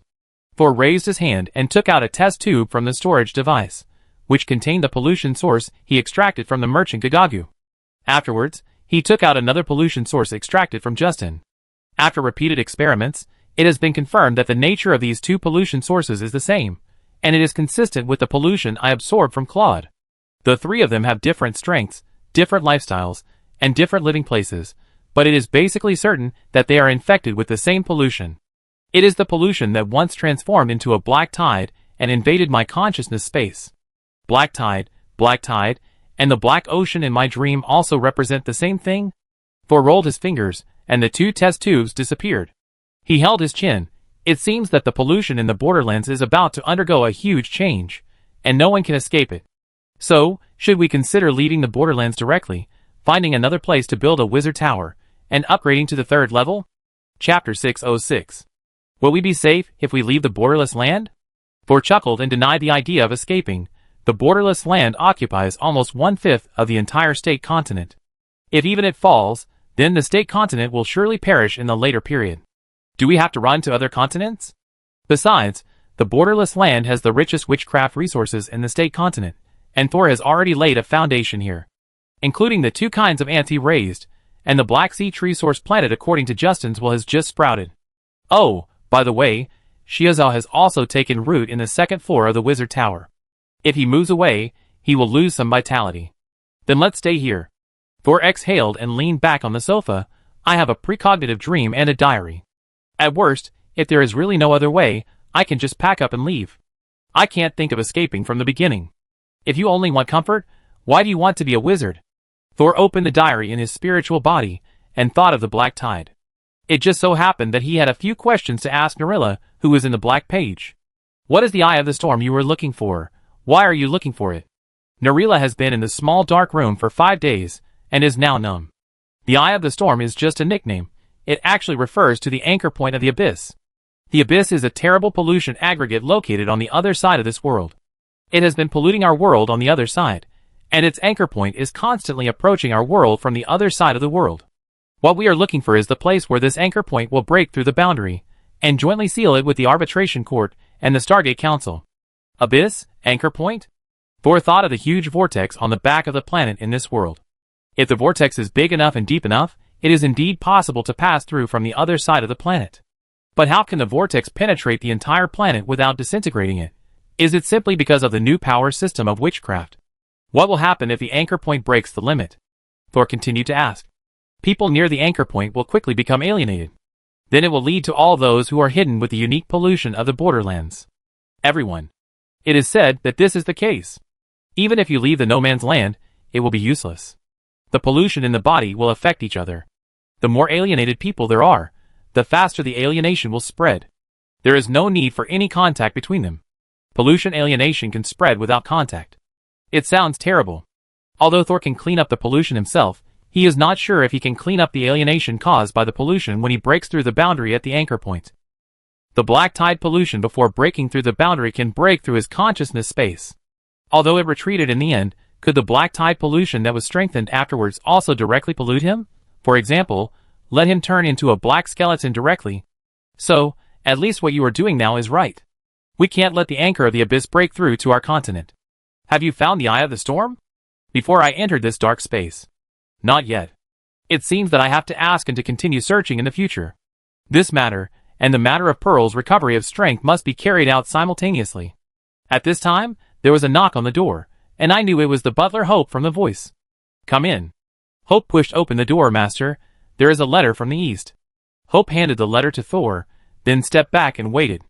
Sol unfolded the letter, and found that the sender was in, whom he just remembered.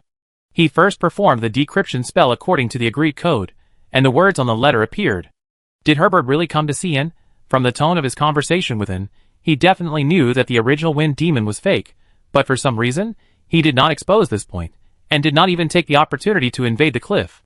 Ask, and if she has any clues about the eye of the storm? Well, and has been fooled for the time being. It's a good opportunity to tell her in the reply letter. Did Pearl wake up once during this period? She woke up quickly. It's better to let her come forward if there is any danger. After reading the letter, Thor immediately picked up the pen to reply. Hope had prepared the paper and pen needed for the reply early in the morning. After writing the letter, Thor performed a cloaking spell to encrypt the text and then handed it to Hope. Hope left and came back soon. Master, the letter has been sent. But something unexpected happened. It turns out that the messenger who sent the letter doesn't want to leave the wizard tower. Oh! Thor stood up and followed Hope to the window. He then realized that the letter was sent by the pale yellow bird that the fake wind demon rode when it raided the wizard tower. Is it the one that sent the letter? Hope nodded. Yes, master. Then how did you send the letter back? When I wanted to ask Miss Giant Bird to reply to the letter, it suddenly laid an egg, and the egg hatched within a few seconds, and the chick also had full wings within a few seconds, and directly took away the letter I wanted to send. But the giant bird lady didn't leave. Soul looked at the pale yellow giant bird curiously. It seems that this is a gift from Lord Pearl to us. Very good. The combat power is equivalent to that of a formal wizard, and it can also have the functions of a mount and a means of transportation at the same time. The giant bird's head swayed left and right, as if looking for something. Hope was a little worried, but how can we feed the giant bird lady? I don't know what it tastes like yet. The giant bird under the tower suddenly ran 2 steps, lowered its head, and grabbed Mash, who was planting mushrooms. Ah! Marsh's dull voice came from the gap of the bird's beak. Oh my! Soul jumped out of the window immediately. Hope was not in a hurry. He clenched his right fist and tapped his left palm lightly. Ah, it seems that Miss Giant Bird likes to eat mushrooms. Although the shadow of the black tide has quietly spread over everyone's heads, life must go on. Soul, who has advanced to the 2nd level, still has a headache for learning new witchcraft and conducting more complicated experiments. A month later, Soul, who was studying new witchcraft with Camus on the 1st floor of the basement, straightened up. That's all for today. Soul stood up and began to sort out the scrolls on the table. I'm going out for a while, and we'll be back in 3 days. Camus shut up when Soul called for a stop, and immediately turned from a rigorous scholar into a sculptor. The 4th level magic that Soul is currently learning is the electric shield. This magic was provided by Pearl. Although she is not a major in light and electricity, someone under her knows this magic. So it and Pearl coaxed and deceived Soul to get this magic. The protection of the electric shield is not the strongest among the 4th level protective witchcraft, but it has an advantage, which is that it can reduce half of the thunder attribute attack. This is a supplement to Thor's shortcomings. And the basic information of this 4th level witchcraft alone fills a thumb-thick spell book. It took Thor more than 10 days to interpret it. Fortunately, he had a wizard Camus who had reached the 3rd level before his death to tutor him at any time. Otherwise he might need more time to fully understand this spell book. Now that he had finished interpreting it, he could try to cast a spell. However, since it was time to visit his only apprentice Noah as promised, Thor decided to put this headache-inducing witchcraft aside and change his mind. He left the basement, said hello to the housekeeper, and went up to the 4th floor where he lived. However, just as Thor picked up the Chaos Domain compass, someone knocked on the door again. What's the matter? Thor asked, standing still. Mash brought back a wizard who called himself Byron from outside.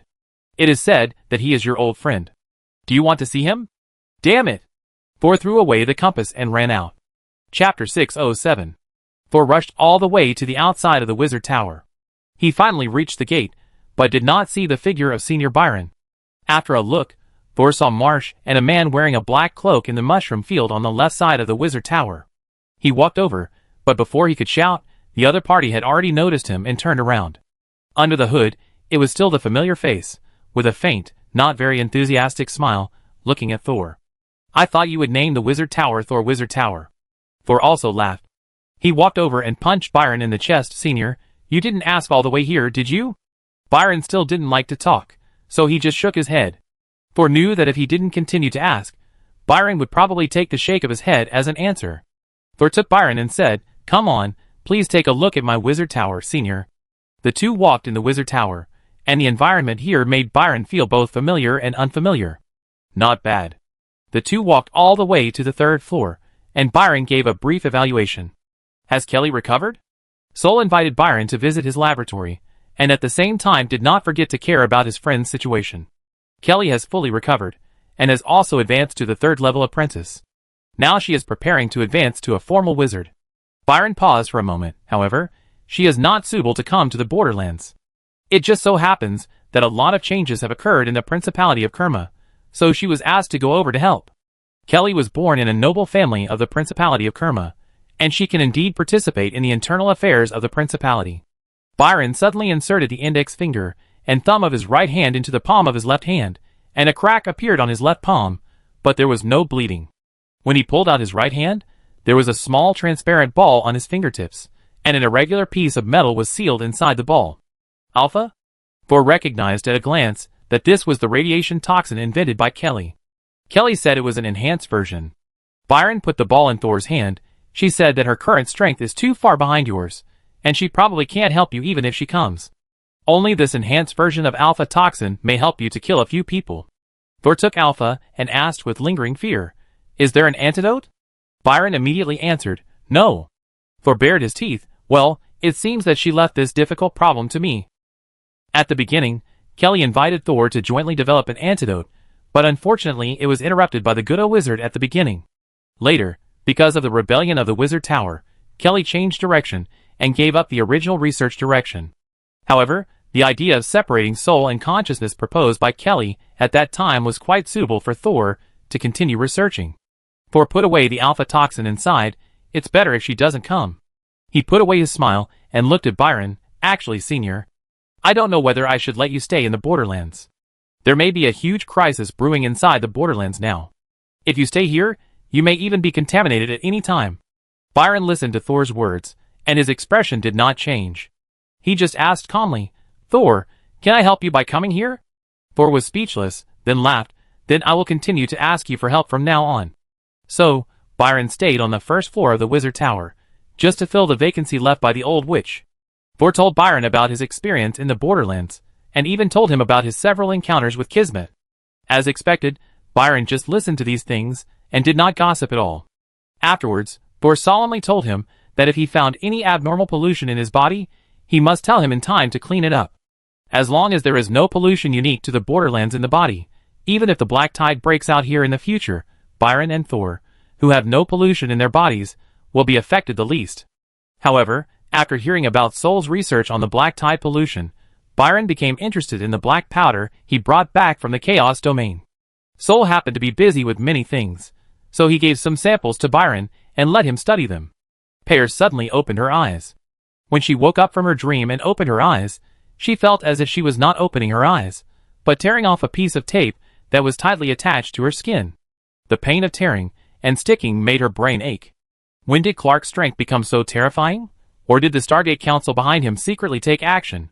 Pearl did not get up from the stone platform immediately. She was trying to think so that her brain would be active again.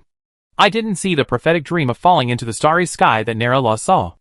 Is it because it was Naralaw who fell into the starry sky instead of me, or because the future has been changed?" In any case, Pearl could not accept that her ending was to die alone and madly among the stars. The old witch's main consciousness doesn't have nightmares either. Could it be that the mutated person is really not me? But I always feel that it's not that simple. Well, when I was an old witch, my mind was stupid. Several images suddenly emerged in Pear's mind. That was the scene where she was fooled by Thor again, and she was helpless with him, and she was provoked by Thor again, and she was proud to show off her strength, and she was willing to work for Thor again, for a few hundred magic crystals. Ah! Pear clenched her fists, and even curled her toes. It's so embarrassing to recall it now. She wanted to delete these memories immediately. After lying on the stone platform and twisting herself for a few minutes, Pear quickly calmed down. Relax, on the road to becoming a wizard, a few failed experiments are nothing. It was only a short while after she relaxed that she thought of the scene when Thor laughed when she deliberately seduced him. That brat, sooner or later, let him know how powerful a third-level wizard is. Thinking of this, she seemed to have made up her mind, turned over and jumped off the stone platform, and then her whole figure became blurred, like a breeze in the canyon, floating out of the cave. Pear did not go to another cave in the secret room, but walked out of the secret passage directly, and then went down along the original cave. Although her strength had not yet recovered and her soul was entangled by Clark's nightmare power, she was a third-level wizard after all, and no one could find her whereabouts along the way. So she was familiar with the road and came to a cave at the lowest downstream of the cliff. There is an underground river here, and half of the cave is flooded by the river. So this is actually an abandoned cave. Even if someone wants to get water, they will choose another river closer to the residence. At this time, Pear came to the underground river and her figure reappeared. She slowly squatted down, and then placed her right hand on the water. A string of low and obscure fairy language came out of her mouth. The voice strangely penetrated into the river, and even Pear herself did not hear it. Then, the originally calm underground river suddenly began to ripple. And the strange thing was that even Pearl's right hand on the water surface was shaking like the river water. Like waves. The intact right hand gradually grew larger as the ripples spread, slowly extending to the size of a round table, and the thickness became as thin as gauze. Then, something seemed to be under the water, pushing Pearl's enlarged and thin right hand, and slowly stood up from the bottom of the water. like a person covered with a bed sheet. It's just that the person in the water is covered with Pearl's skin. You are finally willing to contact me, my stubborn sister? Pearl said with a gloomy face. The Stargate Council and the Tribunal both violated the agreement and secretly controlled the unknown land. Ophelia, I hope you can still laugh when you hear this news. Chapter 608. If the Tribunal controls the Nephilic continent and the Stargate Council manages the Escaper continent, then the State continent can be regarded as the abandoned child of all the fourth-level wizards. Between the State continent and the Escaper continent, there is an archipelago called the Sky Islands. Although this archipelago is closer to Escaper, it is not under the control of the Stargate Council. Because the owner of the Sky Islands is also a fourth-level wizard, and a very powerful fourth-level wizard. She usually stays on the main island Sky City, but she can also appear in most liquids, including a person's body fluids. This terrifying ability is just like the Lord of the Tribunal, who can appear in any place with light, and has made her vassal and subjects regard her as a legendary god. Now, this god sensed the call of her blood-related sister, and appeared in a half-abandoned cave under the cliff. Both the Stargate Council and the Tribunal violated the agreement, and took action against the Borderlands. Ophelia, I hope you can still laugh when you hear this news. Hee hee. Pearl, eh? Silly sister, you don't know what the anchor point of the abyss means to a fourth-level wizard. If the breakthrough of the boundary is unstoppable, then the protection of the no man's land will immediately become a scramble for the anchor point. Pearl frowned. Even though she was already a third-level wizard, and even tried to break through the fourth level 2 years ago, she didn't know some secret knowledge at all before reaching the fourth level. Even if Ophelia said it directly to her, her brain would refuse to accept it, and she could only hear these ambiguous descriptions. What exactly is an anchor point? Even if I tell you again, you won't be able to remember it. Ophelia is quite patient with her sister. Pearl had to give up. Okay, then the Tribunal and the Stargate Council asked us to find the Eye of the Storm, not to prevent the boundary from breaking, but to get the anchor point as soon as the boundary breaks? You can say that. The anchor point is something that only fourth-level wizards can get their hands on, so I just ask you, if the boundary is broken, what will happen to the no man's land? What will happen to me? I can't predict the future, but I can tell you history. History. Do you know why the Borderlands is so dangerous, but has rich resources? Pearl has already thought of it. She bit her lip and narrowed her eyes a little bit. Because the corpses of generations under your feet have been nurturing it for years, hee hee hee. Pearl interrupted Ophelia's annoying laughter irritably. What if I leave the Borderlands directly? You can't leave. Ophelia said softly, once you enter the borderless land, you will be marked. All those who have, are, and will enter the borderless land will become new nutrients for the borderless land after the boundary is broken. Ophelia's tone did not change when she mentioned that her sister might die. Obviously, her concern for her sister did not include her sister's life. Hearing her possible ending, Pearl felt relieved and no longer so uneasy. Then why did you ask me to contact you? It's not just to tell me the ending in advance, right? Of course. Whether it's me, or the other two major forces, the first choice is definitely not to let the anchor break through the boundary. What I just said is actually the last choice to recover the loss under desperation. The human skin was lifted up by the water flow below, like a person raising his hands. I want to make a deal with you. Before the boundary is broken, I will try my best to help you stop it, but after the boundary is broken, I want you to help me grab the anchor as soon as possible. Pearl was silent, using time to digest the meaning of Ophelia's words. In other words, before the disaster breaks out, Ophelia will help Pearl prevent the disaster from breaking out, and for this, she will definitely provide Pearl with help, such as restoring her strength and helping her resist the erosion of nightmares. But if they fail to prevent the disaster from breaking out in the end, Ophelia will use Pearl as soon as possible to seize the source of the disaster, the anchor point. As for the result of the use, it is also likely to be death or alienation. Anyway, once the boundary is breached, her ending will not be good, so it is better to accept Ophelia's proposal. So now there is one last question. How can I be sure that you will definitely prioritize preventing the boundary from being breached? Ophelia's voice became erratic, because even if any of us gets the anchor point, there is no guarantee. On the contrary, our world will be closer. There are some key words that Pearl did not hear clearly. Or maybe she forgot them immediately after hearing them. Pearl looked up. Although she didn't hear the key information, she felt the power of rules in Ophelia's words. That was the strongest evidence that she didn't lie. I understand. Do I need to sign a contract to make this deal with you? Hee hee, no. Since the deal is done, I will tell you something first. What? Hee hee, you are still in a nightmare. Huh? Pearl suddenly opened her eyes, and found herself still lying on the stone platform in the secret room, and the consciousness left by Thor, and was wearing Narilla's body and staring at her. "What are you doing?" For a moment, Pear's tone was very stiff. She was not sure whether she was dreaming, and took 2 steps back and looked at Pear vigilantly. "You were very wrong just now. Who are you?" Pear ignored her and sat up and looked at her right hand. Her right hand did not turn into a wide and thin gauze. Seeing that Pear ignored her, and was relieved, "I'm glad you're still alive, otherwise I would go back to find the master to report the news." Pear still ignored him, but suddenly stretched out her right hand, and cut a wound on her left palm. Red blood with a few silver strands flowed out under her control, and soon gathered into a small pool of blood in the palm of her hand. A woman's back vaguely appeared on the surface of the pool of blood. A voice also came from inside. "I blurred your dream, and the nightmare can't see the real scene just now."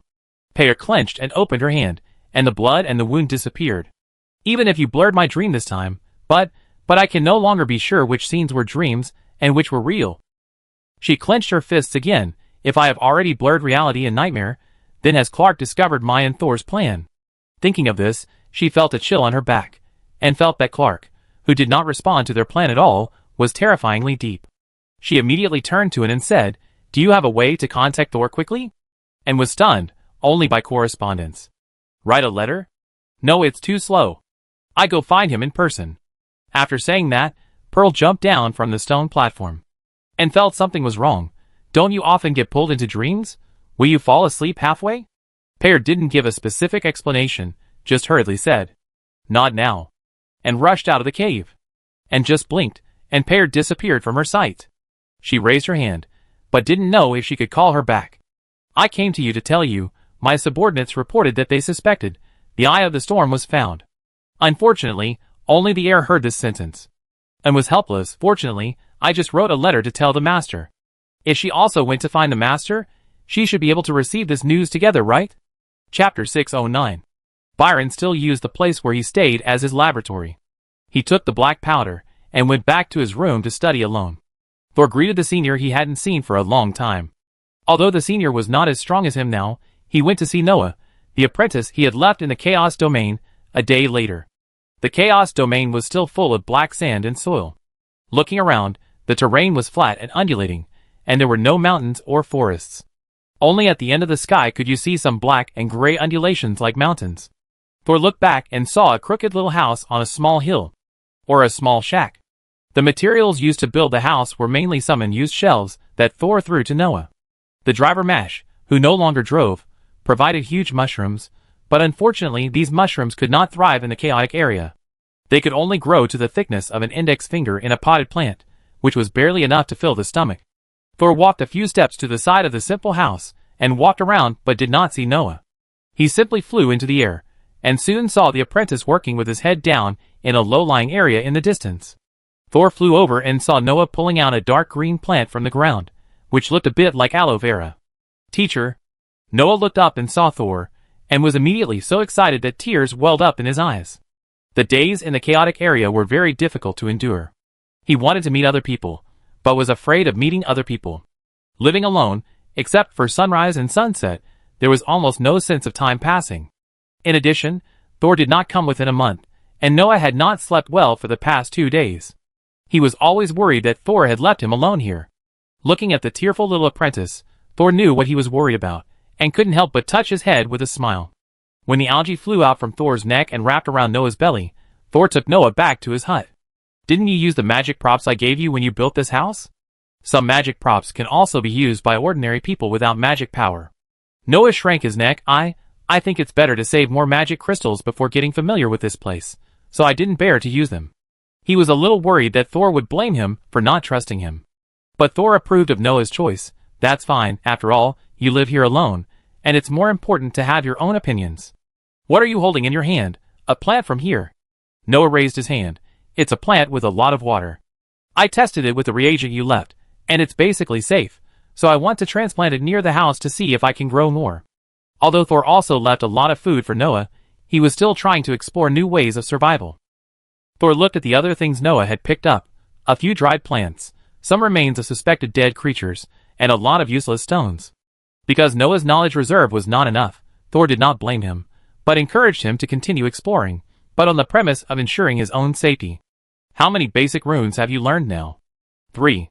Noah immediately squatted down and wrote them on the ground with his fingers. There was no way to infuse magic power, nor to mobilize mental power, so Noah could only memorize the appearance of the runes. You can learn 2 runes by yourself without any guidance? It seems that you have a good talent for graphics. But when you learn compound runes in the future, this talent will not be enough. Soul squatted down without any hesitation. I will teach you a method called coordinate method, which will make it easier for you to remember, and most importantly, it will make it easier for you to understand compound runes in the future. There was no one around, so Soul used the ground as a blackboard, combined his experience in learning runes with his experience in casting spells over the years, and reorganized a set of coordinate methods to teach the apprentice.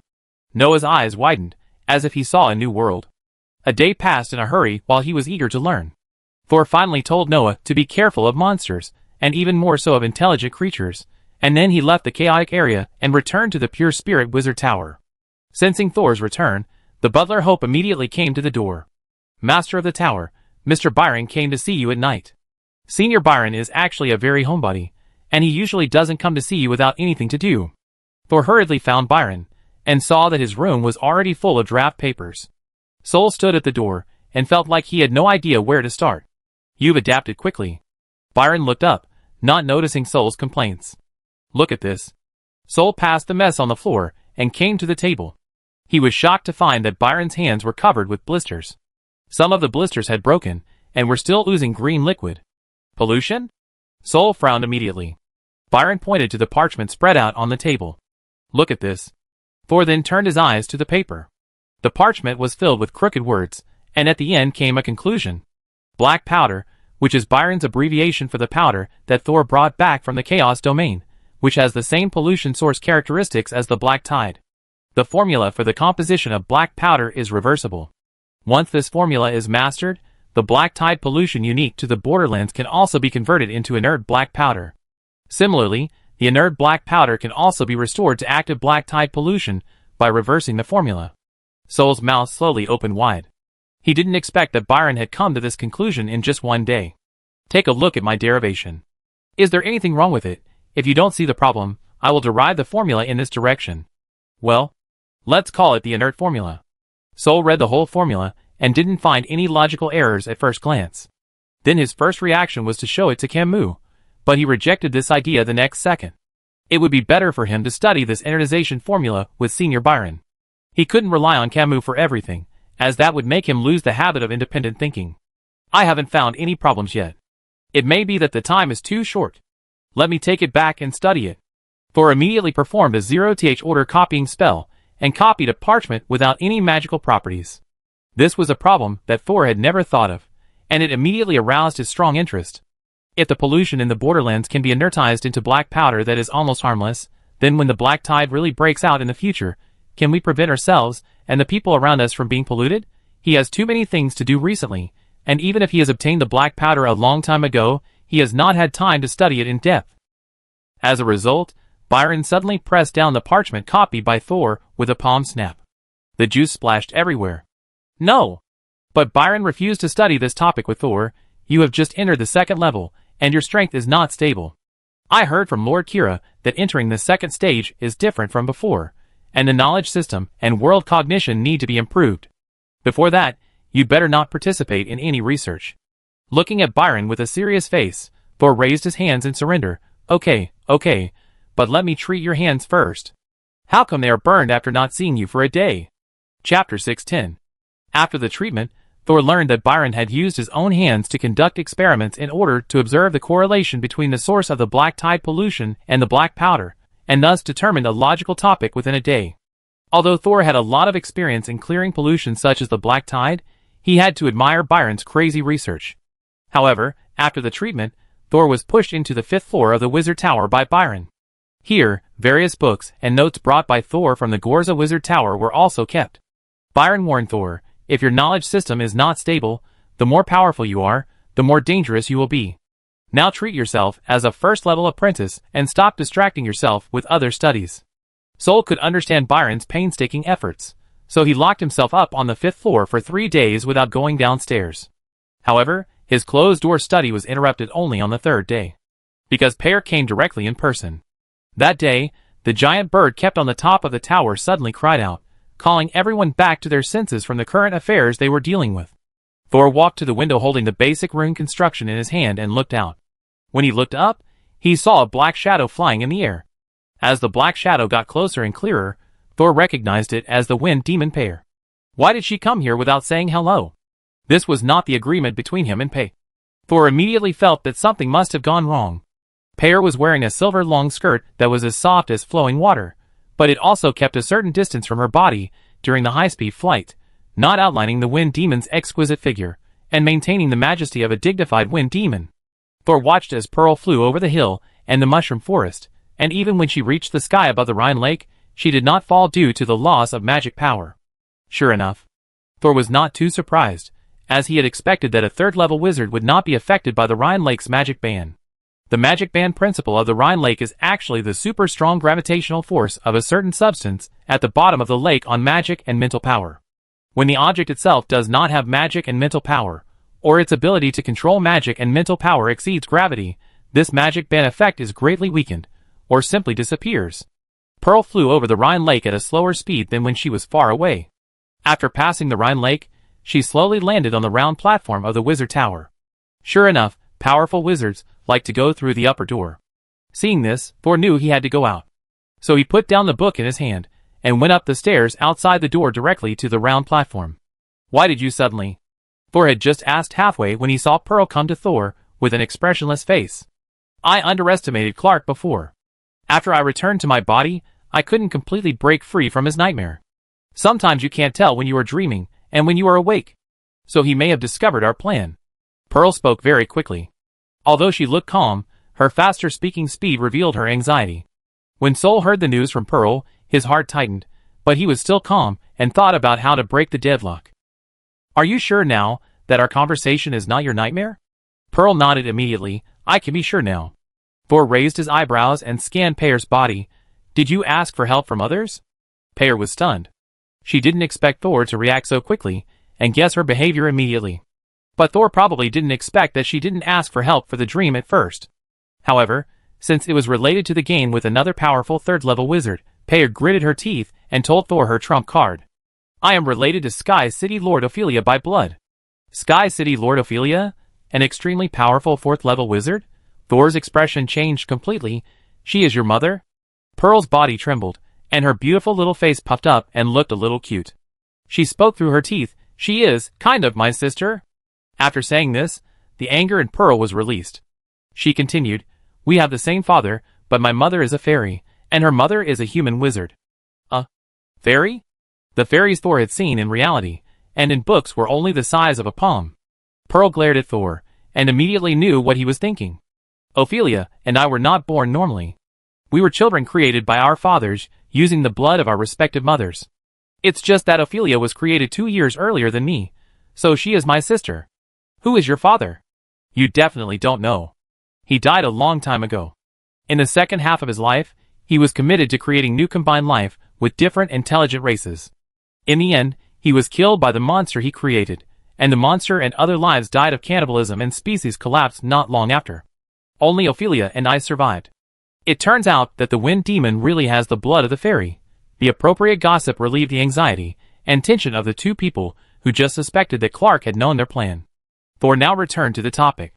His strength should be above yours at present. Knowing that you have woken up, but did not take any other action, just continue to confuse you. Obviously, he is very confident in his own nightmare. In this case, let's not let him know. We already know that he knows that we plan to delay time for you to recover your strength. Sol's last sentence was very confusing, but Pearl immediately understood what he meant. Do you mean we should continue to play along? Yes. We should not change the way we communicate before. You should come to me in person this time. You'd better think of a suitable reason. We will continue to communicate secretly in the future, but only let him know what we want him to know. Sol paused and asked uncertainly, Can you do this? Pear nodded. But she was somewhat frustrated, because she did not do this by herself. At this moment, Pearl suddenly saw another figure appear on the round platform at the top of the tower. It turned out to be a completely unfamiliar wizard. Pearl narrowed her eyes slightly, and her first reaction was to kill this stranger. However, After seeing the wizard's ordinary appearance, she somehow softened her heart, and did not kill him immediately. This softness only affected Pearl for a moment, and then she reacted, and even had a stronger killing intent, and was about to gather magic power. But at this time, Thor also reacted. He grabbed the arm that Pearl was about to raise, and explained quickly, "Byron is my senior. I trust him absolutely." Pearl did not change her mind immediately. She looked into Thor's eyes, and said, "Your dreams may also reveal secrets."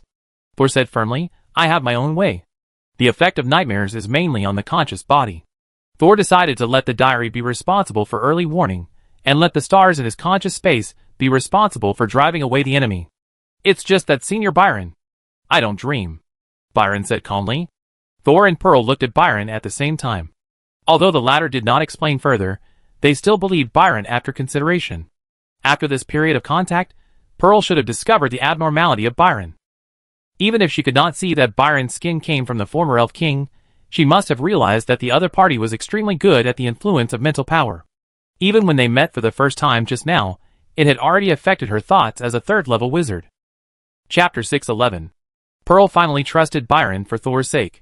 Seeing that the trust crisis was temporarily resolved, Thor continued, "Our strategy this time cannot be exactly the same as before."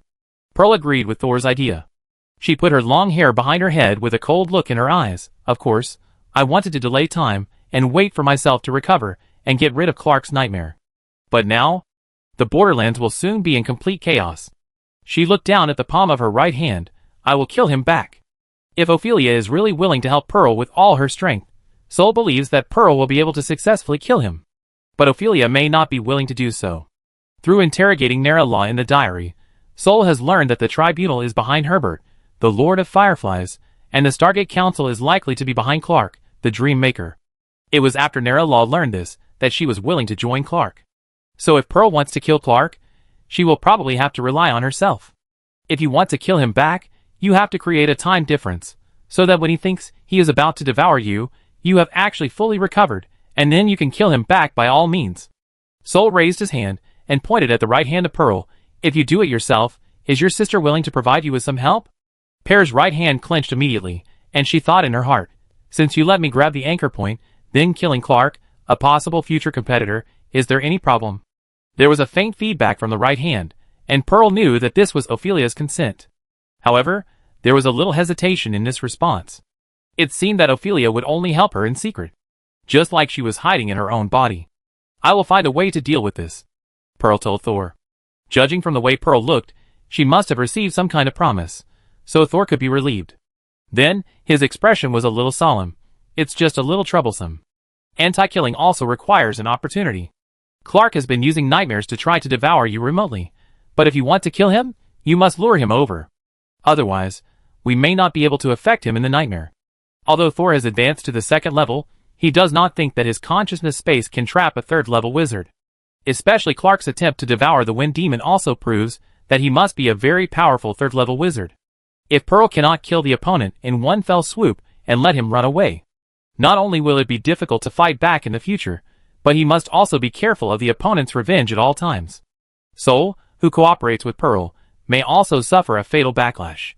After all, Clark had already attacked Thor. The fake Wind Demon Neralaw actually got Clark's orders at the beginning, and tried to explore Thor's power again, and later, he wanted to kill him. Clark had wanted to snatch Thor's Nightmare Butterfly at the beginning, and the means might be to kill and rob. But when he suddenly learned that Thor's mentor was Gorza, he did not attack Thor. After all, the patriarch of the glorious family where Gorza was also a member of the Stargate Council.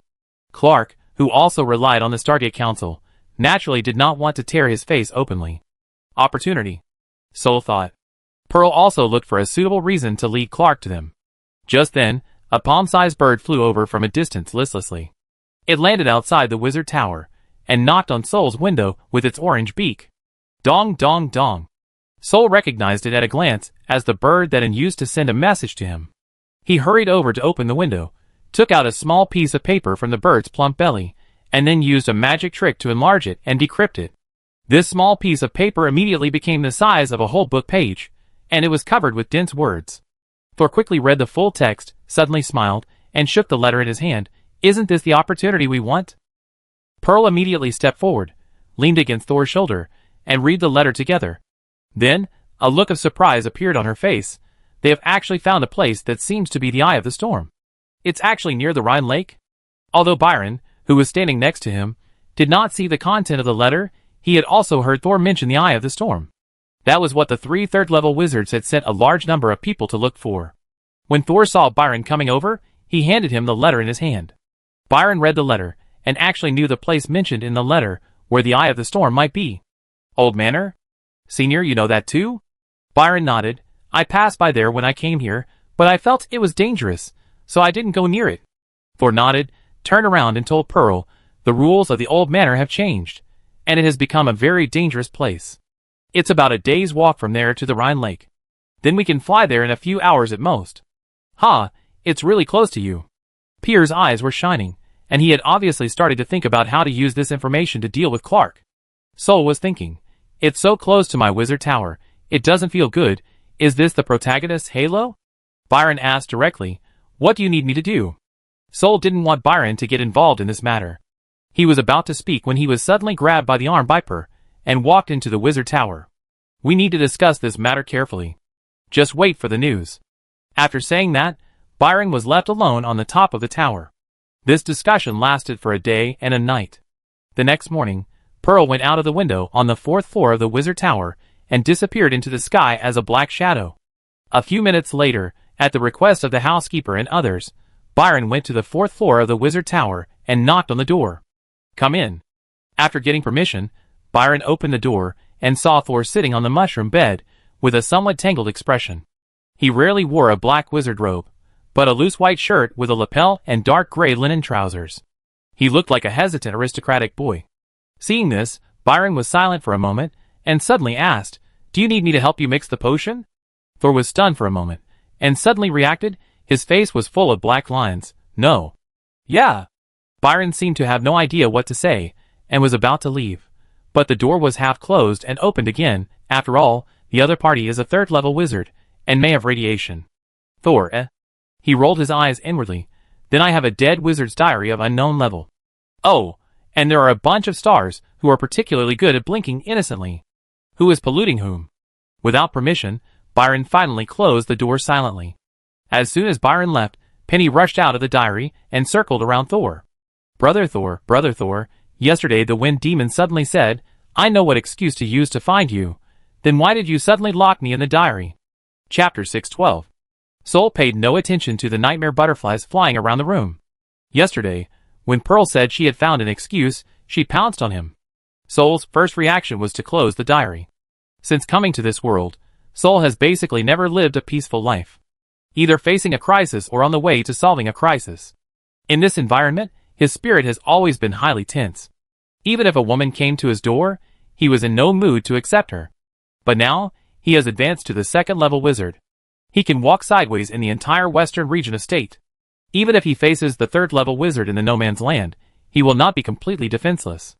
In addition, he is in the wizard tower, and there is no warning in the diary. Thor has no reason to restrain himself. Facing the aggressive female fairy, he sneered and pressed her down with his backhand. After that, they found excuses all night. From the bed to under the bed, from the desk to the roof. Finally, in the early morning, the wind demon finally found enough excuses, pulled off Thor's wizard robe on the ground, jumped out of the window and fled. The figure looked a little embarrassed. Only Thor was left looking at the mess in the house with a headache, and finally when Byron came over, he quickly used a few small magics to clean it up. However, whether this night was an emotional release or a simple competition, it soon became a small episode in the wizard's career. Thor quickly left the living room and came to the 5th floor of the wizard tower to resume his research career of closed-door study. He could not participate much in dealing with Clark. In the battle between 3rd-level wizards, the main force was still Pearl herself. And before Pearl is ready, he can't act rashly. This time, Thor spent a long time in seclusion to study. No one came to disturb him after half a month. Senior Byron had just started to work on the energization formula. Obviously, this was not a topic that could be studied in a short time. Half a month later, he finally successfully cast his first 4th-level witchcraft electric light shield. 10 rings of different sizes sparkled with electric sparks, surrounding Thor's body. This shield not only has strong protective performance, but also has the function of actively searching for enemies. It can shoot electric light to automatically destroy some small weapons, or offset the effects of witchcraft attacks. The only two disadvantages are that it consumes a lot of magic power, and makes a lot of noise. After mastering this protective magic, Thor left the 5th floor. It was late at night, and the wizard tower was silent. The walls in the corridor were also pure white. Only the gaps between the bricks and stones were darker. Even at night, the road under your feet and the surrounding walls would emit a faint light. This little light was enough for Thor, who had a very strong night vision, to see the surrounding layout and details clearly. He did not alarm anyone and returned to the living room on the 4th floor. The living room had been cleaned by the housekeeper, and the mushroom bed was replaced with soft, freshly dried bedding. Thor walked to the bed, and Pearl's face suddenly flashed in his mind. He shook his head, not letting himself immerse in the gentle land, stretched his arms, raised his head, and threw himself on the bed. Penny flew out and looked at Thor curiously. "Brother Thor, are you going to sleep?" "Penny," Thor looked at the silver butterfly flying in circles in front of him. "You know we have a hidden enemy now, the dreamer Clark." The nightmare butterfly's wings paused slightly, and the voice was a little hesitant. "I know. That guy wants me." "Yes. Actually, I can feel that Clark has the scent of the nightmare butterfly. It's very strong. It's like grinding the nightmare butterfly into powder, mixing it with honey, and then gulping it down." Penny fell on Thor's chest, her wings trembling slightly. "Brother Thor, you won't hand me over to him, right?" "Of course not." Thor raised his hand and gently stroked Penny's tentacles, but his hand only touched a piece of air. The nightmare butterfly wandering between consciousness and reality seemed to be afraid. "But Penny, you saw it too. Although Clark didn't take it by force for the sake of my mentor, he didn't give up. The fake wind demon troubled me several times, obviously wanting to kill me and take you away. Then, Brother Thor, you hand me over." Thor was startled. He didn't expect Penny to say this suddenly. But he smiled. "That won't work. You are my important bookmark." Then he frowned again. "I'm telling you this because I'm sure that after the fake wind demon dies, and the real wind demon returns, Clark will still not let us go. However, his priority now is to use nightmares to devour Pearl's soul." Penny's tentacles moved, as if nodding. "But Pearl now has her sister's help, and she will most likely not be devoured again. So Clark's target is likely to be us." Penny flew up again, and then stopped at Thor's fingertips. "Brother Thor, what do you want me to do?" "I want to leave something in your dream. It may make you feel uncomfortable." "Is Brother Thor going to have a baby with Penny?" Ahem. Cough. The good atmosphere of the conversation was completely broken by Penny's weird words in a little girl's voice. "Don't talk nonsense." Soul took a breath and quickly scolded. "Do you remember why you entered the diary?" "Because I saw Brother Thor's past." "Yes, now I want you to read it again." Penny flew up suddenly, her voice trembling. This time she was really scared. "No, don't." Soul softened his eyebrows and looked at Penny quietly, without making any strong demands, but waiting for her choice. "I'm scared, Brother Soul. I will accompany you. I will do my best to protect you." The nightmare butterfly's wings spread out suddenly, and Soul could feel that Penny seemed to be happy all of a sudden. "Well, I will give myself to you, Brother Soul. You have to be responsible for me." Thor closed his eyes and sighed helplessly. "Alas, there's really nothing I can do about you." Penny flew high, then dived quickly, as if she was afraid that she would hesitate, and increased her speed to the highest level. The silver butterfly suddenly rushed into Thor's brow. Boom! Outside the wizard tower, a golden lightning appeared in the sky. Then, the long-lost rainstorm poured down, with the momentum of washing the world. It rained all night, and when the sun came out in the morning, the heavy rain was much lighter, but it was still fine and dense, and refused to stop. A pale yellow bird broke through the rain curtain and landed on the 5th floor of the Pure Spirit Wizard Tower, knocking on the window with its beak. But no one came for a long time. It flew to the 4th floor again, and continued to knock on the window. But before its beak landed on the glass, it was gently held by a hand. The bird kicked its legs, and immediately pretended to be dead. Thor brought the bird into the room, and took out the secret letter from it. The news that the old manor might be the eye of the storm has been leaked. Don't go out recently.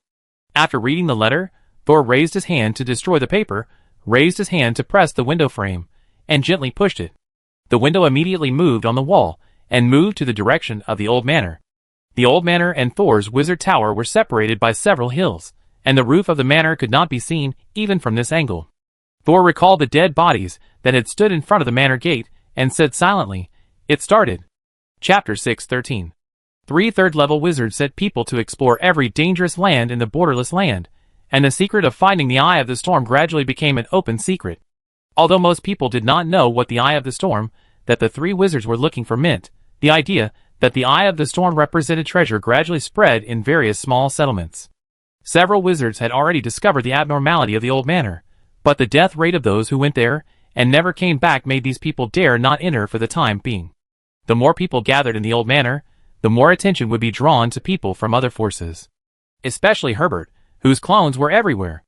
After the flickering fireflies discovered the abnormality of the old manor, they immediately passed the message back to the Decayed Valley where the Firefly Master was. The Decayed Valley was called Decayed, but in fact it was lush and green, with flowers and plants everywhere, and trees everywhere. There were not even forest paths for people to walk on. The soil here was extremely fertile, but everyone knew what the fertilizer for irrigating the plants was. Even the most trusted and favored subordinates of the Firefly Master dared to live only on the outskirts of the valley. Every time they entered the deep valley, they had to ask for the Master's consent. The fireflies here are at the top of the food chain. No matter who sees it, they have to take a detour. In the dark night, the little fireflies flew into the deepest part of the valley, and then fell into a low bush. The light disappeared and everything became quiet. However, just a few seconds later, the valley was bright, and the lit stars were connected into one piece, just like a mountain fire, illuminating the entire valley as if it were daytime. This brightness immediately alarmed the wizards living outside the valley. They looked in the direction of the valley, with fear and worry in their eyes. "Wind monster!" Herbert's slightly chilly voice echoed in the valley. Soon, the stars on the ground gathered together to form a strong man without hair. The remaining fireflies continued to gather on the man, forming a bright yellow armor. He walked out like a king, with his head held high and his chest puffed out. "I go to the wind monster, you continue to guard." Several wizards bowed their heads silently, and did not speak. The Firefly Lord did not like his subordinates to make noises, as it would disturb his fireflies. After instructing his subordinates, Herbert transformed into countless fireflies again and flew into the sky. Cliff, the lair of the wind demon, and, wearing Narila's body, ordered his subordinates around naturally. "Didn't I tell them to be more careful, more careful? Why did they all die in the old manor again?" And flicked his sleeves, and all the cups on the table fell to the ground and shattered. The maid at the side immediately used witchcraft to clean up the residue.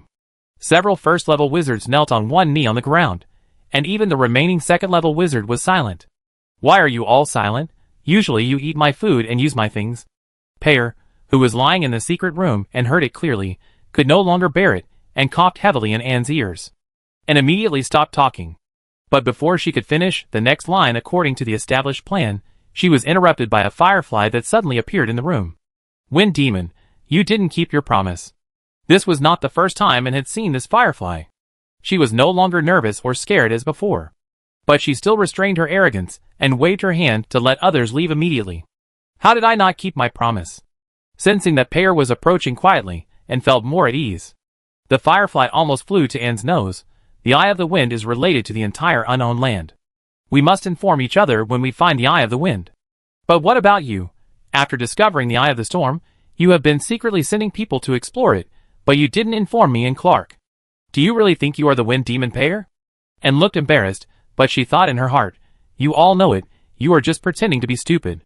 She pretended to surrender, lowered her head, and lowered her posture. "I just am not sure that it is the Eye of the Storm. The first team I sent there died in a pile without any news coming back. The second team found that the detector had responded when they just entered, but there was no sign after entering. In the end, no one came out, and only the people who stayed outside came back with news." She looked up at Firefly. The third team went to confirm whether it was the Eye of the Storm. They were already on high alert, but in the end no one came back. And tapped Firefly with his fingertips, and his fingertips immediately burned black. She quickly retracted her finger, with horror in her eyes, but still smiling. "I was thinking of inviting you to go over and confirm this time." Firefly's voice was full of sneer. "Don't think you are a big shot just because you have the power of the Wind Demon. Even the Wind Demon himself is nothing. The people of the tribunal have entered the No Man's Land. I have informed them of the news. Just pray that they will not blame you afterwards." And tongue stood up suddenly. "The people of the tribunal have entered the No Man's Land?" She followed Pearl's instructions and said, "The Dream Maker will not agree to their intervention.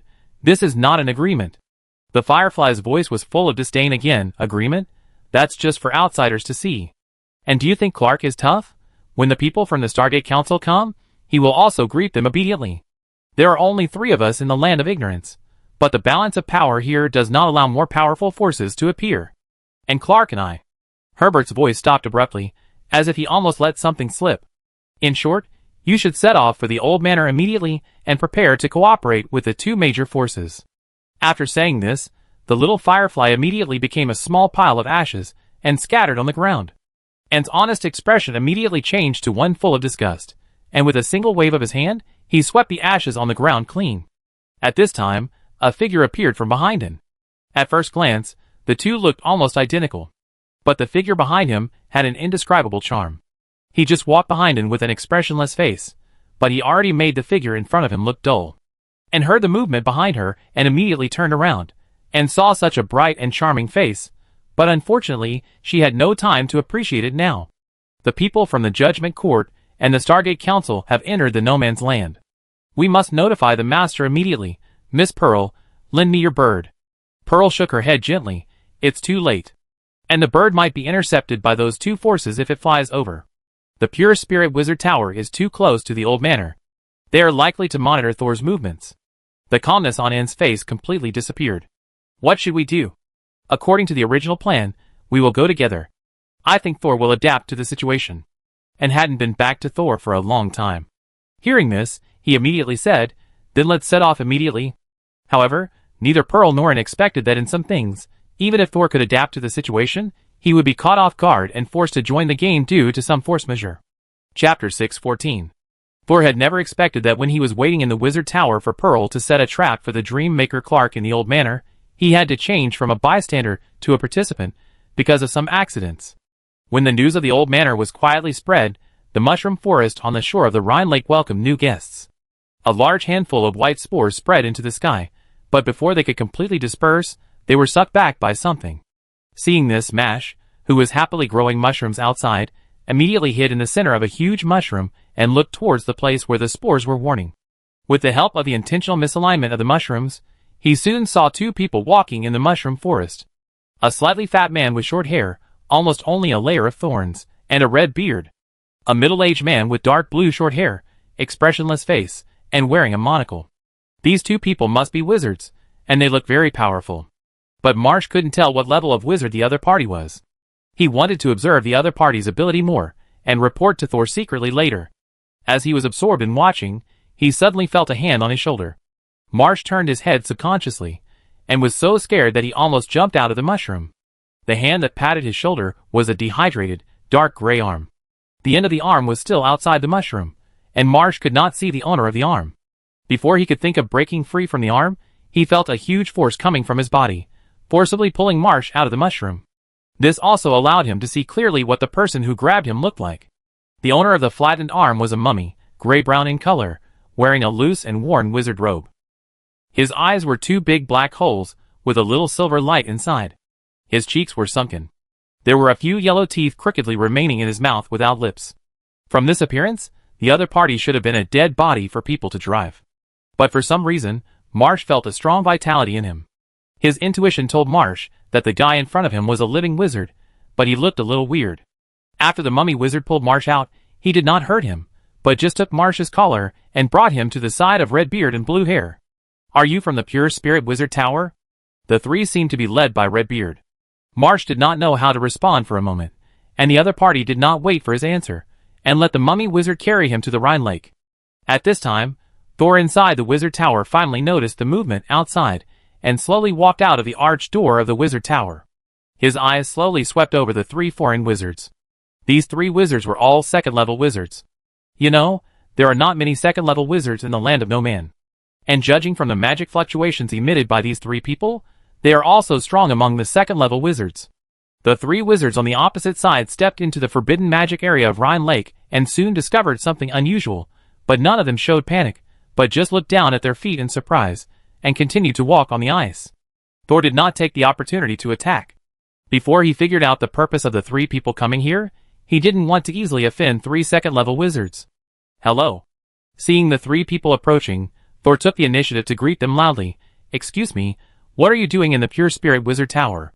The leader, Redbeard, looked Thor up and down without any hesitation. Unlike Thor's subtle look, Redbeard's eyes were very domineering. He looked at Thor more like looking at a prop. "Are you the master of the Pure Spirit Wizard Tower?" Redbeard's voice was also very strong. Thor felt several burning eyes on him. The other two wizards on the opposite side seemed to have no scruples, and looked at him blatantly. So domineering and strong, are they the people of Herbert, the Lord of Fireflies? Thor was unhappy, but his face showed no emotion. "It's me." Redbeard looked at Thor for a while, and seeing that the other party's momentum was not suppressed by him at all, he became interested. His face twitched, and the corners of his mouth blocked by the beard rose slightly. "We are from the Judgment Court, and we are ordered to explore a dangerous place." Hearing the words Judgment Court, Thor's pupils shrank slightly.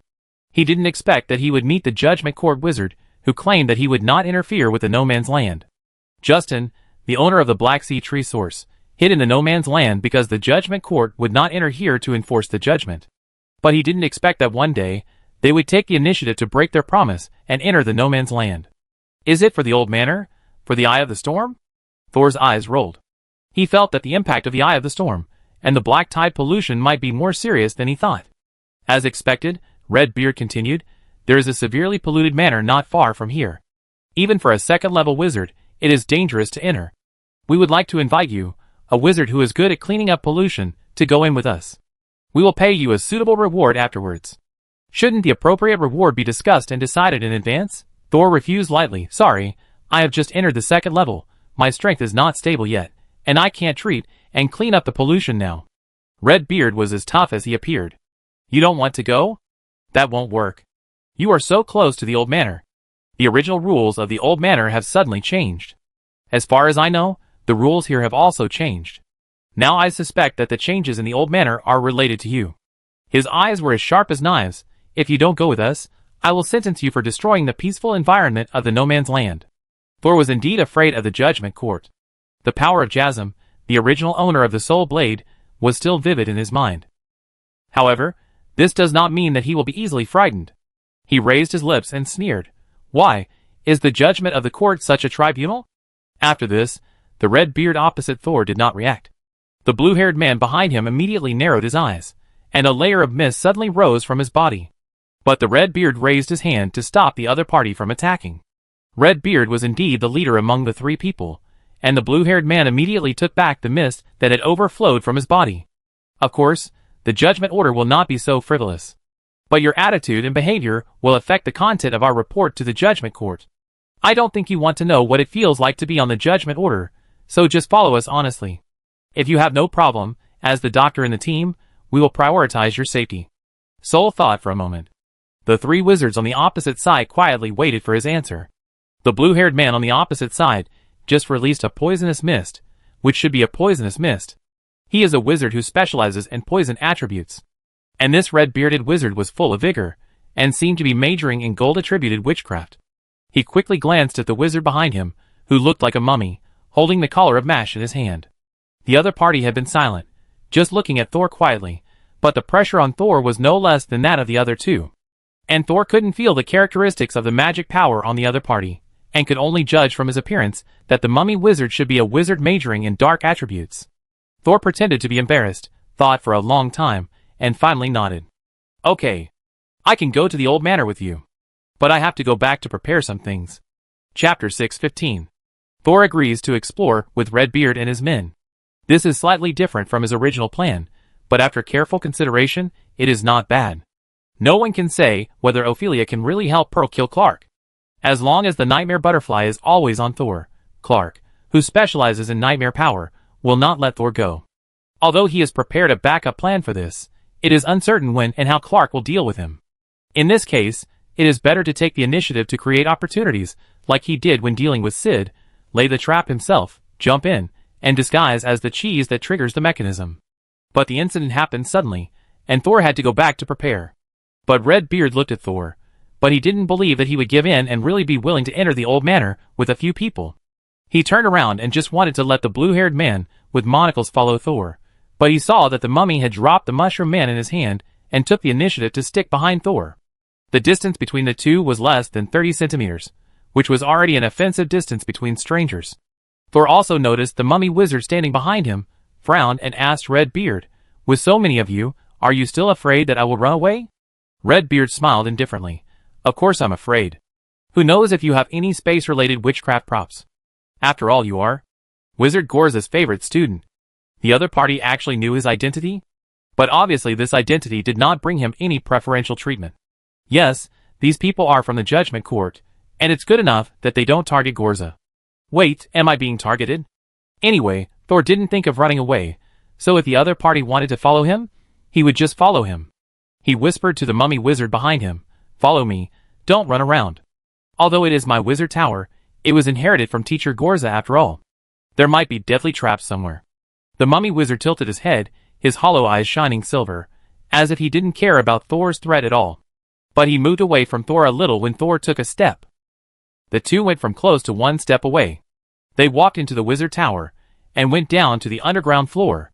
The seemingly harmless spirit Camus was sitting in the forbidden magic circle in a daze, because no one had discussed issues with her recently. The appearance of Thor made her look sideways, but the stranger who followed made her frown slightly. However, Camus remained silent, but her eyes followed Thor. The mummy wizard also noticed the spirit imprisoned here, and seemed very interested. After entering, his eyes were always on Camus. But neither of them spoke. One did not speak except to discuss knowledge. The other mummy couldn't speak because his vocal cords had rotted. Thor ignored the two people behind him, and came to the entrance of the second underground floor, the big hole in the corner of the room on the first underground floor. Shiozo has been recuperating on the second underground floor these days. Recently, his appetite has become strong. He no longer picks up strange fruits to eat, but concentrates on absorbing death energy. The whole tentacle has grown visibly. Thor squatted beside the big hole, and looked down at the huge tentacles waving to the sky. The black sea tree planted in the water in the corner has sprouted. The dark brown rhizomes and gray-black buds are trembling, like an innocent girl surrounded by countless trolls and demons. Thor reached out to the only relatively calm mud inside. "Xiao Zhao, come out." Normally, when he called out like this, Xiao Zhao would immediately leave the mud and fly to him. But today, for some reason, Thor called out twice, but Xiao Zhao didn't move. Thor was puzzled and was about to go down to take a look, but suddenly saw a black shadow attacking him at lightning speed. He immediately dodged backwards, and saw a black tentacle with a shark tooth-like sharp mouth passing through the tip of his nose. "Xiao Zhao?" Thor raised his hand and grabbed the tip of the tentacle below, just like grabbing the 7 inches of a snake. The index finger and thumb of his other hand pinched the upper and lower jaws of Xiao Zhao's mouth together. The small tentacle twisted and couldn't break free. Xiao Zhao twisted. Byron, who had just walked down from the laboratory, realized that something was wrong. "Are you awake?" Thor slowly let go of Shiozo, who did not attack him again, but stretched out his black tongue and licked Thor's finger, as if apologizing to him. Shiozo has indeed become a little irritable recently. Thor retracted his tentacles. Is it because the eye of the storm appeared nearby, so it was also rooted underground and was affected? Thor decided not to let Shiozo stay underground for a while, to avoid other accidents. Shiozo shrank back to the back of Thor's neck in disgrace, and Byron came over at this time. He looked at the mummy following closely behind Thor, and signaled Thor with his eyes. "Do you need help?"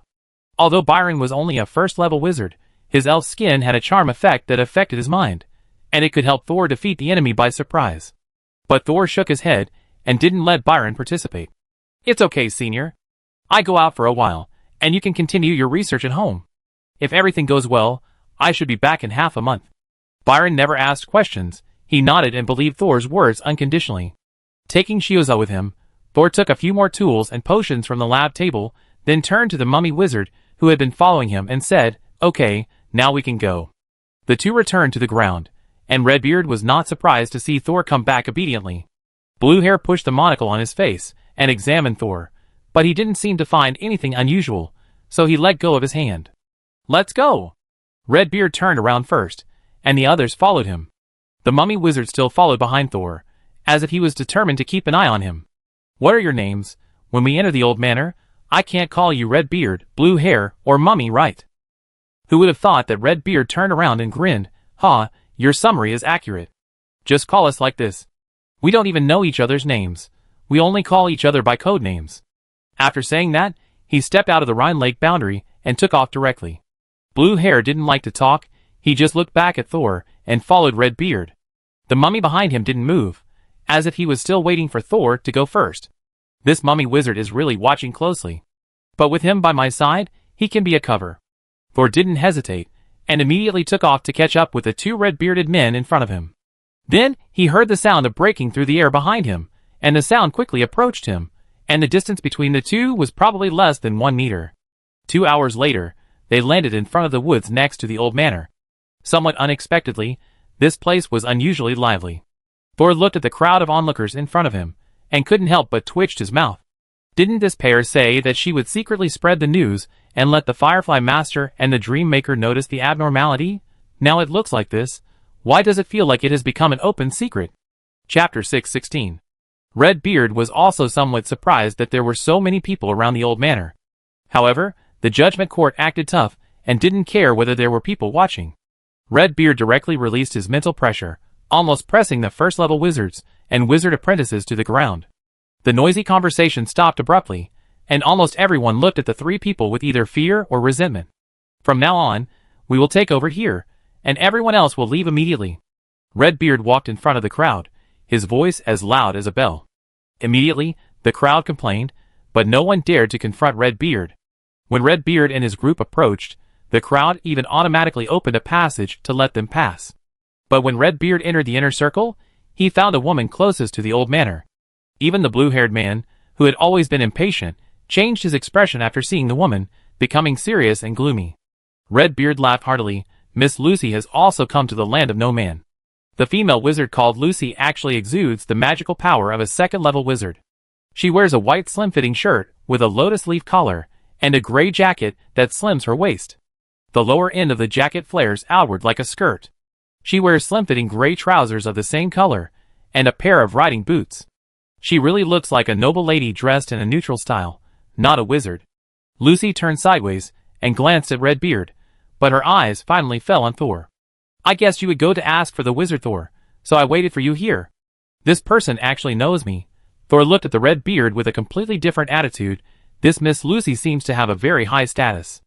Lucy seemed to see that Thor was subtly controlled by the three people, and actually walked directly to Thor, and smiled at him friendly. Hello, my name is Lucy, from the Jinting family.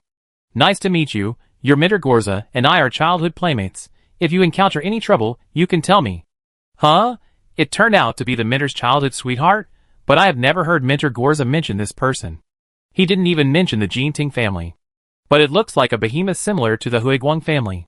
It seems that the mentor's popularity is not that bad. Surprisingly, he was able to send a friendly army at the critical moment. Of course, whether it is a real friendly army is still to be discussed. After all, from the other party's words just now, it can be seen that she also wants to invite Thor to explore the old manor together. Thor smiled politely but not awkwardly. Hello, Miss Lucy. Thank you for your concern. I'm fine here, but I just got promoted to the second level, so I may not be able to help much in the exploration of the old manor. But I have some research on the pollution here, so you can tell me at any time if you need it. Red Beard was afraid that Thor would not want to enter the old manor and ask Lucy for help, but he didn't expect that the other party didn't mention it. Red Beard laughed. Since Miss Lucy is willing to explore with us, it couldn't be better. I originally wanted to find a few more second-level wizards to enter together, but with Miss Lucy here, it doesn't matter whether others participate or not. Hearing Red Beard's words, Thor's heart moved slightly. This Miss Lucy looks gentle and quiet. Although she has the pride of a noble lady, she is not offensive. But her strength seems to be higher than her status. Lucy is used to Red Beard's subtle compliments, and did not say anything modest, but said directly, Then let's enter the old manor now. Hearing this, the blue-haired wizard raised his hand and poked Redbeard's arm. Redbeard understood what his companion meant and said hesitantly, But those three haven't arrived yet. Lucy obviously knew who Redbeard was talking about, and said casually, The rules of this old manor have just changed, and the environment inside is extremely unstable. In this case, it is not the case that the stronger the person entering, the better. The entry of 3 third-level people may even affect its state. It here is most likely the eye of the storm that can only cause a black tide to erupt. Thor's mental power scanned the diary in his mind. At least the black tide had no intention of erupting, and the diary did not prevent him from entering the old manor. Red Beard and Blue Hair looked at each other, and then looked at the mummy wizard, who was still standing behind Thor. The mummy nodded imperceptibly, agreeing with Lucy's point of view. The three of them reached a consensus, and Red Beard spoke. Miss Luce's words make sense. I originally wanted to wait for the three of them, because I thought that with them, the exploration would be smoother. But you are right to worry. If the force entering is too strong, it may affect its stability. Then let us go in first. After saying that, Redbeard turned around and looked at the quiet crowd, frowning. How long are you going to watch? If you don't leave, prepare to die here. The crowd was in an uproar. They saw Redbeard communicating with Miss Lucy, and thought that the other party would not drive them away again. Unexpectedly, Redbeard's politeness and gentleness were only directed at Lucy, and he was still cold and ruthless to others. Several timid wizards had already left the crowd and retreated far away. They knew that some high-level wizards would really kill people in the next second. However, when some people quickly retreated, there was an exception. He directly pushed aside the crowd in front of him and walked straight to Redbeard. How can you not take me with you on such an interesting exploration? The man had long silver hair, messy and a bit lazy. He had a harp hanging on his fingers, which swayed gently as he walked. Kismet. Soul saw Kismet and blinked silently. Hasn't this guy always liked to stir up trouble behind the scenes? Why is he suddenly going to take part in the adventure? With this guy's appearance, Thor immediately began to worry about his plan. Suddenly, Thor felt an extremely strong killing intent coming from Lucy in front of him. The killing intent was like substance, like static electricity, stimulating Thor's hair to stand up. Lucy's original calm demeanor instantly disappeared completely, her brows knitted tightly, and she seemed to hate Kismet very much. Could this Miss Lucy have also been tortured by Kismet? Thor guessed secretly. It seems that even without his intervention, others would not agree to Kismet's joining. Lucy does not dislike Kismet, she hates Kismet. This Kismet stirs up trouble everywhere, and wherever he goes, there are bones everywhere. He once provoked a war in the Iskepper continent, and a good friend of Lucy died in this war. At that time, the Stargate Council wanted to execute Kismet, but he was saved by the Sky City Lord Ophelia, who came to save him. The other party even spent a lot of rare resources to exchange for Kismet. Later, Kismet was banned from landing on the Iskepper continent, and it was said that he went to the state continent to cause trouble. However, to Thor's surprise, Lucy frowned and agreed to Kismet joining the team. Okay, but if you dare to sabotage our actions in secret, I will kill you immediately. Kismet immediately showed a pitiful expression and stretched out his hand to pluck the strings. The low voice seemed to represent his low mood at the moment. How dare I mess up under Miss Lucy's nose? Humph! Lucy snorted. Sky City dog. Thor was amused and surprised when he heard it. It seems that Lucy really hates Kismet. Such harsh words come out of a young lady's mouth. But Kismet, who was scolded, smiled at the corners of her eyes, and didn't care at all. Redbeard obviously didn't like Kismet either, but he also tacitly agreed to let Kismet join. At this time, two more people walked out of the crowd. One was short, only about 1.5 meters tall, with an ugly face, but holding a 2-meter-long witchcraft staff in his hand. Since you all agree to let outsiders join, do you mind letting the old man see the world? This short old man was also a second-level wizard, and the magic fluctuations on his body were also very strong. But Thor looked at the second wizard who walked out. The second person wore a tight helmet on his head, and his slender body was wearing a light hollow half-body armor. The magic on the half-body armor was surging, and it seemed to be a very powerful witchcraft prop. This person was the second-level wizard Brando, who changed his body again. Chapter 6:17. Last time, Brando helped Thor lead away the fake Wind Demon's men, and left the area as agreed, waiting for the situation to calm down before returning. As a result, the fake Wind Demon died, the real Wind Demon returned, and Brando was not wanted by the cliff at all. After hiding carefully for a while, he found that the wind direction seemed to be wrong, so he ventured back to the vicinity of the Pure Spirit Wizard Tower. As a result, the Pure Spirit Wizard Tower was silent and peaceful, but many wizards gathered in the old manor near it. It seems that something big has happened. For the sake of caution, Brando chose to hide for a while and observe the situation.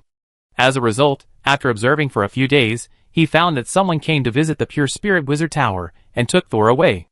It seemed that Thor was controlled by someone, so Brando quietly followed behind. He was not sure whether the people who took everyone away were the men of the Wind Demon, until he followed them to the old manor and eavesdropped on their conversation in the crowd. Only then did he know that this group of people came from outside, and they wanted to take Thor to explore this dangerous manor together. Since there were so many second-level wizards this time, Brando finally chose to stand up and take risks with them. After all, they were only one step away from exploring Thor's consciousness space, and he didn't want Thor to make any mistakes at this juncture. As for himself, He naturally had powerful means to save his life, and was not afraid of taking risks. So the original 5-person exploration team was expanded to 8 people in a short period of time. Seeing this, Redbeard hurriedly stopped. He didn't want too many people to go in and fish in troubled waters.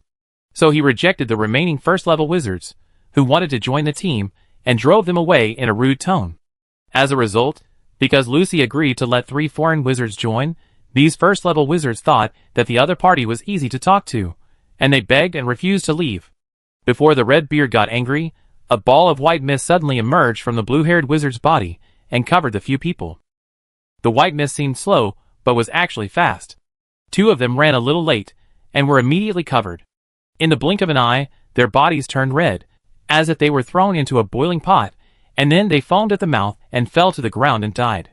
This blue-haired wizard doesn't like to talk, but he doesn't even blink when he kills. Looking at the dead body on the ground, Redbeard smiled contemptuously, and then turned to the others. Then, let's go in now. Then Redbeard was the first to go in, and his figure suddenly disappeared 3 meters away from the manor gate. It was obvious that the rules of the old manor were touched.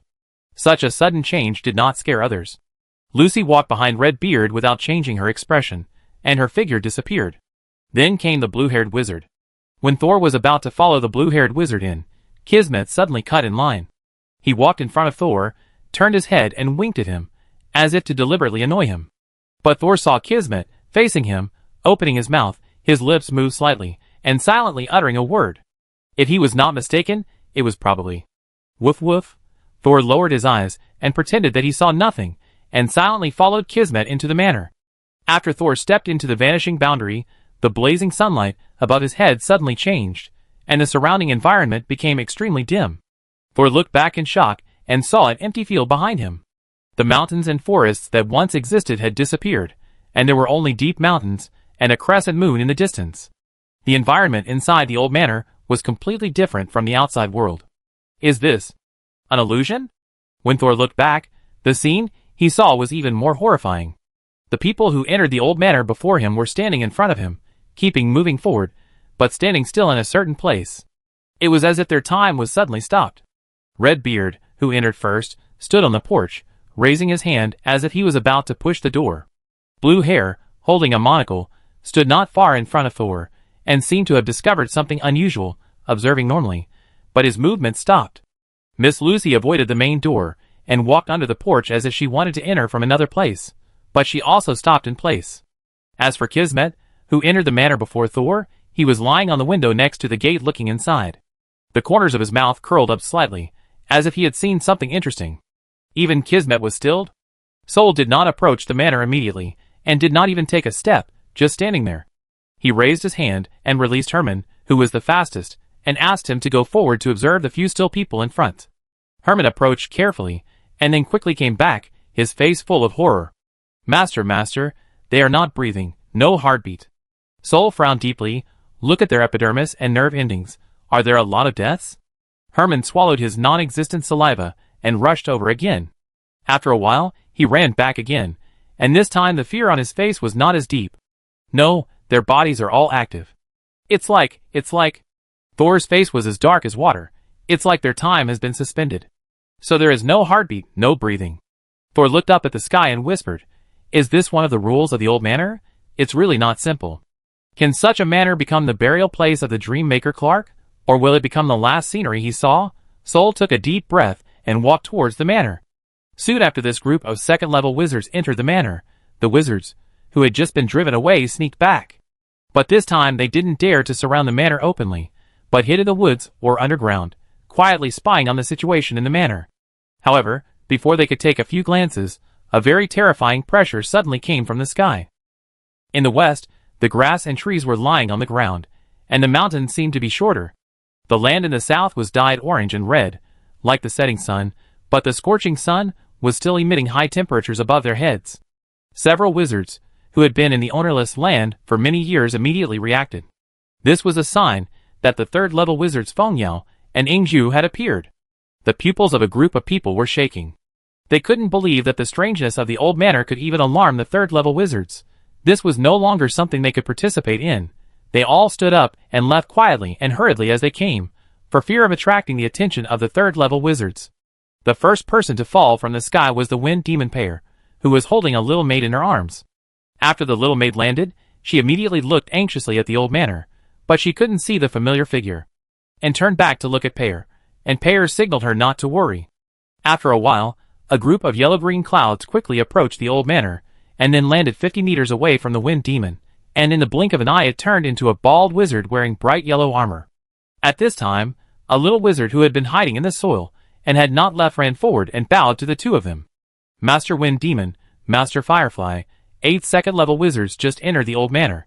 As soon as they entered the manor, their figures disappeared, which was different from the previous performance of the old manor. The rules here may have changed again. Chapter 618. When Pear rushed over, she received news that a group of people entered the Pure Spirit Wizard Tower, and took the young wizards inside into the old manor. And they also went in with several second-level wizards. After listening to the report of the Wind Demon's subordinates, the Firefly Lord Herbert said affirmatively, "It is the wizard of the Judgment Court." As for Miss Lucy, it depends on their attitude. Yawn. Miss Lucy is naturally the little Princess Lucy Jean Ting of the Stargate Council. The air was twisting gently, and a lazy man appeared on the grass in front of the old manor, as if he had been standing there all along. Dreammaker Clark. Is it her? Pear bit her lip lightly, controlling her gaze from looking at Clark, and answered in a very natural tone. And didn't know who Lucy was, and looked at Pearl in confusion. Pearl secretly sent a message to her. Lucy Jean Ting is the direct descendant of Alec, the chairman of the Stargate Council. She is also recognized as the most likely descendant of the next generation of 4th-level wizards in the Jean Ting family. And took a deep breath, and exhaled halfway through. She seems to be quite good to the master. Maybe she will take care of the master in there. Her reputation is good. Pear was not so happy, but I'm afraid she came here with a mission, and may not be able to take Thor into consideration. Pear paused and stated her purpose. No matter what, the matter of the Eye of the Storm is very important. Let's enter the manor now. However, the first person to speak out against it was the Firefly Master Herbert. No need. 3 wizards from the tribunal, Miss Lucy, and 4 second-level wizards. These people are already strong enough. If even they can be defeated in the old manor, then this is not the eye of the brewing storm, but a gap that has been broken through. Herbert narrowed his eyes. If that's the case, our entry will only make the situation worse. Pearl suddenly had no reason to continue entering. She looked at the dilapidated manor dozens of meters away, and sighed helplessly in her heart. Originally, she wanted to enter with the other 2 third-level wizards, and Thor would cooperate outside. But now, due to the sudden intrusion of the Judgment Court and the Stargate Council, Thor entered the old manor first. Fortunately, Clark was also blocked outside. As long as they were sure that this was the Eye of the Storm, the 3 of them would definitely enter, and seal it later. And the moment the seal was successful was her chance to kill Clark. Pearl crossed her hands in front of her lower abdomen, and looked at the manor with a calm face. Clark even closed his eyes, and began to take a nap, seemingly not caring about the situation in the manor at all. Only Herbert glanced at Pearl with a little surprise, and a look of realization flashed in his eyes. The corners of his mouth curled up slightly, and he felt that there seemed to be another good show to watch. Saul just stepped onto the porch of the old manor. The rotten and dilapidated wooden steps groaned weakly. It is said that after the original owner of the old manor was polluted and alienated, other people tried to take over the place, and carried out several renovations. But the houses and buildings quickly became obsolete, as if an invisible force wanted to give the manor a sense of history. When Sol stepped onto the second step, a little girl suddenly pushed aside the half-rotten wood and came out from under the steps. She hugged Sol's calf at an extremely exaggerated speed. "Ha ha, I caught you, now you get to be a ghost." As soon as the child's voice fell, the little girl dissipated like mist, leaving Xiuzao's fierce attack only biting the air. "Caw caw caw." Xiao Zhao looked around unwillingly, and when he turned back, he was shocked to see that his little master's soul had left his body. Sol took a step forward, and then he found that his body was as light as a feather. When he turned back, he and Xiao Zhao, who had opened her mouth wide, looked at each other in surprise.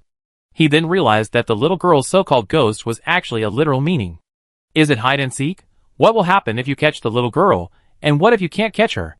Sol turned back, and saw his body standing on the steps. Sure enough, this body also had no breathing and heartbeat, as if time had been suspended. Is it possible to explore this manor only through spirit? Sol wanted to give it a try. Although his spirit was powerful, and could even transform, it was very easy to be contaminated without the protection of the body. In such a dangerous place where many wizards were obviously contaminated, Using spirit alone was like throwing a piece of meat into a wolf's den. Soul looked at the other people who were frozen in place. No one else has entered for such a long time. It seems that the next person will not be able to come to this place before I actually enter the manor. Thor returned to his body and tried to enter it. However, his body was like a closed box, and he was blocked every time he entered. Can't go back? Thor thought about it, and suddenly turned 3 meters away from his body, facing himself, then turned left and began to learn the meditation diagram, walking in a clockwise circle. 1 step, 2 steps, 3 steps.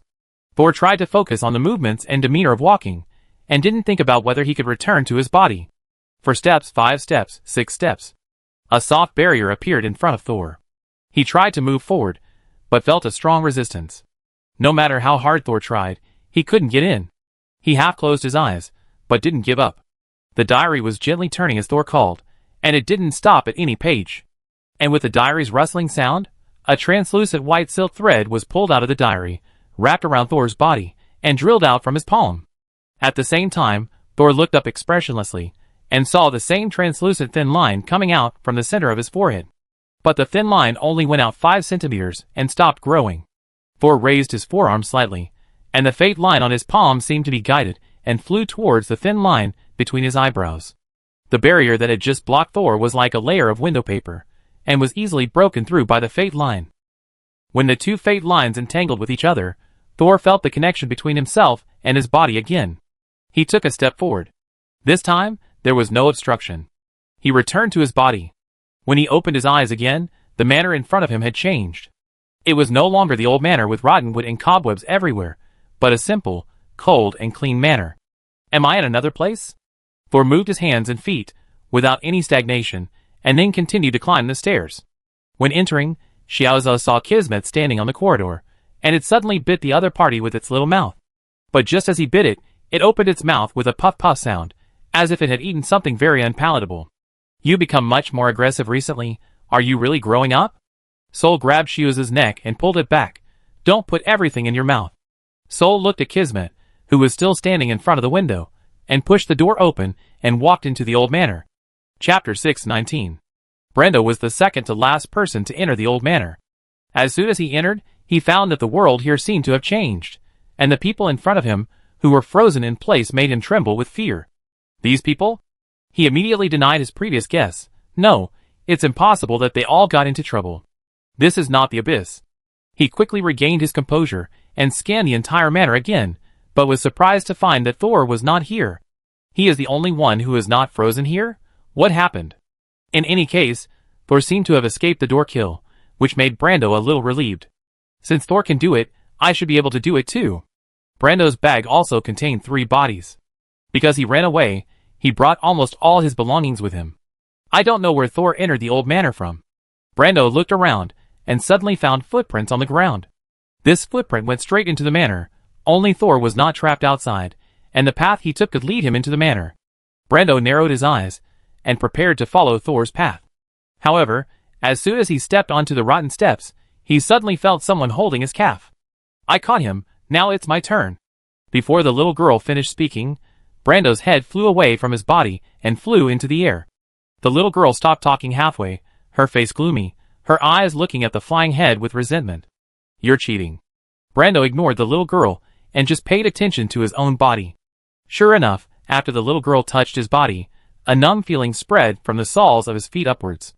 If he had hesitated just now, he would have been stuck in the same place. There's something wrong with this little girl. Brando flew in the air, opened his mouth, and a black shadow suddenly shot out of his mouth and hit the little girl's head. Crack! The little girl's head immediately split into 4 pieces, and a cloud of dust spread out of her head. However, the little girl's mouth was still moving, making a chuckle sound. I caught you, now it's your turn to be a ghost. Brando knew that he was in trouble, and the next second, he appeared in a gorgeous hall. Brando felt that his palm was heavy, and when he looked down, he was holding a huge wine tray.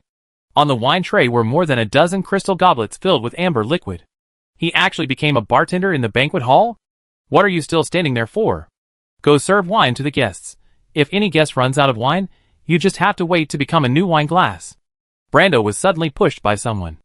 Although he felt that the force was not strong, he staggered forward 2 steps involuntarily. My strength is gone. He subconsciously protected the tray in his hand, and did not let the wine glass fall to the ground. At this time, a man in a purple suit holding a wine glass elegantly came over. He looked at Brando and chuckled. "Did you anger that little girl? How come everyone else is a VIP guest, but you are just a bartender?" Kismet laughed so hard that his silver bangs trembled in front of his eyes, not hiding his gloating at all. Brando was not familiar with Kismet, but he knew this man's name. Maybe I angered the owner here. He was disdainful in his heart. After all, he escaped once, but he didn't expect that his attack on the little girl would be considered as contact, leading to his capture again. Next time, run immediately, don't stop, and don't counterattack. You who came in first, do you know what's going on here? Brando asked Kismet in a low voice, wanting to see if they had discovered any new rules.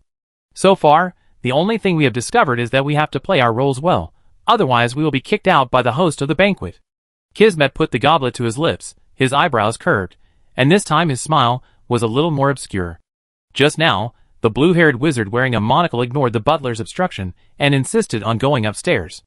As a result, he was kicked out of the hall, and I don't know where he went. Butler? A woman in a black tuxedo and a bowler hat. I don't know where she is now. But you are a bartender, maybe you can go to the kitchen and other places to have a look. The hall was crowded with people, and Brando quickly found everyone. 5 minutes later, the butler mentioned by Kismet brought in the last short wizard, who entered the second level. Brando knew this person, his name was Durith.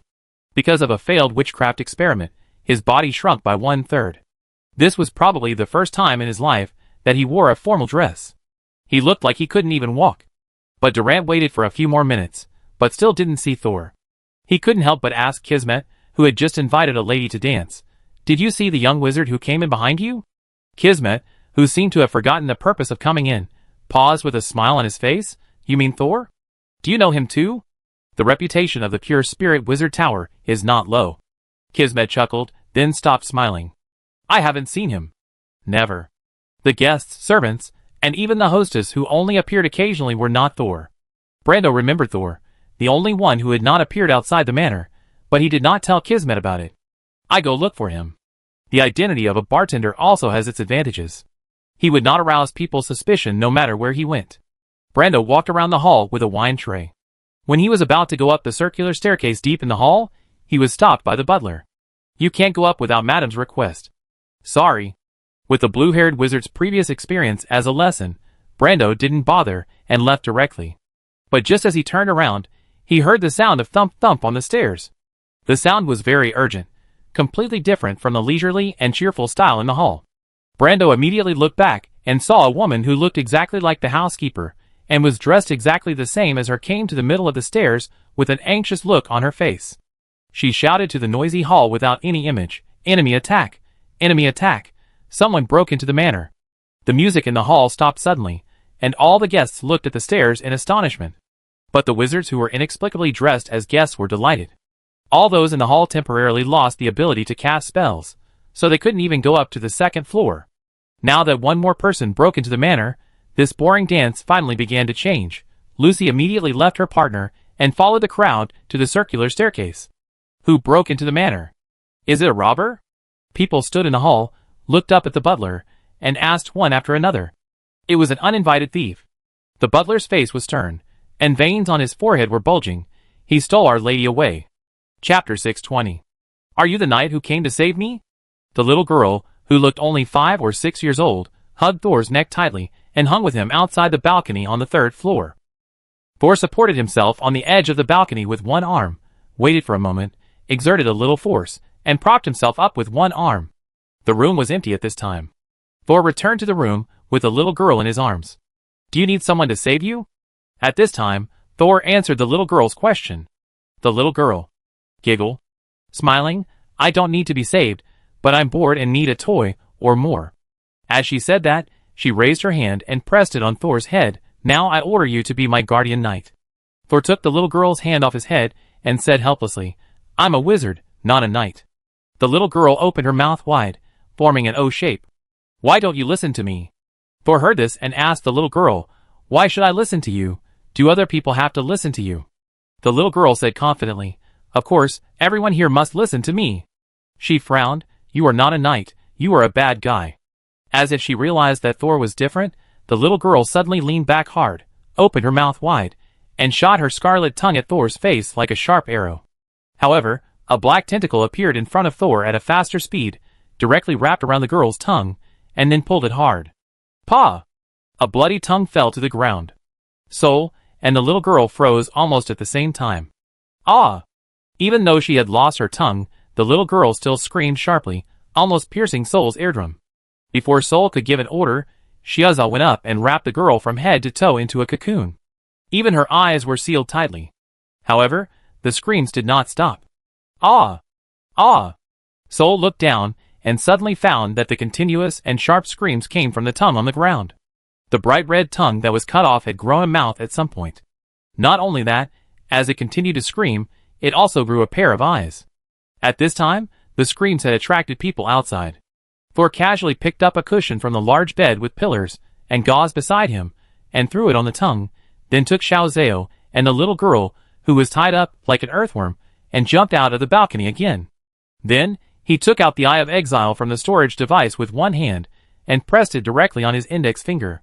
Then, he quietly extended his index finger out of the balcony to observe the situation inside the room. He saw a group of people violently knocking open the door. But these people did not look like real humans. Just like the last time Thor secretly saw them, those people were just small people made of mud. It was like a child who was not good at clay sculpture, randomly kneading a ball, randomly pressing it on a flat dough, and then sticking 4 soft long strips on the 4 corners of the dough. In this way, a person was molded. But this clay figure that looked nothing like a human being seemed to be moving and talking like a real person. Madam, madam. What happened? Madam is gone.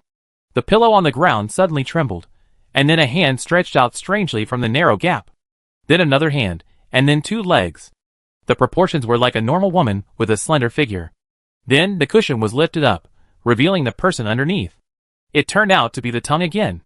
It was just a bleeding severed tongue that turned into a tongue with eyes, nose, mouth, and complete limbs. The limbs growing on the tongue groped and propped themselves up. As it slowly got up from the ground, the middle part of the tongue was also changing rapidly, slowly growing a body, and the part with facial features also bulged a little bit, and finally turned into a woman's head. The tongue that had completely transformed into a human was wearing a black tuxedo, with a scowl on his face, and his chest, which had no curves, kept rising and falling. Enemy attack! Enemy attack! Everyone be alert! She stepped on her black leather shoes, pushed away the surrounding meat clay figures, and rushed out of the room. After that, her loud shouts were heard in the corridor. Enemy attack! Enemy attack! Someone broke into the manor.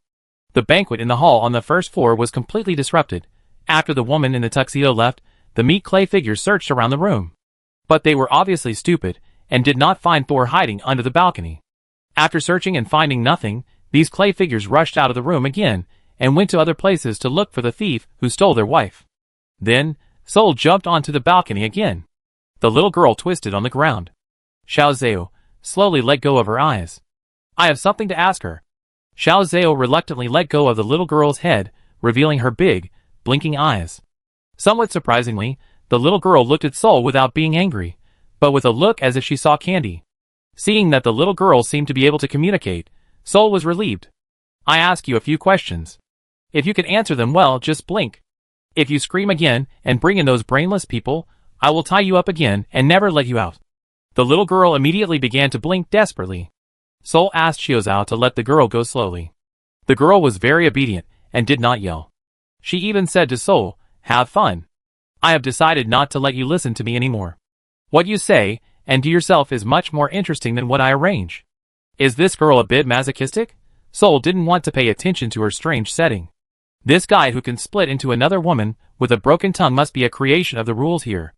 There is no point in entangled with her character setting. I asked you what the Eye of the Storm is? The girl asked back, what is the Eye of the Storm, a toy? It doesn't look like she is lying. It is an existence that contains powerful power. Powerful? Is it fun? Is it intentional? Or when did you appear in this manner? This time the little girl's face changed a little, and she looked less excited. I've always been here.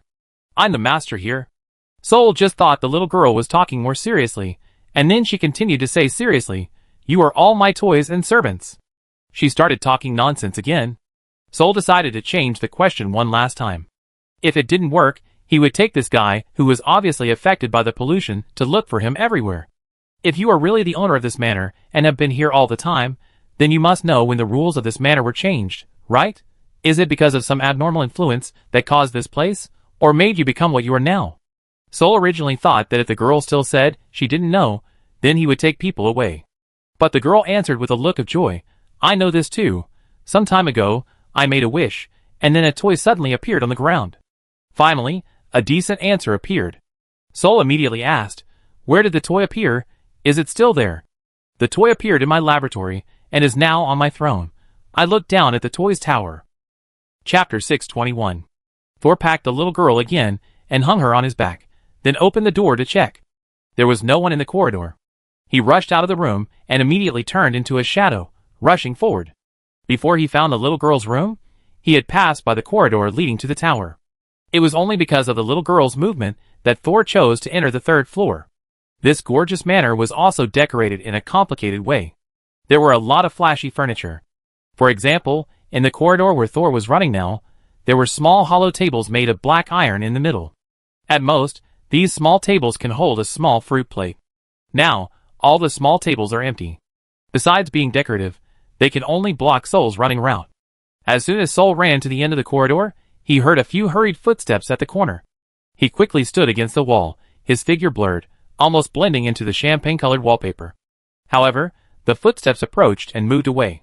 Sol did not see a single figure. But the sound of the wind in the corridor seemed to indicate that a group of people were really walking past in a hurry. Could the pursuers have also gone invisible? Thor couldn't help but look towards the place where the footsteps disappeared. He seemed to see the crowd going away. They were no longer rough figures made of mud, but real people. But in fact, he didn't see anything. There was only an empty corridor and gorgeous decorations in it. After coming to his senses, Thor carried the cocooned little girl and turned to climb the stairs to the tower. Are you sure the thief didn't leave the manor? Lucy stood in the messy room with her arms folded across her chest. But through observation, she found that it was probably not the thief who caused the mess, but the servants who were in a hurry to find their wives. I am sure that he can't leave the manor, the two identical housekeepers said seriously. After the housekeeper shouted that the enemy was attacking in the banquet hall, Lucy and Redbeard stepped forward at the same time and said they were willing to help find their wives. After discussing, several second-level wizards decided to act separately, which was just right to check every corner of the manor and find the existence of the Eye of the Storm. The manor was not big, and the 6 people searched it carefully in just 10 minutes. However, the unexpected result appeared. Not only did they not find any traces of the Eye of the Storm, but they also did not find the thief who stole the lady of the manor. The housekeeper was obviously not satisfied with the result. The expressions of the 2 people became more and more serious, and their eyes were so gloomy that they seemed to drip water. If it was normal, every wizard present would not care about the emotions of these 2 people. But now they were in the old manor, temporarily losing all their power, just like a few ordinary people. In this case, they may not be the opponents of these 2 weird housekeepers, and there is a high possibility that they will die under the rules of the unowned land pollution bonus. Unless they can find a way to break the situation and get rid of the constraints of the old manor. Lucy looked at the dim scenery outside the balcony. How long have we been here? The sky seems to have always been like this, without any change. She reached out her hand, but touched an air wall less than half a meter away.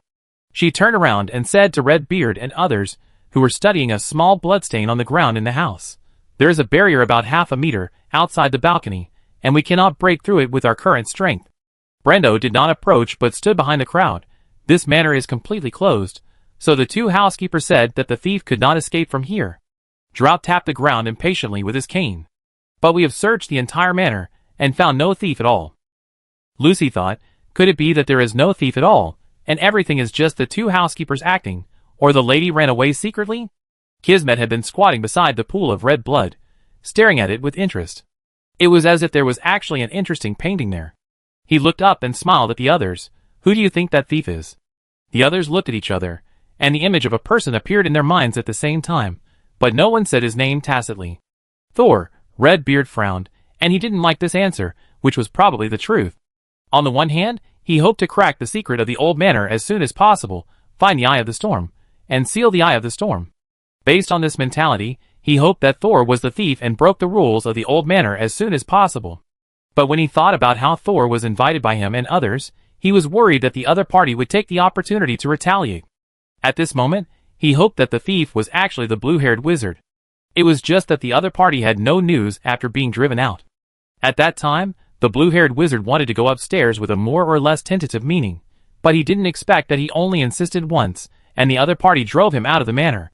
If it was someone else who was driven out, it would definitely be a bad omen, but Redbeard had cooperated with Blue Hair for many years and had confidence in his strength. But being confident that the other party is alive does not mean that he believes that the blue-haired man has the energy to steal the mistress here. Brando was happy that Thor had made a breakthrough. He believed that Thor would not take the mistress here for no reason.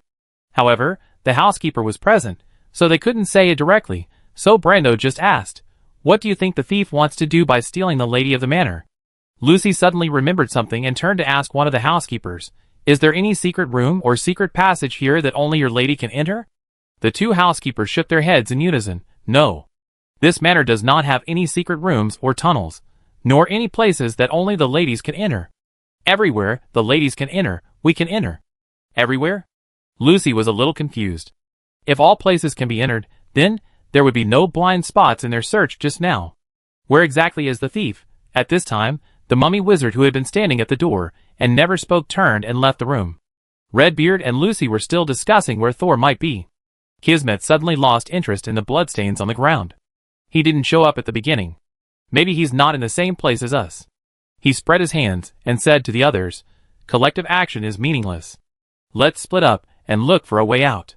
The suggestion of collective action was made by Lucy. She believed that if the Eye of the Storm was found, it would take everyone's strength to seal it. But these second-level wizards are obviously not as obedient as the wizards of the Stargate Council. Lucy looked at Kismet, who looked relaxed and at ease as if he really came to attend the banquet, suppressed her inner displeasure, and nodded. "Well, let's take action on our own and find a breakthrough point. We can't always maintain the status quo." At this moment, a black shadow suddenly rushed out from the balcony and headed straight for Lucy. Although Lucy sensed the movement behind her, she had no time to dodge because her body's strength was restrained. Bang! At the critical moment, Brando punched the shadow that attacked Lucy directly against the wall. "Paw!" The shadow stuck to the wall like mud. At the same time, Redbeard picked up the chair beside him and thrust it hard against the wall, pressing the shadow that was trying to break free from the wall. "No, no!" The two butlers stood side by side, expressionless, and their voices were even. "If we can't find the lady, the barrier of the manor will not be able to stop the demons outside." Chapter 622. Sol pulled the little girl and quickly climbed to the top of the tower. But when he reached the top floor, he found that it was empty, and there was not even a chair on the ground. The ground was gray, which was out of tune with the gorgeous style of the entire manor. Not only that, Sol did not see anything unusual. He let go of the little girl's mouth again. "Why is there nothing unusual like you said?" The girl stared at the front with her eyes wide open. "This is not the top of the tower." Thor was puzzled, but the stairs were cut off, and there were no other floors above. Whether he used meditation or the Eye of Exile, Thor did not see any other rooms. He jumped directly to the wall above his head and groped for the cracks in the wall, trying to find a physical mechanism. But still nothing. The texture of this wall is good. It feels much more comfortable than the ground at the top of the tower. This tower is decorated so strangely. The ceiling is so beautifully decorated. This made Thor more certain that there must be a trap here. Unfortunately, the little girl was not threatened at all. When Thor questioned her again, she just smiled and said, "This is not the top of the tower." Thor was a little confused, and it seemed that some thoughts were flashing in his mind, but he could not grasp the clear node. At this moment, Thor heard the sound of someone approaching again. The new footsteps were not hurried, and there was a bit of joy and leisure in the sound. One by one, approaching the top of the tower. Thor hid in the corner with the little girl again. But when the footsteps came to the last step, Thor still didn't see anyone. Thor frowned a little, but didn't make any sound, and didn't come out of the corner. The invisible footsteps wandered around the room for a few minutes, and then slowly left. Thor was about to show his figure, but he heard the second footsteps. This footstep belongs to another person. But Thor still didn't see the owner of the second footsteps. It was as if the ghosts who came into the room existed in the world of the dead that Thor could not see. This footstep sound is a bit strange. The first footsteps were light and erratic, making it hard to tell where the owner of the footsteps was wandering in the room. The second footsteps were much clearer. But such a clear sound made Thor even more confused. Thor slowly raised his head and looked at the wall above his head. An idea that had been hidden in his mind for a long time finally became clear. He was no longer invisible and came out from the corner where he was hiding. But he did not remove the disguise of Xiaozhao and the girl, and still let them hide. Thor walked slowly to the center of the room, keeping a high level of vigilance. Later, he did not even hide his footsteps. And when Thor deliberately stepped on the ground to make a sound, the footsteps of the second person, who had been wandering in the room, suddenly stopped. It was as if someone noticed something, stopped the original action, kept quiet, and listened attentively. Thor deliberately took another step. Step! The footsteps echoed in the empty room. Duh. Thor's footsteps completely startled the second person, but the other person's reaction was unexpected. The other person actually ran away. This was not the reaction of a pursuer at all. Thor did not chase him out. He kept looking up, as if he was looking at something very interesting. Then he pulled back and pulled Xiaozhao and the girl who were hiding in the corner to his side. But his eyes were still fixed on the wall above his head. I know why the second person's footsteps sounded a little strange just now. The little girl fluttered her big eyes and said nothing. Although he didn't get an answer, Thor looked down at the little girl with a very determined look. He whispered, "The second person's footsteps came from the wall above our heads. Now that I think about it, the first person's footsteps were not very clear, but they should also have come from the wall above our heads." Thor looked at the little girl and said word by word, "The two people just now were walking above our heads." Thor recalled the strange places along the way that he had overlooked. They are not walking on the wall above their heads. I am walking on the ceiling. So those small black iron tables not far apart in the corridor, just now, are not tables. They are chandeliers above the head. So the texture of the wall above the head feels better, because there is a brick and stone floor there. Thor flew up and let himself stick to the wall above his head. From this angle, this room is not the top of the tower at all, but the bottom of the tower. Thor fell back to the ground in his perception. Are you right? The little girl seemed to be playing dumb. What are you talking about? I don't understand. Anyway, my baby is at the top of the tower. Heh. Thor held the little girl's head with one hand. Then let's go to the top of the tower, which is the bottom of the tower in my perception. Thor asked Xiaozhao to tie the girl into a cocoon again, and pulled her to go downstairs. A human-shaped black shadow suddenly appeared in the manor lady's room. After failing to attack Lucy, he was nailed to the wall by Redbeard. But this is just the beginning. Before everyone could study the composition of the black shadow, the second, third, and fourth black shadows shot in from the balcony like bows and arrows. The people who still hadn't recovered their ability to cast spells could only rely on the items in the room to fight back or dodge. At this time, the head of one of the housekeepers was covered by a black shadow monster, and her head was covered. Because the housekeeper was considered a key clue figure in this manner, Lucy, Redbeard, and others immediately went up to rescue her. But when they used the candlestick and the smashed chair to pick up the shadow, they found that the housekeeper's head had been corroded for the most part. Half of the remaining half was bubbling white, and the other half was bleeding. Such a person would naturally not survive. The housekeeper fell down, like a normal corpse. The corpse that had just fallen decayed and disintegrated at an incredible speed, and then quickly turned into a pool of rotten meat in front of everyone's eyes. Everyone's heart suddenly felt cold. Isn't the attack of this black shadow too terrible? The few people who originally wanted to fight the black shadow immediately gave in and left the room, closed the door together, and dragged a cabinet to block the door. Another housekeeper escaped with them, but there was no fear on her face, and she even turned her head to urge the few people. Find the lady. Otherwise the devil will dissolve all of us. Damn it. Redbeard looked unhappy. These black shadows are a countdown. If we can't bring the lady of the manor back, this place will probably be full of black shadow monsters. Lucy was more certain of her conjecture. In other words, we should either find a way to retrieve the stolen lady, or find a way to enter the other dimension where the thief is. As soon as she finished speaking, the blocked door of the room shattered with a crash. Several black shadows shot out from the door. Because of their high speed, they stuck to the wall opposite the corridor. But before people could find it funny, they pulled themselves up from the wall one by one, staring at the wizards in the corridor with their black faces without facial features. There were too many black shadows. Just now there were only one or two human-shaped black shadows, but now it looked like there were almost hundreds. The terrifying sense of oppression immediately made everyone's breathing stagnate. Suddenly, Redbeard grabbed the housekeeper standing next to him, and slammed her hard at the black shadows that were about to attack again. As soon as the housekeeper hit the wall, she was immediately wrapped by countless black shadows. Then her body wrapped in the black shadows began to shrink and deform rapidly. A few drops of turbid juice flowed through the gaps in the black shadows to the ground, emitting a disgusting smell. The moment he threw the housekeeper out, Redbeard turned around and ran. "Run!" Lucy looked grim and ran after him. She had a few more questions she wanted to ask the housekeeper, but she didn't expect Redbeard to sacrifice the housekeeper in order to escape. But now is not the time to blame him. Let's survive this crisis first. Chapter 623. This manor may have 2 spaces. In a narrow storage room, Lucy held up 2 fingers to the only remaining wizard beside her. Brando nodded with a solemn expression. "Yes, I think so too, otherwise we would not have found no trace of Thor and the lady after searching the entire manor." Brando told Lucy what he saw when he entered the manor, and the fact that only Thor was not present. There are an unknown number of black shadow monsters outside. Only by sharing intelligence can we cooperate with each other and solve the crisis as soon as possible. If this is the case, the little girl is the root cause of our loss of power and entry into the manor. Maybe if we find the little girl, we can get our magic back. Brando stuck to the door of the storage room to listen to the movement. He hasn't done this for a long time, and he almost forgot how to twist his neck to turn his head sideways.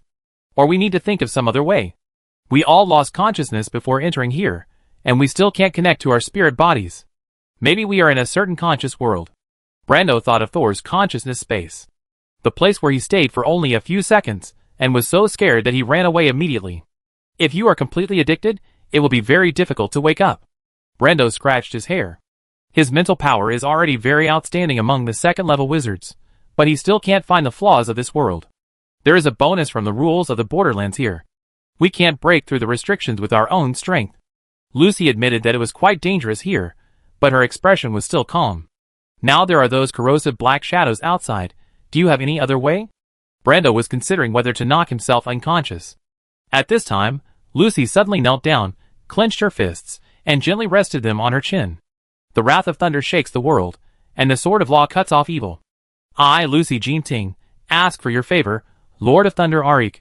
Please send down your great power, and use thunder and lightning to dispel the obstacles in front of me. Brando was stunned. Aren't you a wizard? How could a wizard make such a prayer gesture? Lucy slowly raised her eyes, and lowered her arms. Brando noticed that Lucy's eyes suddenly flashed with tiny golden lightning. You have recovered your magic power? If this can restore magic power, then Brando doesn't mind praying to Alec, the chairman of the Stargate Council. Lucy saw Brando's expression, and immediately knew what he was thinking. Since she was born, she has seen too many envious eyes like this. Of course, the desire in Brando's eyes is more naked. When the power reaches a certain level, it becomes a god in the eyes of fools. But my prayers are not the same as those of believers. Lucy stood up slowly. This kind of power cannot be used casually. Excessive use will make me lose myself and become a puppet of my great-grandfather. Puppet? Brando was shocked. Then he noticed another word, and his jaw dropped. Zung zung zung zung grandfather? Lucy was also used to the shocked expressions of others when they first learned of her identity, and she spread her hands expressionlessly. Crackle. A dazzling flash of lightning instantly filled the entire storage room. Everything was completely covered by white light. After a few seconds, Brando rubbed his eyes and barely recovered his vision. However, in this small storage room in front of him, there was no Miss Lucy. He opened his mouth, but for a moment he didn't know what to say. Wait, why did she leave by herself? With such a powerful sound effect, can't you bring one more person? Bang! Bang! Bang! Bang! The flashing noise was so loud that it startled the devil wandering outside the door. The wooden door of the room was immediately banged. White pungent smoke gradually seeped out of the crack of the door, as if something outside was corroding the wall and door panel. Brando was too tired to complain. He looked around and finally pulled out an iron rake used to sweep fallen leaves from a large barrel beside him. Sure enough, none of them are reliable. Lucy opened her eyes and found herself back outside the dim manor. The gorgeous front hall with faint music was so quiet that she could hear the sound of dust falling. She looked around and was surprised to find that only Redbeard, Brando, and the short wizard Gerudo were outside the manor. The blue-haired wizard, the mummy wizard, and the hateful Kismet had all woken up and left. When did they come back? Lucy was a little annoyed that she was not the first to return. But she just bit her lip and did not let the frustration control her. She raised her hand and released several arcs of electricity. The magic and mental power are back too. Lucy looked at Brando beside her and raised her hand to hit him in the chest with a flash of electricity. However, Brando did not react at all, and still stood still in the corridor. Crash! A scattered sound came from behind her. Lucy immediately turned around, and was surprised to see that the short wizard was actually scattered into hundreds of pieces, and fell to the ground. Crash! Another sound. Looking back, Lucy saw that one of Brando's arms had also broken into pieces, and fell to the ground. A person, even a second-level wizard, would not be able to survive if he was broken into pieces like this. It seems that although I just left the old manor without magic, the commotion I caused has put Brando in trouble. He must be awakened. Lucy still has her own principles. Brando just saved her, so she would not let him die in the illusion. But the other person's body didn't react to the lightning at all. Lucy hesitated for half a second, and suddenly raised her hand and pressed on Brando's head. If you still can't wake up, then I have no other way. With a bang, Brando fell backwards, with a small burnt patch on his forehead. However, his body suddenly stopped halfway back, and then he supported himself with his waist and stood up again. Ha! Thank you, Miss Lucy, you are really kind and beautiful. Brando looked down and saw his shattered arm, but he didn't care. He moved his only remaining right hand, and a huge force immediately accumulated between the muscles and bones according to his will. Very good, now we can have some fun with the owner of the manor. Brando grinned, as if he was the devil who wanted to invade the manor. Lucy, who was observing Brando's situation, suddenly felt a twisted force coming from inside the manor. The force seemed to tease the magic in her body, making her blood boil. A violent and chaotic mood quietly grew, and a strong desire for destruction made her chest rise and fall. Opposite Lucy, Brando had not yet realized that his smile was becoming more and more hideous. Let's go! Brando's eyes were bloodshot. Let's kill all the enemies inside. Lucy did not respond to Brando immediately, and golden arcs flashed in her eyes again. The slight sting made her reason return a little. Calm down, Brando, your mind has been polluted and affected, and you can't fall into the abyss on your own initiative. Brando stopped halfway through his charge. He gasped and looked at Lucy, who was also trying to stay sane. I think this place is not a good place either. Boom. A window on the second floor suddenly shattered, and a figure flew out of it and landed heavily on the open space in front of the manor. Lucy and Brando turned their heads at the same time, and saw a person with a face that was shattered and sunken into his skull, lying on the ground, deader than dead. Only his blue hair dyed with red, and white barely revealed his identity as a dead body to the two of them. Looking back, Kismet appeared in front of the broken window. His long silver hair and fair face were splattered with blood, but he didn't care about the dirt on his face at all. He was smiling and leaning on the broken glass. Chapter 624. Kismet. Seeing the tragic death of the blue-haired wizard, a surge of anger suddenly surged in Lucy's heart. She seemed to see her friend die in the war again. However, Lucy's identity and responsibility made her still restrain her emotions, and asked Kismet on the second floor, "Did you kill the blue-haired wizard?" Kismet seemed to have just seen Lucy, and the sarcasm on his face became more. He was the one who asked for death first. He looked up into the distance, suddenly closed his eyes, and took a deep breath, as if he was feeling the humidity of the air with his nose. It's getting dark, time to go to bed. Suddenly, he opened his eyes again, and looked at Lucy and Brando. Do you want me to play a lullaby for you? Or a soothing song? He suddenly raised his hand, and grabbed his collarbone, and pulled it out suddenly, and pulled out a small silver-white harp from his body. Lucy felt a surge of anger that almost broke through her skull. The remaining rationality told her that the people here had been contaminated by the strange power in the manor, and now everyone was moving towards tyranny and murder. But if this continues, they will soon kill each other until only one person survives, twisted by the killing. Don't do it. Lucy held on to the last string in her heart and pulled Brando, who was about to rush to the second floor. The golden arc danced on the two people, using the pain to drive the two people's impulse to kill. Lucy did not launch an attack, but Kismet, who was standing by the window on the second floor, was not polite. His fingertips brushed the harp, and a crisp sound rang out, but it was accompanied by a terrifying whistle. A layer of protection immediately appeared in front of Lucy, but it was shattered by an invisible force in the next second. She had to jump to the side to avoid the continuous attacks that followed.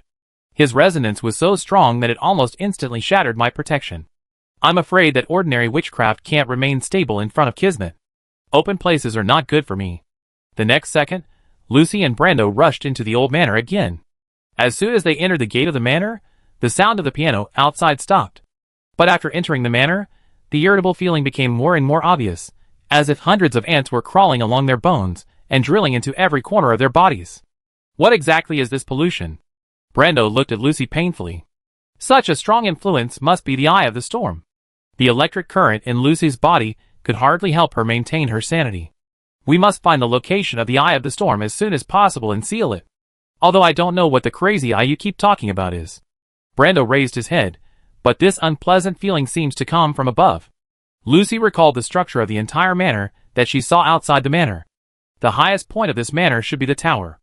Thor was walking down the spiral staircase, preparing to go to the real top of the tower. Just halfway there, he vaguely heard a few crisp string sounds, and the sound of something breaking. This piano sound is a bit familiar. Could it be Kismet? Kismet's lyricism is used to play embarrassing music on rare occasions, and mostly to participate in battles. Since Thor entered the manor, he has not seen anyone else, and later found that he could not leave the manor. The entire manor is blocked by an invisible film. Once you enter the gate, it is impossible to jump out of the window. The most important thing is that when Thor tries to stay away from the old manor, the diary will come out to stop him. The bodies of other people are frozen outside the manor. But after I entered the manor, I found myself in an inverted space. I could only vaguely hear footsteps, but no one was visible. Going down the stairs, Thor would listen carefully every time he passed a floor. Listen to see if there were any footsteps passing by him. It was just that the chaos just now seemed to disappear with the passage of time, and the entire manor was terribly silent again. Whether it was the invisible footsteps or the puppets made of pulp, they all disappeared unknowingly. Being alert, Thor walked down the last floor of the room. Judging from the depth of the descent, this room should have reached the underground, but there are windows around the room. It's just that it's pitch black outside the window. Thor flicked his fingers and lit up a faint fluorescent light. This room is also empty, with only a pool of dirty black marks on the ground in the middle. Thor walked over slowly and smelled a strong smell of blood from the stain that seemed to have dried up. When he carefully probed with his mental power, he discovered the distortion and chaos contained in the stain. Suddenly, Thor's body trembled violently, and a more overbearing radiation came from the top of his head. The impact of this radiation made Thor instantly irritated. It was as if hundreds of little people were stuffed into his chest, scratching and slapping inside. It made him always want to stab himself in the chest. Such a satisfying thought. However, Thor suppressed this irritation, and at the same time, the pages of the book in his mind gradually suppressed the impact of the radiation. What happened? Thor looked up in astonishment, and a bad premonition suddenly emerged in his heart. At this time, the algae beside him shook violently, and the little girl, who was tied up tightly by it, suddenly melted into muddy neat foam. The flesh-colored and dark red juice flowed down the gaps between the black tentacles, and formed a pool on the ground. The algae was a little confused. It seemed that it didn't understand why the person it bound turned into meat paste when it didn't use any force. Seeing the meat paste crawling towards the dirty black marks on the ground, Thor's first thought was to release the partition to stop the meat paste. However, the barrier of magic power was like a layer of fragile cellophane, which was easily corroded and broken. Thor stepped forward again, but his action of casting a spell was affected by the terrifying radiation that attacked again from above. He was a step slower, and the meat paste that the little girl turned into crawled to the black stain in the middle of the ground and disappeared in an instant. The chaotic atmosphere above did not seem to affect the movement of the meat paste. But strangely, the algae did not seem to be affected too much. It even bared its teeth and claws to bite off a piece of the meat paste. But Thor grabbed the end and pulled it back. Xiao Zhao, go back. Thor was now resisting the chaotic breath from above while paying attention to the movement of the meat paste. He had no time to take care of Xiao Zhao, and could only let it go back first. What happened up there? Is it the eye of the storm? Thor frowned, but the details of this stain here are also quite abnormal. Where exactly is the eye of the storm? The sudden change made Thor anxious. He stopped observing, and stood with his hands hanging down. The fingertips of his right hand suddenly turned translucent gray, softened, and deformed like honey, flowing to the ground and gradually spreading to the vicinity of the black stain. The diary did not warn. The gray tentacles gradually took shape on the ground, and circles of sharp teeth emerged from the suction cups at the bottom of the tentacles. Scandinium. The tentacles swung down suddenly, stuck to the black stains, and then pulled upwards with force. There was a sound of tearing tape, and the gray tentacles actually pulled out a distorted face from the flat ground. Thor squatted down and looked at the deformed and rotten face.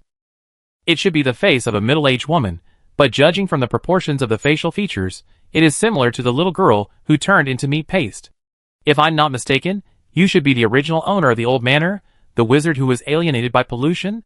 Chapter 625. The face that was pulled out of the ground by Thor showed a twisted smile, and the facial features were stretched and deformed, but she didn't care at all. Welcome to my manor, little toy. You are the most interesting person I have met in all these years. Oh, am I a toy? What are the others outside? They are meaningless toys. The sanity of this which has probably disappeared with the alienation at the beginning. If the change of this manor was caused by the eye of the storm, it is very likely that it was caused by the original owner. But now there is something strange above the manor, and it is even affecting my mood. The strange phenomenon in front of him, and the chaotic fluctuations above his head may be caused by the eye of the storm. Soul decided to test the witch in front of him first, and then consider the cause of the chaos above. The tentacles that sucked the witch began to slowly exert force, stirring from the witch's face into her deeper flesh tissue. If someone who didn't know the situation saw it, they would think that Soul was a terrifying murderer. The witch didn't resist at all. Judging from her expression, she seemed to enjoy the feeling of being penetrated. Soon, Thor found the same pollution from the black tide in the witch's body. But in this pollution, there are many other messy things. Negative emotions, confusion, unclear consciousness. The pollution components of this which are so complicated. The mixture of gray, dark green and black substances were sucked into Thor's tentacles, and at the same time, they eroded each other inside the translucent tentacles. She was not alienated because of the pollution of the black tide. It's more like after being polluted, she was corroded by the pollution of the black tide. But the degree of pollution and chaos on the witch's body seemed unworthy of the word Eye of the Storm, which foreshadows destruction. As the pollution was gradually extracted by Thor, the witch's originally crazy eyes gradually calmed down. She looked at Thor, and no longer had the condescending attitude of appreciating her toys. There was also a sense of confusion in her eyes, as if she had just woken up from a dream. Why can you let me regain some sanity? The witch's half-rotten face gradually rose from the black stains, barely sticking out half of her body, and lying on the ground weakly. The pollution on your body can be removed separately, which means that your alienation is not completely irreversible. If you listen to me carefully, maybe I will consider helping you regain your sanity. The witch opened her mouth and touched her cheeks with both hands, as if she was trying to regain her existence.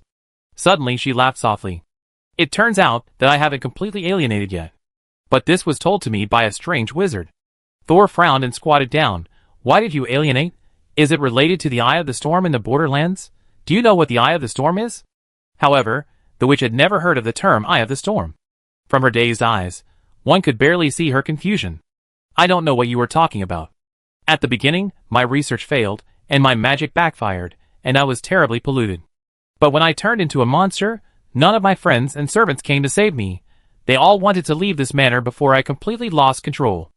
I could still speak and see, but they ignored my sanity and sealed the whole room. The witch's eyes were filled with undisguised hatred. If the group of people appeared in front of her again, the witch might tear them apart. My body is melted, and I can't control it, but my mind has not completely changed. I begged again and again in the room, hoping that they would come back to save me. It could have been possible to save me with just a potion and a magic power purification, but they chose to seal me directly, believing that I was crazy and alienated, and they were not even willing to spare an eye to check my condition. You don't know, a person who can't move, can't speak, and has disgusting hallucinations in front of his eyes. What it feels like to wait for death and extreme pain. I don't know how long it took. Just when I was about to give up, someone else entered my manor and sent someone to remove the seal. I thought I finally got the chance to ask for help. The witch laughed bitterly, but then it turned into a neurotic laugh. I was too naive. A person who was identified as contaminated, a person who turned into a pool of meat paste, and even the meat paste had dried up.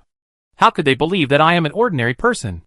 The witch looked at Thor, and the despair and pain were gradually weakening. They didn't listen to me at all, left here, and even strengthened the seal. My painful and powerless screams turned out to be their capital for showing off. The witch's body was still rising, and she could already stand up straight. Until one day, I suddenly woke up. The witch began to laugh. My power has increased. Everything in the manor is listening to my command. It was as if I had returned to my strongest time. No, I am stronger now than before. She looked at Thor. Her eyes were red, and her pupils were so big that they almost filled the whites of her eyes. You are just my newest toy. The witch moved, as if she was about to get closer to Thor. Thor suddenly raised a hand. "What do you think of my toy?" The witch was stumped by Thor's question. With her limited intelligence, she couldn't figure out why Thor asked this question, but she answered subconsciously. "You are an interesting toy." Thor retracted his hand, and even the arm that turned into an octopus tentacle on the ground was retracted into his sleeve and turned back into a human arm. "I understand." Thor looked at the witch and actually touched her dark face with his hand. "In fact, the space I am in now is not a real space. This is also your toy room. All of us are just toys controlled by you." The witch's face changed, and she seemed to want to say something. However, the basement where the two were suddenly trembled violently. But this time, the impact did not come from the room above. It was the outside world. Thor clearly felt that an extremely powerful existence entered this space. The whole world seemed to be shaking. If this was a dream, then this dream was about to be broken because of the intervention of extremely unstable forces. It was a third-level wizard who came in. Thor's face became serious. He knew that it should be Pearl's side who took action, but he had not yet confirmed the specific existence of the Eye of the Storm.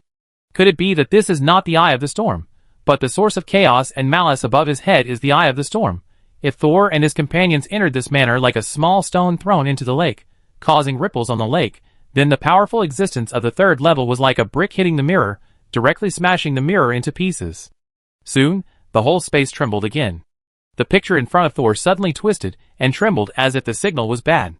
For a few seconds, Thor seemed to see that the place he was in was not an empty small house with sealed windows around the rooms, but a room full of sundries. There were fallen metal shelves under his feet, and tables and chairs that were twisted and deformed in front of him. There were traces of blood spray on the walls and the ground. It seemed that a terrible battle had taken place here. Behind the twisted tables and chairs, there was a corpse with only half of the upper body left. That half of the body was also bloody, and looked like it had been eaten by something. And the corpse lying on the ground had the same face as the witch just now. The picture in front of him fluctuated again, and turned into an empty room with sealed windows on all sides. Thor closed his eyes. At the end of the flashback, he saw a huge rat in the messy room with a lot of blood on the corner of its mouth. Chapter 626. The giant rat flashed by, and Thor still stared at the reappearing black woman. "It seems that you are not the real master of this world either. The third-level wizard has entered the old manor, and may have been attracted by the movement above his head, and has gone to the upper floor of the manor. Then it's useless," Soul said, pretending to leave. "Wait, you can't leave, you are my toy," the woman said, as she stretched out her hand to grab Thor. Soul turned around and dodged the witch's hand, and saw that the witch had a hideous face, and her whole body suddenly became larger, like a huge net covering Thor. Thor raised his hand to block, and a shield shining with electric light had already enveloped him. The dazzling light brought by the electric light shield immediately made the witch cover her eyes and retreat. Thor turned around and chased after her, and a black blade condensed in his palm, and immediately stabbed at the shrunken witch. The witch's eyes had not recovered yet, and she subconsciously dodged underground. However, Thor's black blade turned a corner abruptly half a meter away from the witch, and actually shot towards the empty corner. The black blade suddenly disappeared in midair, followed by a piercing scream. Squeak! It's a big rat indeed. Thor immediately gave up the stains on the spot, and attacked the corner of the room, according to the scene he had just seen. The wool here blurred the direction, and even made Thor unable to perceive the layout inside the room, but it could not really make life disappear. A handful of blood gushed out of the air, and then the surrounding scenes began to change as if fading. Thor immediately felt the change in gravity. He fell halfway, then flew upside down, and saw the whole room was exactly the same as the room he had just seen in the flashback. It was just upside down. And at the place where Thor had just attacked, a huge rat that could almost swallow 3 adults quickly grew larger in the field of vision, and opened its bloody mouth towards Thor. Swoosh! The black tentacles suddenly popped out from behind Thor, and went straight into the rat's stinking throat. However, just as Shiuza was about to pierce the mouse, 5 or 6 arms suddenly stretched out from the mouse's throat, grabbing Shiuza and pulling it hard, as if trying to tear it apart. At this moment, the giant rat suddenly closed its upper and lower jaws, trying to cut off the black tentacles with its sharp teeth. Thor immediately took action, grabbed the upper and lower jaws of the giant rat, and forced its mouth to stop in midair, unable to close again. But before Thor could open the giant rat's mouth, he saw several arms with corroded skin and black bones sticking out of the other side's mouth again. I don't know how many wizards this rat has eaten by taking advantage of spatial dislocation. And the degree of alienation is probably no less than that of the witch just now. Thor quickly looked up and found that the stain on the ceiling was quiet, and had no intention of helping the giant rat to attack him. The black blade gathered around Thor again, sliding towards the arm in the rat's mouth like broken glass. Puff! Puff! The blade cut off the two arms, and continued forward, cutting off all the arms that bound Xiaozhou. Xiaozhou, who had regained his freedom, did not retreat. While he was still able to move, his round head stretched out and became pointed. Silently pierced the back of the rat's head. Squeak! The rat immediately screamed sharply, and the whole rat struggled in pain. As it screamed, Thor actually found that the gravity in the room seemed to be changing again. The sky and the ground seemed to have switched directions. If they entered the false space again, the rat would probably take the opportunity to leave, just waiting for them to die from the pollution here, and then come to eat their bodies. This rat can actually survive by eating the alienated corpse, and it may have become a part of this old manor. Do you want to use the consciousness battlefield? Using the consciousness battlefield is a means to quickly deal with the giant rat, but Thor hid something in his consciousness, fearing that if he used it, a very powerful consciousness would discover his abnormality. No! Thor gritted his teeth to control his impulse to use his trump card, and then before the whole room was swallowed by the alien space again, he suddenly stretched his upper body soul out of his body, leaving only the lower body still connected. At this moment, the air rippled again, and the space that was originally transforming stopped again. Well, by the way, there are 3 third levels outside. Thor, whose soul had left his body, smiled in surprise. The giant rat seemed to sense Thor's change, and there was a bit more fear in its sharp cry. Several overlapping black shadows also appeared on the surface of the rat's body. Those black shadows looked like painful humans, struggling hard to get out. Thor looked at those black shadows expressionlessly, and half of his soul body gradually grew dozens of tentacles, with suction cups and sharp teeth, wrapping the giant rat inside. After a moment, Thor's soul returned. His body fell again, stepping on an overturned table. The change in space finally stopped, and not only that, this change seemed to have extended outward from this room. Pop!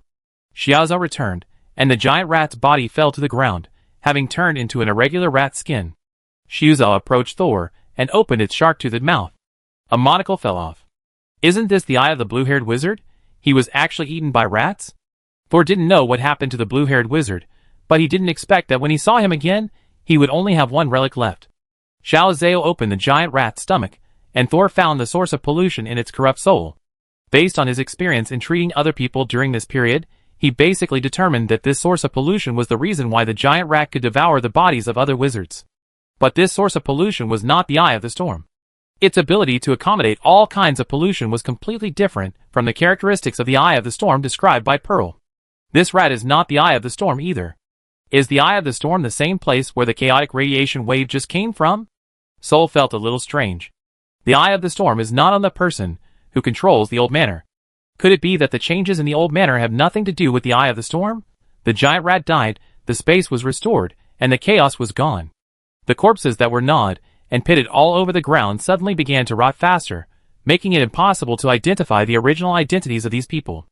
At the same time, it seemed to break some kind of confinement and barrier. A burst of explosions of witchcraft collisions suddenly came from the spiral staircase. It was not far from where Thor was. Before the space was restored, he did not sense that there were other people around. Thor was about to rush out of the room, but he looked up and saw a black stain on his head. It looked like black mold that had grown due to years of moisture and water seepage. It was quiet and did not attract any attention. Thor flew up and came to the stain. Are you still here? Although there were many mutilated corpses lying under his feet, only this stain had a faint spiritual fluctuation. Thor suddenly realized that although the giant rat he killed might be the one controlling the changes in the space of this manor, the story of the owner of this manor might not be false. Chapter 627. Are you still here? Soul's voice suddenly made the stain that seemed to have dried for a long time react a little. The sound of fighting outside was getting clearer and clearer, and it seemed that it would soon enter this room. The black stain finally reacted, and a human face slowly emerged, exactly the same as the witch that Soul had seen before, emerging from the black stain. The same incompleteness and corruption. Seeing this face, Soul understood that she had lost the chance to recover. The little bit of rationality that could communicate might just come from the memory inertia before her alienation. The witch looked at Thor. My toy? In fact, you can't control this manor at all. The real owner of the old manor is actually a giant carrion-eating rat.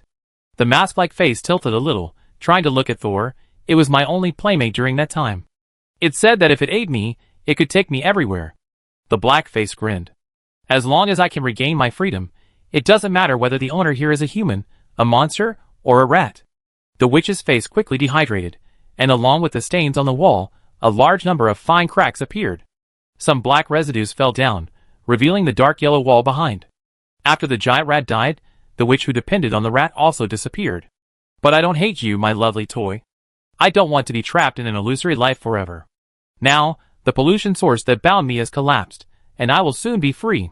The black face smiled silently. Because of the alienation pollution, the witch could not move, but she could not die.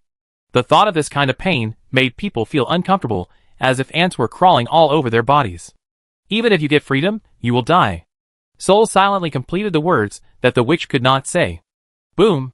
The door of the room was suddenly blown open. A golden electric net suddenly exploded. Even though there was still some distance from the door, Soul felt that the hairs on his body stood up. Just as he turned his head to look at the door, the woman's face suddenly stretched out from the stains, and whispered something into Thor's ear. Then, it seemed that all the energy was consumed. The witch's face, along with the stains on the wall, dried up completely in an instant, fell from the ceiling with a crackling sound, and then shattered. There was no longer any sign that there had been a person there, a desperate soul. The witch's consciousness completely disappeared as the pollution collapsed. Thump, thump, thump! In the next second, another witch stumbled back, entered the underground room, and stepped on the black ashes on the ground. She was covered in wounds, her clothes were torn, and golden arcs flashed from head to toe, and she looked extremely embarrassed. Miss Lucy? Thor didn't expect to see Miss Lucy again, and she looked like this. When Lucy heard Thor's voice, her first reaction was to attack Thor directly. Several lightning bolts twisted into the shape of pythons, and rushed straight towards Thor, with great momentum, and the scorching electric current contained a chilling murderous intent. Thor, still maintaining his flying technique, retreated violently.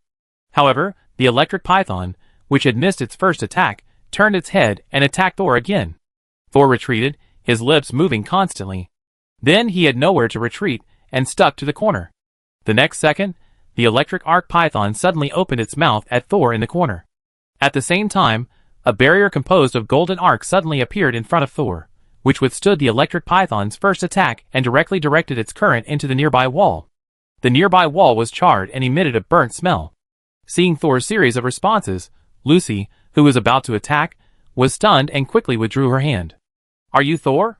Thor's hair exploded slightly, and he observed Lucy through the gap in the electric shield. It's me, Miss Lucy. Why don't you recognize me? Lucy breathed a sigh of relief and stared at the door again. Just now, a strong and chaotic radiation suddenly came from the roof, and our consciousness was affected. We couldn't help but want to attack each other. Could Lucy explain that she was attacked subconsciously because of the influence? Soul thought secretly no. When she saw me, her expression was clear, and her eyes changed from alert to fear. It doesn't look like a reaction under the influence of violence. What Lucy said might not be the truth, which made Soul more alert. Lucy didn't notice Soul's alertness. She was always alert outside the door, as if an enemy might appear there at any time. She glanced around with her peripheral vision, and was surprised to find that there were many highly decomposed corpses here. Have you been here all along? We've clearly looked here before.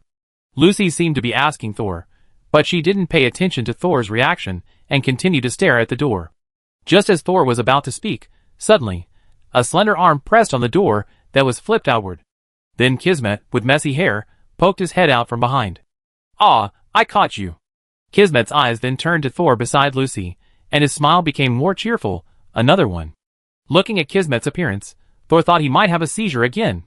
Lucy looked at Kismet and was very nervous, as if she had just suffered a loss at his hands. What are you doing? Why did you suddenly start fighting? Thor was also retreating. He didn't want to get involved before he knew the reason. He's crazy. When the chaotic radiation came from above, he suddenly started to attack us.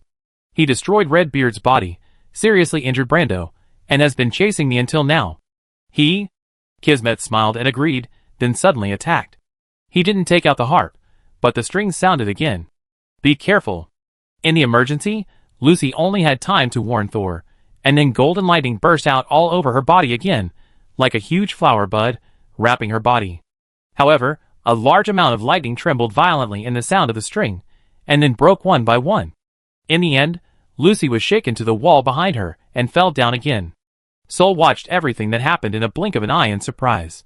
He knew that Kismet was very strong, but he didn't expect that the other party could almost crush the other party when fighting against Lucy, who was also a second-level elite. Kismet's sonic resonance attack seemed to be more powerful than what Thor had seen before, and it could easily break through the witchcraft barrier created by Lucy. And Lucy had been running and defending, obviously knowing that her attack could no longer hurt Kismet. At this time, Kismet tilted his head and glanced at Thor, and said in a gloomy voice, "Don't worry, wait until I kill her, and you will be the next one." Thor's face was solemn, and he was actually confused. Kismet grabbed his hands in the air, as if he had grabbed a taut string, and then waved his arms, and a harsh piano sound was heard. Jung. The sound of the string penetrated into Thor's ear canal, and hit his eardrum fiercely. Thor's newly raised witchcraft defense was almost ineffective when it was cut by the sound of the string. He immediately felt a warm sensation in his ear canal, and the surroundings suddenly became quiet. But Lucy on the opposite side was even worse. She tried to surge the lightning again, but was hit against the wall again. 3 huge wounds burst out on her chest, like the claws of a giant beast slashing fiercely. The scene in front of him had completely turned into silent mode. Thor's heart moved, and suddenly his soul left his body and attacked Kismet from behind. His head suddenly turned into a dense ball of wool, which expanded to fill the entire room in an instant. Then he grabbed Kismet from all directions. Just as he was about to attack Lucy again, Kismet turned around immediately, flicked the air with his fingers, and instantly cut off several thin threads. But there were too many thin threads made of souls, and they were still entangled after being cut. Kismet raised his eyebrows, then stood up and stepped back. A large number of soul threads fell to the ground, without causing any damage, but condensed together to become a new Thor. In this way, Thor took the opportunity to stand between Lucy and Kismet. Kismet's eyes flashed with a smile, and then turned into a crazy twist in an instant. However, he raised his hands, and was about to cast the terrifying sonic magic again. Suddenly milky white wind chimes appeared on the ceiling of the room, floating above the heads of the 3 people, but there was no sound at all. Chapter 628. Sol did not hear the sound of the wind chimes, but his soul lines scattered around were the first to sense those seemingly real and illusory wind chimes. The milky white shell-shaped wind chimes moved without wind, chaotic and disorderly, making people feel weightless as if they were falling into the abyss. It was the wind chimes of the dreamer Clark. Clark! Lucy looked up and shouted at the wind chimes, "Kill Kismet!" Kismet paused, turned around and fled to the back door without hesitation. However, the whole room suddenly stretched out, and no matter how Kismet ran, he couldn't get close to the door. Kismet seemed to realize that he couldn't escape from Clark, so he stopped and stamped his feet. The bricks and stones on the ground suddenly burst one by one, and the huge sound seemed to have a new magic, and even made the wind chimes above his head start to swing stiffly. He also paid attention to Thor behind him, and immediately found that Lucy, who had originally wanted to sneak attack Kismet, suddenly fell to the ground with her head covered. It looked very painful. But Thor could not hear anything, and did not feel any other attacks. Thor immediately used a spiritual armor to filter out some of the magic power, making Lucy behind him feel better. When Thor turned his attention back to the front, he found that Kismet had disappeared without a trace. And the wind chimes above his head resumed their disorderly swinging. Thor then recovered his hearing by treating his minor injuries, and then lowered his head to check on Lucy's condition. It was horrible. He took out a cloak from the storage device, and put it on Lucy's body, which had only a few pieces of cloth left. Lucy's body was covered with huge wounds cut by the sound waves. Although she didn't bleed due to witchcraft, her skin was torn and it looked very scary. Thor took out a potion and handed it to Lucy. She sat down against the wall, holding the cloak in front of her tightly, but refused Thor's potion. "Thank you, but I can't take the medicine now." One side of Lucy's snow-white shoulder was still exposed. The huge wound on it was slowly gluing together. It closed again in a few seconds, and even the cut was fading rapidly. It didn't look like witchcraft, nor did it look like a self-healing ability. It looked like some kind of prop was used. Thor simply took the potion back and took it himself. He also had some small wounds on his body, all of which were caused by the aftermath of Kismet's attack. Just as Thor stood up, he suddenly felt a hand strangle his throat and lifted him up. Thor felt that his neck was about to be broken. He immediately wanted to fight back, but he couldn't catch any signs of attack. He put his hands on his neck, but he didn't touch the arm that was strangling his neck. Everything seemed to be air, all his imagination. Like a dream without logic. Thor tried to leave his body, but found that the arm that was holding his throat also grabbed his soul. He couldn't leave his body at all. Just as Thor's eyes widened and his hands were about to turn into tentacles, Lucy suddenly spoke. "Clark, let go of Thor." The wounds on Lucy's body had all healed, and she'd barely got up from the ground. Although she was in a mess and still wearing Thor's cloak, she had already straightened her chest and nodded, regaining her reserved and proud demeanor. However, Clark only slightly relaxed his strength and did not completely let go of Thor. Thor held Clark's wrist and tried to break free with magic, but found that whenever he wanted to cast a spell, he would have a strange drowsiness that made him unable to mobilize his mental power. Lucy frowned. "Mr. Clark, Thor just saved my life from Kismet. No matter what conflicts you had with him before, please let him go first, and at least give him a chance to explain." At this moment, a gust of wind blew, blowing the already messy furnishings in the room to the wall. When the wind stopped, Pearl was already standing in the middle of the room. Seeing Thor being restrained, she was about to step forward, but stopped. "Clark, let Thor go." Facing Pearl, Clark showed an ambiguous smile. "Feeling sorry for your lover?" Thor's mouth twitched. Pearl's face froze, and then she rolled her eyes impatiently. "This kid has some abilities. I keep him for use." "You mean his ability to clean up pollution?" Clark smiled and said, "Not bad, but I prefer to have this special ability in my own hands." Clark suddenly pulled Thor closer. "For example, I can eat his soul directly, so that I can know what his power is." Hearing "eat the soul," Pearl's eyebrows twitched, thinking that he was referring to something. She lowered her head and deliberately lowered her posture. "His power is useful to me, and besides, you also know his identity." Clark narrowed his eyes. "Of course I know. A little wizard who is plotting with you how to kill me and overestimates his own abilities." Lucy was stunned and did not say the words of pleading. Thor looked panicked and uttered a scale vaguely, as if he wanted to beg for mercy. But Pearl's eyes were fierce, and she suddenly rushed forward, turning into a whirlwind, and she didn't care about Thor and Clark's hand anymore, and directly trapped the two of them. After the whirlwind, Pearl reappeared. She looked at the bodies of Clark and Thor on the ground, and was at a loss for a moment. Lucy on the side was so scared that she stepped back again and again, looking at Pearl's eyes, as if she had seen a very scary monster. Pearl lowered her head again. Her eyes fell on Thor, who was lying on the ground with his eyes out of focus. "What happened? I killed them all." She unconsciously clenched her fists. Her heart was empty, and she didn't feel the pleasure of revenge at all. It was a dream. Ophelia's voice suddenly sounded in her mind. Pear breathed a sigh of relief, but became nervous again the next second. "I didn't react at all. Is Clark already close to the 4th level?" "Heh." Ophelia chuckled disdainfully. "Even if he really eats you, it will only increase the probability of entering the 4th level." Pearl tried to break free from the dream, but found that even though her strength was almost fully restored, she still couldn't find the flaws in the dream. "Ophelia, according to the agreement, you should take action." Pearl didn't need Ophelia to kill Clark personally, and the other party couldn't pass such a strong force through her body.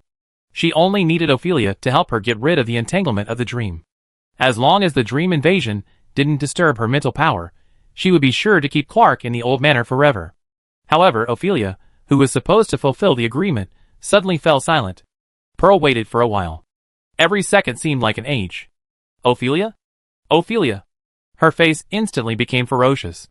Thor looked at Pearl, who suddenly stood still and didn't speak, and immediately realized that Clark had attacked her.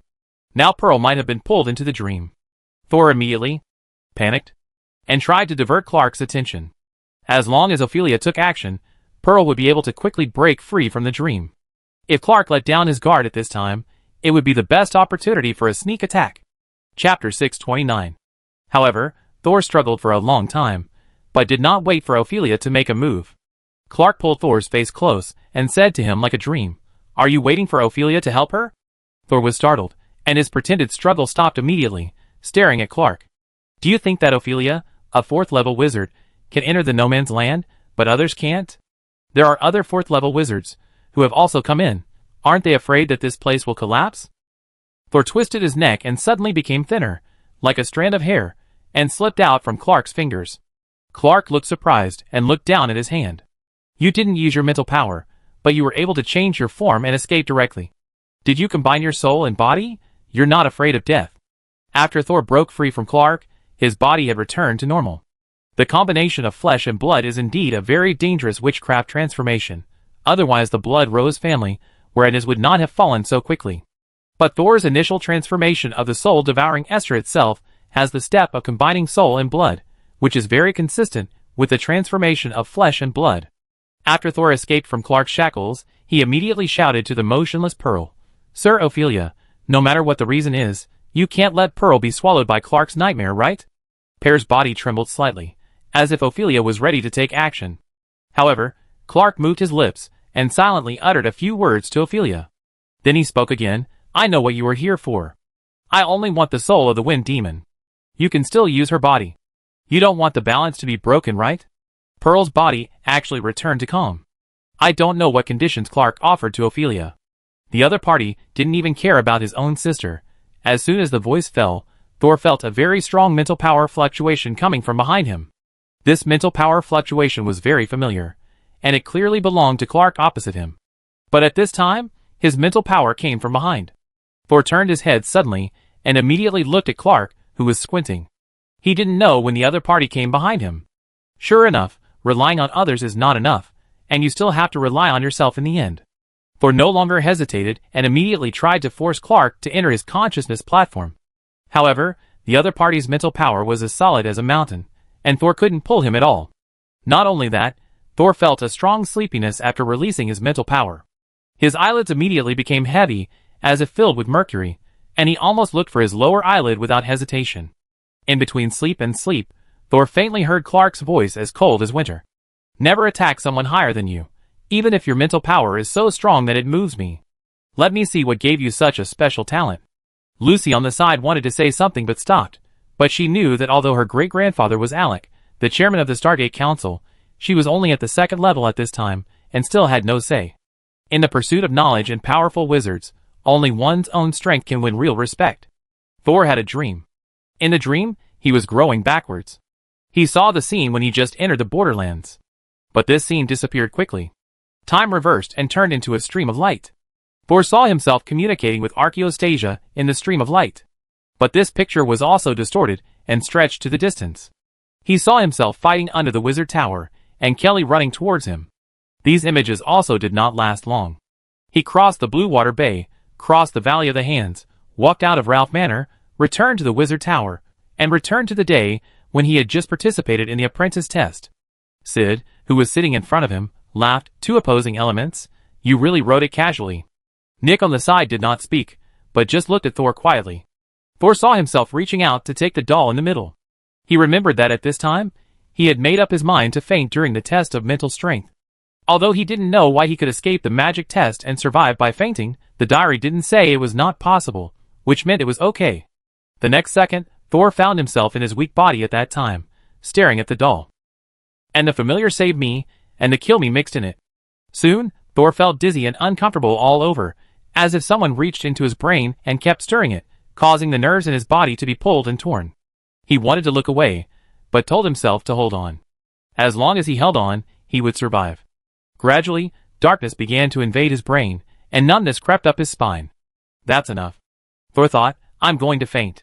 But at this moment, a sudden voice that seemed to come from his body sounded. "Are you really going to faint? But your limit is far more than this." The puppet's scream has changed. The voice of "save me" disappeared, and all that was left was a dense voice of "kill me. Kill me." The strange voice in the body continued, "You want to faint, but you just want to faint. But now, you don't want to faint." The pain and darkness left at the same time, and Thor's eyes suddenly widened. Sid and Nick, who were waiting to watch the show on the opposite side, stood up from their seats at the same time. Their eyes looking at Thor gradually changed from shock to fear. The voice of the puppet doll also changed. "Kill me! Kill me! Golsa! Kill me! Golsa!" Thor unconsciously followed, "Kill me! Kill me! Kill me! Golsa! Kill me again! Kill me again?" Thor was startled, and suddenly curious about what again meant. Then he found himself leaving the Wizard Tower that was being tested and coming to a meadow. "Where is this again?" Thor turned around in place. The sun was shining brightly, and the green grass was dotted with white flowers. The breeze was blowing, and the flowers and plants were bending down, as if they were saying hello to Soul. "Brother Soul, brother Soul." A silver butterfly appeared from nowhere, spinning and approaching Soul like a petal fluttering in the wind. Everything was beautiful like a dream. However, the sky was suddenly overcast, and thunder rumbled, as if something terrible was about to happen. And Penny's joyful dance immediately lost its calmness and joy, and her voice also trembled with fear. Brother Thor, someone wants to eat me, help me hide. Thor immediately said, Penny, hide in my dream. Penny obeyed and flew into Thor's brow. Then yellow sand rolled up between the sky and the earth, and the visibility around was instantly less than 1 meter. The coarse sand hit Thor's skin, like countless steel knives constantly cutting him. The voice from the bottom of his heart sounded again. So you hid the nightmare butterfly in your dream. Haha, you are really talented and confident at the same time. You actually played with your own dream in front of the dream maker? You don't know your own abilities. Chapter 630. The scene in front of Thor changed again. The yellow sand, grass, dark clouds, and sunshine all disappeared. There was only darkness all around. Gradually, flickering spots of light and hazy halos appeared in the darkness. But the main body was still dark. It was silent, but it seemed to contain extremely powerful power. He felt himself floating in the air, without any force up, down, left, or right. But at the same time, he was moving slowly, moving towards one of the dim halos. Thor felt as if he had been in this state of being unable to move or even think properly for hundreds or thousands of years. He now urgently wanted to move, see something else, and listen to a sound other than silence. So, after this thought came to mind, Thor felt that his speed had changed. He was quickly approaching the dim halo that was gradually approaching. And the speed was getting faster and faster. Oh, I suddenly gained a force. This force gave him an acceleration, and the dots of light in front of his eyes quickly turned into a few thin lines, and then turned into streams of light, and finally even the streams of light disappeared. Ah! A sharp and piercing voice suddenly sounded, suddenly waking up Thor, who was still trying to get close to the halo. He suddenly opened his eyes, and saw Clark, who was standing opposite him, curled up on the ground with his hands covering his face. Red water flowed out from between his fingers. The volume was so large that it didn't seem like the blood volume that a person could have. Thor held his forehead, but he was actually secretly pulling Penny out of his dream. The little butterfly hiding in Thor's past dreams had already closed its 5 senses. But even so, it was trembling when it just returned to the diary. It seemed to take a long time to calm down. Thor put down his arm, still looking like he hadn't woken up yet. At the same time, Pearl, who had been motionless on the opposite side, suddenly woke up. Her face was pale, and it seemed that she still hadn't recovered from the endless dream. But when she saw Clark lying on the ground, she stepped forward and pulled Thor over. What happened? Was it Ophelia? Not me. Ophelia, who was hiding in Pearl's body, took the initiative to speak. It was your lover who did it. Sol shook his head. I don't know what terrible things he saw in my dream. He didn't lie. The dream just now was obviously not scary at all. And Lucy in the corner was already dumbfounded. She looked at Clark, who was still wailing in pain on the ground, and then looked at Sol, who was sleepy and seemed to have just woken up, and felt that her outlook on life had been overturned. But Lucy was also a witch who had seen storms. She tried to calm herself down and reduce her presence. At the same time, she prayed to her great-grandfather, Lord Alec, again in her heart. Although praying twice in a short period of time would cause some pollution to her spirit, it was too terrible that a second-level wizard actually killed a third-level wizard who had the possibility of promotion. She had to inform her great-grandfather of this matter as soon as possible. However, Lucy had just uttered the first word of her prayer. Her head suddenly fell off and rolled to Thor's feet. Pearl, who was still questioning Ophelia's reason for not taking action, looked over at the same time as Thor, who was silently recovering his mental strength. Behind Lucy, a silver-haired man said, "The borderless land is already chaotic enough, so don't call for another 4th-level wizard." After saying that, Kismet looked up and smiled at Thor. But he only glanced at Thor, then turned his flower hand to Pearl, who looked alert, and leaned forward slightly. "Master, please forgive me for making a decision without authorization. It's better not to let other 4th-level wizards know about this matter." Pearl was stunned, but then she realized that Kismet was not talking to her, but to Ophelia in her body. Pearl's right hand was raised unconsciously, and a small crack appeared in the palm of her hand. A drop of red blood flowed out, and then it quickly expanded to form a bloody face. This face should be very beautiful, but at this moment it only made people feel scared. It was as if all the blood in the body was twisted and squirming along the blood vessels. "When will you be obedient, and make me feel strange?" Ophelia's voice was emotionless, and then she turned her face to look at Thor. "You have a terrible power hidden in your body. Maybe I should just kill you right here." Kismet, who was bowing, raised his eyelids instantly. Ophelia! Pearl shouted immediately. Sol glanced at the diary and shrugged casually. If you also want to be the next dream maker. Hee hee. Ophelia laughed indifferently. You should be glad that I discovered all this, not other 4th level wizards. For me, this world is already full of holes, and cannot be saved. I don't mind having one more person like you. This world is full of holes? Thor immediately thought of the abyss on the other side of the continent, and the huge waves surging around. Is it possible that the arbitration court and the Stargate Council are no longer able to stop the abyss from polluting the world? Or is it that Ophelia is the only one at level 4 who is pessimistic about the future? Ophelia didn't look at Thor again, but turned to Clark, who had stopped screaming on the ground. The blood flowing from the latter's face now formed a large pool of blood on the ground. Finally he knew to delete his memory, but it seems he has paid the price of losing his eyesight forever. Pell breathed a sigh of relief when she saw Ophelia no longer paying attention to Thor. She didn't want Thor to attract her attention again, so she quickly stepped forward and raised her left hand to Clark, who was lying on the ground. Although the process was completely beyond her plan, the result was good. She wanted to take this opportunity to kill Clark completely. Who knew that Ophelia would stop her again? No, you can't kill him. Payer sneered. Why didn't you care when he attacked me, but now I want to kill him, you want to stop me? What benefits did the other party give you to make you willing to bear the punishment for violating the contract? A 4th level wizard who signs a contract must also bear the same cost of violating the contract. Just like a spring, the more force you give it, the greater its rebound force. Ophelia said in a deep voice, I have helped you several times. If you still die at the hands of the other party, it means you are too incompetent. As for Clark, he really can't die now. Kismet stepped forward to speak for his current master. I think Clark must have told you something very important just now, right? Ophelia glanced at Kismet with a smile in her eyes. Oh, it's okay to tell you. The second giant of the Stargate Council, the 4th level of the glowing family, is about to die.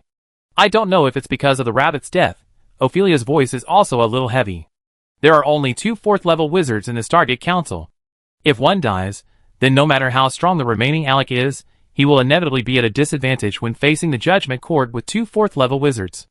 The Tribunal will certainly take this opportunity to expand its power, and then Sky City will no longer be able to remain neutral. Ophelia's words shocked everyone. Thor looked at Clark on the ground and finally understood why the 3 forces in the borderlands suddenly changed. The Stargate Council wants to promote Clark, so that he can become the new 4th level to fight against the Tribunal after the death of the 4th level of Radiance. Kismet also reacted.